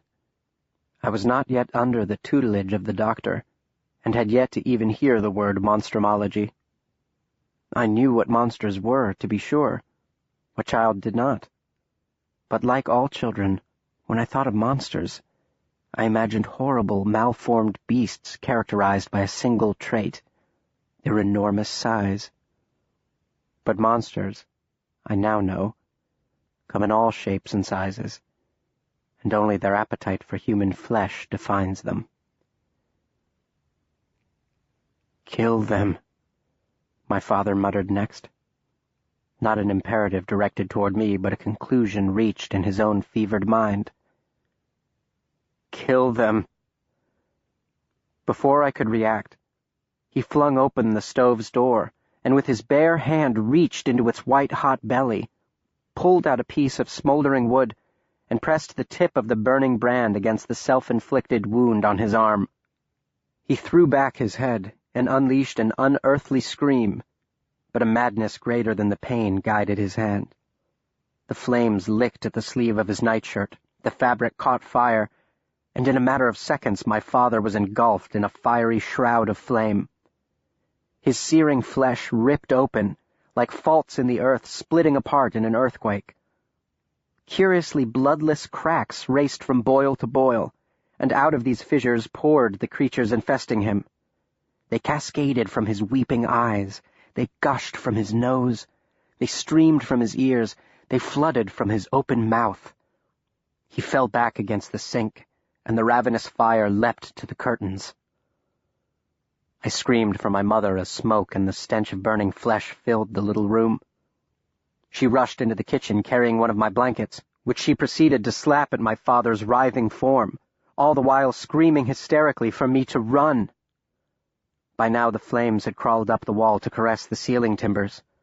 The smoke was chokingly thick, and I flung open the door behind me to allow it to escape, but allowing instead a fresh influx of air for the greedy lungs of the fire. Through the opaque screen of smoke and spinning soot, I saw my father lunge for her. And that was the last I saw of my parents while they lived. Enfolded in each other's arms, my mother trying in vain to extricate herself from his clutches as the fire enfolded them in its. Standing before the seething pile of the immolated anthropophagi, no more than a 5-minute walk from their graves, I shuddered at the long slumbering memory of that night. What happened? Malachi had asked me, and I had answered, I ran. And my confession had been true. I did run, and I have been running ever since. Running from the acrid smell of my parents' melting flesh, and the pungent stench of my mother's burning hair. Running from the groaning joists as they collapsed behind me, and the bestial roar of the gluttonous flame chomping and chewing everything in its path.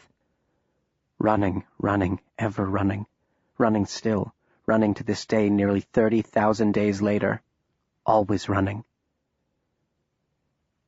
You have heard it said that time heals all wounds. I have found no succor in its inexorable march, no relief from the crushing burden of my loss. My mother calls my name in the final fiery consummation, victim of a no less ravenous monster than the anthropophagi. Skewered in its scorching jaws, she cries out to me, Will, where are you? And I answer, I am here, Mother. I am here, an old man whose body time in its mercy has ground down, whose memory time in its cruelty has left pristine. I escaped. I am bound. I ran. I remain.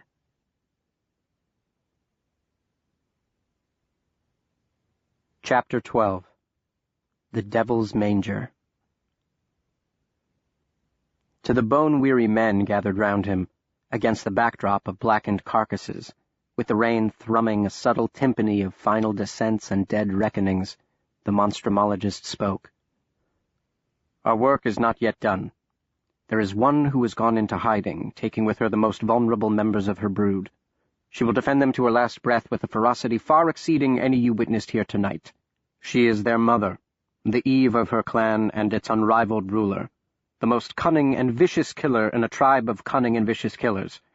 She has risen to her supremacy through the power of her unerring instincts and indomitable will. She is their heart, their demon, their guiding spirit. She is the matriarch, and she is waiting for us. Then let her wait, I say, interjected the constable. We'll seal her off and starve her out. There's no need to go after her. Warthrop shook his head. There must be dozens of hidden apertures to their dens. Finding them all would be a hopeless task. Miss one, and our efforts would be for naught. We'll set round-the-clock patrols, persisted Morgan. Sooner or later she must come out, and when she does, she will kill again, finished Warthrop for him. Those are the odds, Robert. Are you willing to accept them? Now is the time to hunt her down, when she is at her most vulnerable, her full attention focused on protecting her young. We shall have no finer opportunity, no better chance than now, tonight, before she deems it safe to venture above and perhaps move them to another territory entirely. If that should happen, we are doomed to repeat the Maori protocol all over again.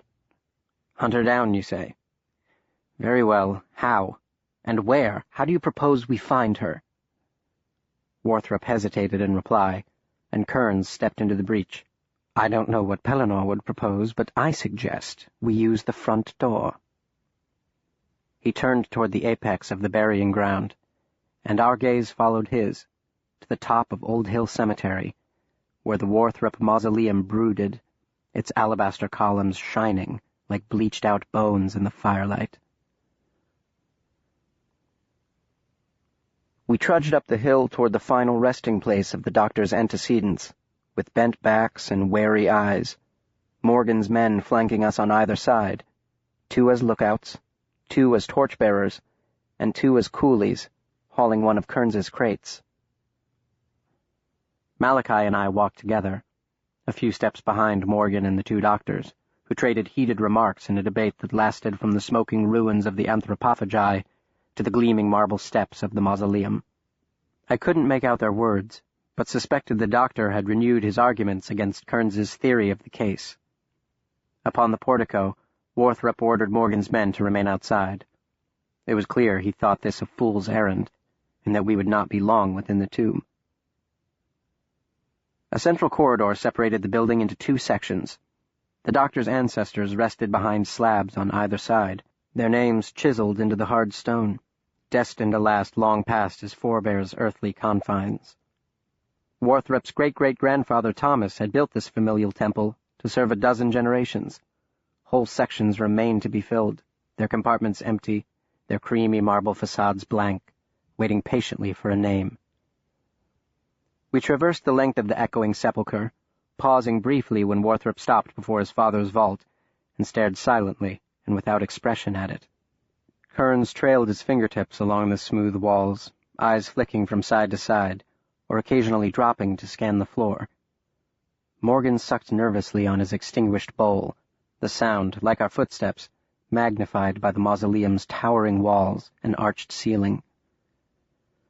On our way back to the entrance, Warthrop turned to Kearns and said, unable to disguise his grim satisfaction, "As I said." "It's the most logical choice, Pellinor," Kearns said reasonably. "Small risk of trespass, well out of sight of prying eyes, a ready excuse if someone should happen to see him, chosen for the same reason he picked the cemetery for their pen in the first place." "I've been here more than once, I would have noticed," Warthrop insisted. "Well, I doubt he would have hung a sign over the door," Kearns replied with a smile. "Here there be monsters." He stopped suddenly, his eye captured by a shiny brass plaque, embossed with the Warthrop's family crest, riveted into the stone. An ornate silver W was attached at the bottom. "Now what is this?" Kearns wondered. "That would be my family crest," answered Warthrop dryly. Kearns patted his right calf and muttered, "Where is my knife?" "I have it, sir," I said. "Right. Christened with poppy's blood, I forgot. Thank you, Will." He pressed the tip of the blade against one edge of the plaque, trying to force it between the metal and the cold stone. Thwarted, he tried the opposite edge. Warthrop demanded to know what he was doing, and Kearns made no reply. He regarded the insignia, frowning, rubbing his mustache. "I wonder—" He handed the knife back to me, and grasped the silver W. It turned counterclockwise in his hand until it stopped, upside down, and Kearns gave a soft, delighted laugh. "Now it's an M! Alistair Warthrop, you clever devil, W to M and M for— Now what in the world could M stand for, He tugged on it gently, and the plaque, hinged on one side, swung outward, revealing a small recessed chamber. Mounted in the back was a clock face, its hands frozen at 12 o'clock. "Curiouser and curiouser," Kearns breathed as we crowded behind him to peek over his shoulder. "Of all places to put a clock. What do the dead care of the time?" "What do they care?" echoed Morgan in a hoarse whisper. Kearns reached into the nook and pushed against the minute hand. He brought his ear close, moving the metal arm slowly to mark 1/4 past. He grunted and leaned back to smile at Morgan. "They don't, Constable. It's a letter shy of being a clock." He rotated the large hand back to the 12, pressed his hands against the marble, spread his legs for balance, and pushed with all his might against the stone. "This is ridiculous," cried Warthrop. He had reached the end of even his considerable endurance. Beside him, Morgan's mouth moved as he spelled out the word clock, trying to puzzle out Kearns's enigmatic answer. "We are wasting precious—" "It would be a number that held some significance to him," Kearns interrupted. "Not an actual time of day, a date, or perhaps a verse from the Bible, a psalm, or something from the Gospels." He snapped his fingers impatiently. "Quickly, famous passages." "Psalm 23, Malachi offered. "Not enough hours," Morgan argued. "Might be military time," Kearns mused. He set the clock to 8:23. This time both he and Malachi, who seemed infected with Kearns's excitement, pushed against the stone, but the huge slab didn't budge. "John 3:16, Malachi guessed next. Still nothing. Warthrop snorted with disgust. "Palinor," called Kearns. "What year was your father born?" The doctor waved him away. Kearns turned back to the clock face, fingers restlessly caressing his mustache. "Perhaps the year Palinor was born." "Or his wife, or his anniversary, or any number of combinations for your clock without a C," huffed the constable, having decoded Kearns's cryptic phrase at last. "It's hopeless." Behind us, Warthrop said, "The witching hour." I noted the sad expression in his eyes, an acknowledgment of the unacceptable, the recognition of a conclusion unavoidable. "The witching hour approaches," he continued. From my father's diary. "The witching hour approaches. The hour comes, and Christ himself is mocked." "Midnight?" asked Kearns. "But we tried that." "The witching hour is an hour past," said Morgan. 1 o'clock. Kearns appeared dubious, but with a shrug tried that combination. Again the great slab wouldn't move, even with all our shoulders pressed upon it. "What did he say again?" Kearns asked. "The hour when Christ himself is mocked?" "After his trial he was mocked by the Roman soldiers," Malachi said. "But what hour was that?" Malachi shook his head. "The Bible doesn't say." Warthrop thought for a moment, bringing all his prodigious powers of concentration to bear upon the riddle. "Not mocked by soldiers," he said slowly. "By witches. The witching hour is 3 a.m., in mockery of the Trinity and a perversion of the hour of his death." He drew a deep breath and nodded decisively. "It's 3 o'clock, Kearns. I'm sure of it." Kearns set the hands to 3 o'clock. The tumblers inside softly clicked, and before Kearns or anyone else could try his luck, Warthrop reached out and pressed against the nerveless rock. With a grinding groan, the secret door slid straight back, creating an opening on one side through which 2 men could walk abreast. Neither light nor sound escaped from that dark fissure, only the faintest odor of decay, a smell with which I had, unfortunately, become all too familiar. Like the grave, what lay behind the great marble door was black and silent and reeked of death. "Well," Kearns said brightly, "shall we draw lots to see who goes first?" Malachi pulled the lamp from my hand. "I'll go," he announced grimly. "It's my place. I've earned it." Kearns pulled the lamp from Malachi's hand. "It's my place. I'm being paid for it." Warthrop pulled the lamp from Kearns's hand. "The place is mine," he said. "I inherited it." He glanced at Morgan, who misread the meaning of it. The constable dropped a hand onto my shoulder. "I'll look after Will Henry." Before Malachi or Kearns could protest, Warthrop ducked into the opening. The light of the lamp faded, then disappeared altogether. For several excruciatingly elongated minutes we waited without speaking, straining our ears for any sound to emerge from the Stygian darkness that dwelled behind the secret door. The lamp's glow returned at last, attended by the doctor's lean shadow, following next its glow upon his drawn features. I'd never witnessed him wearier. "Well, Warthrop, what did you find?" demanded Morgan. "Stairs," replied the doctor quietly, "descending down a narrow shaft, and a door at the bottom."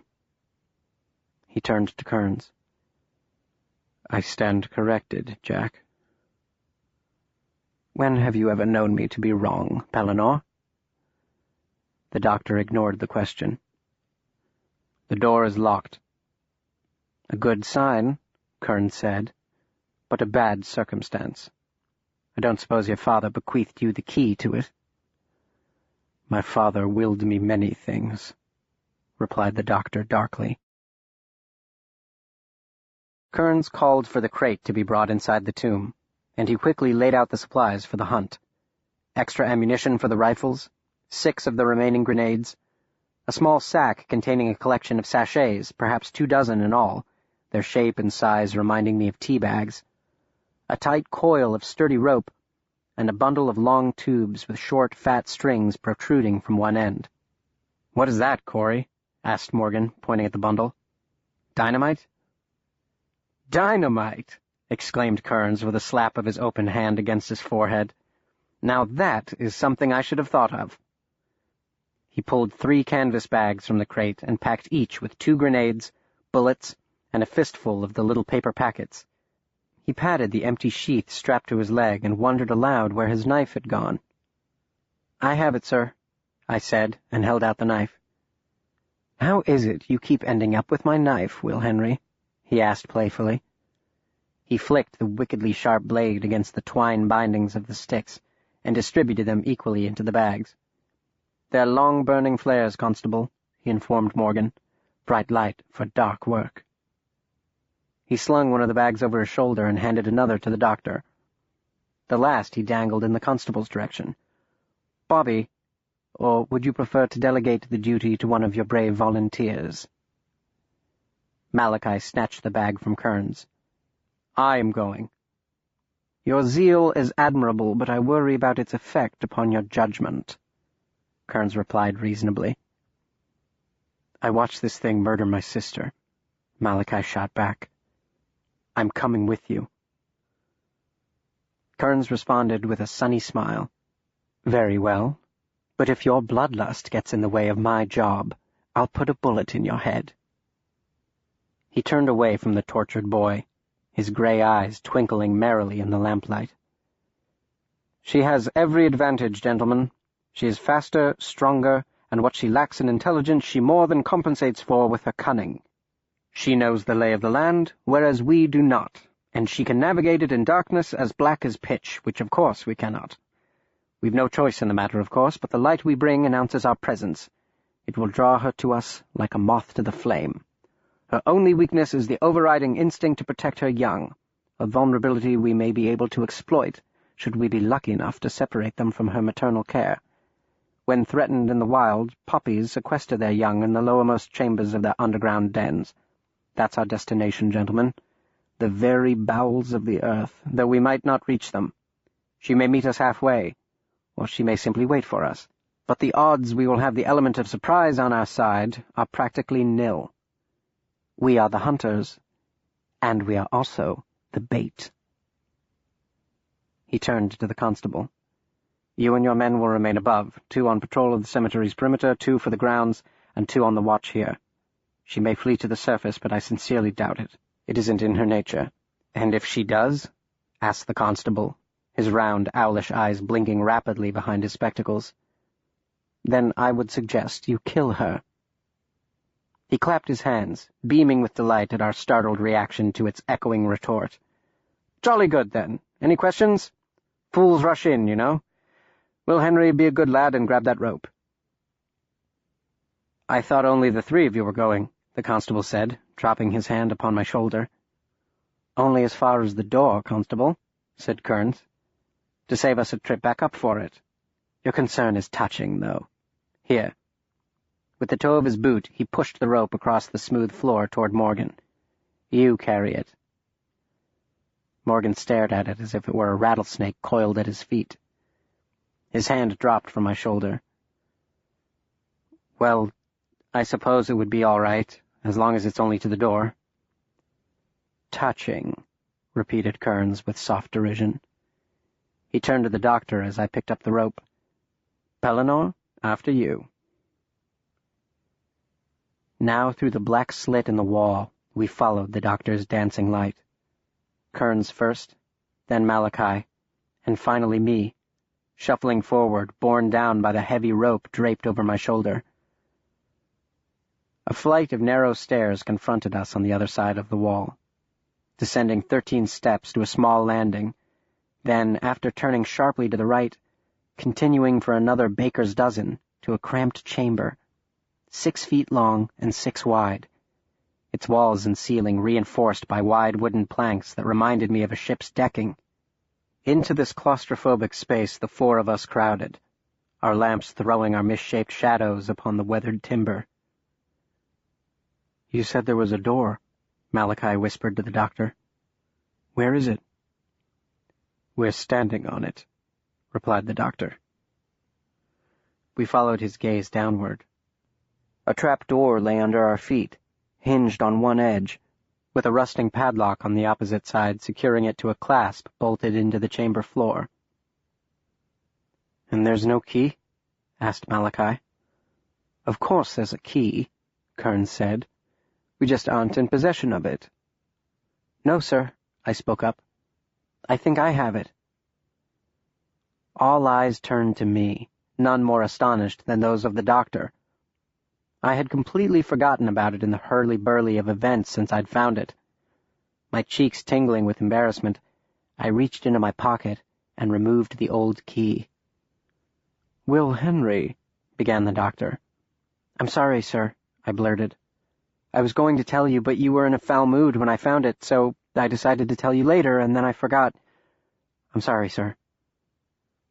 Warthrop took the key, staring at it with wonder. "Where did you find it?" "In the head, sir." "The bathroom?" "The shrunken head, sir." "Ah," said Kearns, snatching the key from Warthrop. "The constable had it. Will Henry's come to our rescue yet again. Let us see now if fortune smiles." He knelt beside the rusting lock and slid the key inside. Teeth ground against reluctant tumbler as he forced the ancient gears clockwise. The lock snapped open with a loud pop. "Stand ready," breathed Kearns. "She may be lurking on the other side, though I doubt it." He grasped the handle of the trap door. What bitter irony lay in that name!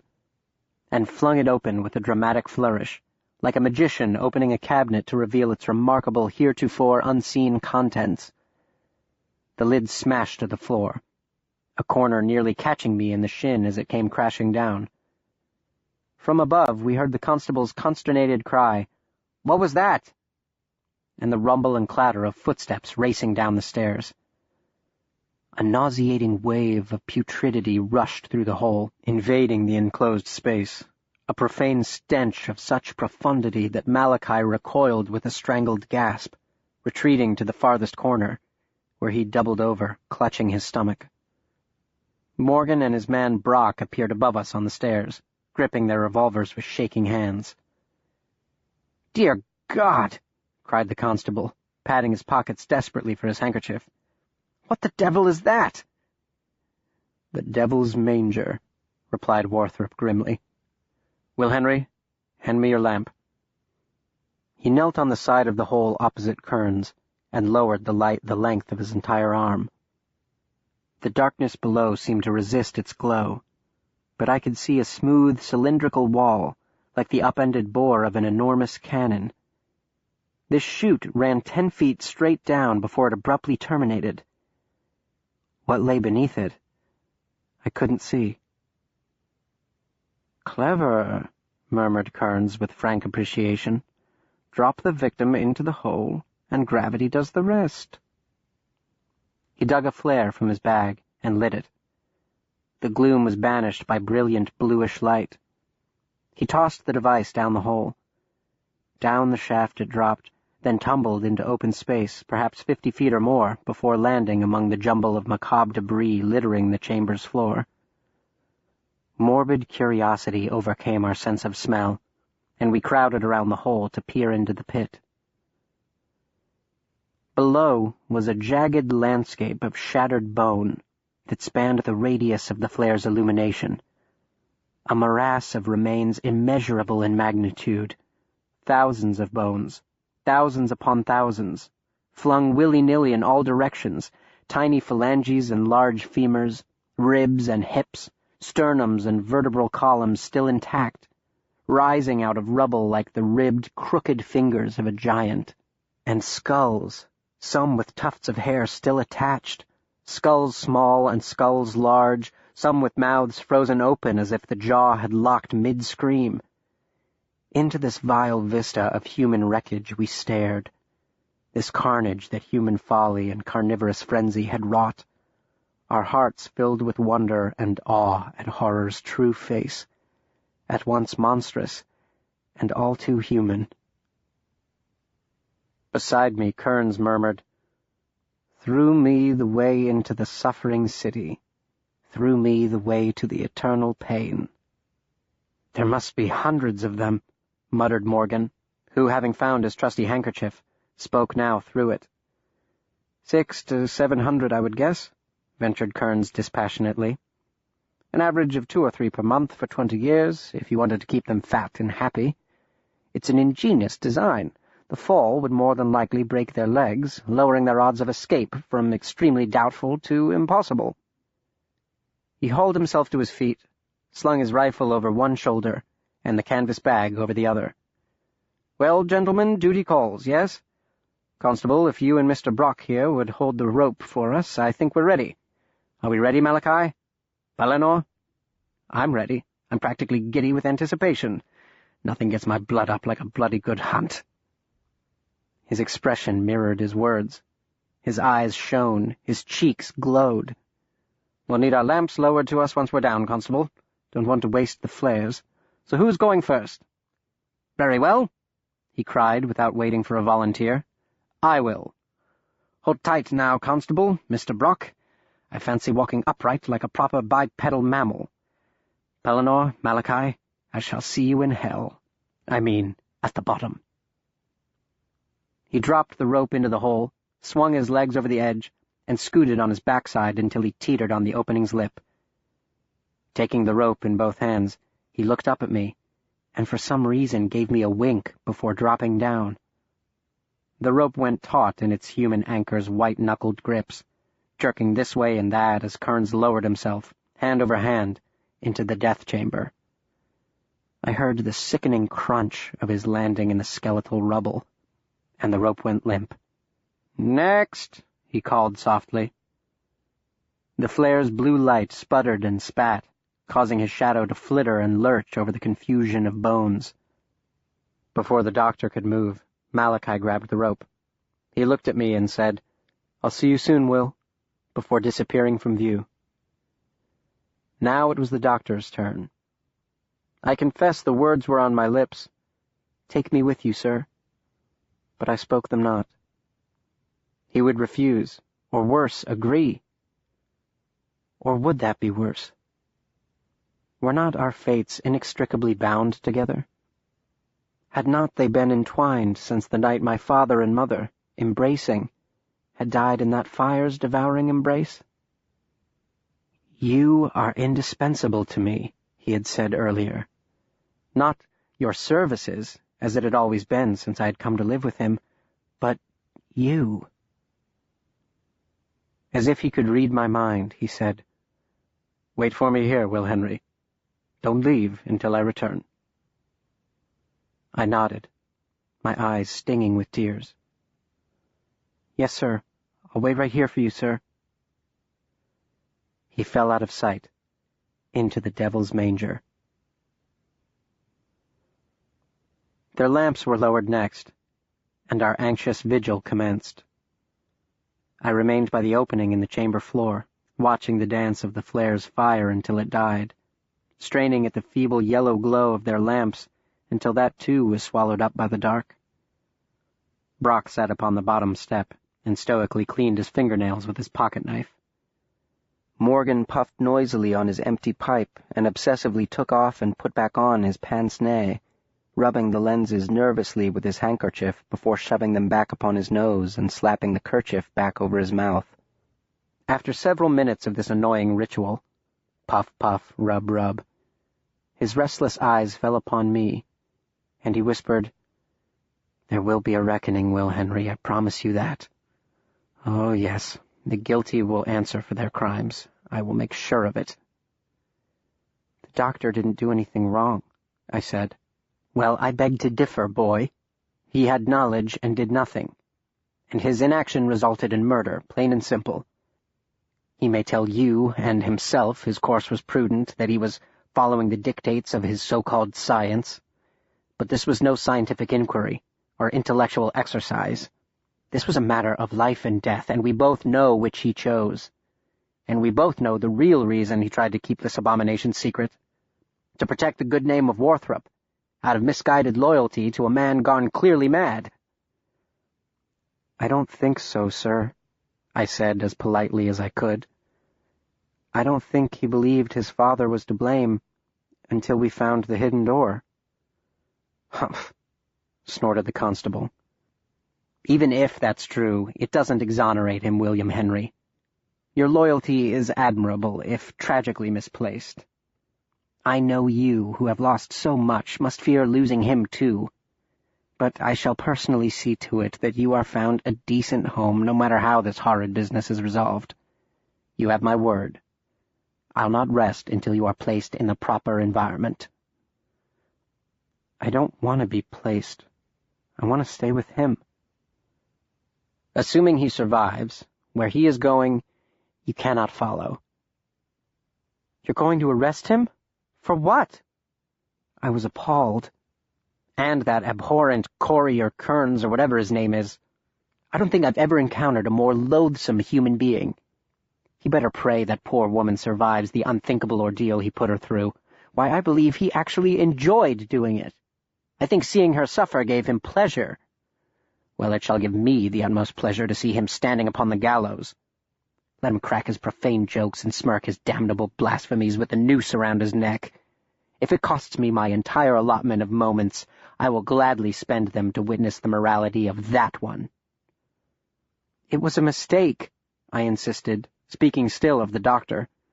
I cared little what happened to John Kearns. "You can't arrest him for making a mistake," I pleaded. "Oh, I most certainly can. But the doctor is your friend."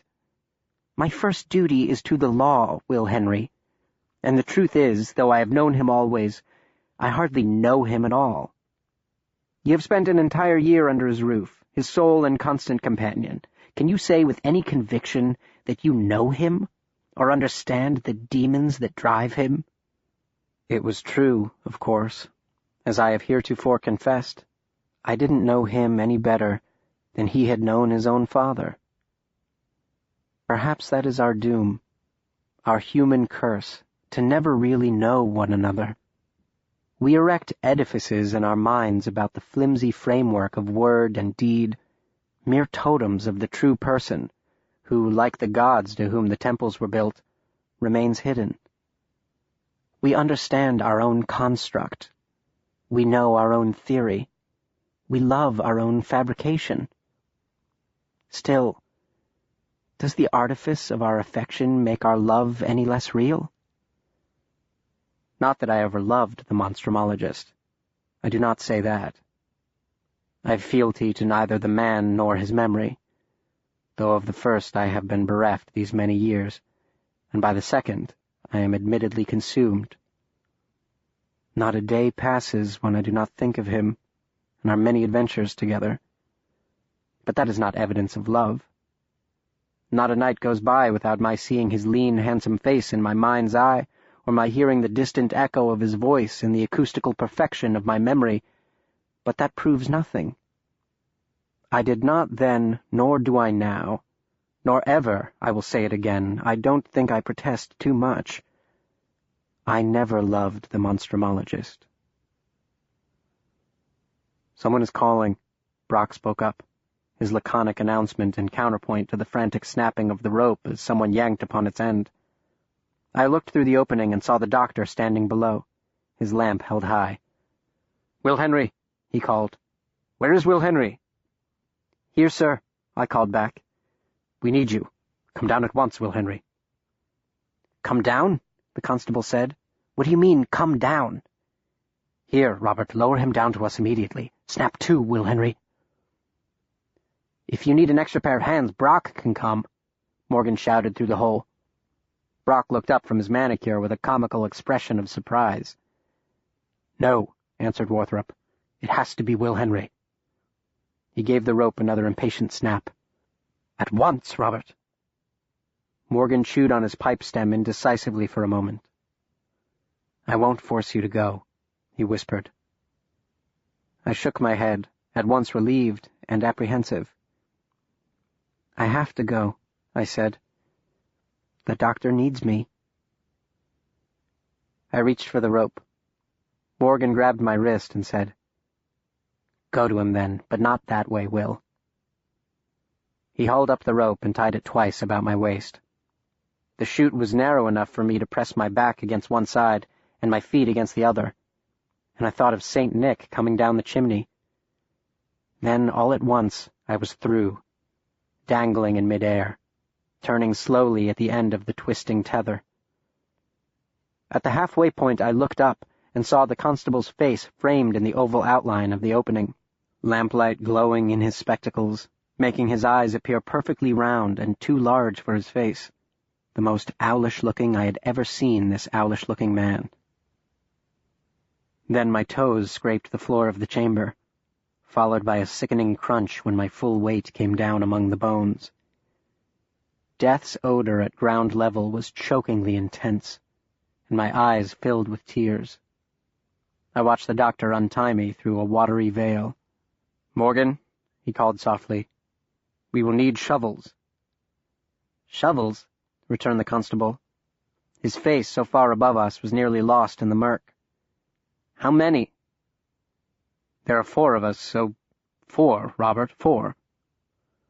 Warthrop took my elbow and urged me forward, saying quietly, "Watch your step, Will Henry." The chamber was smaller than I'd anticipated, perhaps only 40 or 50 yards in circumference. Its walls, like the walls of the tiny landing over our heads, had been reinforced with wide wooden planks, the boards warped by humidity, bearing dents, gouges, and scratch marks. Remains crowded against the chamber's base, a foot high in some spots, like flotsam washed up by a storm's surge. Not all broke their legs in the fall, as Kearns had surmised. Some must have been ambulatory, and had scrambled to these walls in their frenzy to escape. I pictured them, the poor, desperate, doomed creatures clawing and scratching at the impassive wood in the instant before the blow landed from out of the dark, and the teeth smashed their skull apart with the force of a 2-ton truck. I tried to avoid stepping on them. They had been like me once. But it was impossible. There were simply too many of them. The ground was soft, yielding to even my slight weight, and in spots water bubbled around my soul. Water and a reddish-black sludge. Here, where no sun shone and no breeze stirred, their bodily fluids had soaked into the ground and been trapped there. I was walking in a literal swamp of blood. We stopped at the far end of the chamber. There Kearns and Malachi waited by the mouth of a tunnel. the only other access to the pit that I could see besides the trapdoor. There was no door to this aperture, however.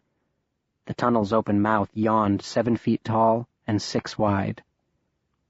"At last, our scout," said Kearns, beaming down at me, his lamp casting hard shadows across his soft features. "The access tunnel has collapsed, Will Henry," the doctor informed me. "Or been made to," suggested Kearns.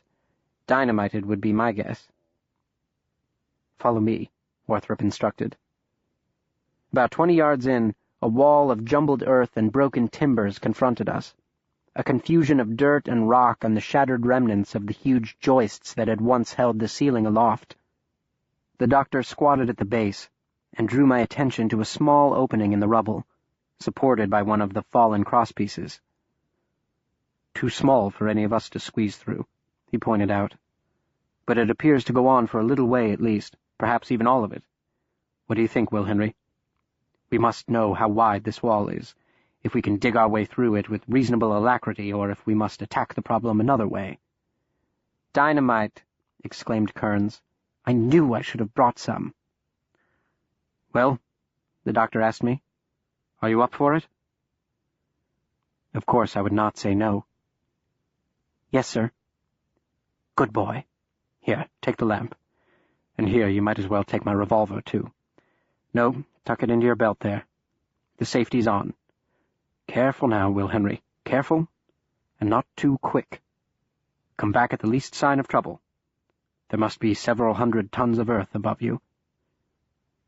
And if you do make it to the other side, it would be helpful to the cause if you peeked around a bit," put in Kearns. "Peeked, sir?" "Yes. Reconnoiter, get a feel for the place, and, of course, scope out the enemy's position, if possible." The doctor was shaking his head. "No, Kearns, it's too dangerous." "And scrambling into a hole with tons of rock over his head isn't?" "You know I wouldn't ask you if there was another alternative, Will Henry," Warthrop said to me. "I have one," said Kearns. "Dynamite." "Please," Warthrop said, closing his eyes. "Just shut up, Kearns, for once, please." He gave my shoulder a pat and a paternal squeeze. "Snap to now, Will Henry, but slowly, slowly." Holding the lamp before me, I crawled inside the cleft. It narrowed almost immediately, my back scraped against the top, and debris rained down and pooled between my hunched shoulders as I inched forward, the lamp offering little guidance in such close quarters.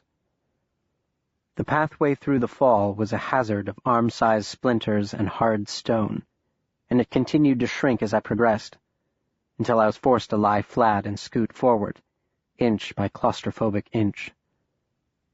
I couldn't judge how far I had traveled.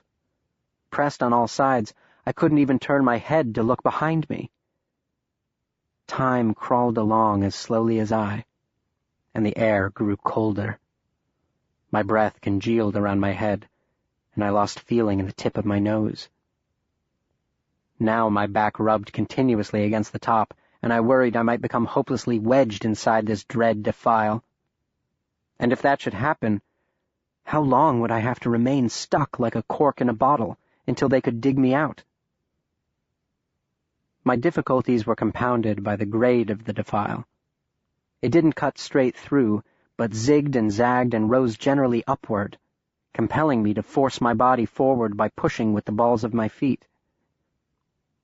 Then all at once I stopped. I laid my cheek against the dirt, trying to catch my ragged breath, struggling to contain my rising panic. For it appeared I had come to the end of it. A foot before me was a wall of dirt and rock. The way was blocked. I might be a few inches from the other side, or I might be several feet. There was no way of knowing. Or might there be? I wiggled my left arm in front of me and scratched at the dirt gingerly with my fingernails. If I retreated now, I would have to back my way out, which would prove even more difficult, but a worse prospect by far was returning without the answer the doctor sought. I wanted to impress him. I wanted to confirm his judgment that I was indispensable. Whether it was by my scratching and scraping against the soil, or by my weight pressing down on a particularly unstable spot, the earth abruptly gave way beneath me, and I tumbled down in a torrent of soil and stone, losing the lamp in my helpless fall, rolling head over heels before coming to a jaw-jarring stop upon my bottom. Fortunately, the lamp survived the fall as well. It lay on its side only a few feet away. I snatched it up and held it as high as my arm could stretch, but I saw no opening or even a hint of one. It had collapsed behind me, and the face of the blockage appeared despairingly uniform in its craggy appearance. I couldn't tell from whence I'd come. I paced the length of the wall, anxiously scanning its earthy sides, and spied nothing that might give away the location. I was trapped. For a moment I nearly swooned with dismay. My companions were far on the other side of the impassable traverse. There was no way to signal my distress, and rescue might not come for hours, if at all, for now I stood between this brooding wall and whatever lay on my side of it. And I knew what lay on my side. "Steady now, Will," I told myself. "Steady. What would the doctor have you do? Think. You can't go back. Even if you found where you fell through, you dropped a great deal down, and how will you get back up again?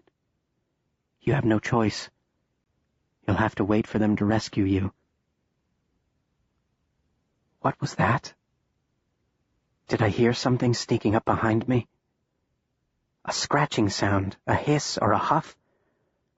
I whirled around, the lamp swinging crazily in my shaking hand, while with the other I fumbled for the doctor's revolver. A shadow jumped to my left, and I swung the gun toward it, jerking the trigger reflexively, wincing at the expected report that didn't follow. I had forgotten to take the safety off. And then, to add to my chagrin, I realized the jumping shadow was my own, thrown by the lamp when I turned. I took a deep breath and eased off the safety. To steady my jangled nerves, I remembered my triumph beneath the platform, how I'd dispatched the young anthropophagus with practically my bare hands. And I shuffled forward, squinting into the gloom. I was in a chamber roughly the same size as the feeding pit. Small bones, bits of shattered ribs, a spattering of teeth, and other shards and fragments impossible to identify, littered the floor, though not with the same overwhelming abundance found in the first chamber. The floor itself was as hard as cement, packed tight from the tramping of their enormous feet over a span of 20 years. Scattered throughout the chamber, I counted 17 in all, were gigantic nest-shaped mounds, easily 8 feet in diameter, oddly multicolored and glimmering as if encrusted with diamonds. Upon closer examination, I discovered the reason for their strange appearance. The nests were fashioned from tightly woven strips of clothing: blouses, shirts, trousers, stockings, skirts, undergarments. The peculiar glittering points of light had been produced by the reflection of my lamp in the faces of watches and diamond rings, wedding bands and necklaces, earrings and bracelets. In short, nearly every kind of adornment we humans are fond of draping ourselves in. Like the Indians of the Great Plains with their buffalo, the anthropophagi wasted nothing. They had fashioned their nests from the attire of their victims. I imagined them using the bone fragments scattered around the floor to pick our flesh from their teeth. A high-pitched huffing came out of the darkness behind me. I swung my weapon round, but nothing leaped at me from the shadows. No beast rose from a nest to its full towering, terrifying height. I held my breath, straining my ears and eyes, until, though I saw no movement, I identified the direction of the rhythmical wheezing. The comparison may be absurd in the circumstances, but to my ears it sounded like the rapid respirations of a snoring infant. I followed the sound, sliding forward flat-footed lest I step on a bone and alert whatever it was to my presence. The huffing led me to the far side of the den, to a mound nestled against the wall. Slowly, I raised the lamp to peer over the edge. Within the bowl-shaped bed lay a young male anthropophagus, surprisingly, at least to me, and almost comically small. Perhaps only 2 or 3 inches taller than me, though easily 50 or so pounds heavier. The oversized eyes set in its shoulders were not closed in its restless slumber. The creatures have no eyelids. Rather, a milky white film, a protolid, shimmered wetly over its obsidian orbs. Its football-sized mouth hung open, exposing the triangular teeth, the smaller gripping ones crowding the forward part of its mouth, a dense thicket of the larger slicing and tearing ones bunched closely behind them. The juvenile twitched in his sleep. Was it dreaming? And what god-awful sort of dreams do they have? I could hazard a guess. His jerky movement may have been a symptom of something other than a dream, for he was missing a forearm, the knotted flesh around his right elbow a swollen mass of infection. Somehow he had been grievously wounded, and I recalled the bizarre bonding ritual of the species, the reaching deep into each other's mouths to scrape clean the teeth. Is that how he'd lost his arm? A slip of his claw, and the mouth of his elder smashed down, tearing the joint in twain and then swallowing his severed arm whole. The wound wept yellowish pus. Clearly the thing was suffering, and likely was not even sleeping. More probably it had slipped into a delirious semi-conscious state. Its normally colorless skin was flushed with fever and shone with sweat. It was dying. That explains it, thought I, kneeling before its bower, staring at it with morbid fascination. Why she abandoned him? He would be a pointless burden to her. I must confess my feelings were mixed. I had witnessed firsthand the savagery of these monsters, had seen the destruction of which they were capable, had even come close to losing my own life to their ravenous rage, and yet, suffering is suffering still, no matter what manner of organism suffers, and this particular one suffered greatly, that was clear. Part of me was repulsed, and part was possessed by profound pity for its plight. A much smaller part, to be sure, but a portion nevertheless. I couldn't abandon it. I couldn't leave it to its misery. Practically speaking, it would have been imprudent, for what if he woke and commenced to cry, which might summon his mother to his side and to my certain death? I didn't know where she had taken the others, if she lay hidden in a secret antechamber but a dozen yards away, or if she had retreated to the deepest hole of their underground burrow. And my empathy, strange and unnatural as it might have been, compelled me to put an end to the creature's agony. So I leaned forward, my stomach rubbing the edge of the nest, and leveled the doctor's gun at its groin, at a spot just below its drooling lower lip. It did not occur to me until much later that the sound of the gunshot would far exceed any mewling cry the dying anthropophagus could have produced. Not close enough, I decided. I wanted it to be quick and sure, so I brought the barrel within an inch of its glistening pink belly. I cocked the hammer with my thumb, and it was that tiny click, that smallest of sounds, that woke him. He moved with lightning speed, faster than I could pull the trigger, faster than the beat of a fly's wing. His left arm slapped the gun from my hand as he erupted from his sickbed, snarling and spitting in a delirious rage born of fever and fear. He hurled his body into mine. The lamp flew into the air and smashed down in a burst of flame. We tumbled across the floor in a tangle of flailing arms and legs, his snapping mouth catching upon the tail of my jacket and shredding it to pieces, his left claw swiping at my face while I held onto his wrist, pushing with all my might, with my free hand jabbing at his eyes, which were burning fever-bright now, and by the glow of the fire I could see reflected in them my own face, contorted in fear. Our awkward death dance spun us into the wall. I used its support to bring my foot up and kicked him in the privates as hard as I could. My blow only served to enrage him, and indeed appeared to reinvigorate him. He began to club me about the head with the stub of his right arm. I slipped to one side to dodge the furious blows and fell backward into empty space. Our match had taken us to the entrance of a narrow tunnel, and into that steeply downward sloping sluice I now tumbled, carrying him with me. End over end we rolled, like two acrobats at the circus, arms and legs intertwined, falling for what seemed like an eternity before slamming to a stop at the bottom, into a mound of fallen rock and loose soil. Stunned by the impact, my grip loosened on his wrist for an instant, and that instant was all the monster needed. He pulled my forearm into his powerful jaws and bit down. The pain was explosive, and I howled in anguish, punching him blindly with my free hand, until in my desperation I caught hold of his wounded appendage, yanked it to my mouth, and bit down as hard as I could upon the festering wound. Thick, viscous pus filled my mouth and poured down my throat. My stomach heaved in protest. In another moment I would vomit copiously over his corpse. But my desperate ploy succeeded. His jaws released my arm and he fell away from me, roaring his anguish. Ignoring my own searing pain, I felt around the floor, my hands, invisible in the pitch black, though only a foot from my eyes.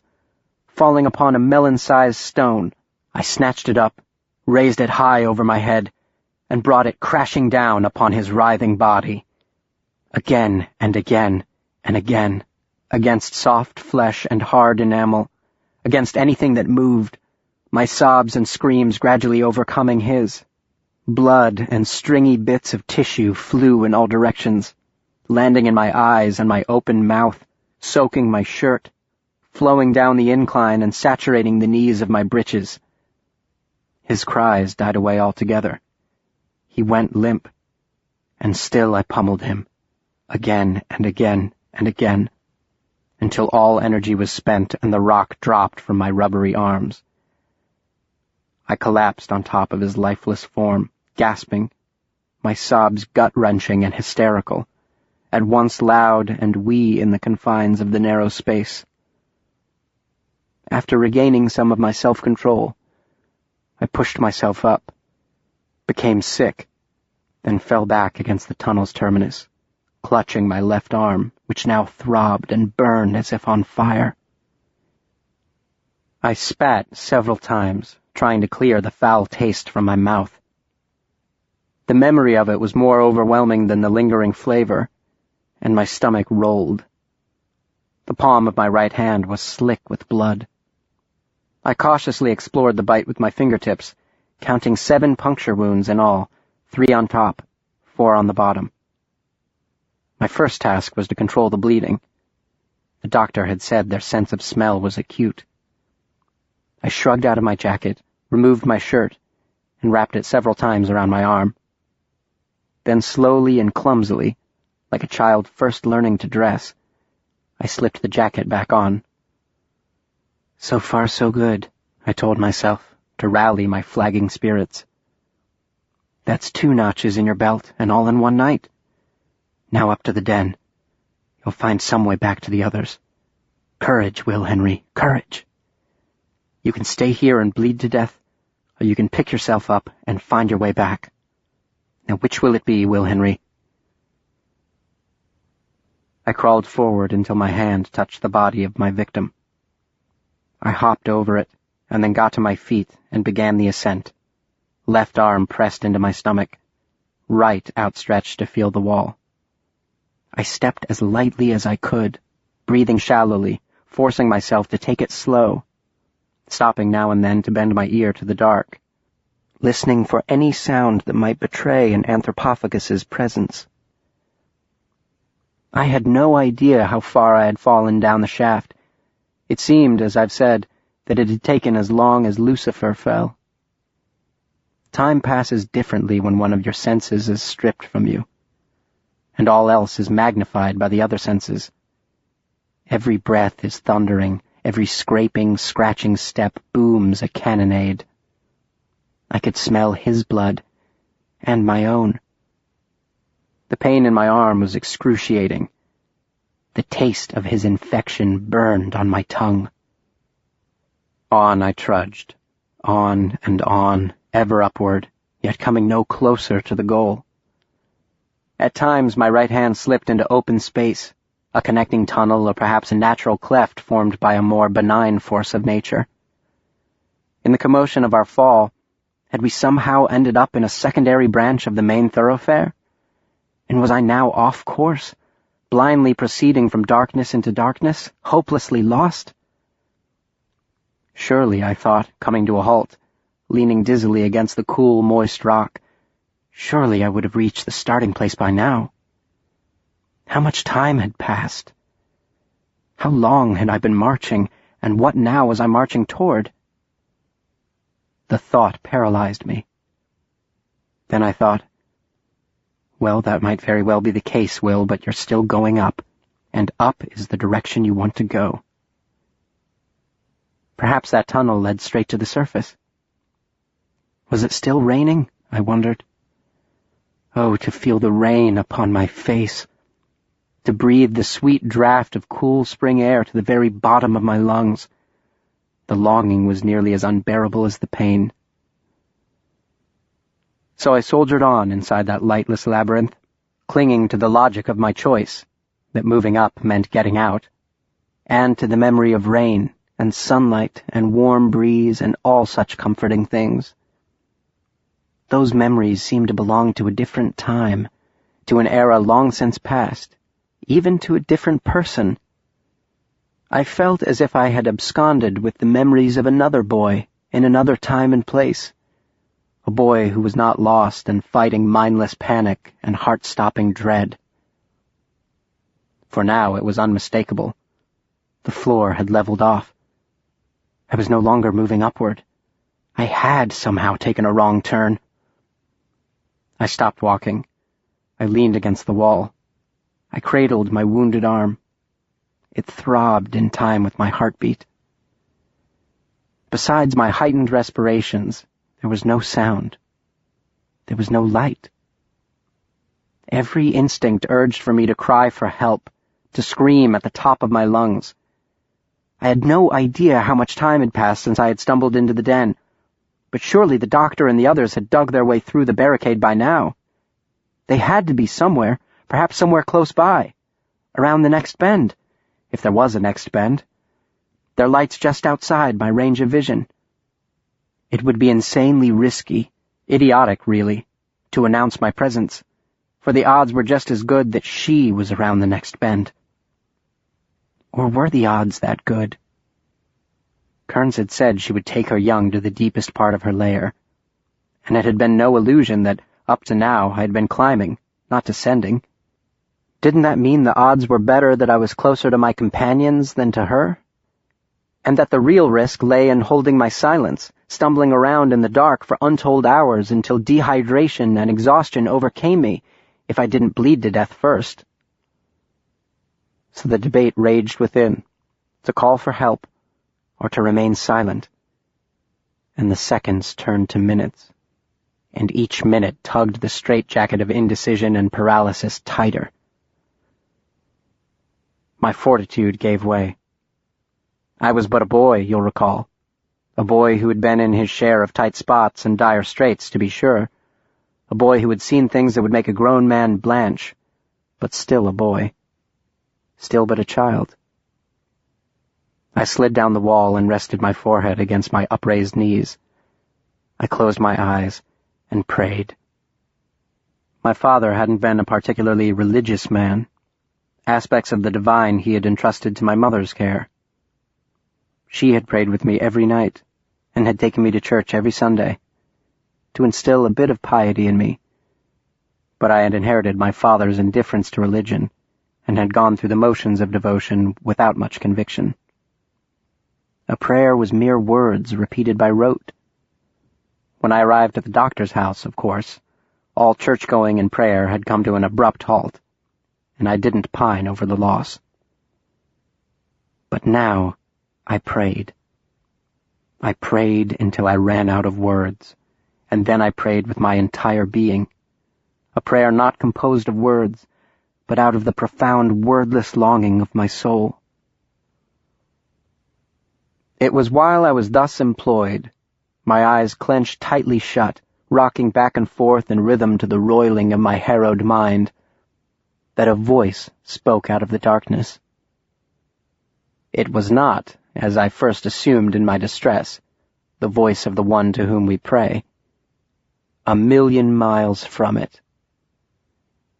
"Well, well, what have we here?"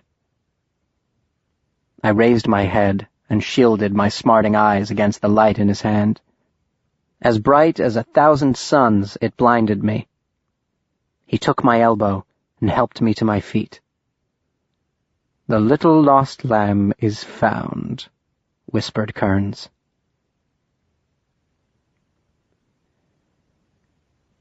As it happened, I had succumbed to despair but a dozen yards from deliverance, a connecting passage that was, Kearns informed me, only a short hike from the anthropophagized den. "You're a lucky assistant apprentice monstrumologist, Will," he informed me with his characteristic playfulness. "I almost shot you." "Where are the others?" I asked. "There are 2 main arteries leading from their nesting chamber. Malachi and Warthrop took one, and I took the other. The same you took, obviously. But what has happened to your arm?" I related my adventures since my precipitous fall into the heart of their lair. Kearns expressed admiration for my pluck in dispatching the wounded juvenile. He seemed surprised by my grace under pressure. "Splendid, absolutely splendid. Bloody good work, Will. Pellinore will be overjoyed. He was quite beside himself when you didn't come back. Positively frantic. I'd never seen a man wield a shovel like that. Digging in another direction, he would have reached China in an hour. But here, let's have a look at that arm." He unwrapped the makeshift bandage. Tacky with blood, the last bit of fabric stuck to my arm, and I winced from the pain. The bites still oozed blood. He draped the bloody shirt over my shoulder and said, "Best to let it breathe a bit, Will. We don't want to risk an infection." With a hand on the small of my back, he urged me to the entrance of the tunnel leading out. "Look down," he said. A powdery starburst glowed upon the floor in the light of his lamp. "What is that?" I asked. "Crumbs, Will Henry, marking the way home." It was the contents of the small paper packets he had packed into their canvas bags, a phosphorescent powder that shone like a tiny beacon in the lamplight. "We'll find one every 20 yards or so," he instructed. "Keep to the path. Don't turn back. If somehow you get lost, backtrack until you pick it up again. Here, take the lamp." "You're not coming with me?" My heart began to flutter. "I've monsters to hunt, remember?" "But you'll need the lamp." "Don't worry about me. I have the flares in a pinch. Oh, and I believe you dropped this." It was the doctor's revolver. He pressed it into my hand. "Don't fire until you see the blacks of their eyes." His gray eyes danced merrily at the joke. "Around 700 steps in all, Will." "Steps, sir?" "Perhaps a bit more for you. Your legs aren't quite as long as mine. About 400 steps, then turn right into the main passage. Don't miss the turn. Very important. The way tends downward for a bit, but don't despair. It will start to go up again. When you get back to the top, tell the constable I miss him terribly. That button nose, that winsome smile. If we haven't come up in 2 hours, have him and his men come down. These beasties have been busy digging in the dark, and we may need the other men's help. Good luck to you, junior monstrumologist. Good luck, and God bless." With that, he turned on his heel and evaporated like a ghost from the lamplight, his footfalls fading fast. He didn't seem fazed journeying on in without a light. Indeed, he gave the impression that the prospect delighted him. John Kearns was a man at home in the dark. How quickly can despair turn to joy! My spirits were brighter than the little light aloft in my hand, my heart higher. I could already smell freedom's sweet fragrance, taste its ambrosial flavor. In the ecstasy attending this answered prayer for deliverance, I forgot to count my steps, remembering too late for counting to do any good, but it hardly seemed important. The trail was well marked with the glowing powder. I reached the turn Kearns had marked, the tunnel that would lead me back to the abandoned nests of the anthropophagi, and from there to Morgan's winsome smile. I paused for a moment in puzzlement, for 2 ways had been marked. One into the intersecting passage, and another straight ahead, continuing along the path upon which I trod. Well, thought I, he must have turned right first, went a little ways, then backtracked, finding the way blocked, or perhaps hearing the forlorn cries of a wounded junior monstrumologist. His instructions had been explicit. Don't miss the turn. Very important. So, with a shrug, I ducked into the opening. If there were 700 steps in all, and the first leg was 400, then this last stretch was 3, and I began to count. The tunnel was narrower, the ceiling much lower. Several times I was forced to lower my head or shuffle forward doubled over, the bottom of the lamp scraping the floor. The passage was tortuously serpentine, twisting and turning this way and that, the way sloped and slippery, tending ever downward, as he had promised. Upon the 100th step, I heard something make a sound behind me. Or I thought it was behind me. In those cramped confines it was hard to tell. I stopped.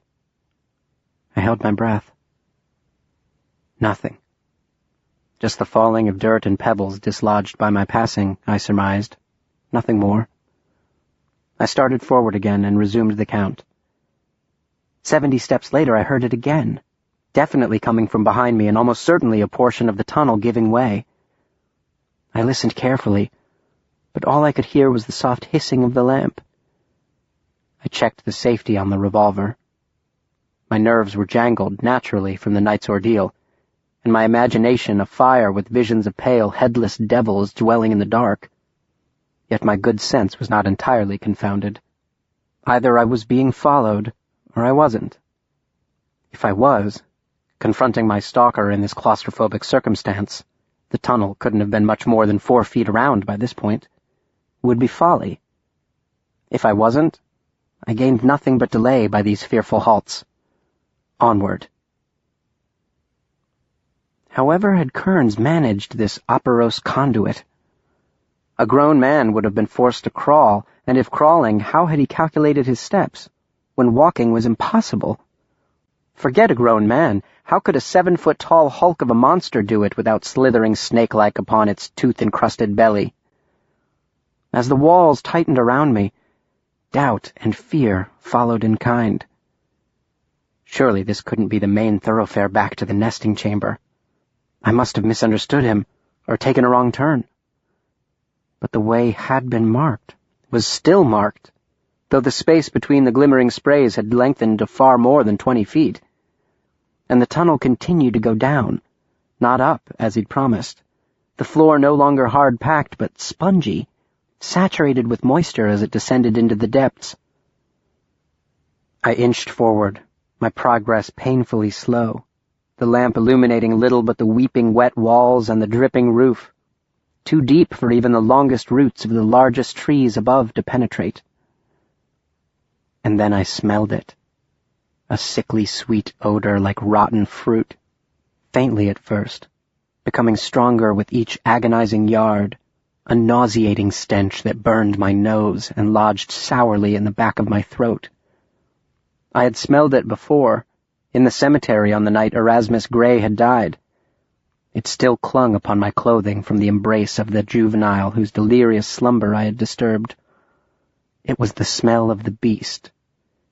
It was the smell of them. I cannot say I grasped the full meaning of that moment then, the import of the disparate elements, which seemed so obvious now. The 2 pathways marked, one straight and wide, the other crooked and narrow, the tunnel leading downward, ever downward, the sound of something following me, the baring of my wounds to let them breathe a bit. Such profound perfidy is beyond the comprehension of most men, let alone the trusting naivete of a child. No, I was merely confused and frightened, not suspicious, as I kneeled, lamp thrust before me in one hand while I clutched the gun in the quivering other. The grade was steep, and the floor slick. If I turned around now, I would have to crawl slowly or risk sliding back a foot for each I gained. Should I turn back? Or should I ignore the awful smell? Perhaps the earth itself had absorbed it like a sponge. And the still, small voice within that whispered, "Turn around. Go back." Should I press on? In the end, the decision was made for me. A hand reached out of the darkness and tapped my shoulder. With a startled cry, I pivoted round, the lamp slapping into the wall as I whirled. Its swaying light lit up in manic flashes his smudged face, the animated eyes, and the small, ironic smirk. "Why, Will Henry, wherever are you going?" he whispered. His breath smelled as sweet as licorice. "Didn't I tell you to keep to the path and not turn back?" "This isn't the way back," I breathed in reply. "I'd hoped to avoid it," was his cryptic response. "The smell of blood should have drawn her out. I'm at a loss, frankly, why she didn't come." He gently pulled the lamp from my hand and withdrew a flare from his bag. "Here, take this. Hold it at the base so you won't burn your little hand. Don't let go of it, whatever you do." He touched the short fuse to the lamp's flame. Smoke curled in the close space. The tunnel burst into dazzling light. Darkness fled. He put his hand on my chest and said with mock sorrow, "I'm so sorry, Mr. Henry, but there really is no choice. It is the morality of the moment." And with those parting words, John Kearns shoved me as hard as he could. My fall was swift, straight, and unstoppable. His crouching form rocketed away from me, dissolving into darkness as I skidded down the grease-slick trough, until a collision with a bend in the wall flipped me onto my back, and I slid the remaining few feet, digging my heels into the muck in a vain effort to slow my slide into the hole that awaited me at the bottom. How wondrously strange to an observer below, should he have been standing inside the chamber into which now I fell, to see the virgin darkness, never blessed by light's beneficent kiss, rent by the blinding ember of the flare clutched in my hand, descending like a falling star from heaven's vault. I landed on my back, and the jolt of impact jerked the flare from my hand. For a moment, I lay stunned and gasping, the hot, coppery taste of blood filling my mouth. I had bitten the tip of my tongue when I'd hit. I rolled onto my stomach, spat the blood from my mouth, and had barely gotten to my knees when it came at me with a sibilant screech, arms outstretched, black eyes rolling in its powerful shoulders, slavering mouth agape. I brought up the gun with a foot to spare and yanked the trigger. The young anthropophagus fell at my feet, its body twisting in the stinking muck of the chamber floor. It was a lucky shot, but I had no time to rejoice or wonder at my good fortune, for its brother now barreled toward me from its hiding place. I fired twice, missing both times, shooting as I scrambled backward. A bullet imploded into the ground, scarred by my scurrying retreat, followed the next instant by the rifle's report. It was Kearns, lying on his belly in the tunnel over me, firing through the hole through which I, the bait, had fallen. My back hit the wall. I thumped down on my backside, legs spread wide, and shot twice more at the advancing form.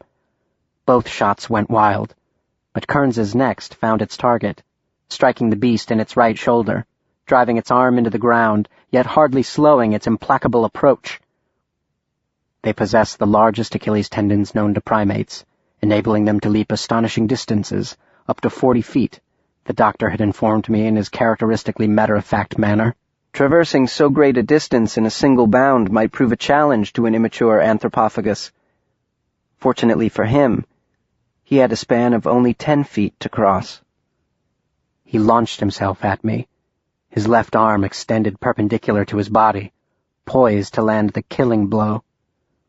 I had just one bullet left and 1 second to decide.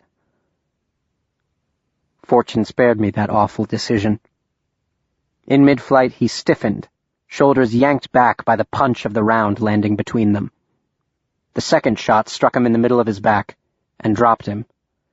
He lay heaving and mewling at my feet, claws digging impotently in the dirt, before expiring his last breath, and death took him down. I heard soft, satisfied laughter above me, and, coming from the far side of the chamber, where the light of the flare couldn't reach, a familiar voice calling my name. "Will Henry, is that you?" I nodded. I could make no other reply. It seemed like years since I had heard that voice, and more times than I could count it had unnerved me, frightened me, filled me with not unreasonable dread and gnawing apprehension. Ah, but now it brought tears of joy. "Yes, sir," I called to the doctor. "It's me."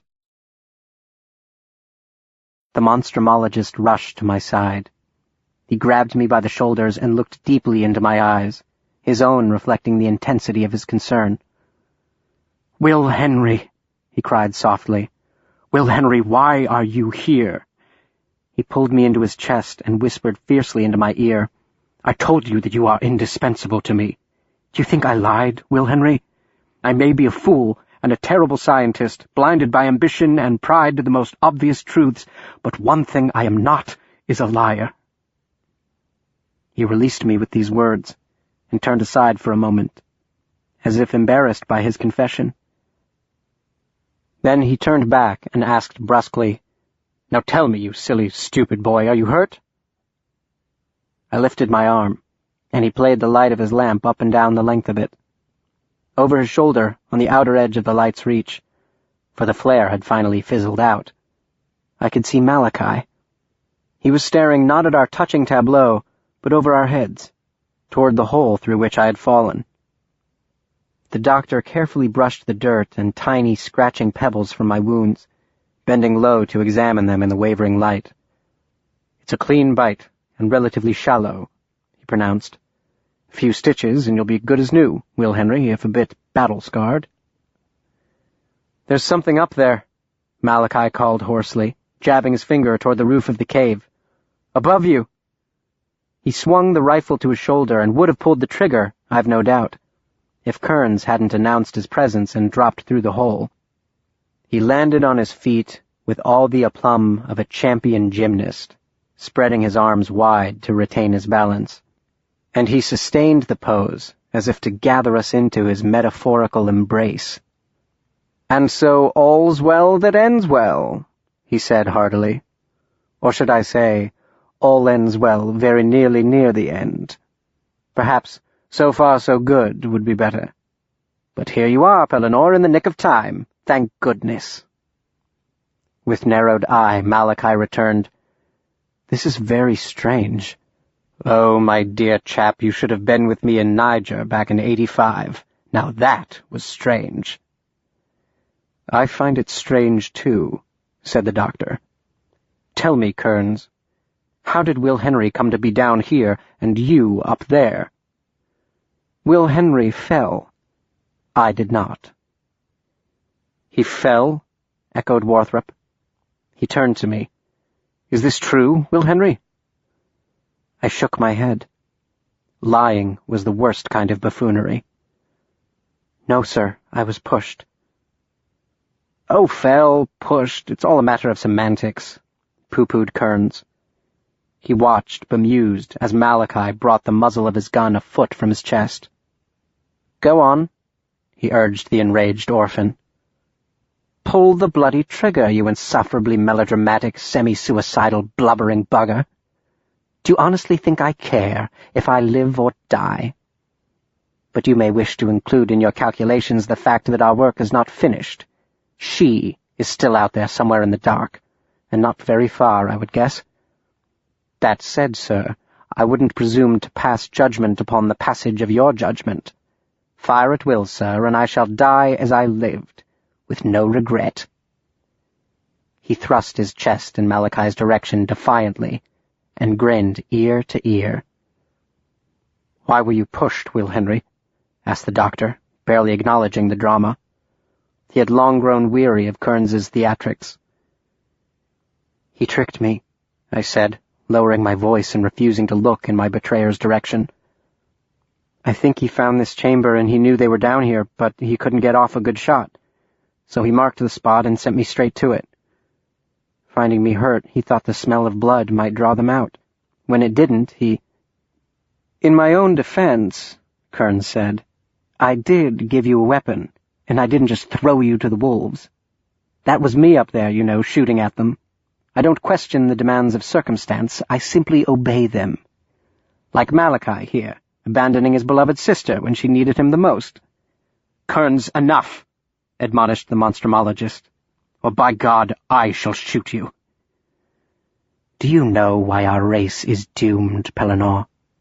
Because it has fallen in love with the pleasant fiction that we are somehow above the very rules that we have determined govern everything else." "I don't know what he's talking about," Malachi said with unnerving levelness, "but I like his idea.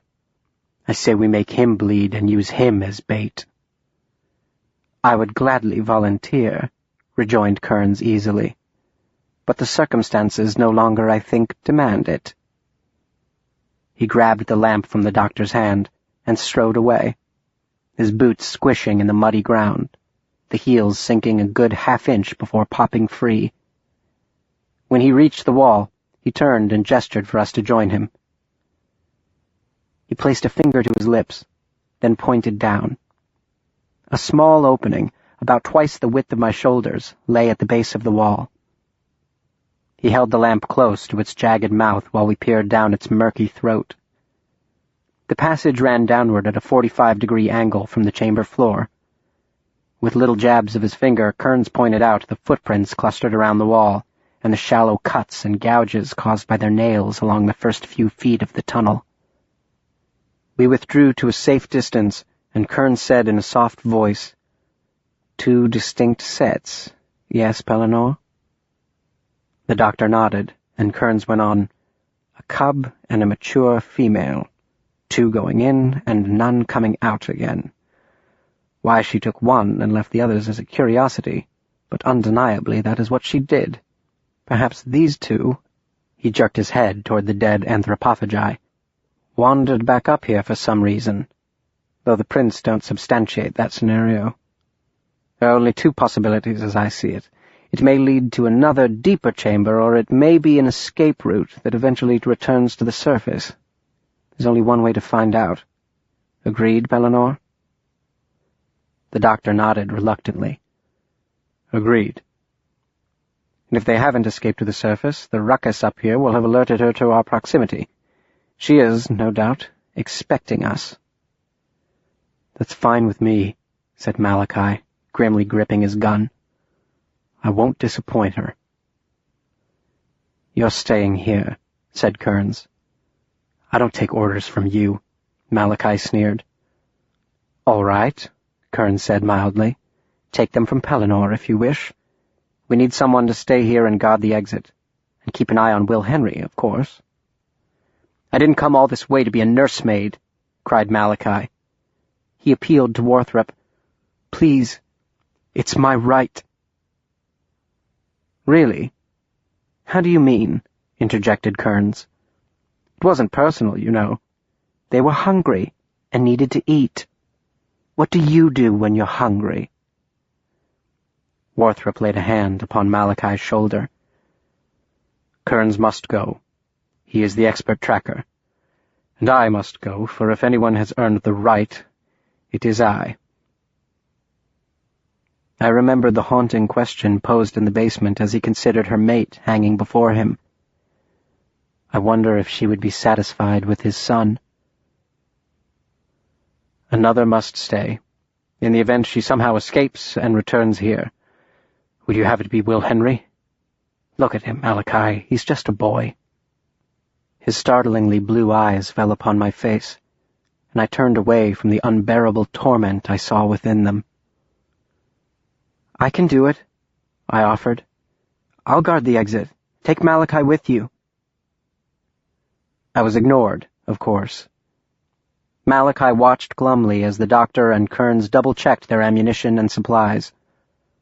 Kearns took 2 flares and several of the paper sacks used for trail marking from the doctor's bag, and dropped them into his, and examined their grenades to be certain they were in working order. The doctor took me aside and said, "There is something that feels wrong about this, Will Henry, though I can't put my finger on it. She wouldn't back herself into a corner. She is far too clever for that. Neither would she willingly abandon two of her young to our mercy. It is exceedingly curious. Keep a sharp eye, and call out at once should you see or hear anything out of the ordinary." He squeezed my arm and added sternly, "And for God's sake, don't wander off this time. I expect you to be here when I return, Will Henry." "Yes, sir," I said, trying my best to sound brave. "Preferably alive." "I will try to be, sir." With heavy heart, I watched him walk with Kearns to the narrow aperture. Something nagged at me. There was something I needed to ask him, something important, something I should remember, but was forgetting. "How long should we wait?" called Malachi. "Wait for what?" Kearns asked. "How long should we wait before coming after you?" Kearns shook his head. "Don't come after us." At the wall, Kearns made a grand, sweeping gesture, extending the honor of going first to the Monstrumologist. A moment later, they were gone, the gentle glow of their lamp fading quickly as they slid out of sight in pursuit of the matriarch and the last of her brood. Malachi didn't speak for several moments. He walked over to the felled anthropophagi and poked the one shot twice in the back with the muzzle of his rifle. "That's mine there," he said, pointing to the blackened hole in the middle of its back. "The second shot. The killing shot." "Then you saved my life," I said.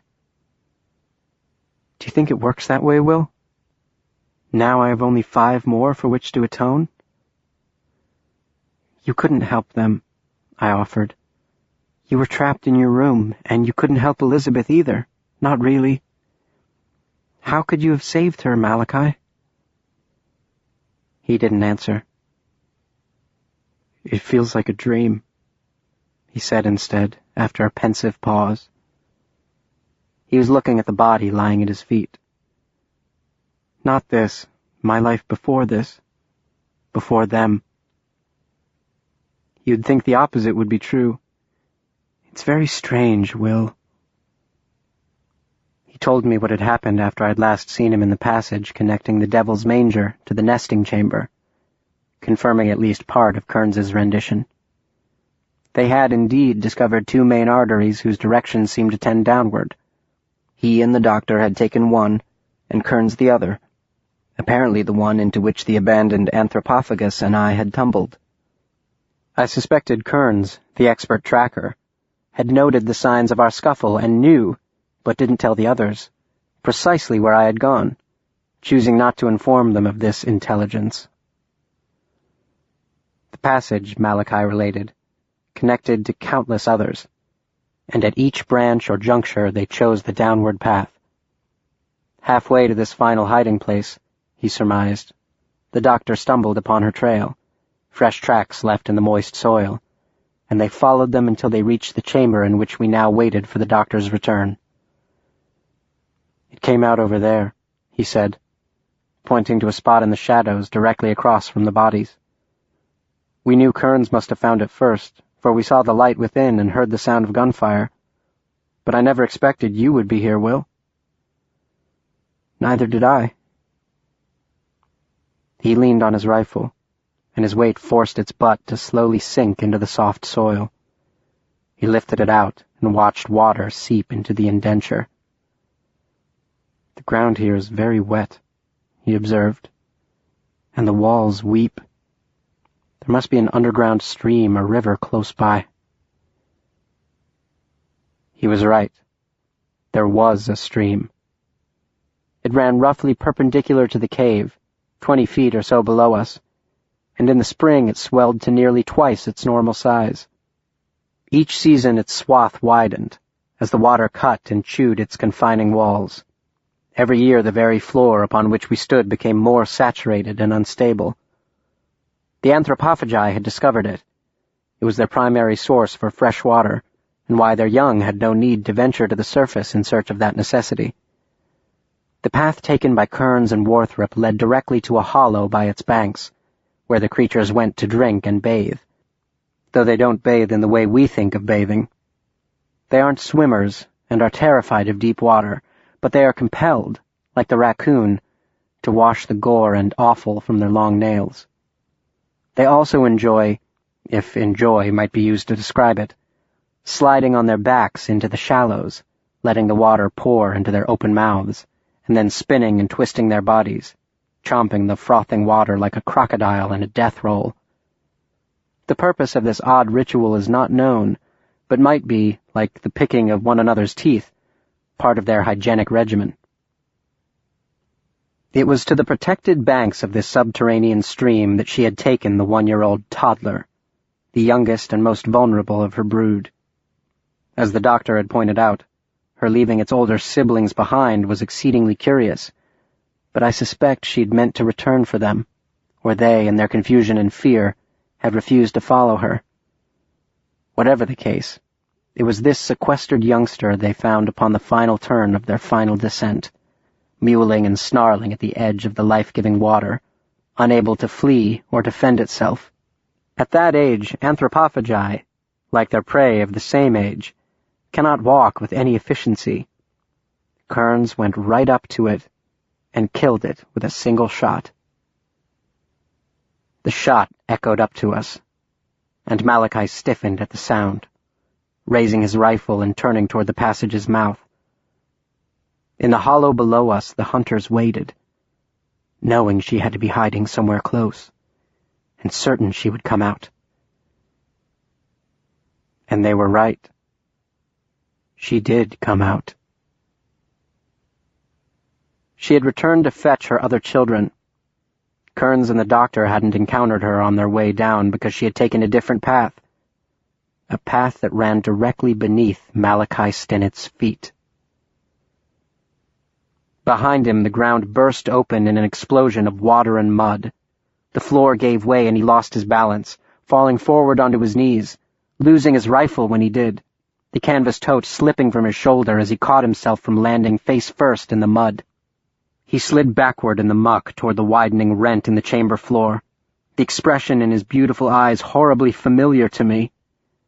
I had seen it before, in the eyes of Erasmus Gray, and in the eyes of my poor father, the grotesquely comical look of the doomed when their damnation is inescapably upon them.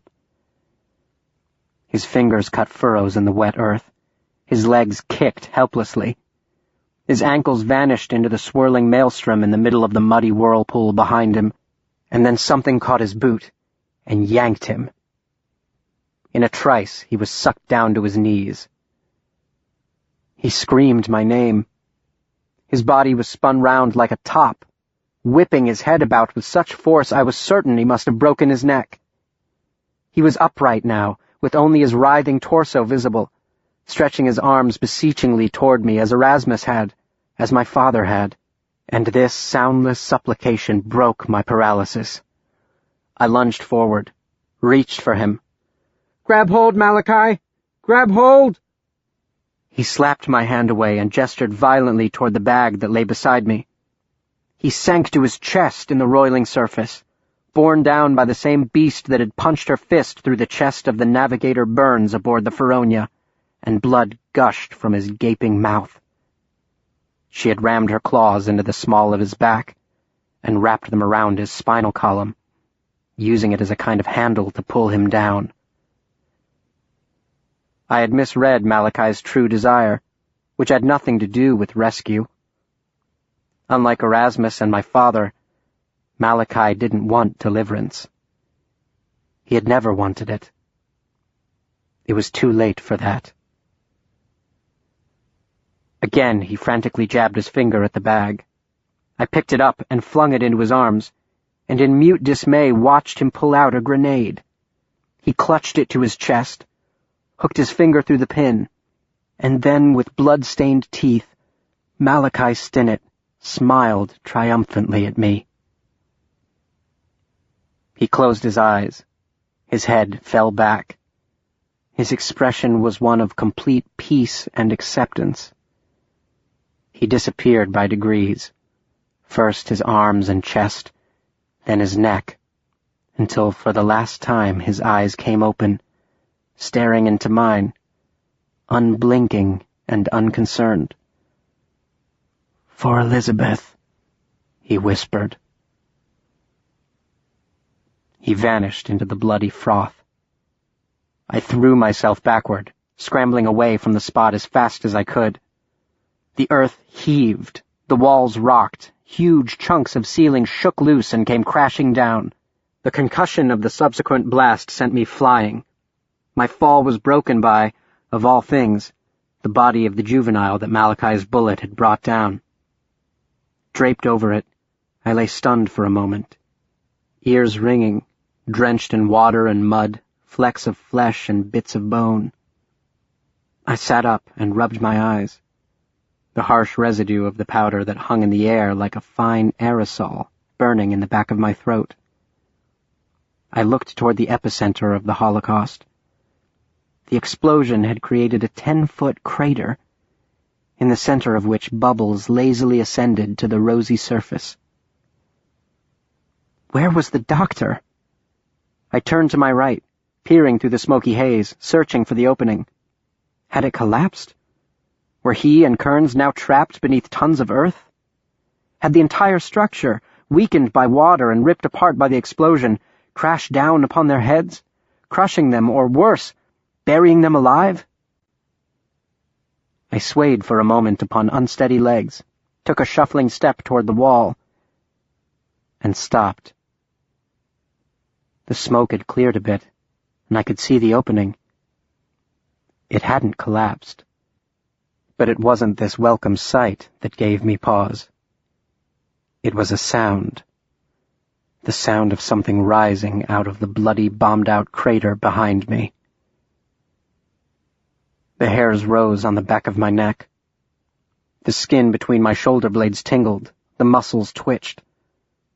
Slowly I turned my head and saw her towering form rear up, like an obscene mockery of Venus from the surf, her pale skin pockmarked with shrapnel wounds and painted with her and Malachi's blood, one arm completely gone, torn off by the explosion, her body mangled horribly, but her will unbroken. In the cruelest of ironies, Malachi's body had shielded her from the brunt of the blast. And now she, the matriarch, the mother of the anthropophagi, with her one remaining eye, spied me standing beside her precious progeny, whom her instincts demanded she defend, as the doctor had said, to her last breath with ruthless ferocity. Her own pain didn't matter. The fact that she was herself mortally wounded didn't matter. What animated her was as old as life itself, the same irresistible force that the doctor had marveled at in the pastor's parlor. How strong is the maternal instinct, Will Henry?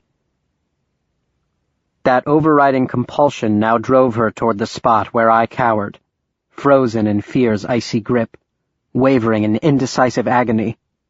For even in her injured state she moved with frightening speed, and would catch me should I make a run for the passageway, which may or may not still have been open.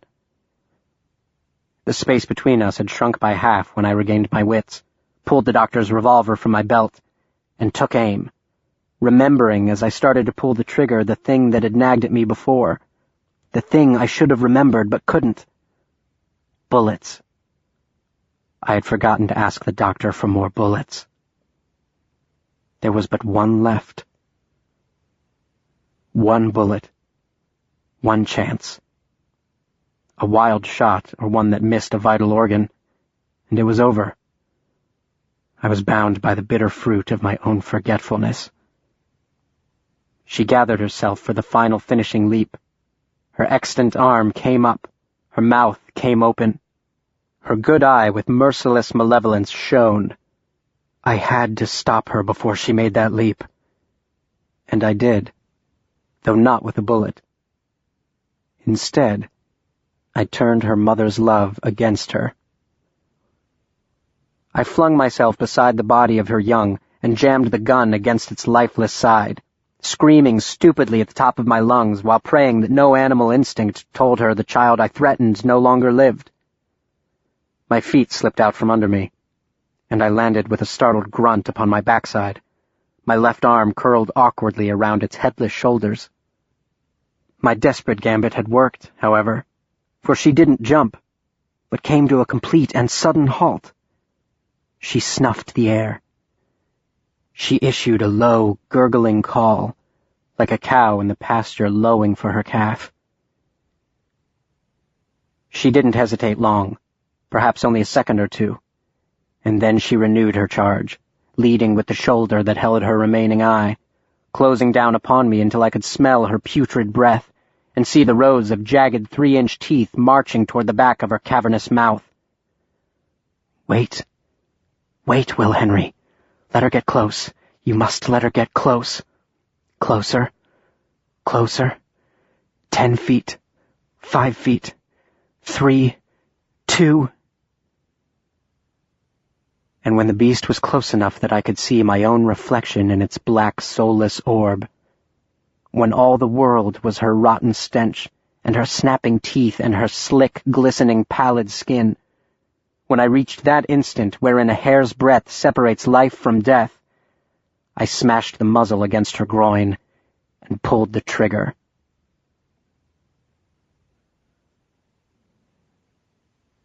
Chapter 13. You bear his burden.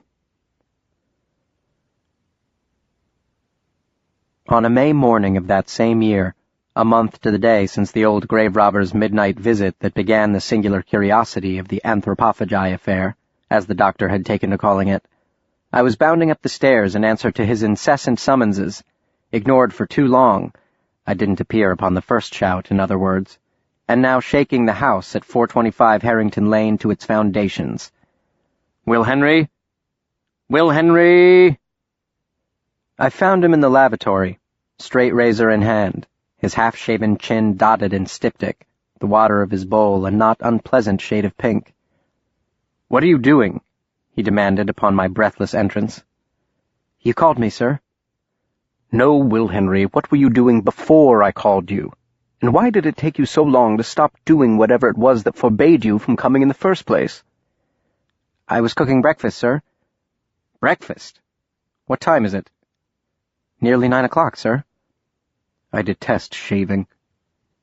He held out the razor and sat upon the commode while I finished up his chin. "Is it finished?" he asked. "There's still the neck," I answered. "Not the shave, Will Henry. Breakfast." "Oh, no, sir, it isn't." "No? Why not?" "I had to stop." "What happened?" "You called me, sir." "Are you being cheeky, Will Henry?" "I don't try to be." He grunted. I wiped the blade clean. His eyes followed my hand. "How's the arm, Will Henry? I've not taken a look at it lately." "Much better, sir. I noticed last night the scars seemed to glow in the dark." "That is an optical illusion." "Yes, sir. That was my conclusion, too." "What's for breakfast?" "Potato pancakes and sausage." He grimaced. The razor raked down his throat. There was a rhythm to it. Scrape, scrape, wipe. Scrape, scrape, wipe. His eyes never left my face. "Any mail today, Will Henry?" "No, sir." "And no mail yesterday? That is unusual." "Yesterday was Sunday, sir, and the mail doesn't run till 10. "Sunday? Are you sure of that?" I nodded. Scrape, scrape, wipe. "I don't suppose you remembered to pick up a scone or two at the market?" "I did, sir." He sighed with relief. "Good. I think I shall have one of those." "You can't, sir." "And why can't I? Now you are being cheeky, Will Henry. I am the master of this house. I suppose I can have anything I please." "You can't because you ate the last one last night." "I did? He seemed genuinely surprised. "Really? I don't remember that. Are you certain?" I told him I was, and wiped the lathery remnants from his face with a warm towel. He looked in the mirror and gave his reflection a cursory glance. "A pity," he mused. "A pity squared. First, that I have none to eat, and second, that I can't remember eating one to begin with. Where's my shirt, Will Henry?" "I think I saw it on your wardrobe, sir." I trailed behind him into the bedroom. As he buttoned his shirt, I said, "I could run down there now, sir." "Run down where?" "To the market for some scones." He waved his hand, absently dismissive. "Oh, I'm not really hungry." "You should eat something, though." He sighed. "Must we plow that same tiresome row again, Will Henry? What are you doing now?" "Nothing, sir." He started to say something, and then apparently changed his mind. "Anything in the papers today?" I shook my head. One of my duties was to scan the dailies for tidbits that might interest him. Of late, there seemed to be only one potentially hazardous matter that concerned him. "Nothing, sir." "Remarkable," he said. "Not even in the Globe?" I shook my head again. It had been more than a fortnight since he had reported the murder to the authorities, and to date only a brief notice and an obituary had appeared in Dedham's Weekly. The police, it appeared, were not taking seriously the doctor's allegations of foul play. "Damn him," the monstrumologist muttered. I didn't know if he referred to Dr. J.F. Starr, the victim, or to Dr. John Kearns, his killer. Warthrop had promised justice for Hezekiah Varner and those other poor unfortunates suffering behind the heavy padlocked doors of Motley Hill. That promise was kept, though doubtlessly not in the way he had anticipated. Indeed, I don't think that promise was foremost in his mind the morning we arrived in Dedham, 3 days after the felling of the mother anthropophagus. It wasn't justice he sought. It was answers. Not equity, but exorcism. "Charming," Kearns commented upon our arrival at the decrepit sanatorium. He had insisted, before taking his leave of New England, on accompanying us. He, too, wanted to verify Warthrop's revised theory of the case, or so he said. "I was committed once. Have I ever told you, Pellinore? Oh, yes, for 3 long years before I managed to effect my escape. I was all of 17. The entire abysmal episode was my dear mother's doing, God rest her angelic soul." He looked down at me and smiled. "She is catalogued with your employer's society under M for monsters, maternal. 4 days after my return, she fell down the stairs and broke her neck." "Why did she commit you?" I asked. "I was precocious." The erstwhile black-clad Mrs. Bratton showed little surprise at our unexpected appearance upon the sagging stoop. The doctor handed her his card and $20 in gold, and presently we were escorted to the little parlor with its odoriferous atmosphere and tired trappings, where the ancient alienist huddled in his dressing gown beneath a threadbare blanket, shivering despite the robust fire dancing in the hearth. There were few preliminary pleasantries. With a gleam in his charcoal eyes, Kearns introduced himself as Dr. John J.J. Schmidt of Whitechapel. "And what is your area of expertise, Doctor?" inquired the old man. "Anatomy," answered Kearns. Warthrop deposited 2 more coins upon the table by Starr's elbow, and immediately inaugurated the interrogation. "Who were Slidell and Mason?" he asked. "Madmen," murmured Starr. "Is that a formal diagnosis?" wondered Kearns. "No, but I assure you, Dr. Schmidt, madness is my area of expertise." "They were agents of the Confederacy?" pressed the doctor. "They never claimed to be, Warthrop, at least not to me, but I met them only once, and that briefly. Certainly they were fanatical over the cause, as they called it. The most dangerous kind of fanatics, too. Fanatics with fabulous sums at their disposal." "My father introduced you," said the doctor. It was not a question. The old man nodded, and even that small gesture propelled him into a coughing jag that lasted at least 2 minutes, at the end of which he produced the same disgusting scrap of cloth and spat into it. Beside me, Kearns chuckled, as if something about the ritual delighted him. "And who did my father say they were?"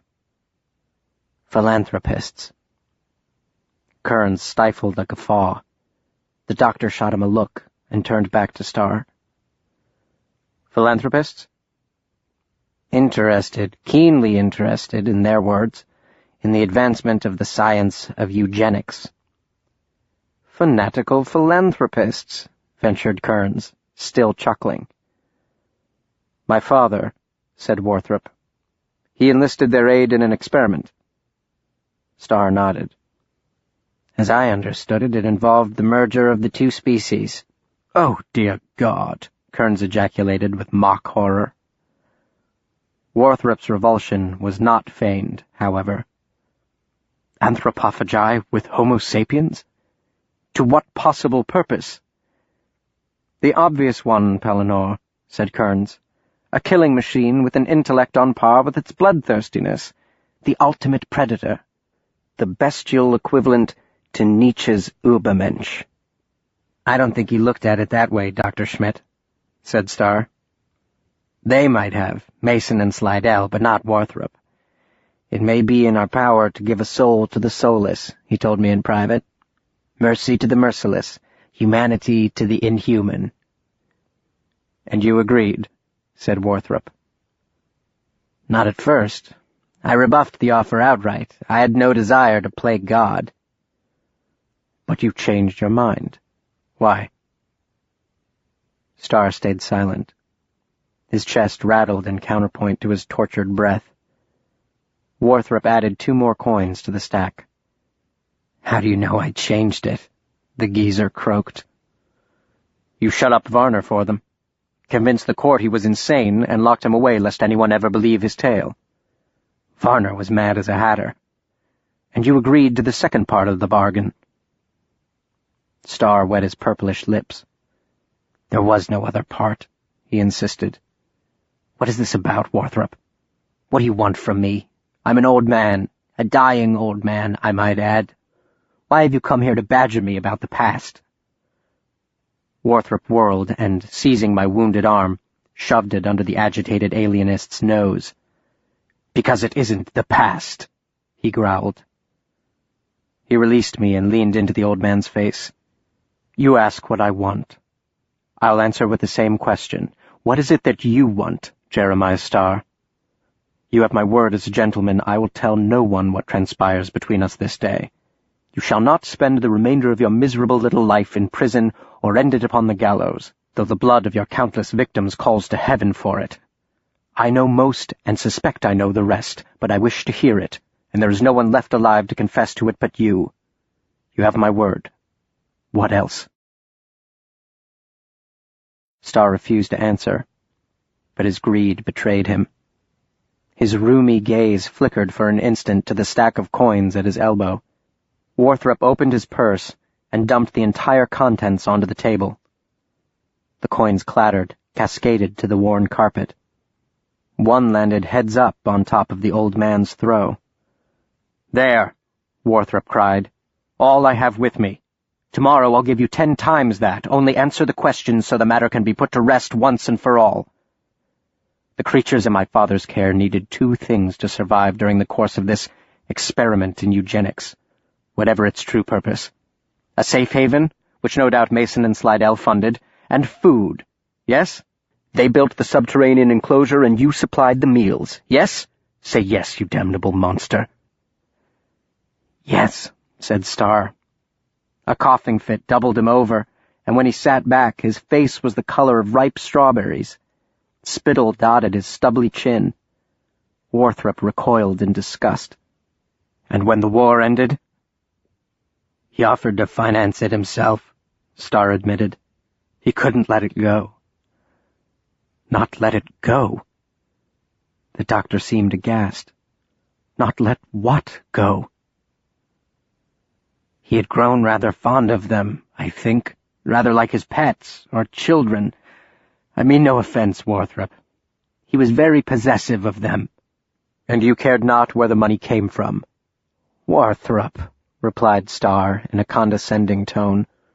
Really, these... He waved his mottled claw in the air, searching for the word. Patients, so-called. They are the dregs of society. They come here because there is literally no place else for them to go. No family, or none that would claim them. All are insane, most criminally so, and those who aren't have the intellectual capacity of a turnip root. They are human garbage, discarded by men, toxic to the general populace and to themselves, forgotten, unwanted, cruel, comical mockeries of all things that make us human. They could rot here, or they could be sacrificed to the higher good. With the added benefit that if they vanished, they wouldn't be missed. Starr nodded, appearing relieved that the doctor understood. They wouldn't be missed, he echoed. And you kept your end of the bargain, prompted Warthrop, his jaw clenched. He would see the truth out whatever the cost. The coins glittered in the lamplight, part of that cost, but not the greatest to him. Every month until he died and the money stopped coming, you transported 2 or 3 victims to New Jerusalem. No, objected Starr. Right in the essentials, Warthrop, wrong in the particulars. I never brought them over. I had a man for that job. And I didn't stop sending them. Warthrop was flabbergasted. What do you mean you didn't stop? I mean just that, Warthrop. I didn't stop. Beside me, Kearns murmured, That cannot be true. The doctor ran his hands through his hair. He collapsed into a chair and rested his elbows on his knees, speaking now to his shoes. Why didn't you stop? He managed to ask. Your father begged me not to. He established a fund for their safekeeping. He was concerned the experiment had put him in an untenable position. If he cut off their food supply, they would simply look for it elsewhere. I happened to agree with him. The genie was out of the bottle. Pandora's box had been opened. There really was no choice but to continue. Otherwise, real people might die, suggested Kearns. He was nodding and smiling at the wicked old man, as if to say, We are simpatico, you and I. Yes, that's it exactly. Starr nodded eagerly. So after he died, nothing changed. Once a month at the stroke of midnight, I dispatched Peterson to the cemetery with a load. A 3-hour journey, putting feeding time at 3 a.m., said Kearns. The witching hour. Warthrop was shaking his head. Your story doesn't match the evidence of the case, Starr. An alpha male was discovered feeding upon a corpse. Only anthropophagi pushed to the edge of starvation would resort to that. They had recently dug their way to the surface. Unnecessary if you were serving them fresh meat every month. And I do not think the sealing of the tunnel between the nesting and the feeding chambers was the result of any natural phenomena. You say you never stopped, but you must have stopped. Yes, retorted Starr impatiently. You indicated I must have stopped after your father died, and I said I didn't, for he had left funds for my trouble and expense. That money ran out, Warthrop, in December of last year. Their last feeding was on Christmas Day. Kearns barked a laugh. Oh, holy night! And Peterson dynamited the tunnel, sealing off the abominations on the other side. Peterson? Echoed Kearns. Yes, Peterson. I trust him completely. He's been doing the job since the beginning. What is his Christian name? Jonathan. Why do you ask? Warthrop gave Kearns no chance to respond. You assumed they would starve to death. I thought it the wisest course. It was something your father and I discussed before his death. If it makes you feel any better, Warthrop, He did express morbid remorse from time to time. I don't think the operation gave him any joy. More than once he mentioned to me the possibility of terminating the experiment, starving them, poisoning them, setting their pens ablaze. But at heart, he was an optimist, I think. Starr added, he truly thought with enough time he could tame them. Tame them? Asked Warthrop. I thought the idea was to interbreed them. Oh, he gave up on that after a few years, said Starr with another wave of his splotchy talon. Every potential mate I sent over, they simply tore to pieces. Kearns laughed. Not too different from human marriage. Warthrop was nodding, but not at Kearns's cynical observation. That explains all of it, or nearly all. There was no reason to leave the safety of their man-made dens until their food supply was cut off and hunger drove them to the surface. I'd assumed the attack upon the Stinnets was a territorial response brought about by our trespass upon their domain. The Monstrumologist sighed, an exhalation of both relief and painful acknowledgment. I was wrong. Wrong in my assumption and wrong in my response. But not all questions have been answered, Starr. Why did you let Varner live? Wouldn't it have been safer to discard him in the pit with the other garbage? Dear God, Warthrop, what do you take me for?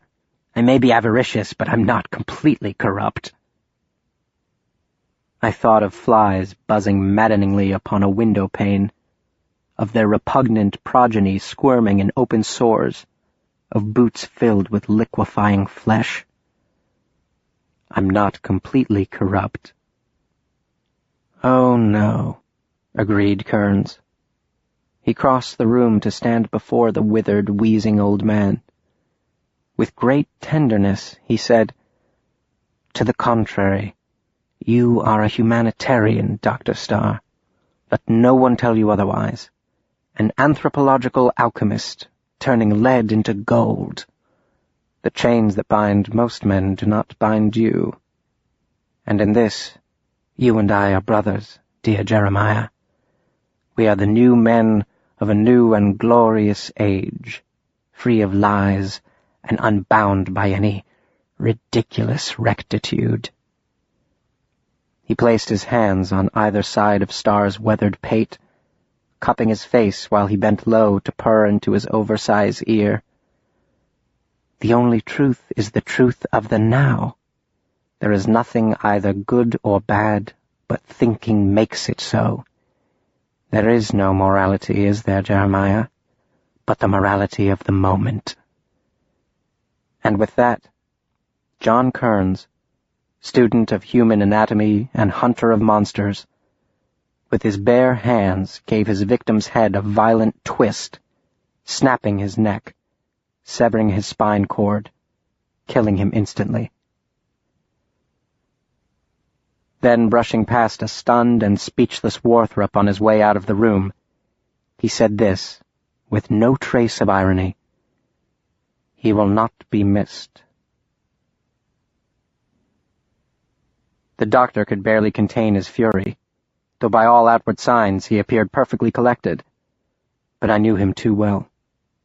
He held his tongue until we had turned off the narrow lane to the house on Motley Hill, and then he turned on Kearns.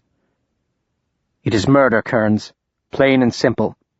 It was a mercy-killing, Warthrop, simple and plain. You've given me no choice. One always has that, Pellinor. May I ask a question? What would happen should the old coot's heart suddenly spring to life and he makes a deathbed confession to his crimes? Would you not like to continue your life's work? Sorry, that was 2 questions. I have a better question, retorted Warthrop. What is my choice if staying silent allows you to continue your life's work? Why, Pellinor, you wound my feelings. Who's to say whose work is more worthy of approbation? Judge not, lest you be judged. They say no one knows the Bible better than the devil. Kearns laughed merrily, reined in his mount, and turned back toward town. Where are you going now? demanded the doctor. "To and fro in the earth, my dear Monstrumologist, walking up and down in it. Look for me upon the rising of the moon. I shall return." He spurred his horse and rode off at a full gallop. Warthrop and I watched him until he disappeared behind the crest of the last hill. The doctor was chewing his bottom lip anxiously. "Do you know where he's going, sir?" I asked. He nodded. "I think so." He sighed, and then laughed long, softly, and bitterly. "John J. Schmidt. Do you know, Will Henry, I don't think Kearns is his real name either." He kept his word, though, whatever his true name was. An hour after our dinner, as the full moon lifted her silvery head above the treetops, he returned, retreating to his room without a word for either of us, only to clump down the stairs again in fresh clothing, draped in his traveling cloak, bags in hand. "Well, Pellinore, I'm off," he announced. "Jolly good fun, this, but I don't wish to overstay my welcome, which I suspect I might have by at least a day." "More than one, John," replied Warthrop dryly. "What have you done to Jonathan Peterson?" "Who?" He seemed genuinely bewildered. "Oh, the old codger's lackey. Yes, him. Why do you ask that?" "Where is he?" He shook his head sadly. "No one seems to be able to find him, Pellinore. It is a sad case." Warthrop said nothing for a moment, and then, gravely, "I still intend to inform the authorities." "Right, and really I can't blame you for it, so I will make no more appeals to your good sense. It's rather like God switching the covenant to the insects." He giggled into the doctor's stony countenance. "Do you know why I like you so much, Warthrop? You're so bloody earnest." He turned to me. "And you, Will Henry? No hard feelings, I hope, about that unfortunate incident in the caves. It really couldn't be helped. Not that I would, but if I ever told anyone of your bravado in battle, I would be taken for a liar. You shall make an excellent monstrumologist some day, if you can survive the tutelage of Warthrop here. Goodbye, Will." He shook my hand and tousled my hair. The doctor asked, "Where are you off to next, Kearns?" "Oh, really, Pellinore, you threaten to turn me in and then ask for my whereabouts? I'm not a complete fool. No Bobby Morgan, after all. By the way, however did you convince him not to throw you in jail?" Warthrop stiffened and said, "Robert is an old friend of mine. He understands the importance of my work." "Keeping you on the hunt keeps New Jerusalem safer? Tell that to the good Reverend Stinnett and his clan."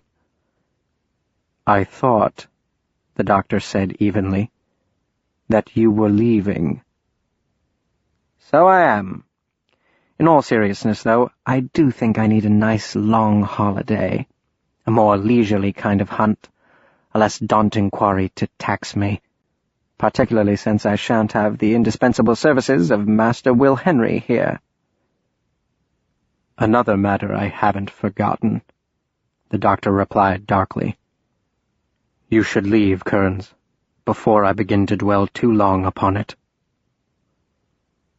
He took the doctor's advice, taking his leave at once, and the next morning Warthrop kept his promise, reporting the murder to the authorities, though nothing, to my knowledge, ever came of it. One notice appeared in the papers regarding the mysterious disappearance of Jonathan Peterson, but to my knowledge nothing else. His body was never found. We didn't speak much of Jack Kearns after that spring of '88. The topic seemed to subject the doctor to moral dilemmas with which he didn't care to be burdened. But in the late fall of that year, the subject did come up in a roundabout way. I was in the dining room polishing the family silver when I heard a loud cry from the library and the sound of something heavy falling to the floor. Alarmed, I rushed to the room, expecting to find the doctor collapsed in a heap. He had been working very hard for days without sleep or sustenance. Instead, I discovered him wearing a path back and forth on the carpet, incessantly running his hand through his hair, long overdue for a trim, muttering angrily to himself.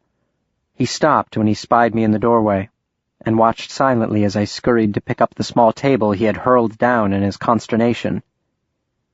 Next to the table was the front section of the Times of London.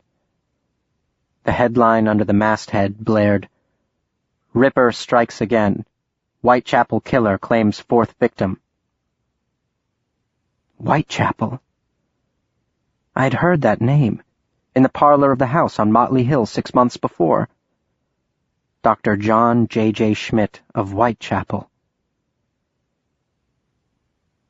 The doctor said nothing as I read the gruesome article, remained silent for a few seconds when I looked up at him, and it was I who at last broke that awful silence. "Do you think?" I asked. There was no need to finish the question.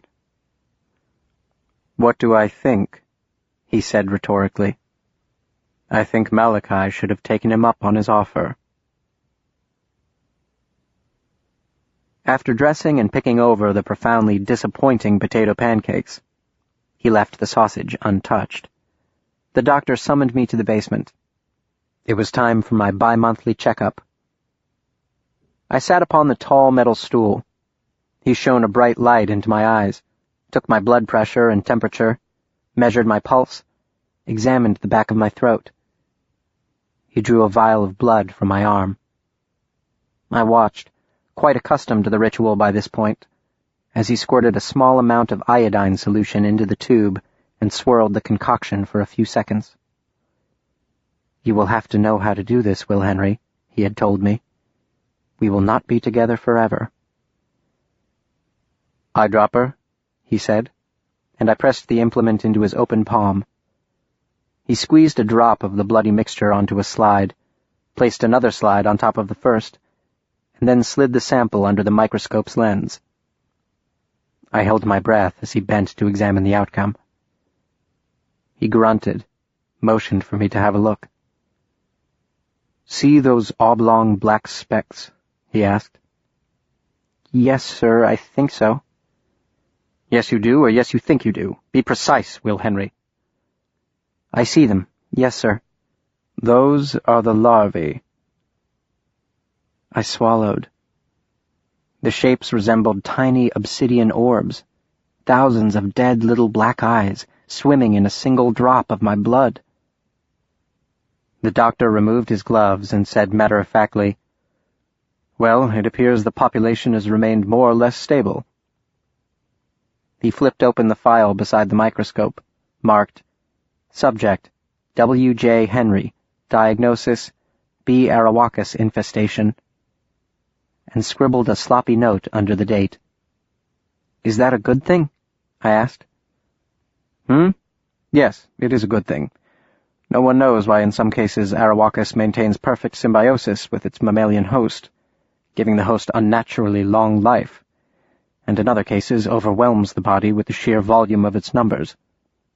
Singularly curious is your case, Will Henry, for it falls in the former category, whereas clearly your father's did not.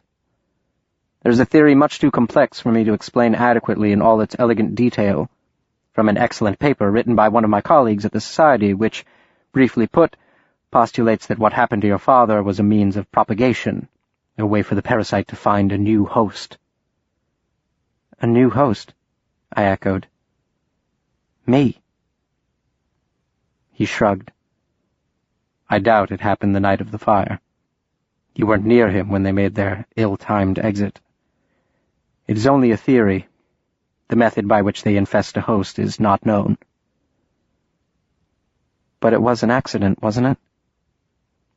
"Well, I doubt your father infected you on purpose." "No, that's not what I mean, sir, what happened to my father. It was an accident, wasn't it?" He frowned. "What are you asking, Will Henry? Are you suggesting your father was intentionally infected?" I made no reply, since no reply was necessary. The doctor placed his hand on my shoulder and said, "Look at me, Will Henry. You know I do not lie. You know that about me, yes?" "Yes, sir." "I'm not the midwife to your affliction, if affliction and not boon it turns out to be. I do not know how or when your father picked up this contagion, though undoubtedly it was a byproduct of his service to me. In that sense, I suppose, it was no accident what happened to him, and what is now happening to you. You are his son, Will Henry, and as his son, you bear his burden." He looked away. "As do all sons." Later that same afternoon, the doctor retreated to his study to prepare a paper he intended to present at the annual Congress of the Society, cautioning me he was not to be disturbed.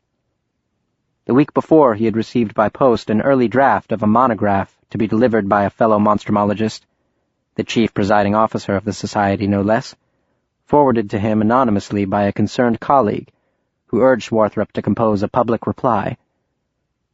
"I vouch it is no hyperbole to aver that the very future of our discipline is at stake," wrote his friend, "and I can think of no better man to contest our esteemed president's alarming and dangerous disquisitions." After perusing the draft of the venerable Dr. Abram von Hellrung, Warthrop found himself in complete agreement with his colleague on both counts. The president's paper was dangerous, and there was no better man to avert the anticipated catastrophe than Warthrop himself. He set about the task with his usual single-mindedness. On that particular afternoon, he was working on the 12th version of his reply to von Hellrung. While he toiled away in the vineyard of his considerable intellectual acumen, I retreated to my little loft to change for a quick trip to town. My purpose was simple: to pick up some raspberry scones from the baker's, for I knew he would ask for one when he awoke on the morrow, and wouldn't be able, for the life of him, to understand why the sconeless condition persisted despite my having knowledge of the deficiency. I didn't notice it at first in my haste. The baker's would be closing in less than an hour. I had changed, and was reaching for my little hat upon its peg, when I happened to glance down and see it hanging on the bedpost. It was a brand-new hat, noticeably larger than the tattered, mud-stained cousin now in my quivering hand. What was this? I picked it up, turned it over, and saw embroidered on the inner lining in golden thread my initials, W.J.H. For a moment I remained there, frozen to the spot, my heart for some reason pounding as if I'd raced up a steep hill, holding in one hand my little hat, which still smelled faintly of wood smoke from a fire long since quenched, and in the other, the new one, that seemed to have appeared out of nowhere, but of course did come from somewhere. From someone. Bareheaded, a hat, one old, one new, in either hand, I trooped back downstairs. From the library I heard the sound of a heavy object hitting the carpet, and I dashed into the room to investigate. I had assumed Warthrop was still in his study. The doctor was sitting on the floor before the hearth, stoking the fire. Beside him sat his father's old trunk. If he noticed my appearance, he gave no sign of it, as he threw open the lid and, one by one, began tossing the contents into the crackling conflagration. The flames leaped and spat with each addition. The smell of the shrunken head's hair was particularly pungent. I came to his side and sat down. He barely took notice. The heat intensified upon our faces. He tossed in the old letters, one by one. If he noticed one had been opened, "I am quite lonely at times, and do not feel entirely at home here." He gave no sign. In fact, his face betrayed no emotion at all. Neither sorrow nor anger, regret or resignation. He might have been engaged in a mundane chore rather than the destruction of the sole remaining evidence of his father's existence. "What have you got there, Will Henry?" he inquired without taking his eyes from the purifying pyre. I looked down at the two hats lying side by side in my lap. I raised my head and studied his face, turned away from my own, turned toward the fire. Upon his angular profile shadow warred with light, the obscured visible, the hidden revealed. His father had named him Pellinor in honor of the mythical king who quested after a beast that couldn't be caught. An act of thoughtless cruelty, perhaps, at the least a fateful portent, the passing on of a hereditary malady, the familial curse.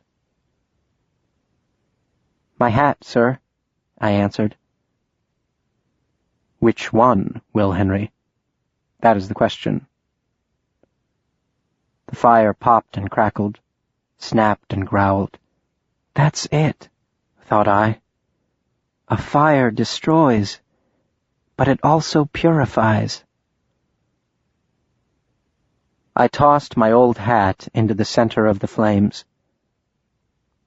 Warthrop gave merely the slightest of nods, and in silence we watched the fire consume it. "Who knows, Will Henry?" he said after it had been reduced, like the effluvia of his father's life, to ashes. "Perhaps this burden you bear will prove a blessing." "A blessing, sir?"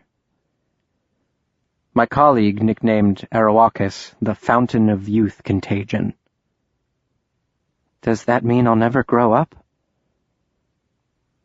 He lifted my new hat, his first gift to me, from my lap and dropped it upon my head. "Or that you will live forever, to carry on my work." Talk about turning burdens into blessings. The Monstrumologist laughed.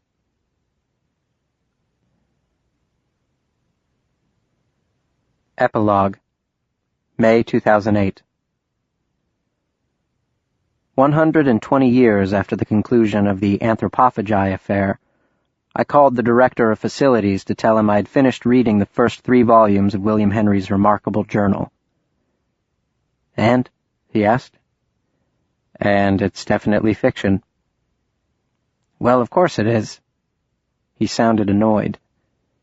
"You didn't find anything that might help us identify him?" "Nothing substantial." "His hometown?" "He calls it New Jerusalem, but there's no such town. At least not in New England." "He changed the name. He has to be from somewhere." "Well," I said, "he mentions 2 towns, Dedham and Swampscott. Those are actual places in Massachusetts." "What about family, brothers, sisters, cousins? Anyone?" "I've only read the first 3 notebooks," I answered. "But he indicates his only relatives were his parents." I cleared my throat. "I guess the police ran his prints when they found him?" "Yes, of course. No matches." "He was given a full physical when they brought him in, right?" "That's standard, yes." Do you normally run any kind of blood test?" "What do you mean, like DNA?" "Well, that too, but as part of the physical, do you guys perform a full workup on a person's blood?" "Of course. Why do you ask?" "And there wasn't anything unusual about the sample?" "I'd have to pull the file, but I'd remember if the doctor had told me there was." "What are you getting at?" "What about an autopsy? Is that SOP?" "Not unless there's suspicions of foul play or the family requests it." "Neither of which applies to Will Henry," I said. "What was the cause of death?" "Heart failure." "He wasn't sick right before he died, though? No fever, or maybe a rash?" "He died peacefully in his sleep. Why?" "He kind of gives an explanation for his age. Must have made it up, like everything else." He agreed. "Well, thanks for taking a look at them. "I'm not finished," I said, "and I'd like to, if that would be okay. Do you mind if I keep them for a little while longer? Maybe I'll run across something that'll help." He said he didn't mind. Nobody had answered the ad, and all his inquiries, like mine, had yielded nothing. I promised to call back if I found something useful. I hung up, relieved. I was afraid he might have demanded the return of Will Henry's journal before I could finish the remaining volumes. Over the next few months, whenever I had the time to devote to it, I trolled the internet, mining for any nugget of information that might lend credence to the journal's authenticity. Of course, I found many references to the mythical creature described in the preceding transcript, from Herodotus to Shakespeare, but nothing about an American invasion in the late 19th century. Nothing about a Monstrumologist society, or monstrumology for that matter. Apparently it was part of a lexicon invented by Will Henry. And nothing to indicate a person named Pellinor Warthrop had ever existed. I found a reference online to a turn-of-the-century sanatorium in Dedham, though it wasn't called Motley Hill, and its proprietor was not named Starr.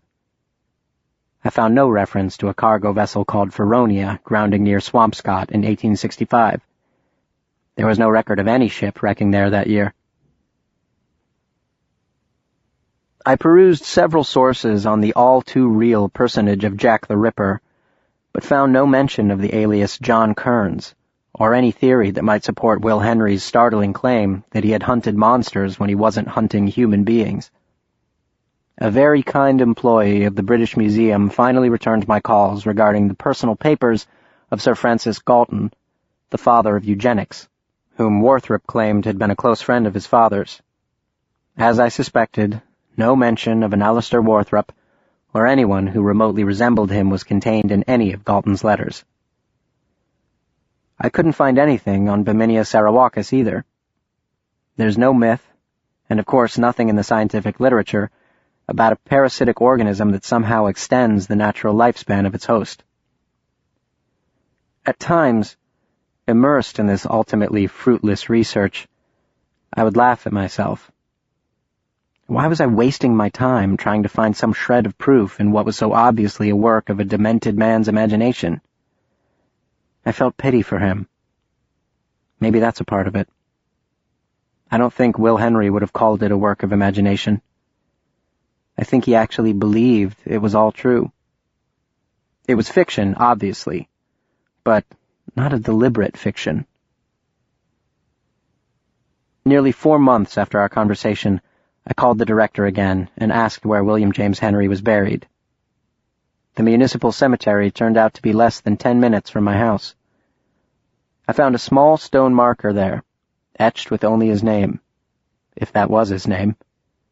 Just another pauper's grave among the scores of indigence plots. I wondered what the procedure was for requesting an exhumation of the remains. Standing at the foot of his grave, I was struck by the absurdity of the idea. Why in the world would I want any of his strange story to be true? On a whim, I squatted down and scratched at the ground with a stick, digging down 4 or 5 inches into the sandy topsoil. A recent thunderstorm had saturated the ground, and water immediately began to seep into my little hole. I saw it after a minute or two. A tiny worm-like creature. Not some fat nightcrawler or chubby grub, but something long and very thin squirming on the surface of the dark water. No thicker around than a human hair, Will Henry had said, describing the things that infested his father. I fished the anonymous invertebrate from the hole with the end of my stick and held it up, squinting at it in the gloaming of that late summer's day. I remembered Warthrop's words from the journal. The method by which they infest a host is not known. And I flung the stick away in a moment of mindless panic. Get real, I told myself, trying to laugh it off. And that brought to mind something else Will Henry had written. The words followed me as I beat a hasty retreat to the car and, beyond that, to my modern life, in a world where room for monsters shrinks by the hour. Yes, my dear child, monsters are real. I happen to have one hanging in my basement. The end. You've been listening to The Monstrumologist by Rick Yancey, narrated by Stephen Boyer, and directed by Kara Goldsmith. This book is copyrighted 2009 by Rick Yancey. This recording is copyrighted 2009 by Recorded Books. And thank you for being a Recorded Books reader. Audible hopes you have enjoyed this program.